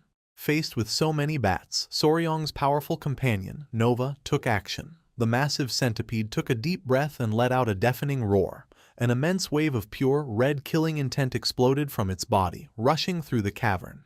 The effect was immediate. The thousands of bats were instantly overwhelmed by the powerful aura, their eyes swirling as they fainted. They began to rain down from the ceiling, completely unconscious. Sealpyo was amazed, saying it was just as she'd expect from one of the 10 deadly venoms. Soryong, however, was thrilled. The incredible display of power reminded him of the Conqueror's Haki from comics of his past life. He rushed to Nova and praised her, petting her and telling her what an amazing daughter she was. The display of power sparked a sense of rivalry. On Lady Huaying's shoulders, Myra and Grace also began to glow with a red aura, wanting to show they could release their killing intent too. Soryong was overcome with emotion. With tears of fatherly pride, he declared that all of his daughters were incredible. As he was celebrating, Seol Pyo suddenly noticed something in the now cleared path ahead. She called out to Soryong, telling him to look. His gaze followed hers, and in the distance, he saw a faint, glowing red light deep within the cave. As the group approached, they discovered the source of the light, a massive, ominous-looking stone door, glowing with a faint red energy. The ground around the door was covered with countless human skulls and skeletons. They realized the massive swarm of bats had been completely hiding the gruesome sight. Soryong concluded that this had to be the final battleground of the Five Venoms sect from 100 years ago. His attention was then drawn to something in the center of the clearing, just before the door. He walked closer and was completely shocked by what he saw. There, on a stone altar, were carvings of 5 venomous creatures: a lizard, a snake, a scorpion, a toad, and a centipede, all arranged around a single glowing red orb that pulsed with a sinister energy. Standing in the cavern filled with bones, the group stared at the stone altar. Lady Huaying recognized the 5 carved creatures, a centipede, a snake, a scorpion, a lizard, and a toad, and identified them as the symbol of the 5 Venoms sect. Just then, Seol Pyo noticed something carved on a stone tablet nearby. She moved closer to read the chilling message aloud. It was a promise of revenge, declaring that while the sect was hiding for now, their defeat would one day be avenged, and that the 5 Venoms sect would never forget. The ominous promise made Soryong a bit uneasy. He figured this had to be the sect's main fortress from 100 years ago. The thought made him excited, as it meant there might still be valuable records inside. However, they first had to figure out how to open the massive sealed stone door. Soryong decided it was best to wait for his grandfather and Manhwa to arrive, as the 2 elders might know how to handle such a complex lock. Lady Huaying agreed. The group found places to sit among the skeletons and waited.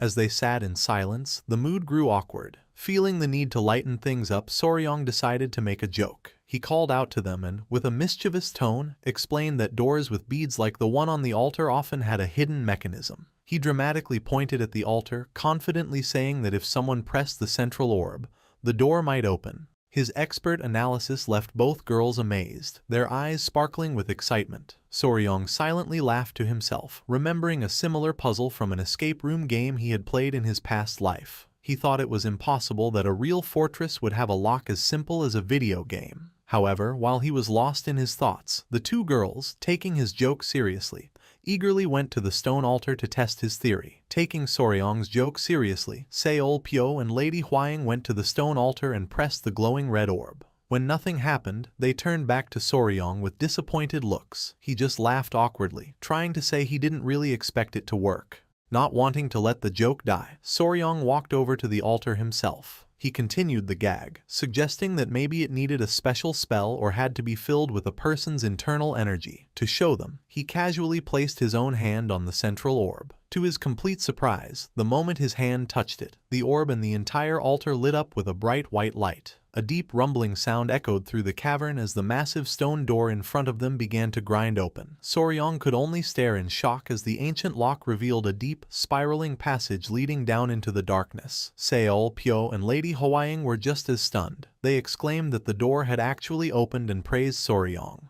calling him incredible. Seol Pyo admitted she thought he was only joking, but he had solved the puzzle in an instant. Soryong, however, was still trying to understand what had just happened, completely confused that his silly joke had actually worked. He looked down at his hand, remembering the flash of light when he touched the orb. A sudden realization hit him. The unique energy from his 5 Venoms divine returning technique must have been the key that unlocked the ancient door. He could feel a faint wind blowing from the new passage, suggesting it was a very long and deep tunnel. Soryong nervously asked if they should go inside. Lady Huaying, however, was filled with excitement. She remarked on how incredible the lock was, saying that even her own Tang clan would be impressed. She eagerly suggested they take a look inside. Soryong noted to himself that Lady Huaying seemed to have a surprising interest in mechanics. Caught up in the excitement, Soryong's hesitation disappeared. He agreed they should explore a little, feeling a thrill as the mission started to feel like a treasure hunt. Before going in, he wisely decided to leave a note on the stone tablet at the entrance, letting his grandfather and Manhwa know they had gone inside. With the message left, Soryong declared it was time to enter the 100-year-old base of the Five Venoms sect. Lady Huaying lit a lantern to guide them, and the group cautiously stepped into the dark, mysterious passage, ready to uncover the secrets that had been sealed away for a century. The moment the group stepped into the dark passage, a loud grinding sound echoed behind them. Soryong turned in horror just in time to see the massive stone door slam shut, sealing them inside. Seol Pyo exclaimed that they were trapped. Lady Huaying, holding the lantern, noted that it was fortunate Soryong had left a note for the elders. Seol Pyo guessed the door was designed to close automatically as a safety measure. Deciding they had to move forward, Soryong guessed that some members of the Five Venoms sect must have used this passage to escape 100 years ago. The group continued down the long, dark tunnel, which eventually opened up into a truly enormous, breathtakingly large cavern. As they stepped into the massive space, everyone was left in awe. Lady Huaying wondered if the cavern had been a training ground in the past. Seol Pyo, however, noticed something else. The cavern walls were dotted with the entrances to many smaller caves. Her sharp eyes then spotted what looked like writing on the wall of one of the caves. She asked Lady Huaying to bring the lantern closer. As the light hit the wall, Soryong's eyes widened in shock. Lady Huaying immediately recognized the text. She announced with disbelief that it was the final, missing chapter of the Five Venoms Divine Returning Technique, the very martial arts Soryong had been practicing. Seol Pyo asked him what it said. Lady Huaying began to read the text aloud, and her voice grew heavy with horror. The writing described the final, gruesome step needed to fully master the technique. It said that once a student reached the 11th level, they had to cut off the heads of the 5 venomous creatures they had raised and then drink their blood. The reveal was accompanied by a sinister image of a masked figure doing the horrific ritual. The cruel requirement left both Soryong and Huaying completely shocked and disgusted. The cruelty of the ritual sent Soryong into a rage. He couldn't believe the technique demanded such a monstrous act against the very creatures a person had cared for. Clenching his fist, he furiously cursed the sect, calling them inhuman bastards. In his fury, he turned to Huaying and demanded her lantern. Taking the candle from inside, he held the flame to the wall, burning the vile writing away. He declared that such disgusting nonsense needed to be erased, saying that harming the creatures one has raised and drinking their blood was absolutely unacceptable. Seol Pyo looked on with pride, agreeing with her new brother's strong sense of right and wrong. His determination hardened. Soryong announced they needed to search the entire area to find and destroy any other records like this one. He declared they would explore every single cave in the cavern. His companions, sharing his determination, immediately agreed. A few hours passed as the group carefully searched the many small caves. After exploring what seemed to be old living quarters, they met back in the central area. Lady Huaying reported that while they found some large rooms, everything inside was either broken or had been burned. Soryong concluded that the attacking clans must have burned everything when they destroyed the sect 100 years ago. As they stood in a new, long passage, Lady Huaying remarked that this particular cave felt strange. She pointed out that its surface and structure seemed too perfect to have been formed by nature. Soryong agreed, noting that it was definitely different from the other caves. He paused, a thoughtful look on his face, feeling a strange sense of familiarity, as if he had seen a cave just like it before. Suddenly, a memory from his past life flashed through his mind. He realized the tunnel was very similar to the Cu Chi tunnels in Vietnam, a place he had visited on a trip. He recalled the tour guide explaining that the tunnels were dug for military purposes, because the ground was a mix of clay and limestone that hardened when exposed to air, making it perfect for tunnel building. Putting the pieces together, Soryong shared his theory with the others. He explained that he believed the members of the Five Venoms sect had dug these tunnels themselves. This meant the cave system could be far longer and more complex than they had imagined, and he warned that they needed to be extremely careful. Seol Pyo, however, was not scared. She confidently scoffed at the idea of a man-made tunnel being that long. Full of energy, she pointed down the passage and declared that since they had already come this far, they should press on a little more. Her confidence, however, quickly faded. The group walked and walked, but the seemingly endless tunnel stretched on. Soon, even the energetic Seol Pyo was panting with exhaustion, admitting that her ancestors were right when they said the members of the Five Venoms sect were truly insane. Soryong had collapsed to his hands and knees, completely tired out, as Huaying wondered how much further they could go. After what felt like forever, Seol Pyo asked how long they had been walking. Soryong, still on the floor, breathlessly answered that it had definitely been more than 2 days. He decided they needed to rest. Just as he said this, a loud rumbling sound echoed in the quiet tunnel. It was the sound of both Nova's and Yohwa's stomachs growling from hunger. The serious reality of their situation began to set in, and Seolpyo started to panic, worrying they might never get out. Soryong, trying to sound strong, told them not to worry and promised a delicious meal once they were free. As the exhausted and hungry group was about to give up, a faint, unfamiliar scent drifted through the air. Seolpyo sniffed curiously and asked what the smell was, her sharp senses telling her a delicious aroma was coming from deeper inside the tunnel. A moment later, her eyes lit up with excitement as her hunger took over. She declared with certainty that it was the smell of roasted rabbit. As her mouth began to water, Soryong quickly tried to warn her,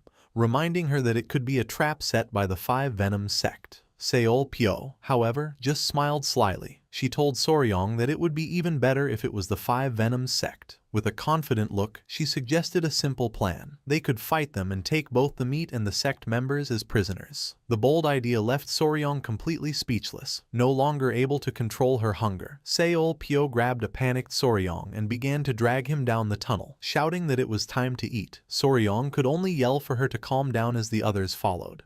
Their frantic rush was cut short when Seolpyo suddenly stopped, sensing something ahead. She pointed towards a large, glowing hole in the floor of the cavern, realizing the delicious smell was coming from there. The group cautiously approached the edge of the pit. Peering down, they saw 3 people gathered around a campfire at the bottom, cooking a large piece of meat. Soryong quickly shushed everyone, his mind racing. He wondered if these people could be the last of the Five Venoms sect, yet as he looked at them, he felt a strange and undeniable sense of familiarity. His confusion turned to utter shock. As Hwaying asked him what was wrong, Soryong stared in disbelief at the people below.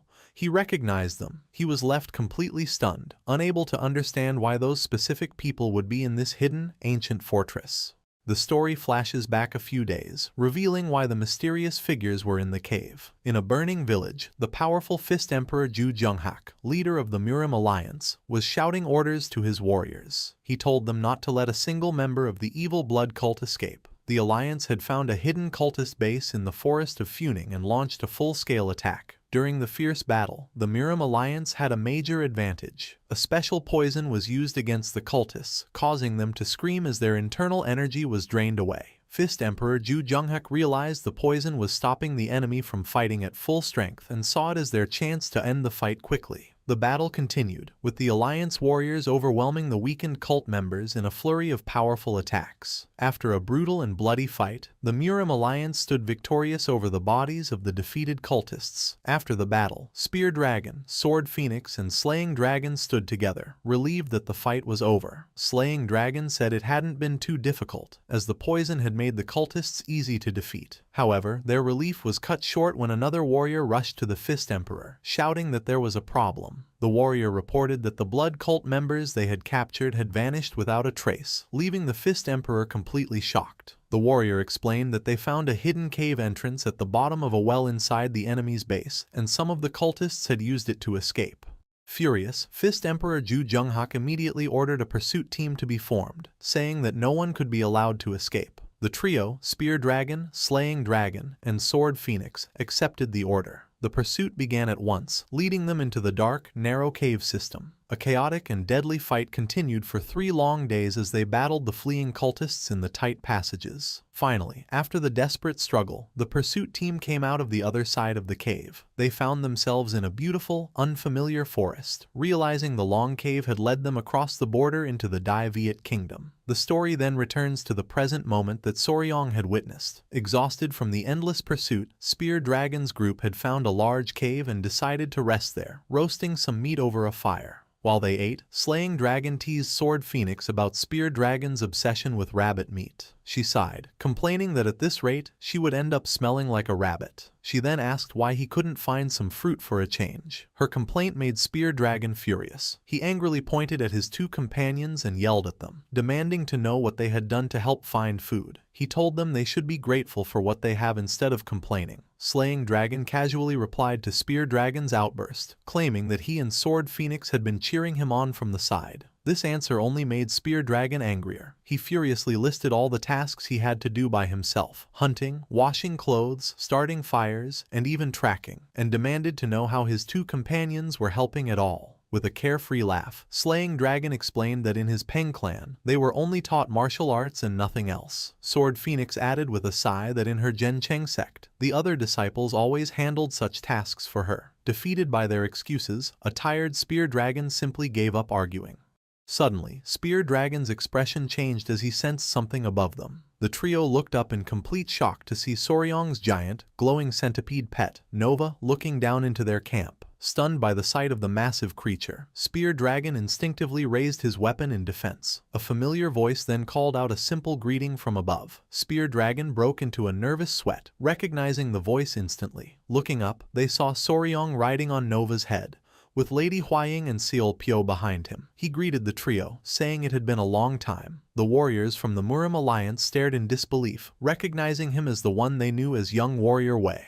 While the reunion was happening, a starving Seol Pyo took the opportunity to take a large bite of the roasted rabbit leg. After Soryong introduced his companions, Nova and Yohua, the two groups settled around the campfire, talking and sharing the food while the massive centipede slept peacefully nearby. Slaying Dragon remarked on what a strange coincidence it was to run into him in such a remote place. Sword Phoenix then playfully corrected him, asking if they should now call him Young Master Soryong, since he was part of the Beast Palace. Soryong just laughed and told them they could simply call him by his name. Slaying Dragon, noting that Soryong must have been through a lot, kindly offered him another piece of meat. Soryong politely tried to refuse, saying that his friend, whom he called Guseong, needed to eat as well. Guseong insisted, pushing the food towards him and saying that he was happy just watching him eat. Soryong reflected on why Guseong, whom he had only met a couple of times, was being so kind to him. The reason was simple. Guseong was from the Peng clan. He was the older brother of Yongyong, the young girl Soryong had saved from danger in the past. When Guseong learned that Soryong had saved his sister, he decided to consider himself Soryong's older brother out of gratitude. As Soryong ate, he thought to himself that while Guseong had a calm appearance, he definitely had the same intense personality as his father, the Peng clan patriarch. As they sat around the fire, Sword Phoenix asked Soryong if his grandfather, the Divine Lord of Myriad Venoms, and the Lord of the Beast Palace would be coming soon. Soryong confidently explained that he had left a message at the entrance and had also been unspooling Yohwa's spider silk as a trail for them to follow, so they should arrive quickly. However, Lady Huaying pointed out that it was strange, as they should have arrived a long time ago. Soryong realized she was right, remembering that 2 days had already passed since they entered the cave. He asked Yohua if she could feel any vibrations on her web, but she shook her head, indicating that no one had touched the silk trail. Soryong grew concerned, thinking that enough time had passed for the main group to catch up. The fact that Yohua couldn't feel anything on her web made him wonder if his grandfather and Mying Ho had even managed to enter the passage. Seol Pyo added that the elders should have caught up to them long before they even reached the end of the cave. She wondered if maybe they hadn't seen the note Soryong left. A sudden realization struck Soryong. He explained that he believed the problem was the door's mechanism. He recalled how the door only opened when he channeled his specific internal energy into the altar. Based on the inscription about the 5 Venoms returning technique, he concluded that the lock was designed to only open for someone with an energy signature related to the 5 Venoms. Lady Huaying questioned this, reminding him that the Grand Patriarch also knew the technique. Soryong agreed, but explained that his grandfather's internal energy wasn't fundamentally based on that technique in the same way his was, so it likely wouldn't be enough to activate the door. With the elders unable to follow them, Seol Pyo asked Soryong what their next move should be, return to Mount Nanyo or head back to the Beast Palace. Soryong was unsure what to do. Knowing they couldn't wait there forever, he had an idea. He suggested that they join Spear Dragon's group. He reasoned that with the blood cult members still on the loose, it would be dangerous for them to travel alone. By joining forces, they could help the Murim Alliance warriors while also gathering clues about the 5 Venoms sect. Lady Huaying immediately agreed it was a good idea. Spear Dragon confirmed that his group was also planning to head to a rendezvous point to meet up with their main forces. He agreed that it would be best for both groups to travel together until then. With a grand and confident gesture, Guseong declared that he, Peng Guseong, would personally ensure that Soryong and his companions made it safely to the Central Plains. His over-the-top promise made Spear Dragon and Sword Phoenix roll their eyes in the background. With the decision made, the two groups decided to follow Spear Dragon's team to their meeting point. After getting enough rest, they set out together the next morning. As they finally emerged from the dark cave system and into the bright sunlight, Seol-pyo shielded her eyes, exclaiming that it had been so long since she had seen the sun that the light was burning her eyes. As the newly formed group stood outside the cave, Spear Dragon approached Soryong with a tired look on his face. He asked, just in case, if Soryong knew how to hunt and find water. Soryong cheerfully confirmed that he and his companions, whom he called Sail Nui and Hwayan, were very capable. Relieved, Spear Dragon leaned in and whispered his request for help, complaining that his own companions didn't know how to do anything, forcing him to do all the work by himself. Soryong agreed to help. He immediately turned to Yohwa and asked if she could find some food nearby. With an excited chirp, Yohwa vanished into the forest in a blur. Before Soryong and Spear Dragon could even react, she reappeared almost instantly, carrying a large deer wrapped tightly in her silk web. They could only stare in amazement at her incredible speed. Seol-pyo was impressed, remarking that Yohwa had caught a very large one. Without wasting a moment, Seol-pyo took charge of the catch. She explained that the innards would spoil quickly, so they needed to clean, roast, and cure the meat right away so they could carry it with them. A nearby girl agreed, calling her Seol-uni. Spear Dragon was completely shocked, asking in disbelief if Seol-pyo not only knew how to hunt, but also how to cure meat. She simply replied that it was obvious knowledge for anyone who lives in the jungle. She then offered another piece of survival advice, warning him not to drink water directly from rivers, as a dead animal upstream could contaminate it and cause stomach problems. Spear Dragon was amazed by her practical wisdom. Watching his sister impress everyone, Soryong was filled with pride. He laughed to himself, thinking that in modern times, Seol-pyo would have been a very popular survival vlogger. Later, a nervous Spear Dragon approached Soryong again, asking if he could ask him a question. Trembling slightly and blushing, he shyly asked the important question.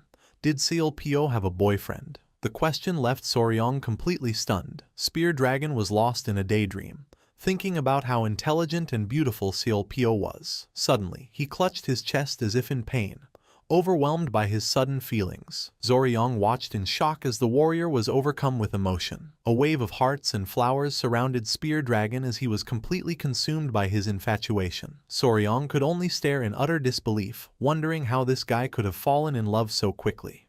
After their encounter, the group began their long journey, walking for 12 hours toward the meeting point. At one point, Seol-pyo stopped and let out a special whistle. A surprised Soryong asked his sister what she was doing. She explained she was trying to call any nearby beasts to send a message to the Beast Palace. Unfortunately, she found none in the area, likely because they were too far from Yunnan, and decided to try again later. Spear Dragon, however, was amazed by her ability. He rushed over to her, saying how incredible it was that she could call beasts with just a sound, praising the power of the Beast Palace. Watching his love-struck behavior, Sword Phoenix sighed and teased him, reminding him that not long ago, he was talking about fighting for the poisonous flower. Spear Dragon frantically tried to defend himself, but Sword Phoenix just kicked him in frustration while Slaying Dragon laughed. Soryong watched with an awkward smile, amused by Spear Dragon falling for his sister. He briefly wondered if that would make the warrior his brother-in-law. He decided to ask his sister's opinion and whispered to her, asking what she thought about Spear Dragon liking her. Seol-pyo immediately turned and, with a playful wink, said she hated that type of man and preferred men like Soryong. The unexpected compliment made Soryong panic inside. Seol-pyo quickly assured him she was just joking. She then added her own thought, saying she believed Sword Phoenix was the one who actually liked Spear Dragon. The scene cut back to Spear Dragon still trying to convince a skeptical Sword Phoenix that he was being sincere. Lady Hwaing, hearing the conversation, said she had been thinking the same thing. She admitted she had also been trying to keep her distance from Spear Dragon because she could sense Sword Phoenix liked him. The two women looked over at the clueless pair, and Sword Phoenix grumbled about how dense Spear Dragon was. Soryong was shocked by the revelation, having no idea about the complicated relationship. He wondered if this was what people called feminine intuition. Seol-pyo chuckled and added that if she had to choose, she actually preferred men like Gyuseong. A stunned Soryong questioned her choice. She explained with a laugh that Gyuseong had a strong body but a delicate face, comparing him to an adorable panda bear. The comparison left Soryong speechless. Seol-pyo then turned to her brother and asked if that wasn't a surprise. Standing beside a whispering Lady Hwaing, a flustered Soryong could only agree with his fiancée. With the light-hearted conversation over, the group continued their journey. As they walked through the dense forest of Yunnan, a strange pink wind began to blow, carrying petals. After a long walk that lasted until sunset, the group continued on. Finally, Guxiong announced they were almost there. He pointed to a hill, explaining that an abandoned cave on it was the Murim Alliance's meeting point. Soryong noticed he couldn't sense anyone in the area. Spear Dragon explained this was likely on purpose to avoid being found by the blood cult, suggesting their allies were probably hiding nearby. As they got closer, Seol Pyo gave Soryong a serious order. She instructed him to signal Nova, who was flying high above, not to come down until called. A confused Soryong asked why. She explained that even if the meeting point was safe, there was a chance that information could have been leaked to the blood cult. It was a simple precaution.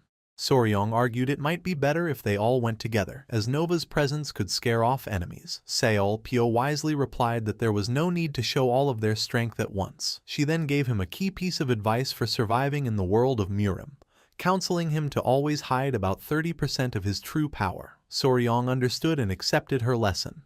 He then tasked Yohwa to protect Seol Pyo and Hwaying if any danger came up, assuring her he would be fine with Nova in reserve. Yohwa accepted with a determined pose. As the group approached the meeting point, a figure came out from the bushes, calling to Spear Dragon. Spear Dragon and his companions were surprised to see him and immediately greeted him respectfully as the vice leader. Spear Dragon also called the man Elder Swift Traveler, happy to see him. The elder acknowledged him but said he didn't recognize the new people with them. Soryong was confused by the nickname, and Lady Hwaying explained that the man was the vice leader of the Murim Alliance's secret intelligence group. She added that he earned the name Swift Traveler because of his incredibly fast movement techniques. The elder, seeing the young members of the Beast Palace and the Tang clan, decided they could talk more as they walked to the meeting point. The elder led the group deeper into the woods. As they walked, he asked Spear Dragon about the other scouting groups, saying that Spear Dragon's team was the only one they had heard from. He then asked if they had seen any blood cult members, but Spear Dragon said they had not. The elder found this strange, commenting on how long the chase of the defeated cultists was taking.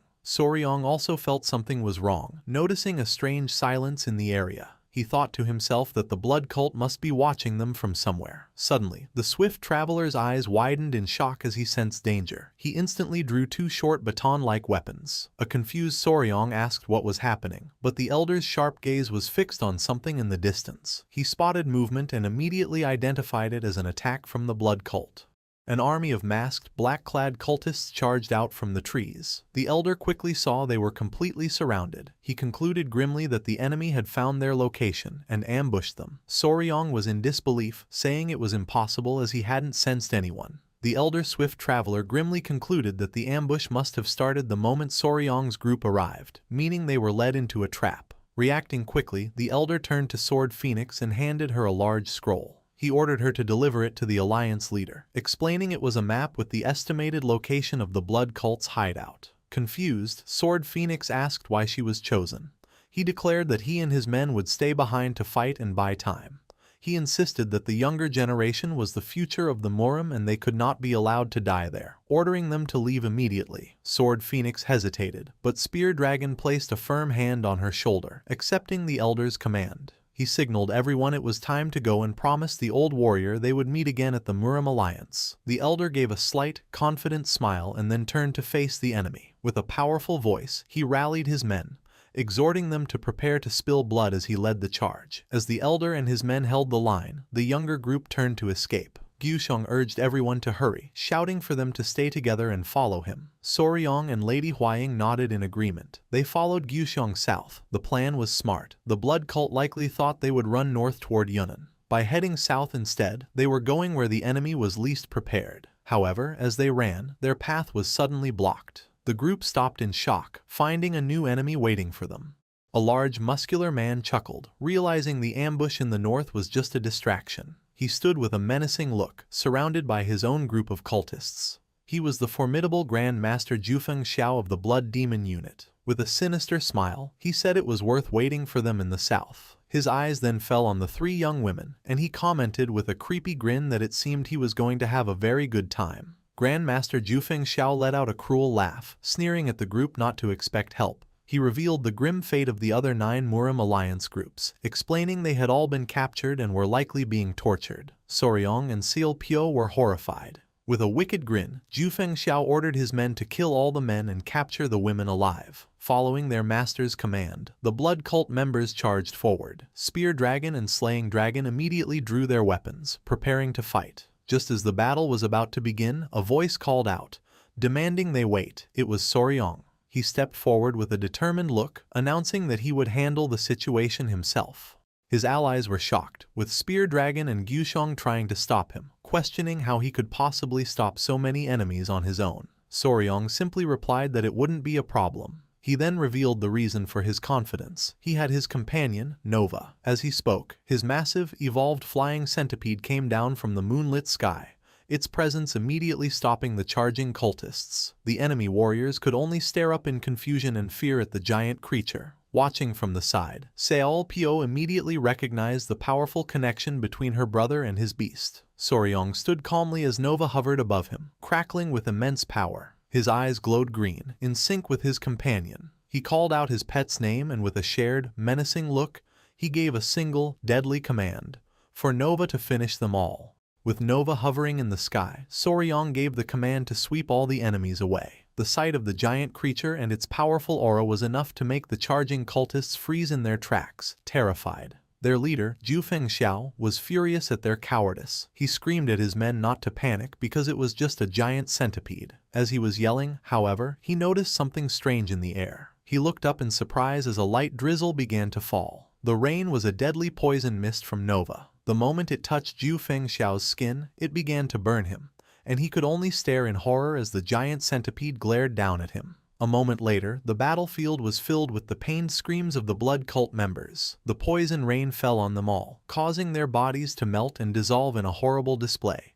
Even the powerful Grand Master Zhu Fengxiao was not safe. He let out a final, horrified scream as his own body melted away from the strong venom. Lady Huaying stared in shock at the horrifying scene, realizing that Nova had created a literal poison rain. She confirmed this was the power of the flying centipede, the king of all centipedes. It could fly overhead and scatter a mist of death on its enemies. In an instant, the battle was over. The entire enemy force had been wiped out, their bodies reduced to bubbling puddles. The Murim Alliance warriors could only stare at the terrifying power that had been used. Soryong himself was shocked, noting he had never seen a poison like this. He was amazed that it could melt people completely while leaving their clothes and weapons untouched. As he was processing the scene, Lady Huaying and Seol Pyo were petting the now small and cute Nova. Huaying told the creature not to drool on its mom and dad. Soryong, still shaken, thought that even though his grandfather had told him he would be fine since he had absorbed Nova's poison, seeing its power up close was still very scary. Snapping out of his shock, Gushong urged the group to get moving, worried that other enemies might be on their way. With a final look at the aftermath of Nova's attack, the group quickly left, leaving only the dissolving remains of the blood cult's blood demon unit behind. A few hours after Soryong's group had fled, two new figures arrived at the scene. A man in black robes and his masked subordinate stared in disbelief at the melted remains of the blood demon unit. The subordinate identified the remains as those of unit leader Zhu Fengxiao and his 100 men. The leader, his face angry, questioned if they had been hit by poison again. Furious at the repeated use of poison against his forces, the man's eyes glowed with red energy as a powerful aura surged around him. He declared that he would settle this matter himself. This powerful figure was Mei Chogui, the blood-wind flying snake. He looked down at the remains of his subordinate, Zhu Fengxiao, and was furious. He knew Zhu Fengxiao was one of the top 5 unit leaders in the entire blood cult, yet he had been defeated so easily. Clenching his fist, Mei Chogui couldn't believe they had lost so many men just to capture a few young warriors. He wondered what had happened to the allies who were supposed to show up, questioning if they were breaking their promise. Just as he voiced his frustration, a mysterious woman with her hair in twin buns appeared behind him. Startled, Mei Chogui turned, wondering when she had arrived. The woman calmly told him there was no need to be anxious, assuring him that they always keep their promises. Unlike some people, she added with a sly smile. Mei Chogui recalled the history of their alliance. The woman's group was one they met near the border after the blood cult had retreated from the Central Plains. He remembered they were enemies at first, but once the blood cult learned this group also wanted to conquer the Central Plains, they offered an alliance. The name of this mysterious group was the 5 Venoms Lords, and they claimed to be descendants of the infamous 5 Venoms sect. The woman from the 5 Venoms Lords told Mei Chogui that while she didn't know why he had called for them, it was convenient as they had planned to stop by anyway. She then showed him a small white bottle, presenting it as the antidote he had asked for. Mei Chogui snatched the bottle, shocked she had already made it. The woman correctly identified the poison that had affected him and taunted him, pointing out that his martial arts had many weaknesses. As he held the antidote, Mei Chogui thought about the reputation of the 5 Venoms sect. Knowing their knowledge of poisons was said to rival the legendary Tong clan. Trusting her, he then asked if she could identify the poison that had killed his men. He pointed toward the melted remains of Jufeng Xiao and the Blood Demon unit, explaining that while it looked like poison, he couldn't figure out what it was. The woman knelt to examine the remains, even dabbing a small amount on her finger to taste it. The moment she tasted it, her eyes widened in shock. She recognized the strong venom immediately, exclaiming that it was the work of a 1 Venom Lord. She noted that while the creature was not fully grown, there was no doubt about its identity. A small, interested smile appeared on her face. Mei Chogui asked how long ago the group had left, and she replied that they shouldn't be far. With a confident smirk, the woman declared that it seemed the heavens were on their side. She then summoned her own forces, a group of toad-like humanoid warriors called the Toad Unit, who came out from the shadows. She gave them a clear order: chase down the group immediately and do not lose them. The group continued their escape, running for 2 full days without rest. Gaiuseong, leading the way, checked on Soryong to make sure he was alright. Soryong found that despite the long run, he felt surprisingly fine, guessing that Nova's evolution had also helped his own internal energy. Their goal was in sight when Gusheng pointed ahead to the Lankang River, announcing that once they crossed it, they would be safe in the central plains. Seeing the flat land ahead, Spear Dragon urged everyone to push through and cross the river before dawn. Just as their escape seemed certain, Soryong suddenly noticed something. A bright red light flared in the distance. Before they could react, the powerful blood cult elder, Mei Chogui, shot down from the sky, unleashing a massive wave of red energy at them. With a vicious snarl and his hands like claws, Mei Chogui lunged forward, screaming at them to die. In a heroic act, Gusheng threw himself in front of the others to block the attack. Mei Chogui's hand pierced straight through his chest in a spray of blood. Gusheng let out a scream of agony as the fatal blow landed. Soryong and Spear Dragon could only watch in horror, shouting their friend's name. Mei Chogui stood over the fallen Gusheng, his hand dripping with blood. He commented that he had promised that brat he would take someone alive, but he no longer felt like keeping that promise. He looked down at the wounded warrior and the terrified Soryong, declaring that this was the end for them. A swirling blood energy gathered around his hand. With a menacing glare, he introduced himself as Mei Chogui, the Blood Wind Flying Snake and an elder of the Blood Cult, announcing that he would handle them personally.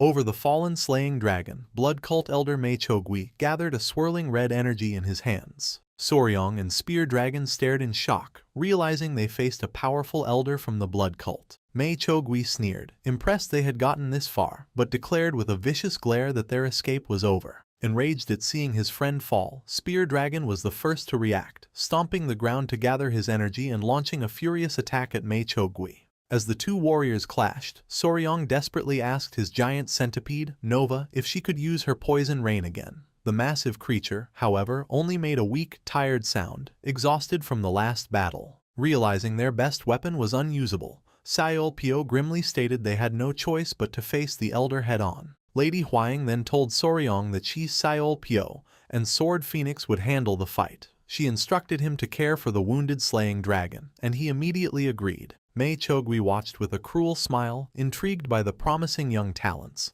and eager to see what they could do. With determined fury, Sword Phoenix, Sayol Pyo, and Lady Huang prepared to attack. They gathered their energy, then charged the elder together in a coordinated assault. Mei Chogui scoffed at their bravery, calling them foolish for charging all at once. He concentrated a dense ball of blood energy and unleashed the Blood Wheel 10,000 breaks, a massive red explosion that engulfed the battlefield. The powerful blast sent Spear Dragon, Sword Phoenix, Seol Pyo, and Lady Huang flying backward, screaming as they were overwhelmed by the elder's immense power. Refusing to give up, Lady Huang declared that their efforts were not useless. She threw a poisoned kunai with all her might, striking Mei Chogui in the chest. Seeing the hit, Spear Dragon yelled in triumph, believing the poison flower would soon disable the elder's internal energy. Their hope was short-lived. Mei Chogui simply looked at the kunai in his shoulder and let out a sinister laugh. He grabbed the weapon, mocking the foolish brats for thinking he would fall for their poison again. Pulling the kunai out, he revealed he had taken an antidote, making their poison harmless to him. The revelation of an antidote left Lady Huaying and Spear Dragon completely shocked and terrified. Even Soryong was stunned by this unexpected turn. Surrounded by a red aura, Mei Chogui promised to show them a level of pain that would make them beg for death. But as he prepared to attack, his smug expression contorted in pain. Black blood poured from his mouth as he clutched his face in agony. Horrified, he stumbled backward, exclaiming that his own blood was not obeying him. He panicked, wondering if this could be the effect of a different poison. He cried out, asking why he suddenly couldn't use his internal energy despite the antidote. As Mei Chogui reeled from the mysterious poison, Soryong knelt beside the unconscious slaying dragon. He then stood and faced the enraged elder, taunting him about the antidote. With a confident smirk, he declared that the heavens were on their side. Furious and confused, Mei Chogui demanded to know how this was possible. Soryong just smiled. He revealed the simple but brilliant truth. The poison Lady Huaying used was not the one the antidote was made for. Soryong's plan had started several hours earlier when the group was traveling. Spear Dragon had suddenly panicked, holding up an empty bottle. He explained they had completely run out of the poison they used against the blood cult, and Slaying Dragon had used all of his as well. Hearing this, Soryong had an idea. He explained that while he couldn't get the same poison, he could make something similar, which surprised Slaying Dragon. Lady Huaying proudly revealed the secret. Soryong had made all the poison they were using. The news left Spear Dragon and Slaying Dragon stunned. They asked Soryong if it was true. He smiled, realizing the Miram Alliance had kept his identity as their poison supplier a secret. Soryong confidently told them that if they needed poison, he would make it. He called to his companion, the spider Yohwa, asking if she had brought the item he requested. She presented him with a large ball-shaped object of hardened mud. The warriors looked on in confusion. Soryong split the strange ball in two, revealing what was inside. He then smashed it on the ground, causing the others to cry out, thinking he had lost his mind. Soryong calmly told them to look closer. They saw the ground was littered with stunned bees. Spear Dragon identified the object as a dew-bee hive. The warriors panicked, but Soryong reassured them, explaining he had shaken the hive to stun them. He then gave a strange instruction: squeeze the bees' bottoms to extract their venom, leaving Spear Dragon bewildered. Holding one of the stunned insects with chopsticks, Soryong explained that it was a type of wasp. He recalled finding a large wasp nest and giving it to Yohwa, deciding it would be a perfect source for a new poison. Back in the present, Soryong explained the science behind his plan. Wasp venom contains enzymes that destroy blood cells, similar to the snake poison the blood cult's antidote was for. While not identical, their core function was the same, which is why the antidote failed. He told the stunned Mei Chogui that while his improvised poison was not as potent, it was enough to disrupt his internal energy. Furious at being outsmarted by a boy, Mei Chogui roared that he would kill him. Seeing their enemy weakened, Spear Dragon and Sword Phoenix saw their chance.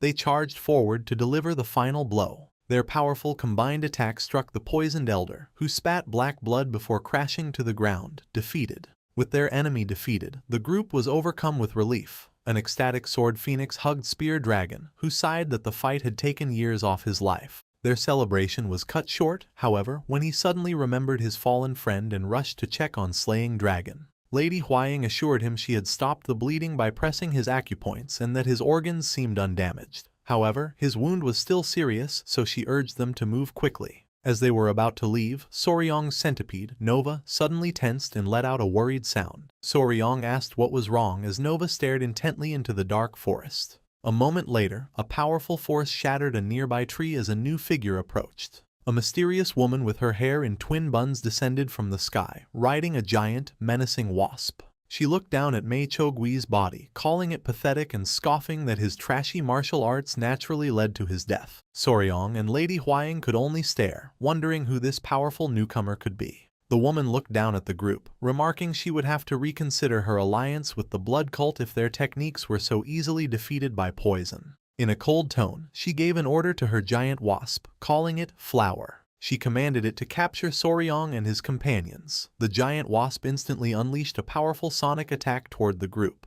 The blast hit them with incredible force, causing Seolpyo and Sword Phoenix to scream as they clutched their ears in pain. As the sonic attack continued, Lady Huaying clutched her head, crying out that she recognized the giant bee. She shouted a warning to protect their ears with internal energy, as the sound could disrupt their ki and blood flow, leaving them unable to move. From her perch, the woman smiled, confirming it was the legendary strange cry tiger wasp, one of the 10 deadly venoms. Soryong was stunned to be facing another of these feared creatures. But he was not alone. His own companion, the centipede Nova, rose to the challenge. The 2 legendary beasts, both of the 10 deadly venoms, faced off in the air. The woman was impressed. She noted Soryong must be a poison master to have tamed such a creature and asked who he was. Before he could answer, she dismissed the question, saying his identity didn't matter. She then focused her gaze on a wary Soryong. With a chilling, possessive smile, she made a shocking declaration. From that moment on, he belonged to her.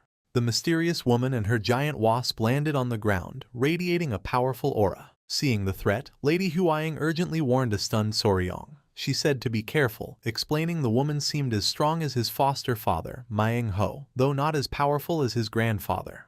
The woman's sharp ears caught their whispering. A sly, jealous smile spread on her face as her eyes glowed menacingly. With a confident shout, she ordered her giant wasp, going, to attack and capture them all. Refusing to back down, Soryong commanded his own companion, Nova, to fly up and teach the wasp a lesson. The 2 venomous creatures, a flying centipede and a giant wasp, charged at each other in the sky with fierce chirps and buzzes. They met in a brutal mid-air collision, but the wasp's power was too much for the younger centipede. Nova was sent flying back with a pained cry, and Soryong shouted her name in alarm. He realized with a sinking feeling that giant hornets are the natural predators of centipedes. His young Nova was at a serious disadvantage. Seeing his pet in trouble, Soryong immediately called for backup. He shouted for his other companion, Yohua the spider, to emerge and help Nova. Instantly, Yohua leapt from the treetops in her massive spider form, ready to join the fight. As she soared through the air, she shot a thick web that struck the giant wasp's wing, tangling it and breaking its momentum.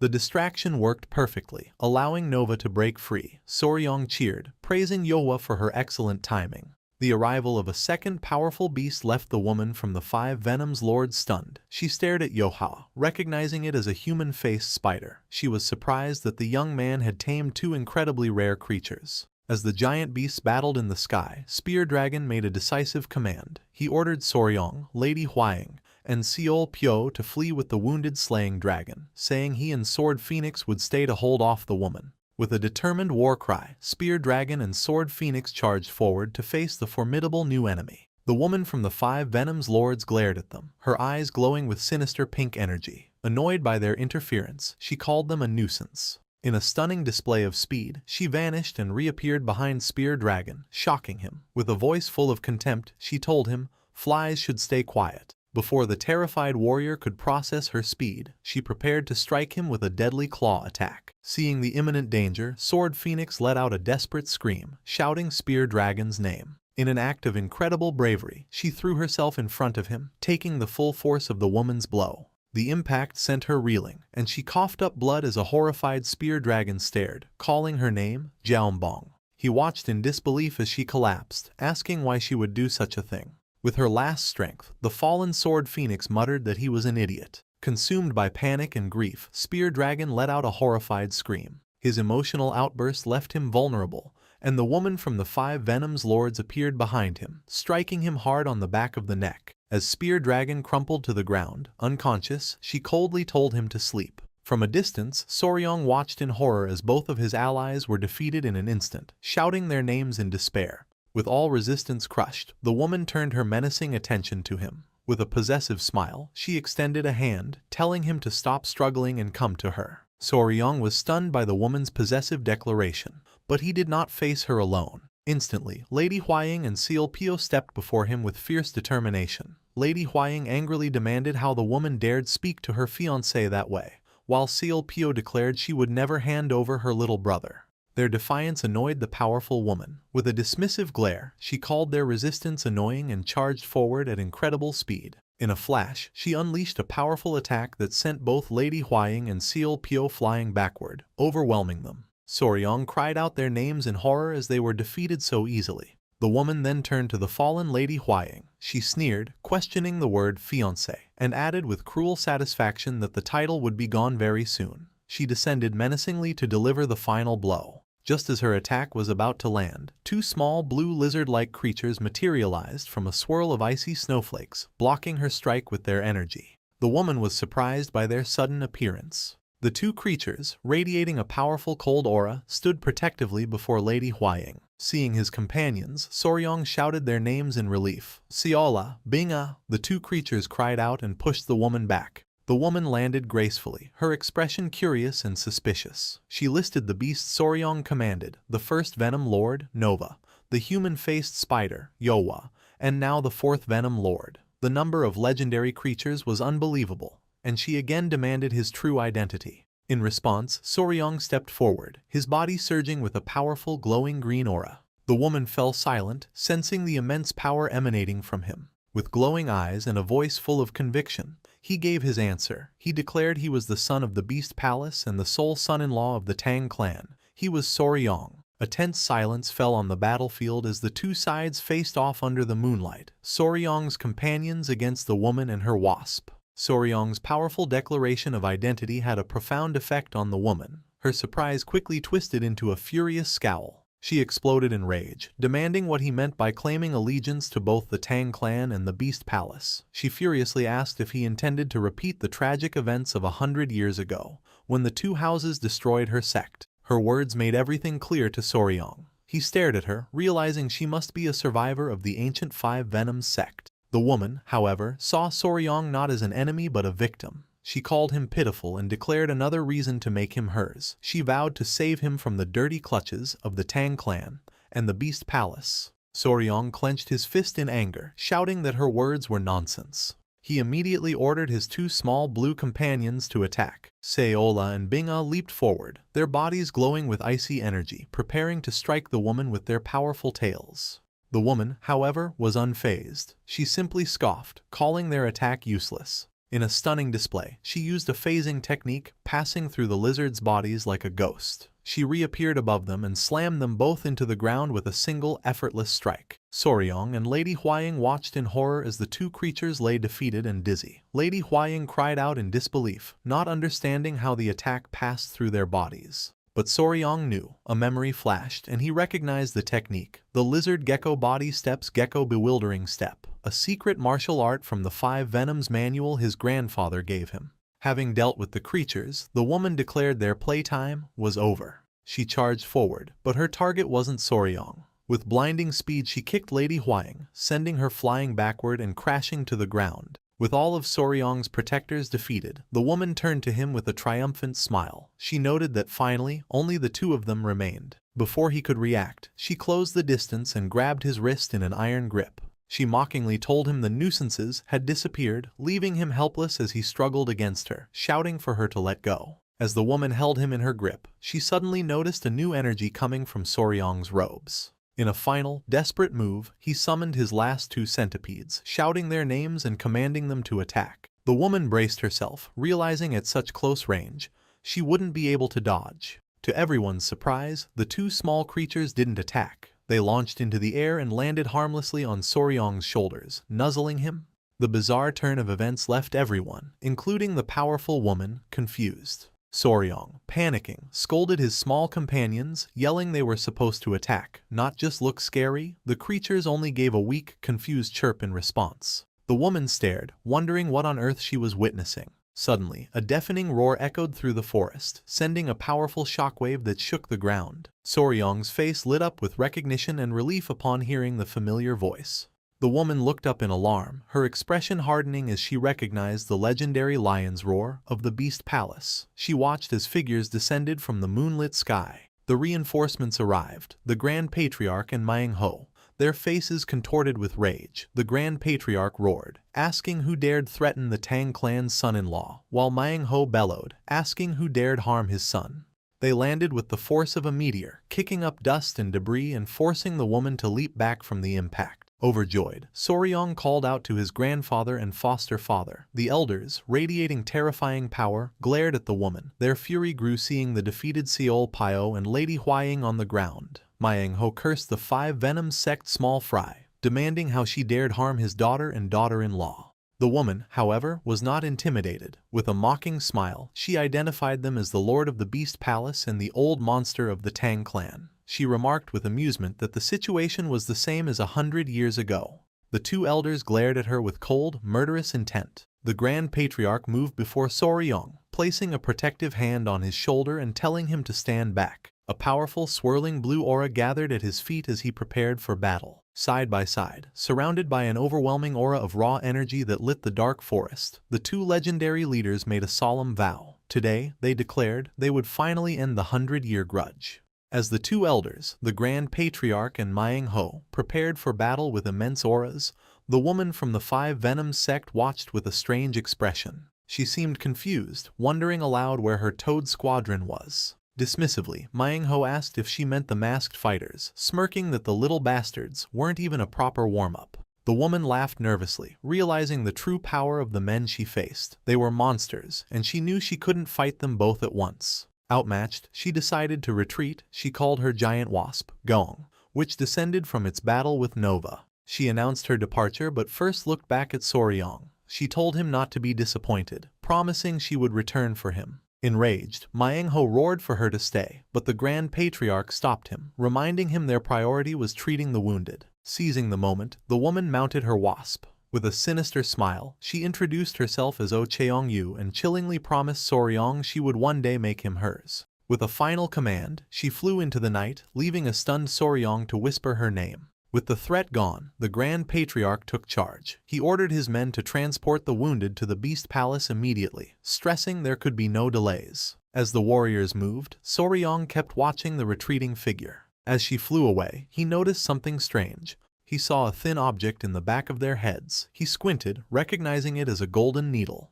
The golden needle, identical to the one in the Ant Queen, left Soryong shocked. As his allies carried the wounded, he watched her retreat, his mind on the battle. It was his first unforgettable encounter with Oh Cheong-yu. After the battle, with help from his grandfather and foster father, the group was rescued and brought to the safety of the Beast Palace. However, the cost of their escape was high. Slaying Dragon had a deep side wound. Sword Phoenix was worse, with internal organ damage. Spear Dragon had a fractured neck, and both Lady Huaying and Seal Pio had serious bruises and internal injuries. In the end, all his companions were bedridden, leaving Soryong as the only one unharmed. While saddened by his friend's injuries, another worry weighed on his mind. His main concern was for his pet Nova. In her battle against the tiger wasp, she had lost 2 legs. He and Lady Huaying checked on the recovering centipede. Lady Huaying worried about Nova's suffering, while Soryong knelt and stroked her head, asking if she was all right. He knew Nova would regenerate her limbs when she molted, but as her father, he couldn't just wait and was determined to help her recover faster. To speed up her molting, Nova needed nutritious food. As he pondered, his gaze fell on a cage holding the shrunken divine serpent. The listless serpent let out a bored sigh. Seeing Soryong look its way, it perked up and called out for his attention. Confused, Soryong turned to the cage, wondering what it wanted. To his astonishment, the divine serpent stuck out its tongue, revealing a small glowing orb. Soryong's eyes widened as he recognized it, an internal core. Overjoyed, Soryong took the internal core, amazed the serpent would give up its power for Nova. The proud serpent huffed and turned away. Soryong thanked it, promising to use the core immediately. He rushed to Nova's side and offered her the glowing orb, telling her to eat it to recover. When Nova swallowed the core, she glowed with a bright blue light. As hoped, the core's energy triggered her molting process. This brought a new worry. A molting centipede's new exoskeleton is soft and vulnerable. He recalled how Seal almost died from a failed molt and knew he had to watch Nova carefully. He told his spider, Yohua, to guard Nova while he prepared a safe place for the night. Yohua chirped her acceptance. Walking through the Beast Palace, Soryong's thoughts turned to his other small companions. Besides Nova, he was also worried about Myra and Grace. He recalled them using their killing intent on Oh Cheong-yu, who ignored them. The humiliation was too much for the proud creatures, who realized they were tricked and grew angry. After the battle, they ran crying to his grandfather and refused to come out. Soryong sighed, knowing about venomous creatures but not how to soothe a wounded heart. He decided to check on his other recovering friends. He entered the room where Lady Huaying and Seal Pio were resting, and they welcomed him. When asked how they were, Seal Pio, resting with her 2 blue lizards, said her internal injuries weren't bad. Lady Huaying added she was recovering well, though her ears were still ringing. Lady Huaying then asked about Nova's condition. Soryong happily reported she was already regenerating her lost legs. He explained the divine serpent gave them an internal core, which induced Nova's molt. The news relieved Lady Huaying. She clutched her chest, admitting she was so worried about Nova's injury she hadn't felt her own wounds, wondering if this was what being a mother felt like. With new purpose, Lady Huaying clenched her fists,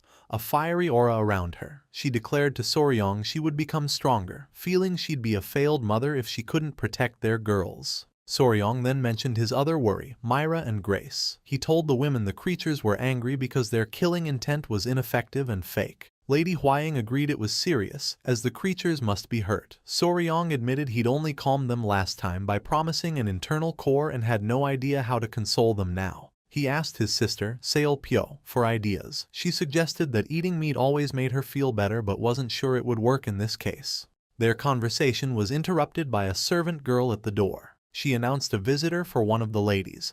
Before they could react, the visitor entered. It was Spear Dragon, panicked and out of breath, leaning on the doorframe. Seeing him, Lady Huaying scolded him for daring to enter a lady's bedroom, even if he loved Seol Pyo. Flustered, Spear Dragon frantically denied it was the reason for his visit. He explained he'd rushed over for Soryong. Confused, Soryong pointed at himself, wondering why. To everyone's shock, Spear Dragon suddenly dropped to his knees before Soryong. With his head bowed, he desperately pleaded for Soryong's help. Startled, they stared as the proud warrior begged for aid. Soryong told him to stand, reminding him of his injury. Still kneeling, Spear Dragon explained his plea was about Sword Phoenix. Shocked and worried, Soryong asked what happened to her and if she'd worsened. Spear Dragon clenched his fists, his face filled with agony and disbelief. He then blurted out that Sword Phoenix told him she liked him. The bizarre confession left Soryong, Lady Huaying, and Seol Pyo dumbfounded, staring blankly. Panicking, Spear Dragon grabbed his head and cried, wailing he didn't know what to do. He begged Soryong for help, claiming he had more experience. Soryong and Lady Huaying just stared, unsure how to handle the hysterical man. In her own room, Sword Phoenix was resting in her bed. She sighed softly. Clutching her blankets, she blushed deeply. With mixed frustration and affection, she whispered the word on her mind, idiot. At the Beast Palace, Spear Dragon visited Sword Phoenix, who was recovering in bed.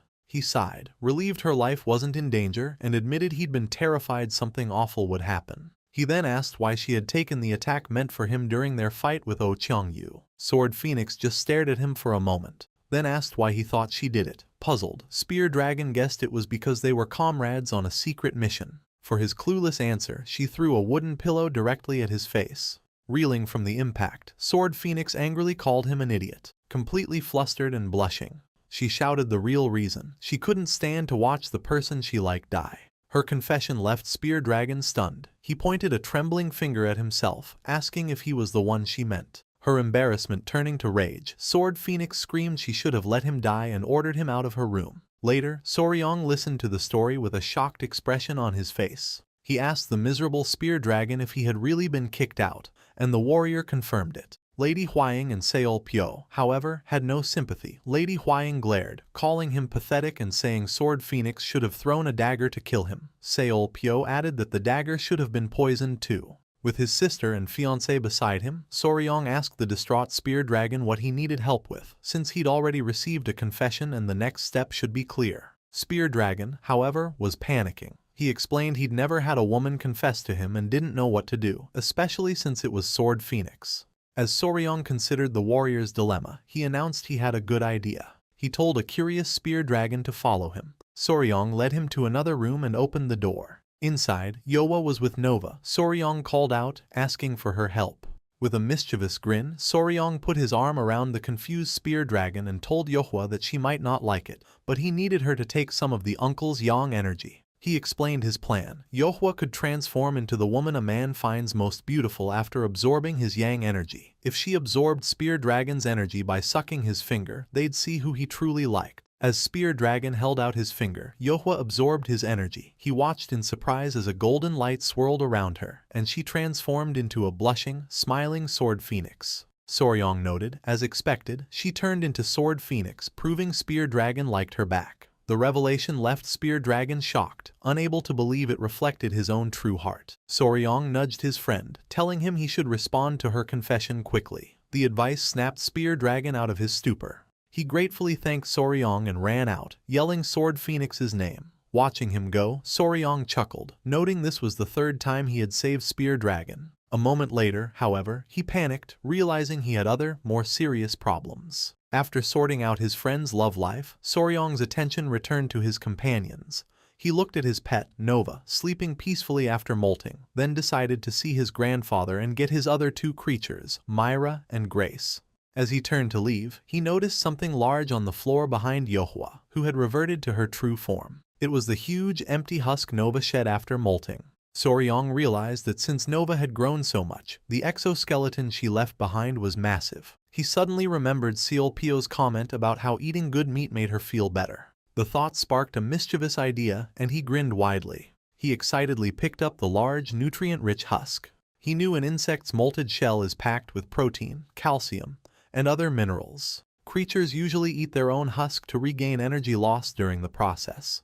However, Soryong reasoned that since a powerful core induced Nova's molting, she was already full of energy and didn't need her husk. This led him to a brilliant conclusion. If the husk held leftover energy from the core, he could feed it to his other pets, Myra and Grace, to help them recover and grow. With his plan set, he called Yohua and asked her to cut the husk into small bite-sized pieces. Meanwhile, in the Grand Patriarch's room, things were less calm. Soryong's other pets, Myra and Grace, were causing chaos. The Grand Patriarch yelled as the two creatures knocked over and broke his prized inkstone. He furiously ordered the two brats to stay still, but they just chirped and ran around. Exasperated, the old man threatened that if they continued, he would send them back to Soryong. Soryong peeked into his grandfather's room, amused that the powerful elder was suffering because of his two tiny pets. He announced his arrival, and the Grand Patriarch expressed his relief, saying Soryong's timing was perfect and he should take the chaotic creatures away. The old man complained the two wouldn't stay still and that looking after them was more exhausting than martial arts training. Soryong just laughed awkwardly. He then noticed Myra and Grace glaring from behind his grandfather's leg, still sulking about their earlier humiliation. Realizing he needed to cheer them up, Soryong said he brought a special snack, like the internal core he had promised them. The mention of food caught their attention, and they eagerly rushed over. Soryong smiled to himself, thinking children can't resist food. He knelt and offered them bite-sized pieces of Nova's molted husk, telling his kids their daddy had made it easy to chew. The two creatures happily began to munch on the nutrient-rich snacks. With his pets calm, Soryong told them there was more in his room and scooped them up. He thanked his grandfather for looking after them. The Grand Patriarch watched them go, fondly telling the little rascals to listen to their daddy. As Soryong walked down the hall with his companions on his shoulders, he was pleased they were eating so well. He wondered if the husk's energy might cause them to molt soon, like Nova. His thoughts were interrupted when a couple called out to him. He turned and saw Spear Dragon and Sword Phoenix standing together, looking like a new couple. They greeted him warmly, explaining they had been waiting. Soryong asked Sword Phoenix if she was well enough to be walking around. Smiling happily, she assured him she was feeling much better, thanks to his help. She explained she and Spear Dragon came to thank him, playfully adding she heard he'd knocked some sense into the blushing warrior beside her. Spear Dragon earnestly said they would never forget his kindness, but Soryong waved it off, saying he only helped confirm feelings that were already there. His attention returned to Myra and Grace. He pointed to Nova's large husk on the floor and told his pets to look at all the snacks he had for them. Spear Dragon asked what the strange object was, as the little creature's eyes glowed with excitement. Soryong explained it was Nova's husk and he was feeding it to them, hoping it held some of the core's energy. He set the two creatures down and told them to wait, promising their daddy would prepare more food for them quickly. Myra chirped happily, but Grace just glared, still sulking. Soryong tried to cheer her up, promising her a piece soon if she would wait. As he was talking, he suddenly noticed something was wrong. A strange energy began to surge from Grace's small body. A moment later, the little creature shrieked in pain, its body glowing with an intense red light that startled everyone. Soryong stared in confusion as Grace cried uncontrollably, and he called her name in concern. Seeing her as a human girl, he wondered why his pet was acting this way. The room stared in shock as Grace wailed on the floor, enveloped in a faint red aura. A bewildered Spear Dragon asked why Grace was acting this way, but Soryong could only stammer that he didn't know. He guessed the little creature was hurt and angry about something. While the men remained confused, Sword Phoenix watched with a thoughtful expression. She turned to Soryong, telling him he was less sensitive than she thought. She explained that as a girl, Grace saw Nova's husk as a hand-me-down, not a gift, so her frustration was natural. Sword Phoenix recalled her own childhood, where having many older sisters meant always wearing old clothes and longing for something new. The explanation struck Soryong hard. He realized with horror that Grace must think he was favoring Nova by giving her a mere hand-me-down. When he wondered why Myra wasn't upset, Sword Phoenix noted that the easygoing creature was simply happy to have a treat. Overwhelmed by the emotional complexity, Soryong sighed, realizing that raising a daughter was a difficult task. Soryong knelt to console Grace, telling her not to be difficult. He explained the snack was full of energy and he just wanted her to be as great as her sister, Nova. His words only made it worse. Grace turned away from the food, pouting furiously, and ignored Soryong's attempts to coax her into eating. Instead of eating, Grace burst into tears again and, to everyone's shock, ran out of the room. Sword Phoenix voiced her concern while Soryong stared in disbelief, unsure what to do now that Grace had fled. Confused by his daughter's complex emotions, Soryong was left speechless. A crying Grace fled into the courtyard of the Beast Palace. Shortly after, Lady Huaying found and comforted the now calm but still sad-looking Grace. She explained to the others that Grace had run to her feeling displaced and full of repressed emotions. When she asked about Soryong, Spear Dragon explained he had frozen in shock. With a smile, Lady Huaying decided to console Grace herself, realizing Soryong wasn't equipped to handle it. She wisely noted that fights between a father and daughter often have no easy cure. Desperate for a solution, Soryong devised a last-ditch plan. He went to the shrunken divine serpent and awkwardly asked if it could spare another internal core. The serpent responded with a furious roar and a blast of energy, forcing Soryong to immediately apologize and retract his question. Dejected, Soryong explained to the serpent that he only asked out of desperation over Grace's anger. The unimpressed serpent simply huffed and polished the bars of its cage. Looking at the caged creature, Soryong felt a pang of empathy. The serpent, having lost its core twice, had more right to be angry than Grace. He realized it might be better-natured than he'd thought. This new perspective prompted him to ask if the serpent had reached a decision about his offer to join them, adding that he had grown quite fond of it. He acknowledged their bad start, promised to treat it well, and formally asked it to join their family. To his surprise, after a long sigh, the serpent nodded in agreement. Overjoyed, Soryong celebrated and promised they would all get along. Knowing a new family member couldn't be caged, he gently lifted the small serpent out. With Yohua, Nova, and a calm Grace watching, Soryong happily welcomed his newest companion into their care. Holding the creature, he realized it needed a proper name, as Flying Heavenly Divine Serpent was too much. Since its title was related to the sky, he decided its name must include Cheon, sky. He then wondered about its gender, thinking Ilcheon would be a good name for a boy. Unable to name it without knowing its gender, Soryong impulsively lifted the serpent by its tail for a look, much to its blushing embarrassment. The response was immediate and violent. The enraged serpent roared and smacked Soryong across the face with its tail, sending him flying. The attack startled Lady Huaying and Soryong's other pets. As Soryong lay on the ground, the serpent loomed over him,